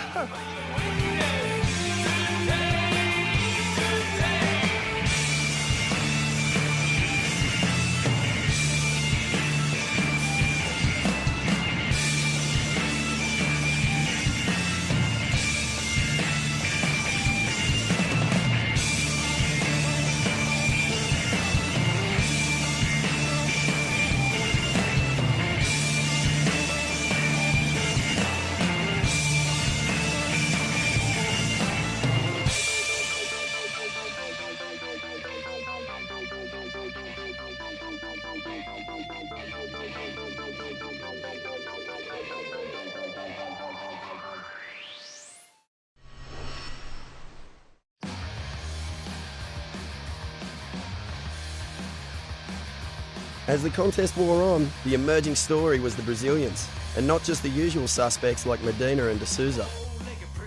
Look at Kelly flying down the line. It looks like a beautiful wave. Look how smooth it is. He's going to go for the barrel. There's no doubt about that. He's in there. He's in there. He's going to come out. He's in there as nice as you like. The crowd goes wild.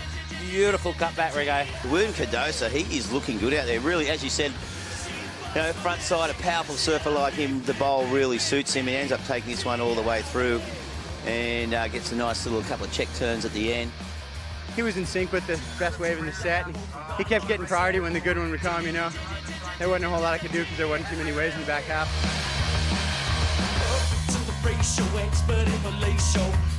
Ronnie got a screamer, didn't he? Yeah, look at this, just kaboom.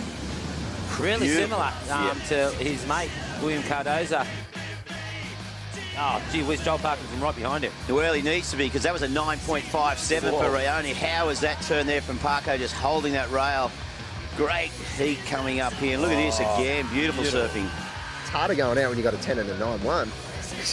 You put on you put together an amazing heat, and a guy gets you. That's I was like, wow, what more could I have done? So, Rayoni, I just said to him, mate, you better go on with it and just, destroy everyone else in the event and, ring a bell if you can. It's unbelievable, man. As soon as I saw William winning the heat, that just pumped me up a little. Each Brazilian proved their power surfing was lethal in taking out the contest favourites. Yeah, CJ is going to just blast a beautiful turn right there. But he's just upside down in these turns, Taylor. Yeah, the first two turns were nice and critical, but this third turn was really sick. Like, up in the lip, right in the pocket, came out of it.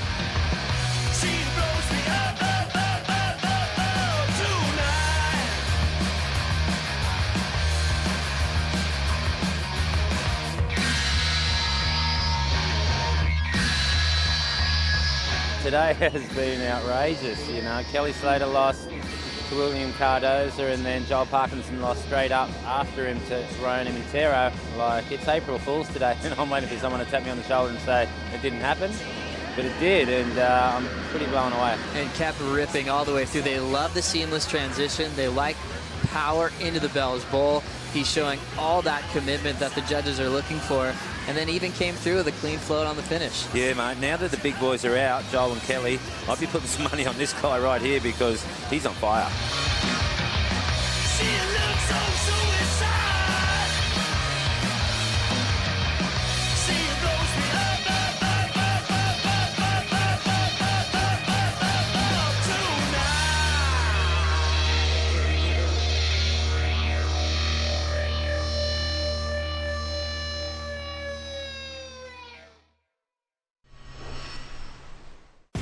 Running in some of the best conditions of the entire contest, the Rip Curl Women's Pro presented by Ford was on tap to rock the surfing world.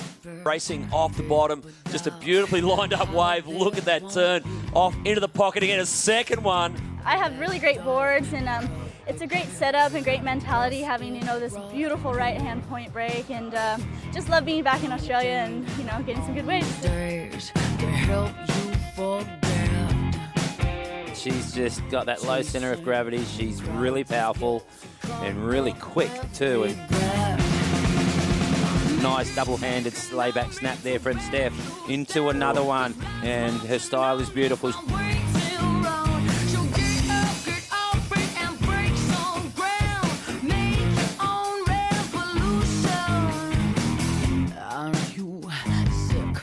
The local Victorian wildcard and ASP World Junior Champion, Nikki Van Dyke, came ready to showcase her powerful and smooth style as well. We'll catch up to the tail end of Courtney Conlog now. She has her end section to blast. And she's got room for one more big snap. Big double-handed snap.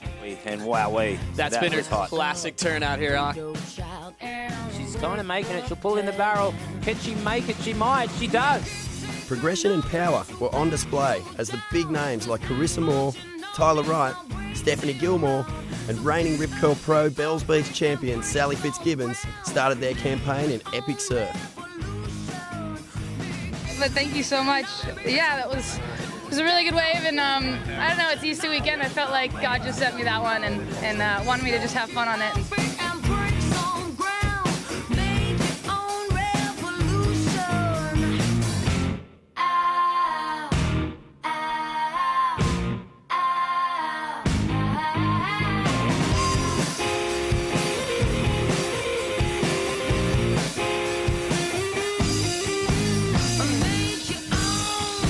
Lining up for Courtney Conlog, smashes the lip, and again, huge manoeuvre, Joe. Massive commitment from Courtney Conlog. Very fortunate to have won that heat and finally got past that quarterfinal barrier. Possibly the last roll of the dice, Steph Gilmore. Her surfing suits this wave so much, and to come out on top by 0.04, no, the judges were like, no, Tyler, we give you the nod today because your surfing was there. It's just an incredible feeling. Well, look at this Carissa Moore hockey. Just a jam out of the top. Wow, beautiful surfing from Carissa. Another one.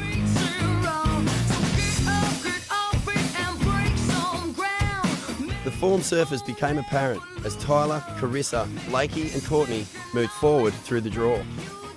From round 2 all the way through to the semi-finals. It was probably the biggest and best day in women's surfing competitive ASP history.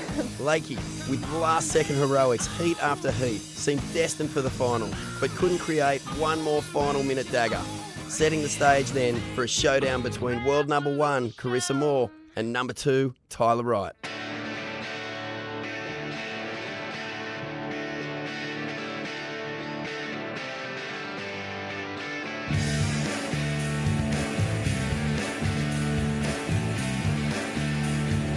Sets it up off the bottom here. There's that first hook. Nice and clean and casual. Looking comfortable now on that board.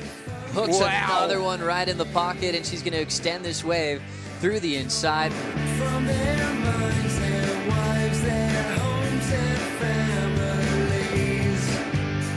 both surfers paddling. And, well, opportunity knocks Tyler Wright. Here we go. Big layback turn in the pocket and a little bit too deep. Oh, we waited for ages for a set to arrive. 5.83 for that last ride, and now Tyler Wright needs a combination of scores, 15.41. It is Carissa Moore, the Hawaiian, her maiden bells victory. The Hawaiians, they love competing here at the Rip Curl Pro. Out another one, plenty of aloha flying around. It's been called the greatest event in women's surfing history. The 2013 Rip Curl Women's Pro awoke the world to the fact that women's surfing has again progressed to an entirely new level.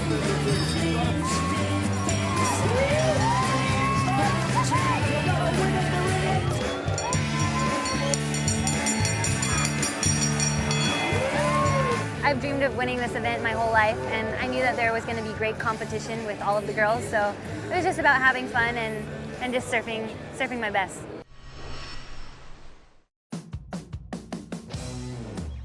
But here goes first wave of the quarterfinal. First wave of the day, Taj Burrow. Straight up, searing red hot turn under the lip. Oh. Another one.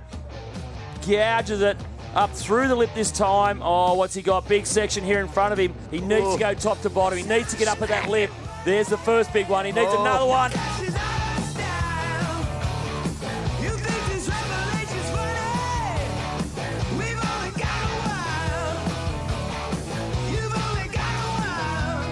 Needs to pick his spot and nails it. Oh, wow.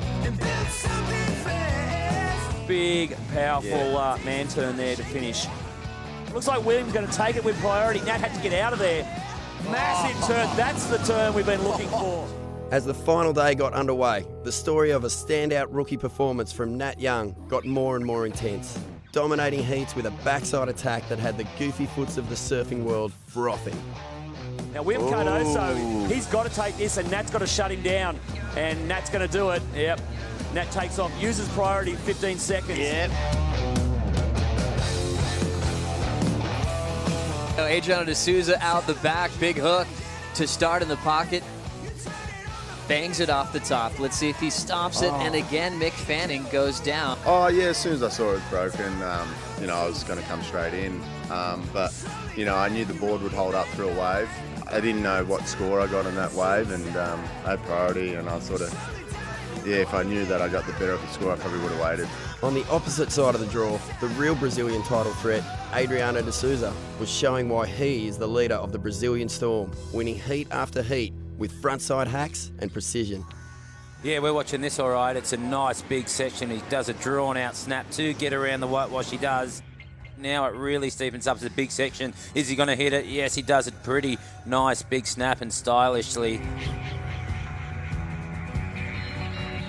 Massive turn off the top, lines it up again, big pocket whip.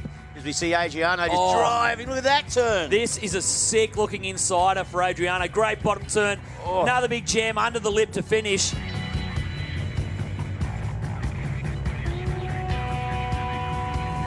It goes like that. That's competition, and I think if I just, you know, finished one of my waves in the middle of the heat, I probably would have gone through.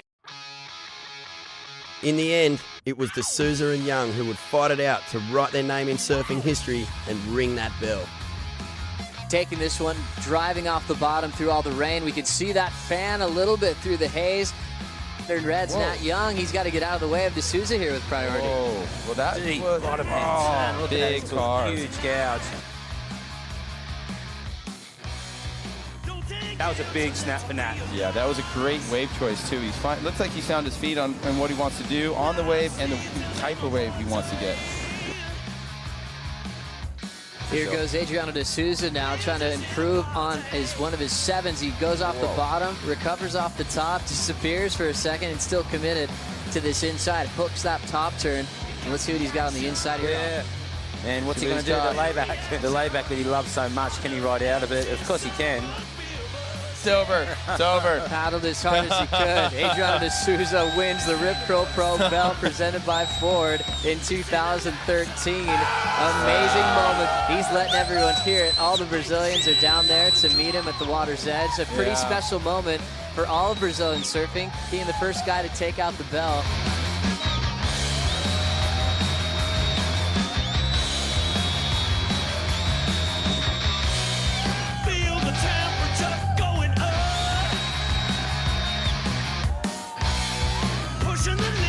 It was really good this morning. Yesterday was amazing. I never saw bells like that perfect, that clean. The conditions in the final kind of deteriorated, I would say. It really changed. It was nice and offshore earlier, and then it just got really stormy, and the waves got a lot bigger, and it was just really hard. There was a lot of work too. I know since like 2006 when I competed for the first time, and before I come here, I know this event is super traditional and super special because they hang more than 50 years, and I knew any Brazilian win this contest before, so I knew I have a big chance to be at the first. I feel incredible feeling, you know, just get that chance, you know, like ringing against such a giant surfer against Nat Young, so I was stoked.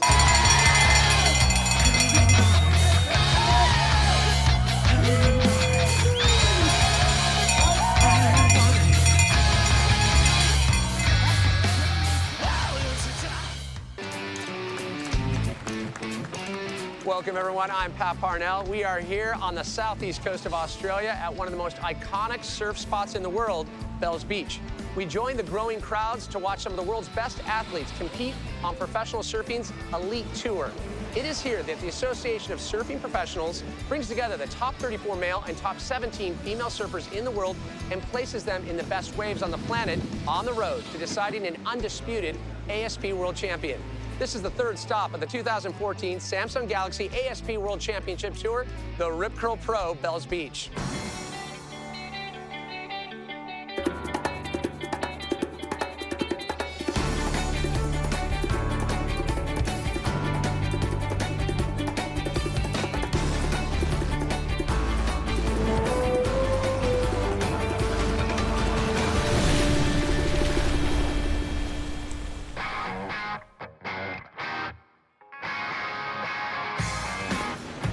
The top 34 and the top 17 on the ASP World Tour is rounded out by all the best surfing nations in the entire world, like Australia. We start in Australia at the start of the tour, but it's an international field with a lot of depth.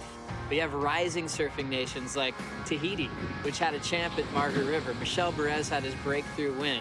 We also have the Hawaiian powerhouse, two-time world champ Carissa Moore, get tied for the ratings lead with Stephanie Gilmore with her win at Margaret River. In what's considered to be the most historic and iconic surf region of Australia, the race for the 2014 ASP World title continues.